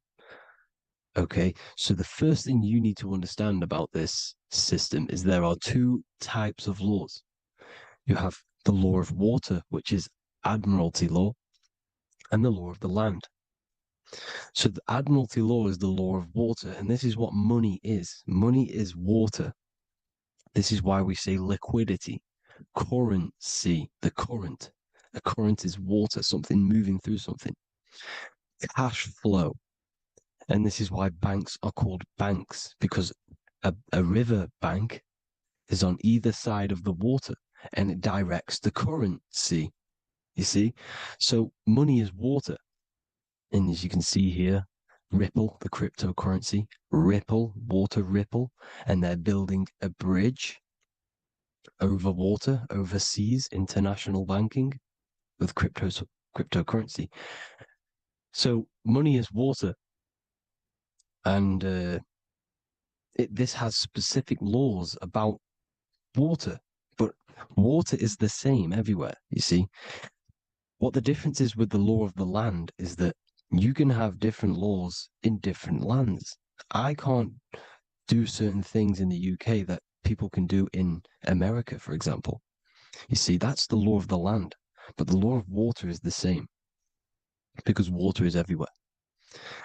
Now, this is very important to understand when it comes to, you know, these birth certificates. So, Pope Gregory, this is where we're going to start off.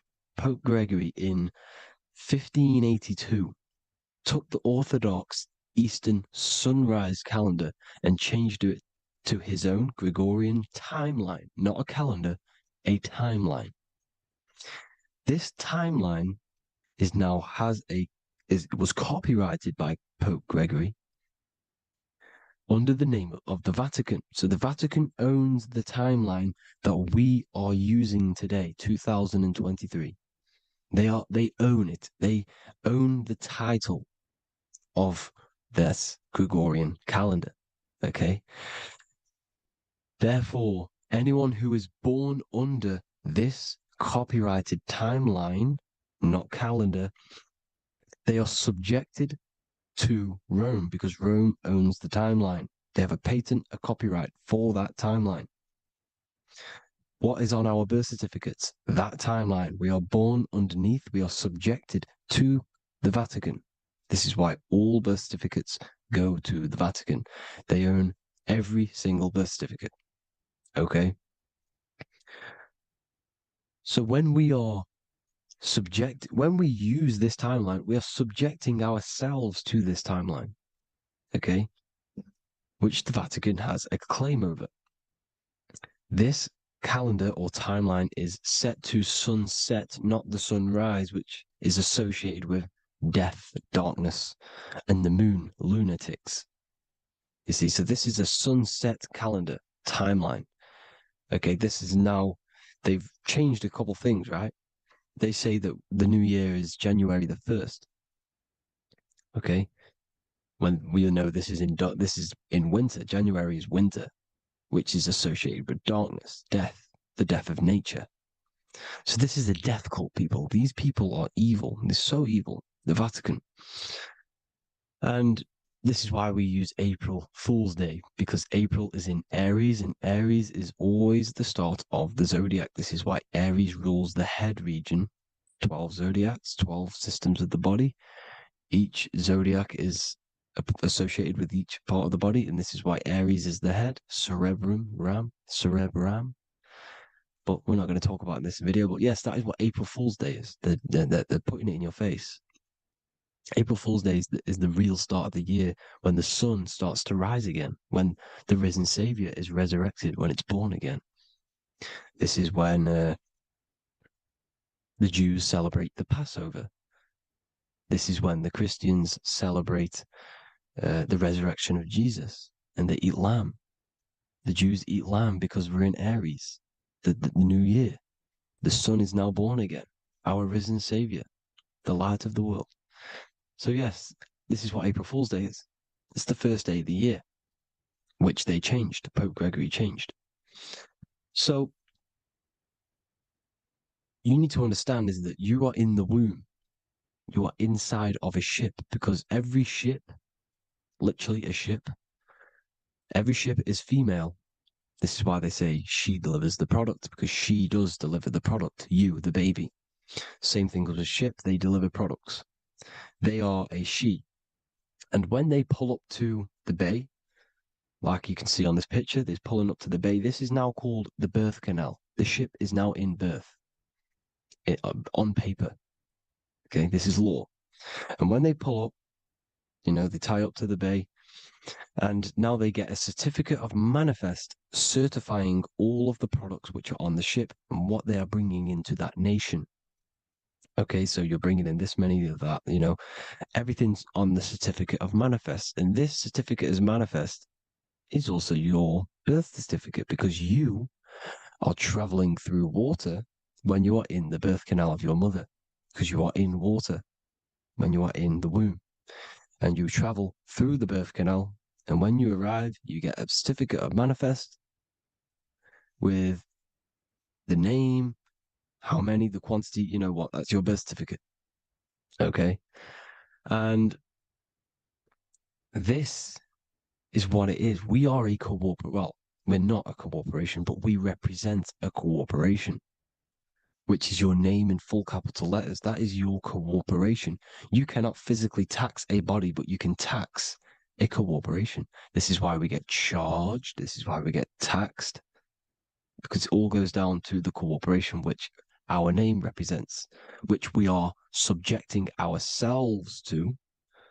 We are my name, I am subjecting myself to this name, and that name has a corporation which I represent, which I subject myself to. You see, this is how we are attached to this straw man, this character that they have built on paper. So it's a character which is on paper. This is what we represent. So when the woman gives birth, she delivers the baby, and then she has another substance. Now I'm going to break down how they attach this name to us, how they do it. Okay. Our mother is carrying us the product in the womb, the water. And it goes, for example, it goes from the United Kingdom into a state-owned, corporate, federal-owned hospital, which is government-owned. She does not declare the package when she enters the building. Aha, so keep that in mind.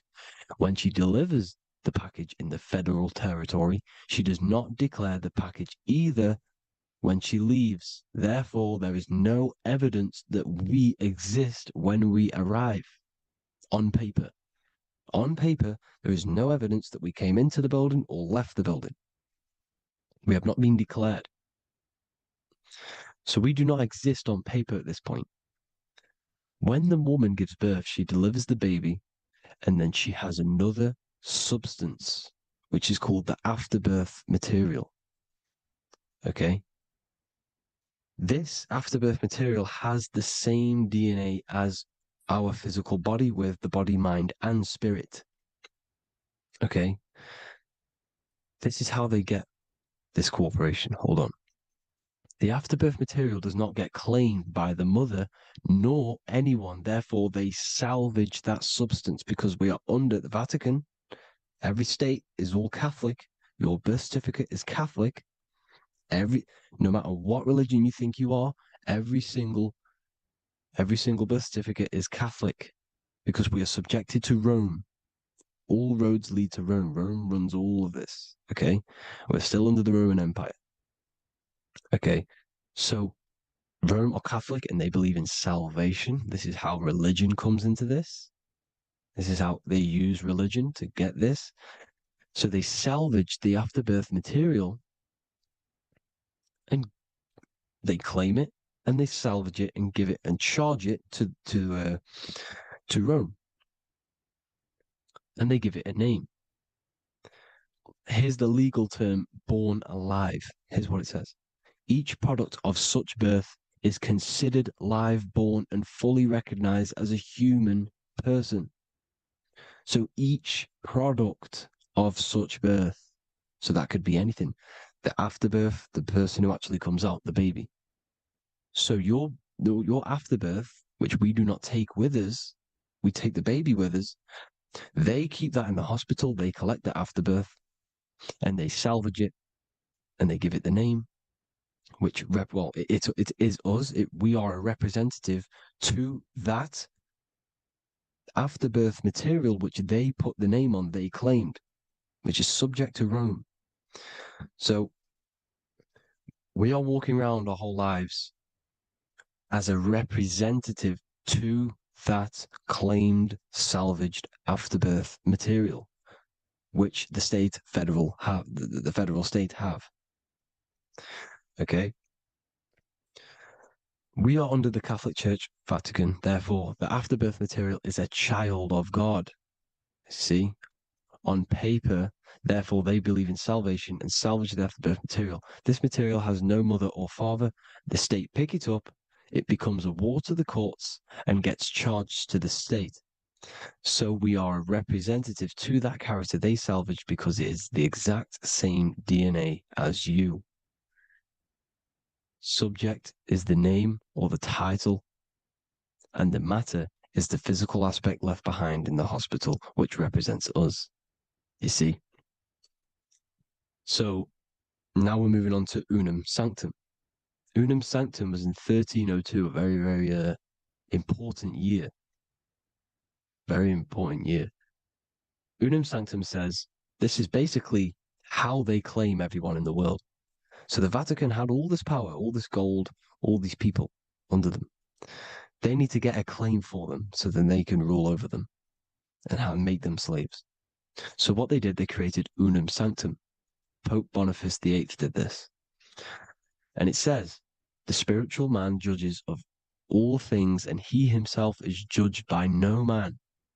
The spiritual man, keep that in mind, unless he invent like Manichaeus, two beginnings, which is false and judged by heretical, since according to the testimony of Moses, it is not in the beginnings, but in the beginning that God created heaven and earth. Furthermore, we declare, we proclaim, we define that it is absolutely necessary for salvation that every human creature to be subjected to the Roman pontiff. So they are claiming us in unum sanctum, and it's in the vaults in the Vatican. They will put a spell on it because they are sorcerers, they are magicians. They put a spell on it, they lock it up, and whatever goes on that piece of paper goes. And this unum sanctum is claiming all of us. So what does it say in the beginning? The spiritual man judges of all things, and he himself is judged by no man. The spiritual man, the man with the body, mind, and soul, the first baby that comes out the birth canal. That's you, your body, body, mind, and soul. You have the Christ, which is I am, which is grace. Grace means here, now, in the present. You have the Christ, which means I am. Therefore, you have a soul. If you can say I am, you have the Christ. You have a soul. But a creature can be anything with no soul. You see, so no man can judge the man with the soul. However, as it says in the second part, we proclaim, we define that it's absolutely necessary for salvation that every human creature to be subject to the Roman pontiff. So they are subjecting the afterbirth, not the man with the body, mind, and soul, but the afterbirth to the Roman pontiff, to the Roman Catholic Church. We are the ones who are claiming to be the afterbirth material, which is our birth certificate, which is our representative. We represent that because it is our DNA. This is how we are stuck. We are stuck because we represent this DNA, which is on paper, recorded. You see? So we, being untaught, uneducated in these subjects, we are subjecting ourselves to this system, to this slavery, because we just want to live. We just want to live happily, just peaceful. Think about it. Where's all this coming from? Where's all this war, all this killing, deaths coming from? We just want to live. It's coming from the Catholic Church, these evil death cult, which has subjected us, which has used us as slaves, and we are still slaves, and it's just going to get worse and worse and worse. So this is how we have subjected ourselves to be the slaves to this system. It's a lot to take in, and there's a lot more deeper stuff which goes into this. I'm just going over the surface. I'm going quite deep, but there is little details that I still need to learn myself. But this is the general how that we've been stuck to this slave system. So we are batteries, okay? This is why we get charged. When you go in a court, you get charged, okay? Because you're a biological battery. This is why cities look like motherboards, because we are feeding energy to this matrix. Okay, when we look outside of ourselves, when we give power to so-called Jesus Christ, worshipping idols outside of ourselves, where attention goes, energy flows. We are feeding the matrix with energy. By looking within, placing your attention within yourself, you are taking back your power. Because the I am is Christ. The you, the soul, is Christ. It's God. The awareness is God. Okay? However, we are subjecting ourselves to this system. We're subjecting ourselves to this system, and the feeding of our energy. So what we need to look for the future is that, think about it, with the end goal is to change our DNA, is to literally make us robots, transhumanism, slaves. This is why we have smart cars, smartphones, smart watches, smart meters, smart cities. And all of this is going to be connected by the smart grid, which is 5G. This is why 5G is rolling out. 5G is going to connect all of these technologies to one. It's like a big net system. And you know why they're doing this? It's because all of this is going to be connected through AI, through this 5G, and that 5G is going to be controlled by the elites. So you say anything wrong, you do something wrong, you say the wrong thing online, they'll turn off your car, they'll turn off your phone, they'll turn off your smartwatch, they'll turn off your TV, because it's all going to be connected and controlled by the smart grid. And this is what the Great Reset is, people.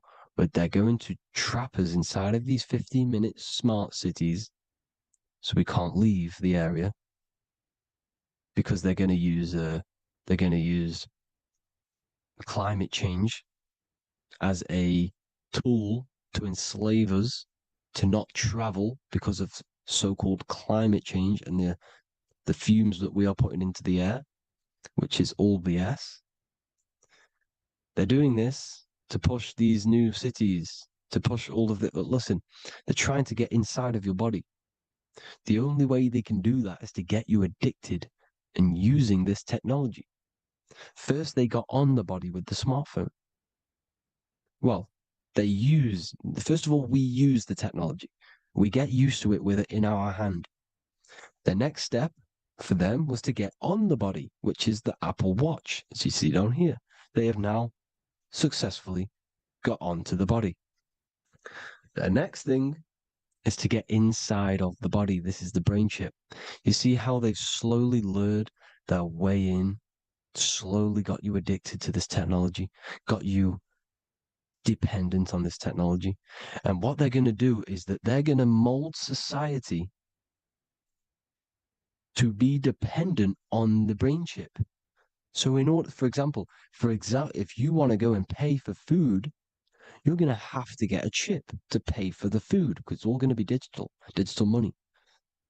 And that digital money will be connected to the chip, and you'll need the chip to pay for things. You see? So this is how they're slowly transhumanizing us.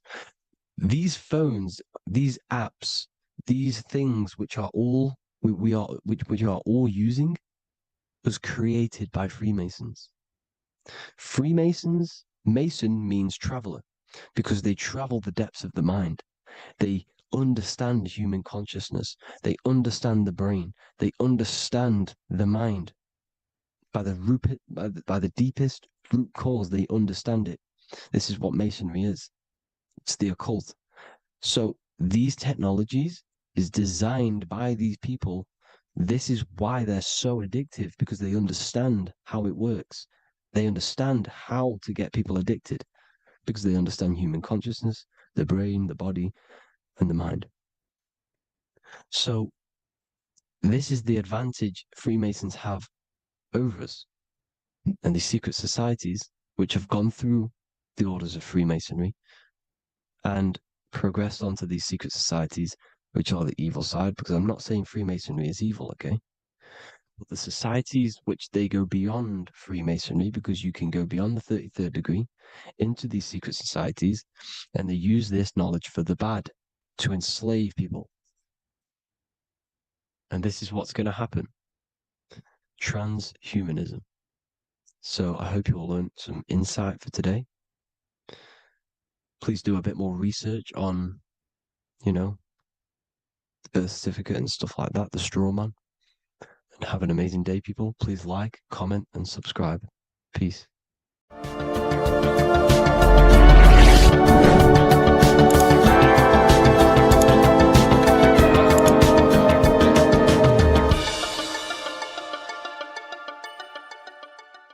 Welcome to Revival of Wisdom. Welcome people, we're back with another video, and this video is about Freemasonry and their connection to the Illuminati. Please, as always, to make sure to hit that like and the subscribe button and turn on the notifications to never miss a video. On May the 1st, 1776, the founder of the Illuminati, Adam Weishaupt, founded this secret organization, and this date can be found in Roman numerals underneath the all-seeing eye pyramid on the $1 bill. This $1 bill also says Anu Coptus Novus Ordo Secularum. This is Latin for announcing the birth of the New World Order. This New World Order will be headed by Lucifer, the all-seeing eye, and followed by the 13 layers of bricks for the 13 elite bloodlines. So your Orsini's, Rockefellers, Rothschilds, Soroses, and the other 9 elite families. So when Adam Weishaupt created the Illuminati, he made it consisting of high-level degree Masons, French and Latin philosophers, and many more powerful people to all become one society. So this is why you see Masons using the same symbol of the all-seeing eye inside the pyramid. But not all Freemasons are part of this Illuminati secret society. As the 33rd degree Freemason Manly P. Hall said in his book The Secret Teachings of All Ages, Freemasonry is a fraternity within a fraternity, an outer organization concealing an inner brotherhood of the elect. So what he's saying here is that Freemasons have to go up the degrees of Freemasonry, and once they hit the top, they either get elected or not into these secret societies like the Illuminati, Skull and Bones, and Knights Templar. So when you see celebrities doing this one-eye symbolism, either covering one eye, doing the triangle, or doing 666 over one eye, this is showing and reflecting the symbolism of Freemasonry. They have taken the oath to never speak on anything they learn about Freemasonry. Duncan's Ritual of Freemasonry book states the oath they have to take. Quote, I ... of my own free will and accord, that I will hail, ever conceal, or never reveal any of the secrets, arts, points of Master Mason's degree to any person whomsoever. All this most solemnly, sincerely promise and swear. Now, this is what happens when they break the oath, stated in this book, quote, myself severed in two, my bowels taken from thence, and burnt to ashes. So this states that Freemasonry comes first, before any law of the land. It has the right to kill you if you break your oath. This is the hand gesture they have to do every time they enter the ritual room inside the Masonic lodge. This is the cutthroat symbol, showing you and reminding you of the oath and what will happen if you break it. Now in this book, Richardson's Monitor of Freemasonry, it states, if you break your oath, binding myself under no less penalty than to have my throat cut across, my tongue torn out by the roots, and my body buried in the rough sands of the sea. If they do not decide to kill you, this book states this by pointing him out to the world as an unworthy vagabond, by opposing his interest, by dearranging his business. In other words, they have the power to frame you and destroy your reputation to the world, and destroy your business if you break this oath. So yes, they do kill to keep this truth hidden, because this truth of this reality is what keeps them in power. They have the ability to manipulate people, because people do not know what manipulates them. This is why they call themselves the government. They govern the ment, which is the mentality, because the mind is the root cause of reality. They control what you perceive to control what you manifest. By knowing the truth, you are set free, and you no longer need no controller above you. So this is why they are willing to kill and do whatever it takes to keep the truth concealed within these high-level degrees of masonry and these secret societies. However, going back to Manly P. Hall's book, it states, Part of the symbols are displayed here to the initiate, but he is intentionally misled by false interpretations. So this is saying even Freemasons are intentionally misled and told lies to conceal the truth, to make sure the truth is hidden in the high degrees of Masonry. So that's it for this video, guys. Thank you all for tapping in. Please leave a like and a subscribe. God bless.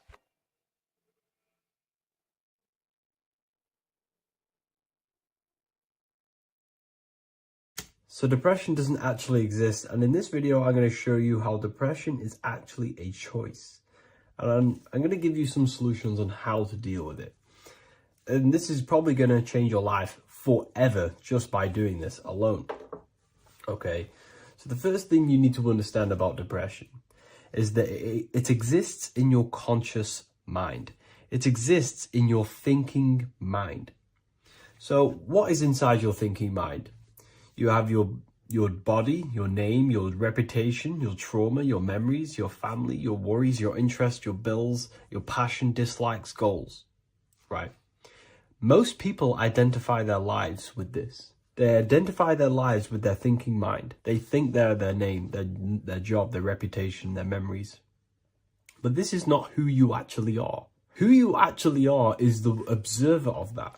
What happens if you stop thinking? What is left?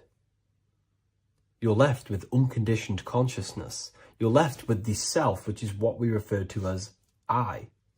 We are the consciousness, not the thinking consciousness. You are not these labels. You are not your thoughts. You are not your job, your name, your reputation. Okay? And the reason why I'm telling you this is because it's very important, is that we are something beyond this body, beyond this name, beyond our thoughts. We are the consciousness. So depression exists inside of the thinking mind, the conscious mind. Okay? So if you want to get rid of depression, you must learn how to escape the thinking mind. And not only just escape, but that's step one. In meditation, you do meditations, right? We sit still and we have to learn how to control the mind and turn off the thoughts. And when we turn off the thoughts, depression goes out the window because there's no thought present in your mental field of consciousness to be depressed. Okay? You must understand, who is the one suffering from the negative thoughts? Who is the one suffering? Your mind is not suffering because the mind is producing the thoughts. Your body's not suffering from the negative thoughts. You are suffering. And who is you? You are a soul. You are that feeling.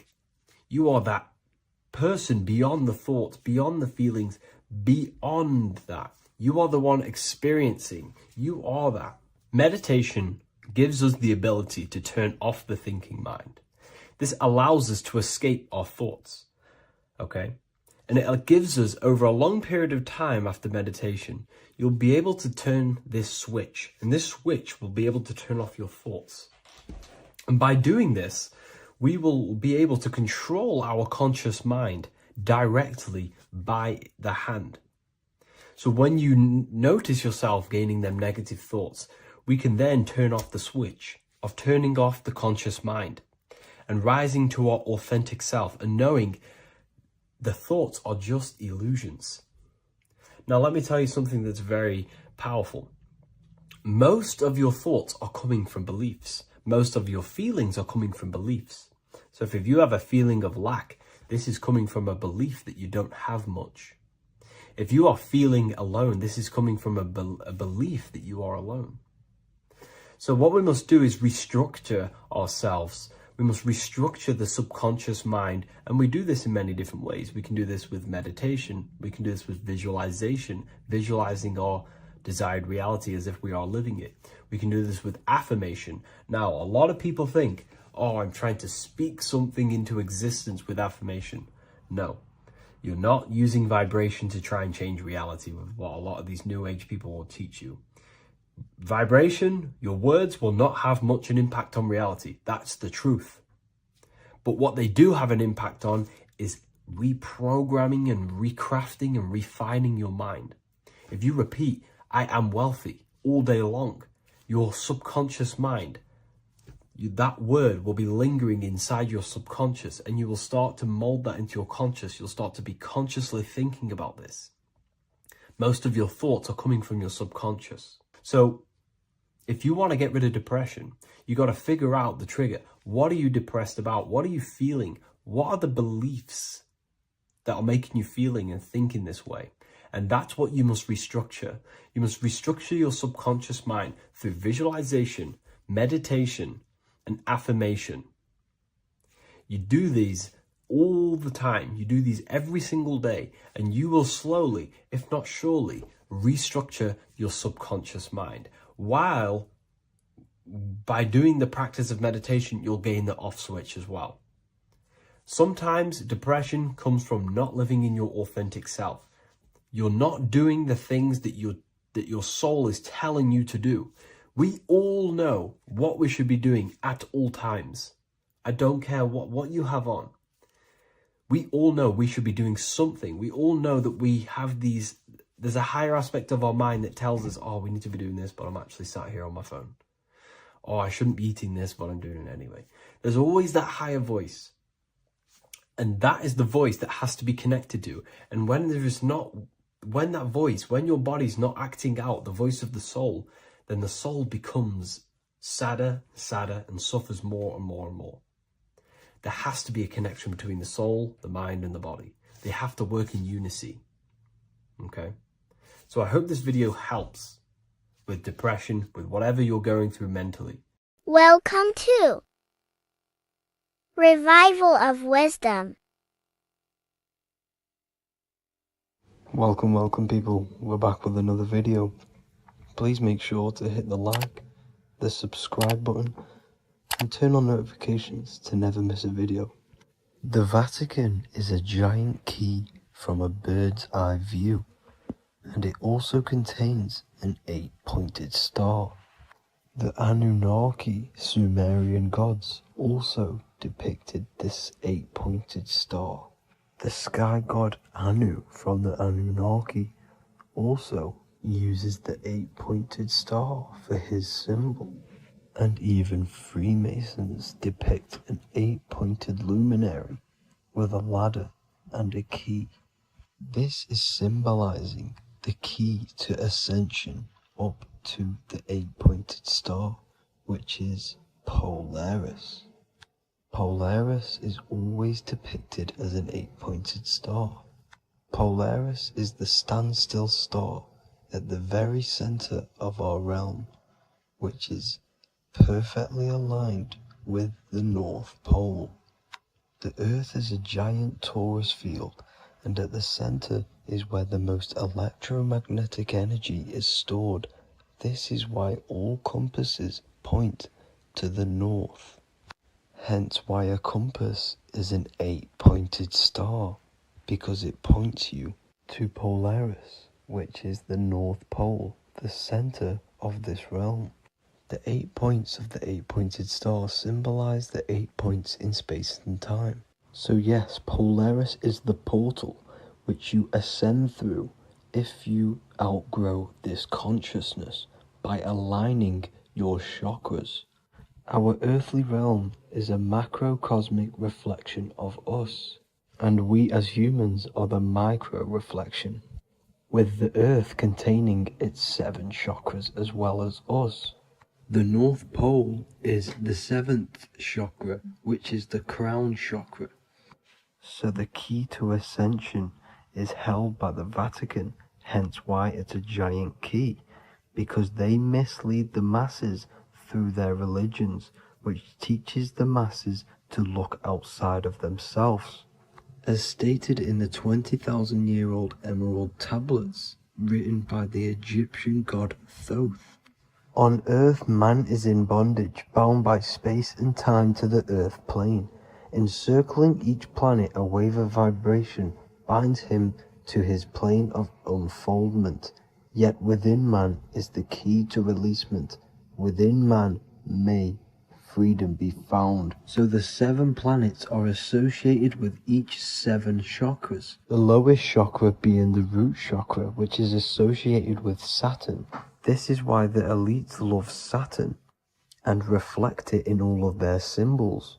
Because the chakras are an ascension of spiritual principles, starting from the material and ascending up to the spiritual, the crown chakra. However, evil love bondage, and they are trapping souls in the physical realm by stopping and provoking the ascension process. They do this by abusing the energy of Saturn, and Saturn is associated with the lowest chakra. The lower 3 chakras are associated with survival mode, which keeps the consciousness in a constant state of fear and only aware of its surroundings. Once you start to ascend up your chakras, you become more consciously aware of spiritual deeds. And this is the process of returning back to your true spiritual form. Going back to Polaris and its connection to ascension, Kanye West symbolizes this on his music video 24. As you see him rise up into the sky, you see an 8-pointed shape around him, which symbolizes the 8-pointed star, as you see the beam of light. And even NASA symbolize this in their Space Delta logos, a bear holding a key with an arrow up to Polaris, the 8-pointed star. Here's another NASA logo of an arrow from the Earth to Polaris. The series Lock and Key on Netflix is all about portals and doorways, and they have the Kundalini energy as one of their keys. Kundalini energy is the energy which rises up the spine, the 33 vertebrae, and activates the third eye. The third eye is the spiritual gland which connects humans to other spiritual realms. We are not the body. Our spirit, our soul inhabits the body. We exist physically, spiritually, and mentally. Therefore, we are multidimensional. The intellectual and spiritual inhabit the body. Therefore, this is just an avatar within this timeline. However, within each and every one of us, we all have the key to releasement, as says in the Emerald Tablets. This releasement is ascension up until higher states of consciousness. As stated in the Emerald Tablets, man is in process of changing to forms that are not of this world. Grows he in time to the formless, a plane on a cycle above, and another one saying, man is a flame bound to a mountain, but we in our cycle shall ever be free. Know ye, O man, that when ye have progressed into the cycle that lengthen above, life itself will pass to the darkness, and only the essence of the soul shall remain. That's it for this video. I hope you all enjoyed. Please feel free to leave a like, subscribe, and comment any subjects you want me to talk about. God bless you all.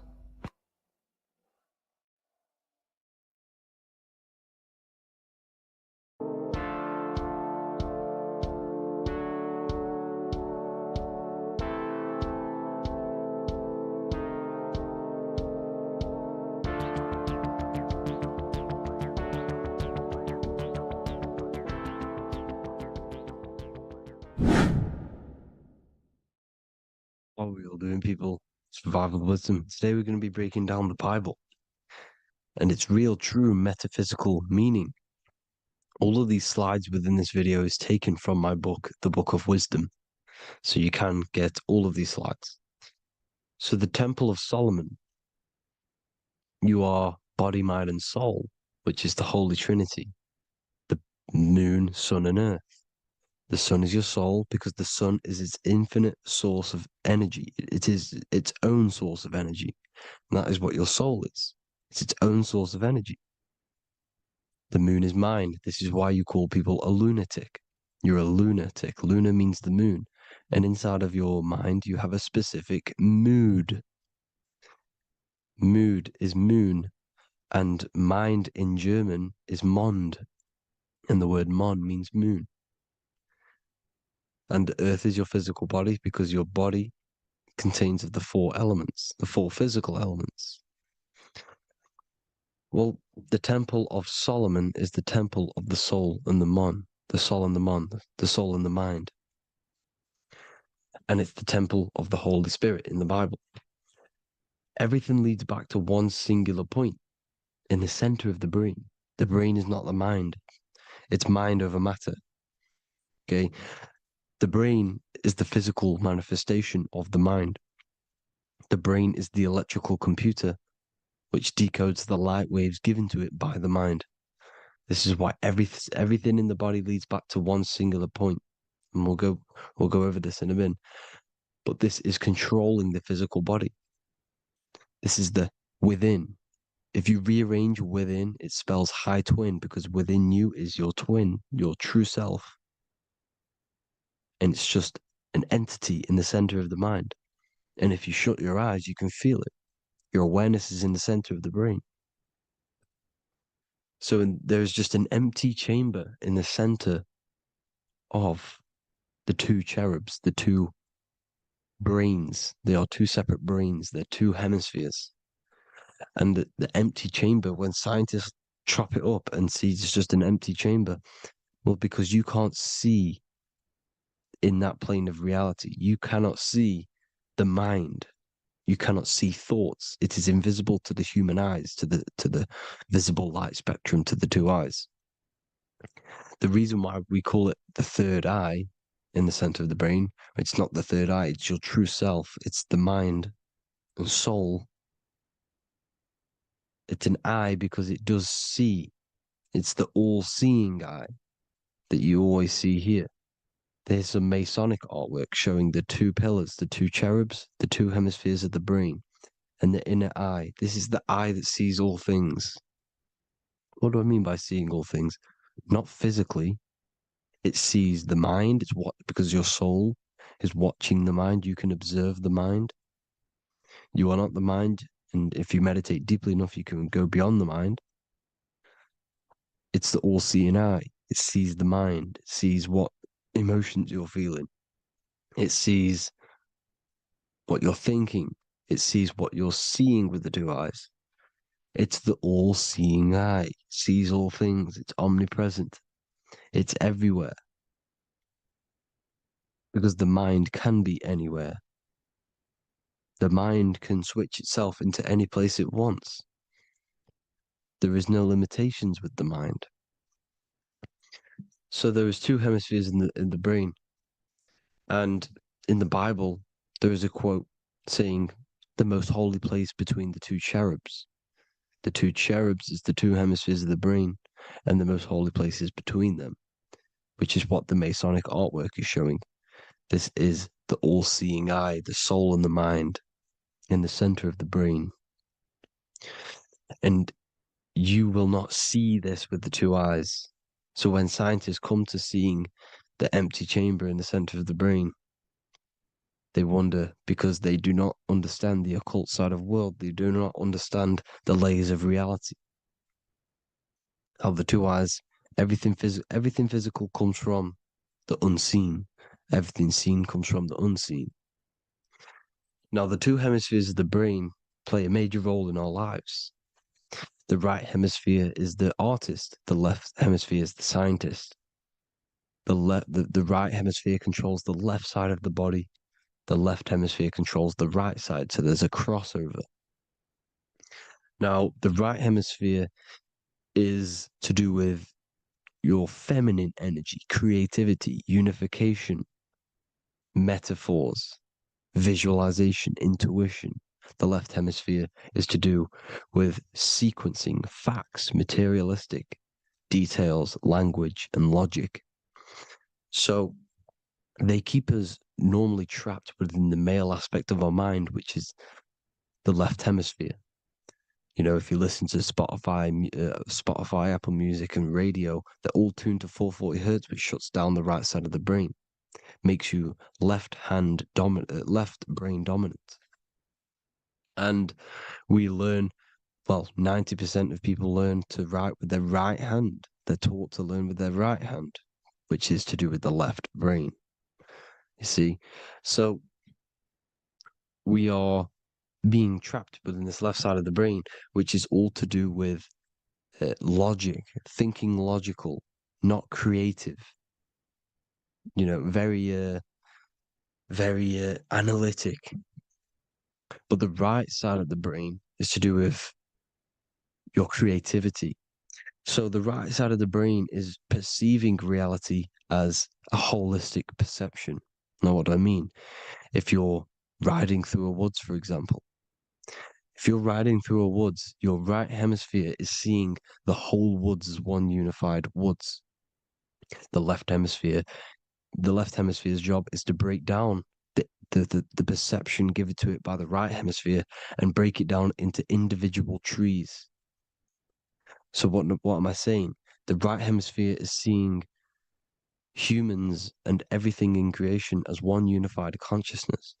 The left hemisphere is seeing individual egos. This is why the left hemisphere is the place of the ego, the right hemisphere is to do with the higher self. They're both needed, though. I'm not saying one's better than the other. It's balance. Now, they don't want you to see the unified picture, perception of creation. They want you to think everything is individual, everything doesn't come from the one, because all things come from the one. And we experience the two in this reality, dualism. In order to understand the one, we have to experience the two to advance. So, anyways, let's get away from the two hemispheres. The right hemisphere, like I said, is to do with the higher self. And this is why in John 21:6, it says, cast the net onto the right-hand side of the boat and you will find fish. Meaning, cast your energy, cast your perception into the right hemisphere of the brain, and you will find God, unification, and higher self. You will see things from a unified perspective. How we are all one. Because we are all the same consciousness. The same spark that is in me is in you. This is why I am you and you are me. We are all the all-seeing eyes of God, just split up into individual bodies. We are all made up of the same essence, consciousness. And that consciousness, that mind and soul, is in the center of the brain. You are just in different avatars. And until we see this, we'll forever be divided and conquered. Until we figure this out as a collective consciousness, we will forever be divided and conquered and ruled over. This is why the Bible says, ye are gods. You are the sons of the Most High, because we are. We are the Word made flesh. We are God made flesh. Mark 16:19. So then after the Lord had spoken unto them, he was received up into heaven, head is heaven, H-E-A, and sat on the right hand of God. God is the consciousness in the center of the brain. Heaven is the head, and the right hand of God is the right hemisphere of the brain, meaning he sees things in unification, creativity, intuition, the higher mind, the higher brain. When Moses crosses the Red Sea is the corpus callosum, moving from the left to the right hemisphere of the brain to see unified perception of reality. Head, H-E-A, heaven, same root word. This is why the ancients always depict God in the center of the brain.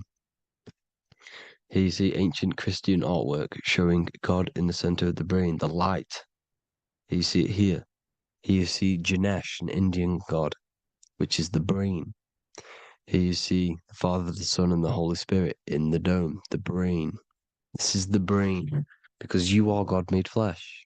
That's what consciousness is. The upper room where Jesus meets the 12 disciples. It's the upper brain on the upper room. The upper room is the chamber, the empty chamber in the center of the brain. That's the room.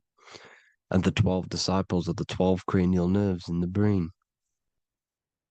which pretty much rule the body. all the cranial nerves. The tree of life, the cardiovascular system. This is why in Genesis it says the tree of life was in the midst of the garden. Midst meaning middle, because the middle of the body is the cardiovascular system, which is controlling all of the systems in the body. The tree of knowledge of good and evil is the nervous system.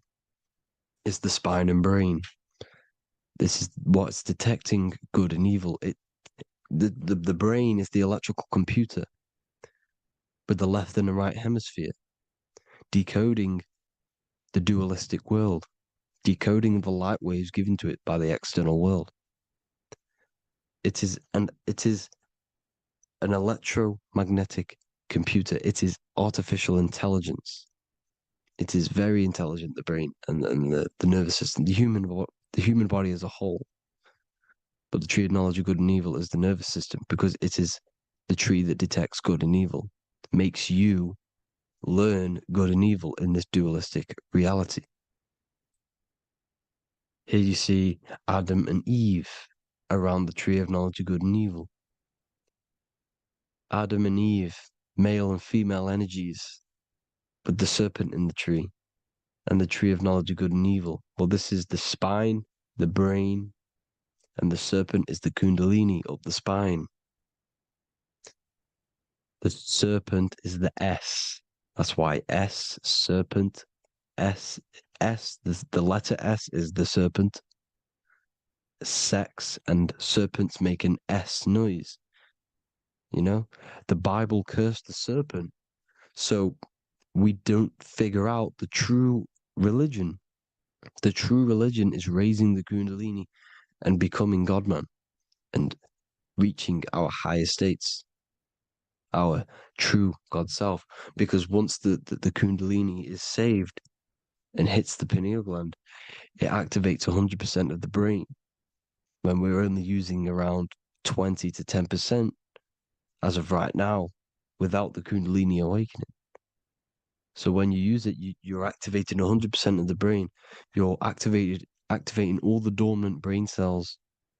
You're regenerating the body. And this is the serpent in the tree of knowledge of good and evil.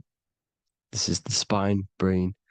This is Adam, Eve, the male and female energies. The light of the body is the eye. Therefore, if thine eye be single, thy whole body should be full of light. Matthew 6:22. This is the single eye in the center of the brain. It is not the pineal gland. It is what's inside the pineal gland. You have to go beyond the physical world, and there are no words to describe things that are not physical, metaphysics. And the whole body should be full of light. Well, this light is the same pyramid that you see. You are the pyramid with the all-seeing eye on top.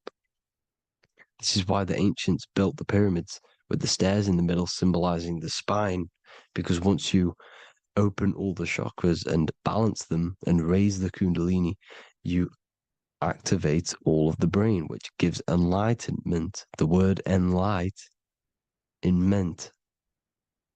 Ment means mind, light in the mind. Enlighten the mind. And this is enlightenment. We are the temple. And Jacob called the name of the place Peniel, for I have seen God face to face. Within spells high twin. Within you is the God self, which you need to manifest into the external world. And he's seen God in Peniel, the consciousness. He's seen his true self, consciousness, in the pineal gland. Genesis 28:10, Jacob's ladder. Jacob, he took a rock there and laid his head on it to sleep. Jacob had a dream. He dreamed there was a ladder that was on the ground and reached up into heaven. Head is heaven.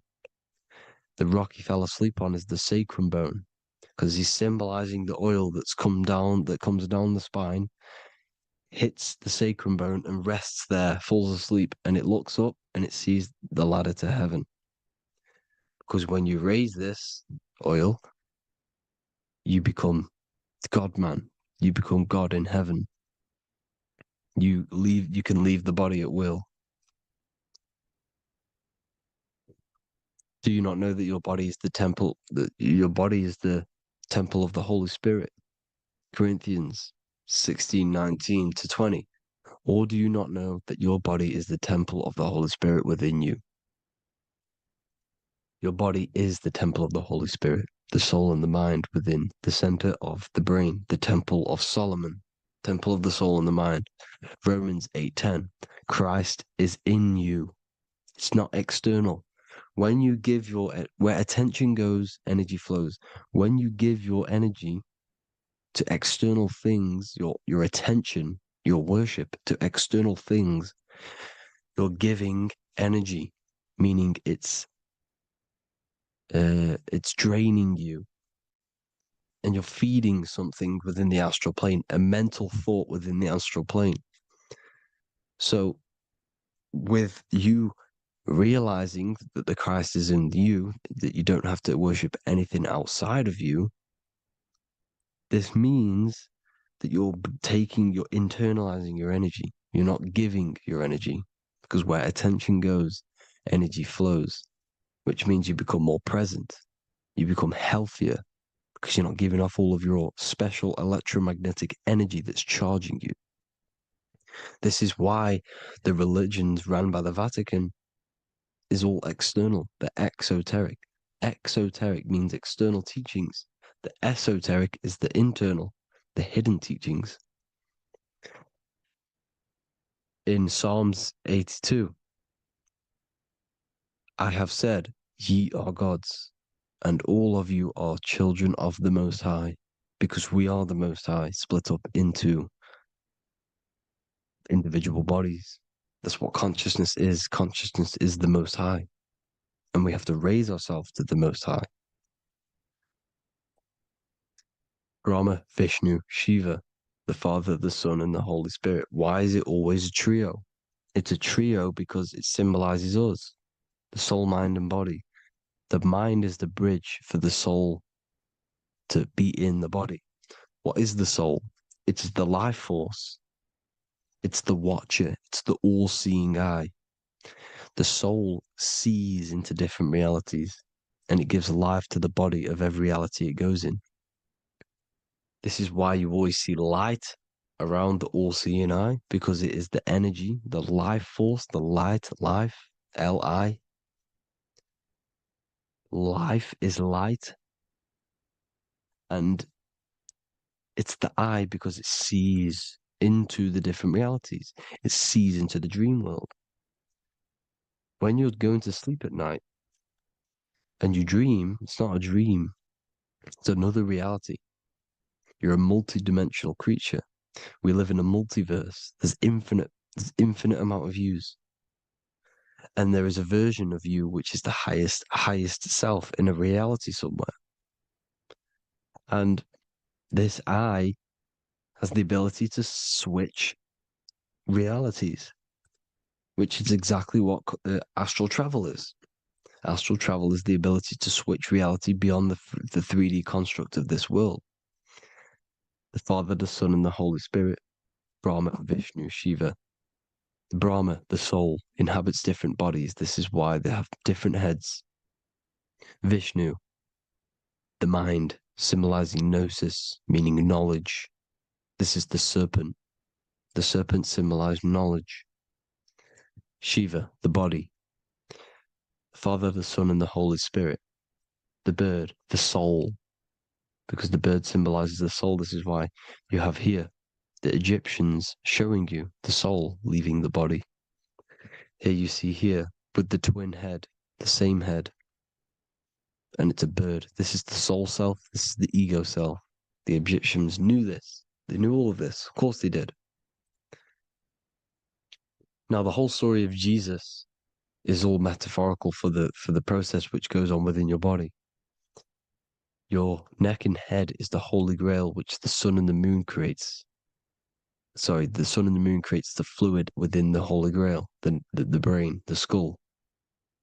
And the moon creates the milk. Sorry, the moon makes the milk. The sun makes the honey, the land flowing with milk and honey in the Bible. The land flowing with milk and honey is the center of the brain in the Holy Grail. Here you see the Masonic artwork showing you the sun and the moon creating the fluid in the spine. Here's the serpent. Serpent symbolizing the two Kundalini channels, the Ida Pingala up the spine.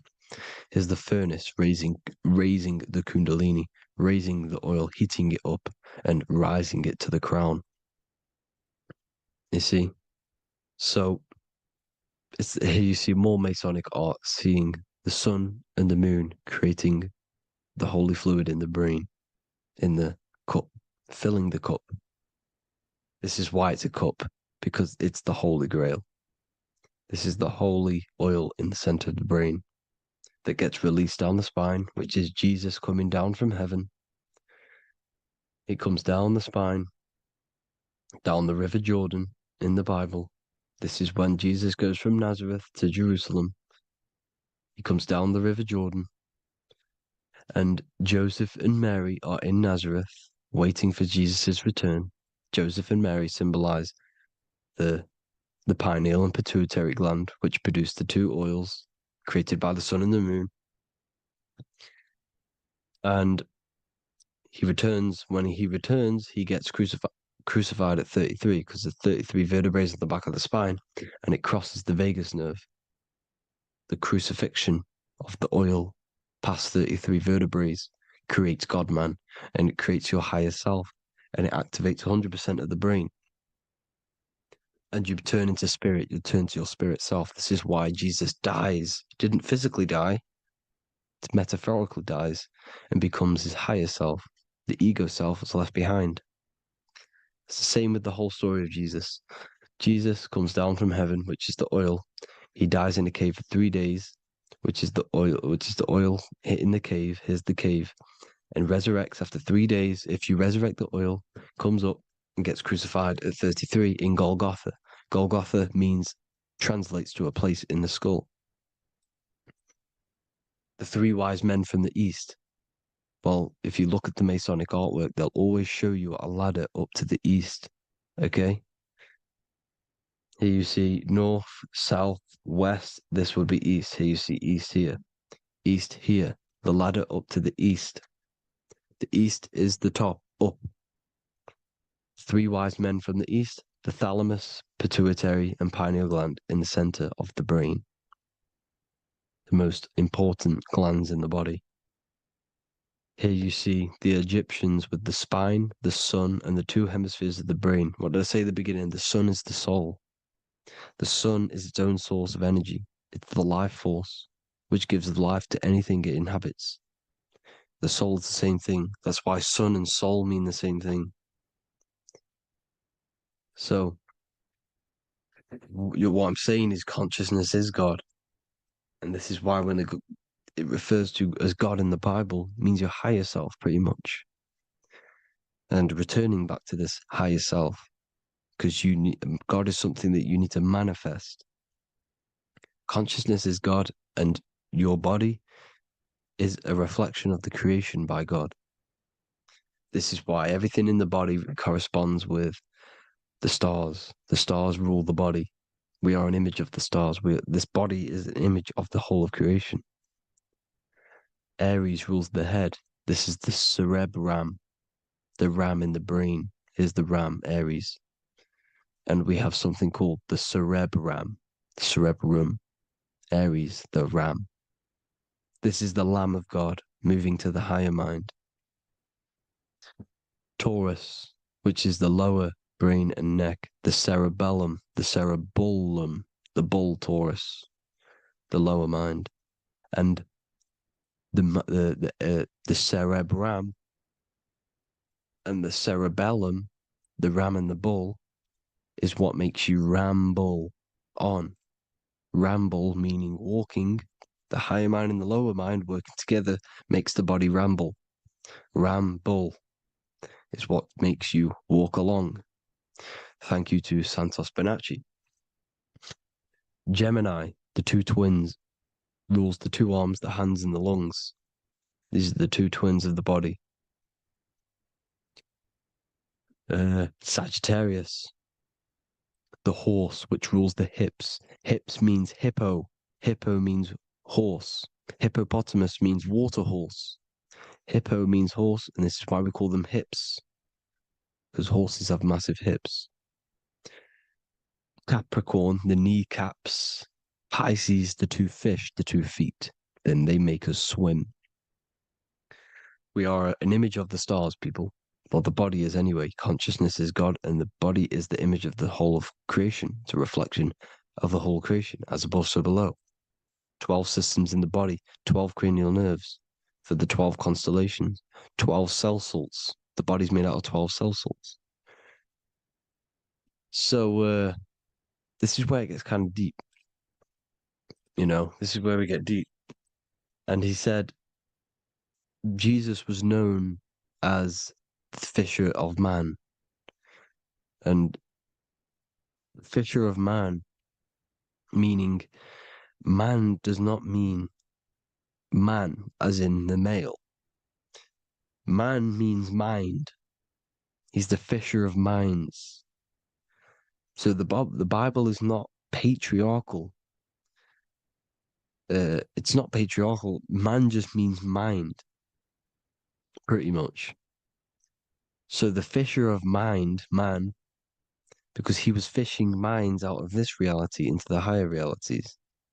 He was teaching people how to leave the body when he walks on water. Walking on water is the physical, etheric, astral, and mental. These are the different planes of reality. The ether is the either, because the ether is the substance that's on either side, astral and physical. It's the 5th element, is ether. And the 5th element is the water. The same water at the beginning of the Bible when it says, let the firmament divide from the waters above from below. The water symbolizes the ether. It's the base of all physical matter. And the ether symbolized is known as the water. So when you're walking on water, you're walking on the ether, meaning you're leaving the physical body. So when Jesus walks on water and he's teaching Paul to walk on water, Paul becomes scared and falls back into the water. Well, when you astral travel and you become scared when you're projecting, you'll fall back into your body. So he's pretty much saying walking on water is leaving the body, and walking on the ether, because the ether is the veil between the astral, and that's what devil means. Devil has the word veil in it, because the devil is trapping you between one veil, which is this world. They're trapping you in this world, this thin layer of reality. Your dreams are different veils. The ether, the astral, the mental are different veils. Devil is deveil. Deveil. You need to escape being stuck in one reality and live in between realities. And this is when you truly become a multi-dimensional being, because your soul is just the eye. That's what you are. You're just an eye, and you see into different worlds. And it also, when Jesus means the fisher of man, the fisher of minds, he is I truly believe, because of my research, that there is other worlds. It's not just this one. There's higher worlds. There's an infinite amount of you, and you've been in them dreams. You call dreams. Them dreams are other realities that you are in. That's why when you're there, you don't feel like you're in a dream. You feel like it's 100% real, because it is real. So this is why the ancients always depicted the many different heads, because there's many different versions of you. And this I, the soul, the watcher, is switching itself into different bodies at all times. Well, when you sleep, when you astral project. And this is what the ancients were doing. They understood the multiverse. and they could switch bodies at will. And this is what the 7 seals are in the Bible, also known as the 7 chakras. These are literally portals within us to these different worlds. We're in the heart at the moment. Earth rearranged spells heart, meaning middle. This is where good and evil exist. It's the middle point, the midpoint of realities. So I hope you all enjoyed the video. All of this knowledge that I've give you in this video is inside of my book, the Book of Wisdom. The Book of Wisdom gets updated every single month with new pages. It's a one-time payment for a lifetime worth of research and knowledge by me. So if you do want to get it, the link will be in the description. But I hope you all gain some amazing insight. Please like, comment, and share to help the algorithm, and drop a subscription.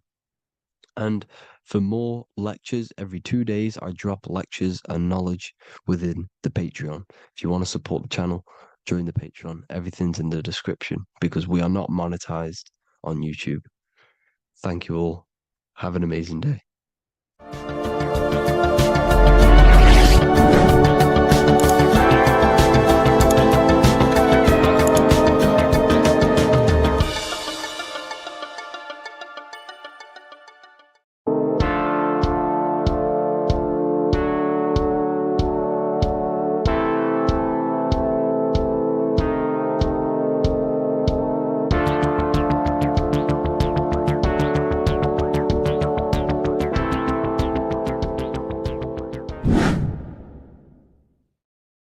What's good, people? We're back with another video.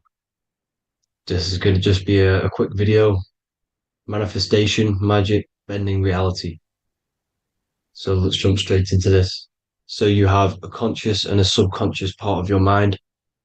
The conscious is what you're conscious of, what you're actually doing, where you can choose or not.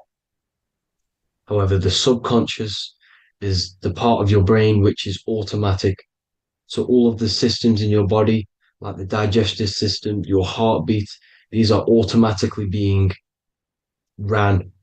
And you do not have to tell these systems to do anything. You do not have to consciously tell your heart to beat. It's automatically doing it.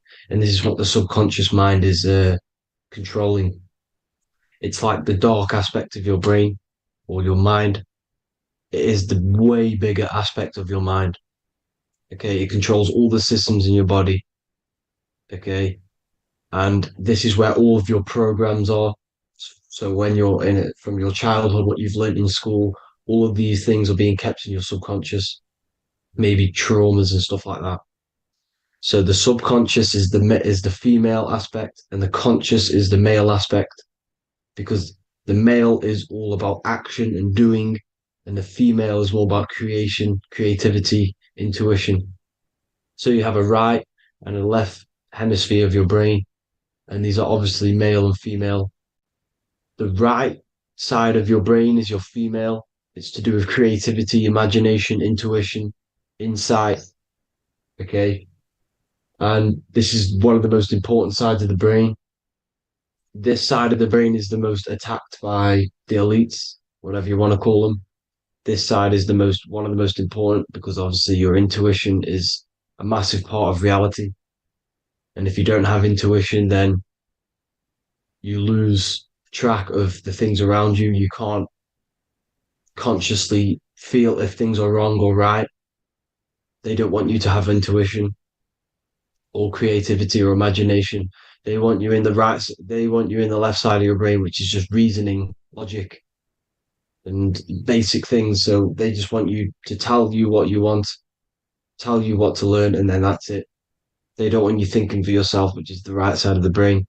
So whatever the conscious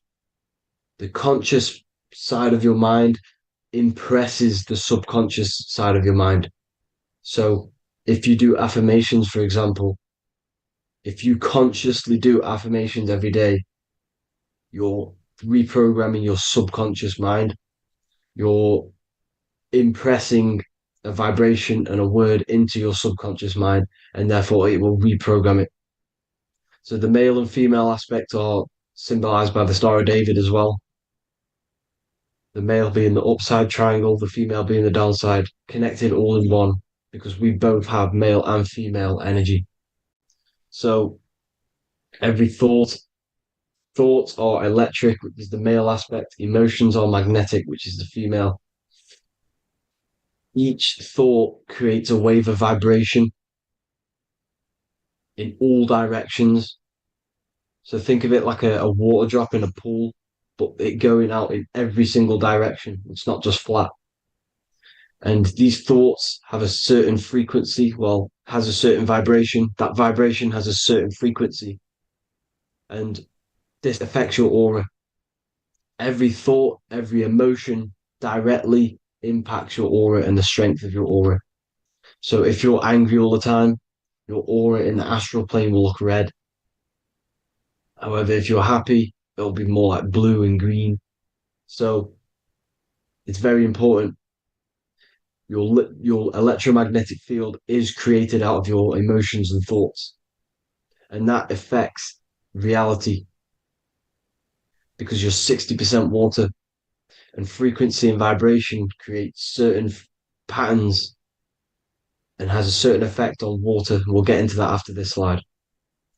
So each thought that people are thinking around you, you are actually subconsciously picking up these thoughts because it's emitting this vibration in all directions. So this is why you can pick up thoughts of other people on the odd occasion. However, when you're more in tune with your intuition, your right side of your brain, you can start to pick up on vibrations, thoughts, and other people's auras.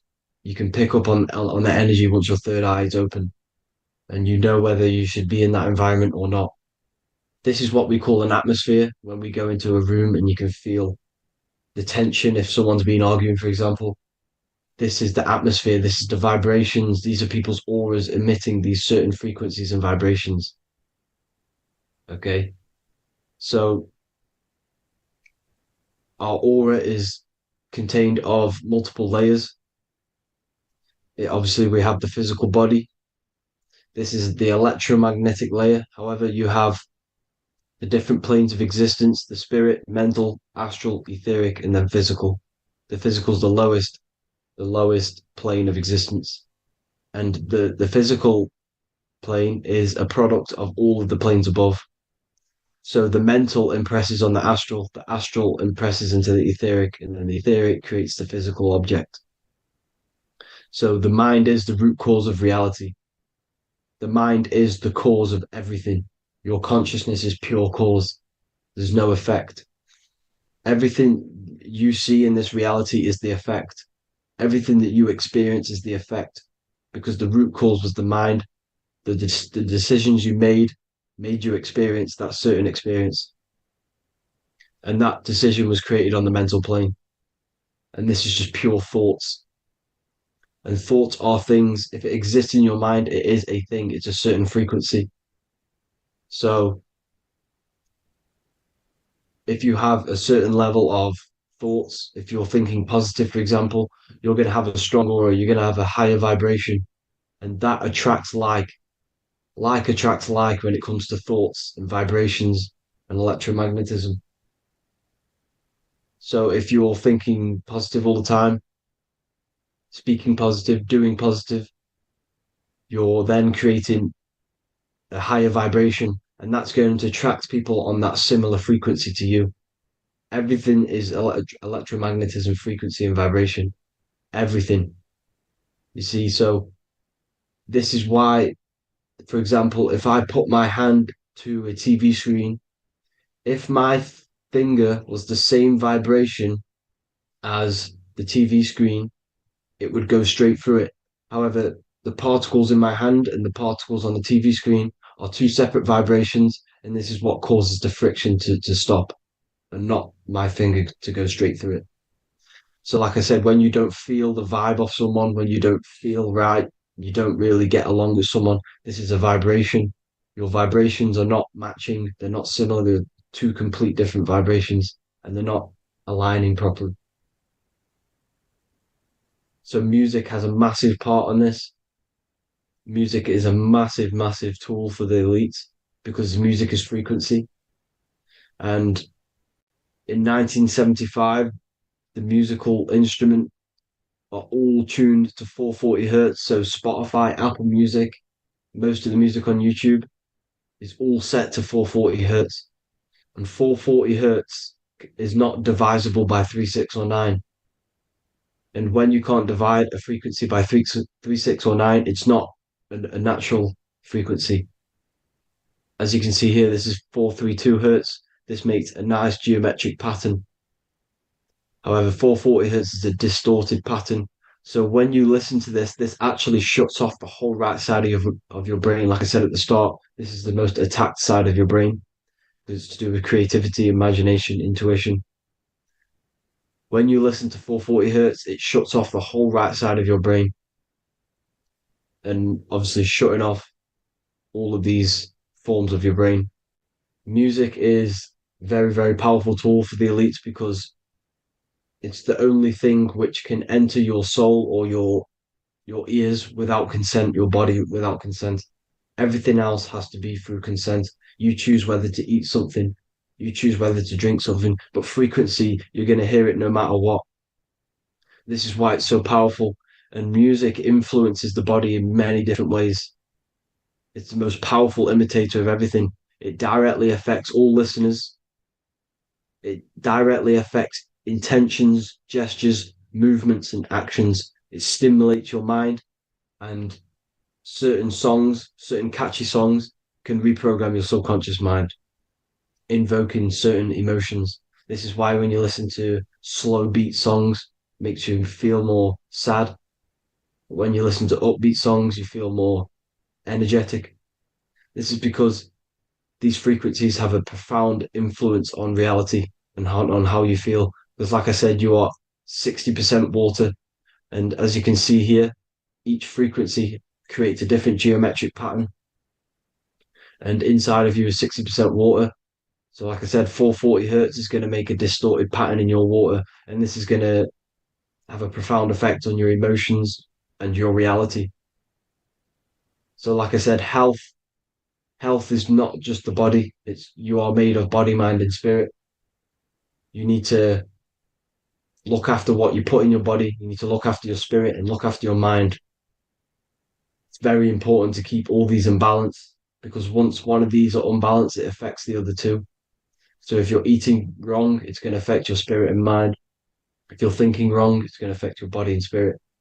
These are all interlocked. You have to look after them all. So it's very important you understand music. Stop listening to low vibrational music.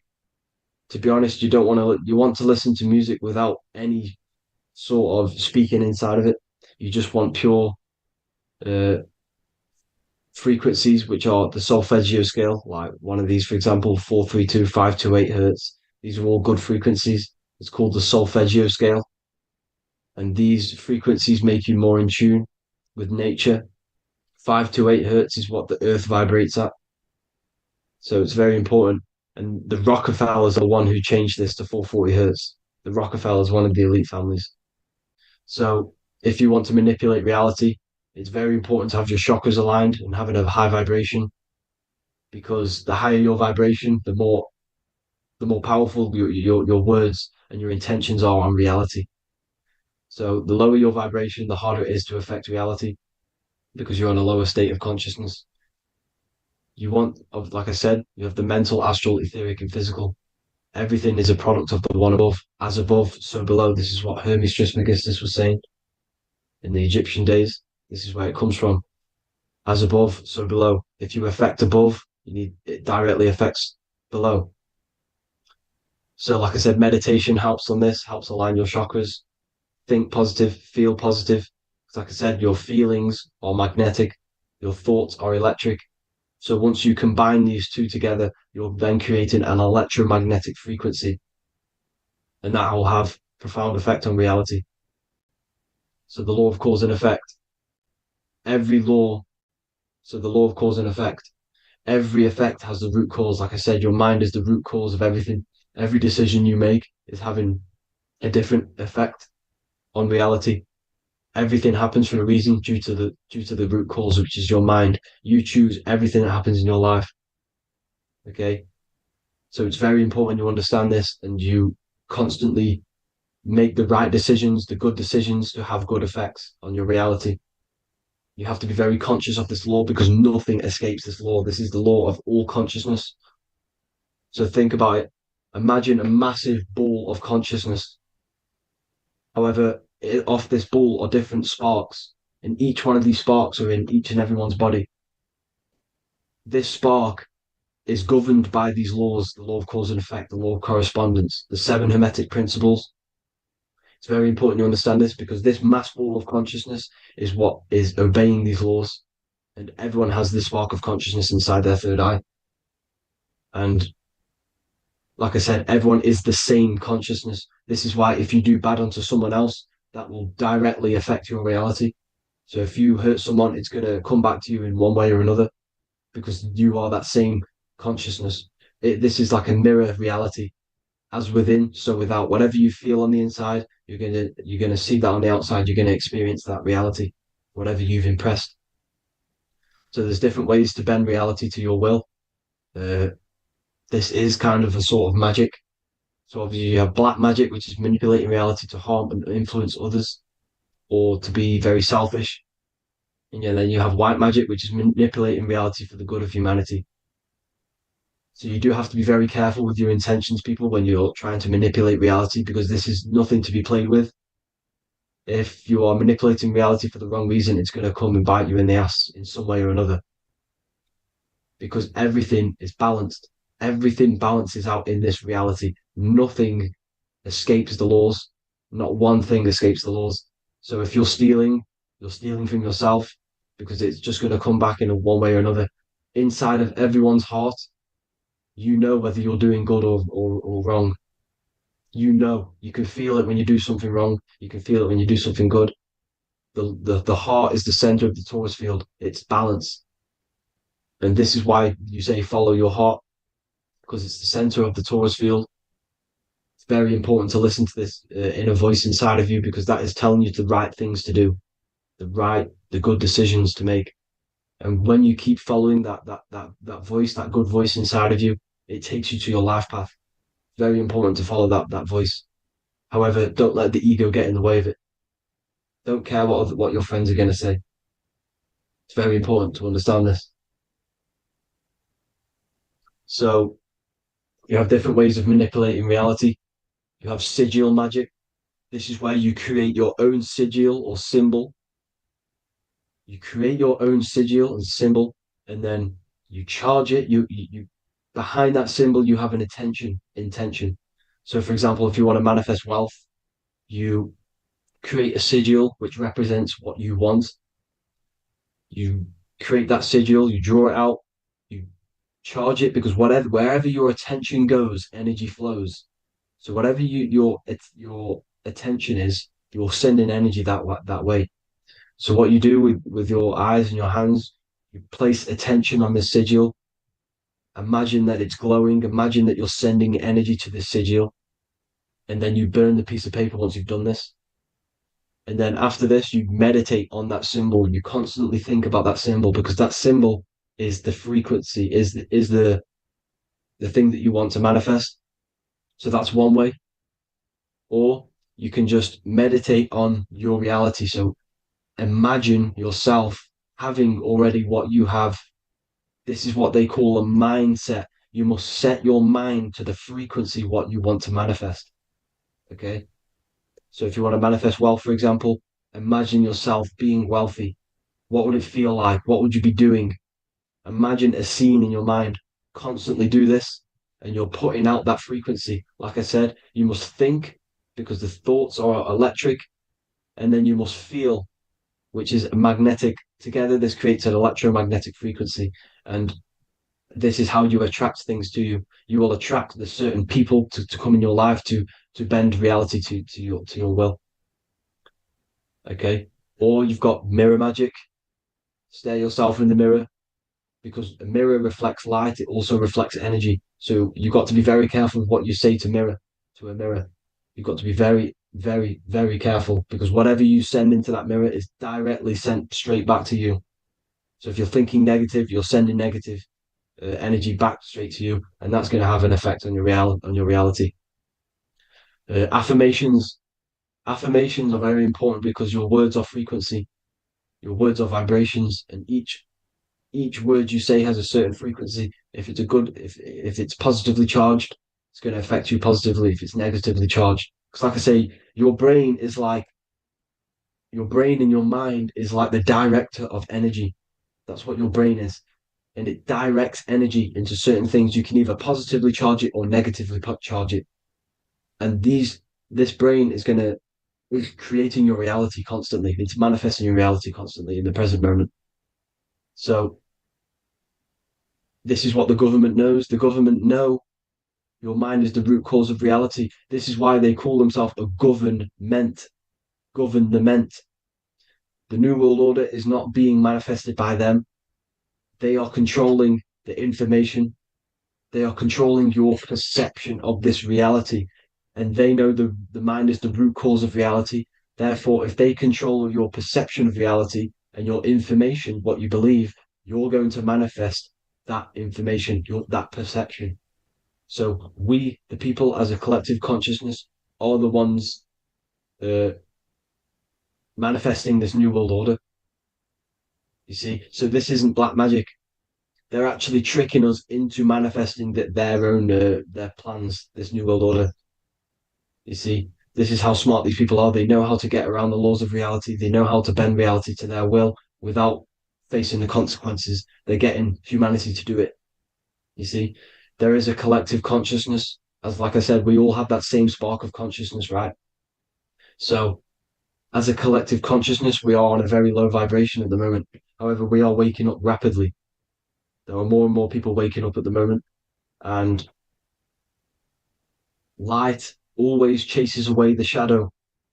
Light is a lot more powerful than darkness, you see.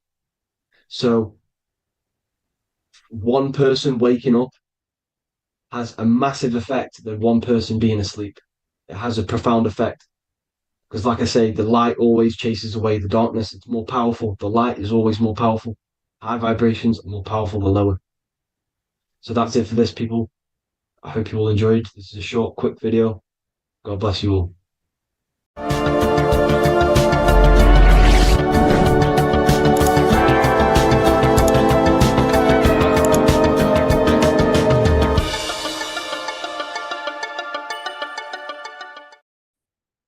What if I told you that you are under a spell, and this spell is controlling you in every aspect of your life, and you don't even realize it? Spells are not what you've been taught. They're not fantasy magic wands that are casted over you. No, no, no. Spells are much, much deeper. A spell is a belief system that is installed into your subconscious mind, which holds power over you. Okay? If I install a belief into your mind and that belief holds power over you and controls you, that is you under my spell. A spell is a belief that someone has installed into you. Okay? You have a subconscious mind. The subconscious holds power over 90% of your daily basis behavior, thought patterns, and overall emotional state. Because the subconscious is the back end of our mind, the mind that we don't really have access to. It's the shadow self, where all of our programs, all of our memories, all of our traumas, all of our everything that we've ever experienced is recorded and kept in this vast database called the subconscious. Now, the subconscious is the 90% of our mind. We are only aware of 10% of our mind, which is the conscious mind, which is what you're using now, what you're consciously aware of. But there is a subconscious mind that holds power over your conscious decisions, and you don't even realize it. For example, as a child, you had a very, very traumatic event happen. Let's say as a child, you were not loved enough by your parents. And this feeling of you not being enough for your parents and feeling alone as a child implanted this seed. And this seed was planted by your emotions, a strong emotion. And over time, as you grew older into an adult, this seed grew and grew and grew. And what this seed grew into is you being very needy, you always seeking validation from others. Okay. But you taking this conscious decision 10 years down the line actually stems from this hidden cause within your subconscious mind, within this little feeling, this seed inside your subconscious where you don't feel like you are worthy. So this results in a conscious decision of you seeking validation from others, being very needy from others. Okay. This is what the subconscious is. The subconscious holds power over us. For example, posting on social media. Why are you actually posting on social media? If you take a selfie with your new watch, new car, and you go and post that onto your social media, why are you actually doing that? On the deepest root cause, it's not because you just want to post a picture. No, it's much deeper. It comes from a subconscious belief or a subconscious emotion of you seeking external validation, whether you believe that or not. But that's what it is. If you're posting on social media, you're seeking attention, you're seeking validation from others on a deep level, on a subconscious level. You may not even realize this because it's subconscious. Now, this is what a spell is. Money is a type of spell. Remember, money doesn't actually exist. Money does not exist. Money is a physical object inside of the material plane. But the physical object has a belief in the mental plane. See, the mind is the highest plane. This is the root cause of reality, the mental plane. Okay? So our belief in our mind has given this piece of paper value and a meaning. But in reality, it's just a piece of paper with a belief behind it. But this subconscious belief behind this piece of paper is controlling your daily basis behavior. It's controlling your emotional state and controlling your life without you even realizing it. Without you even realizing that it's all an illusion. Money does not exist. It's the belief that gives the piece of paper a power. And the way we